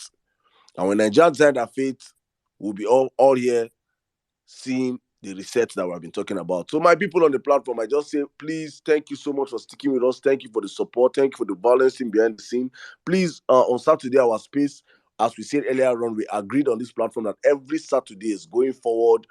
We're going to be discussing per case. Every case, on this Saturday, we're going to start with the first case P2B brought to the table in his 5-man petition, his 5-point petition. We're going to pick out one of the petitions on Saturday and discuss on it. Just we'll pick one, focus on this Saturday, drum it well, hashtag it, trend it.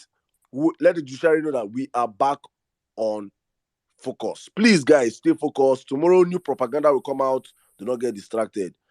If you have a new hashtag for us, we can start trending it from tomorrow. Send it to any of us. We'll start trending for tomorrow into Saturday. Yeah, because I've been reporting this hashtag, so I know that it's not going to trend. But let's keep doing what we have to do, my people. God bless you all. Thank you to all our regulars, all those I could not give the mic to speak. Thank you. I see some Abado people requesting the mic. You must be mad to come on this platform to request the mic. I just saw you. I didn't want to tell you my mind. If I bring you up here, I will just consume you. I'll consume you like fufu. I don't want to bring it up here because what you will hear, what people will tell you on this platform, you enter the lion's den. Thank God I will not bring you up. So please, Abado and Mikano, you can only participate in this space by listening. Come and listen and collect it fully, but don't request the mic for your own good and for your own mental health. Don't request the mic, eh? Thank you very much to people that I could not bring up to speak. I'm sorry, we cannot bring everybody up. It is past bedtime. We have to go to bed. Otumba, you want to say something? Okay, Otumba just dropped off. Thank you, my brother Otumba. Thank you, N6 in absentia. Thank you, Zos. Well, in Nigeria. Thank you, my brother Dr. Archie. Thank you so much. Nobara Bero, sorry, I cannot bring you. I gave you the mic. You did not come up to speak, so I'm sorry. Big Mag, my big bro. Thank you so much. Anka Dede, thank you. Omega XD, my brother. Thank you. And happy birthday, Arias Olawaski. Thank you, Darren. Thank you, my sis. Mary White, thank you. Uncle Gunyemi, thank you. My sister Spotlight, thank you. Lamine, Woman Leader, thank you. Biruki, my brother, Mommy Bonale, Joel Obedient, Nina, Ayomide, IJ, Mama Wakiri, Dr. Lu, Ada Igwe, Godswill, Oduntutu, Oluwa Damilari, I see you, Chulo, Shrubs, Orias, Ejikeme, thank you. Waleri, Shiloh, Emmanuel, Tony, guys, I'm going to call as much as I can. Ikena, thank you. All our blue tickers, Ponty and Co. I see you guys all. Thank you so much. Robs, thank you. Gladys, thank you. Favor, thank you. Posh, thank you. Lady B, thank you. Each and every one of you. I will start it. Thank you. I'll see you guys on, I think Saturday. Nekus, thank you so much. Thank you to all our first-time speakers. God bless you all. See you guys on Saturday, 4 p.m. Nigerian time. As we always say on the platform, we do this for God and for country and for our families. Love you all. Good night and stay safe.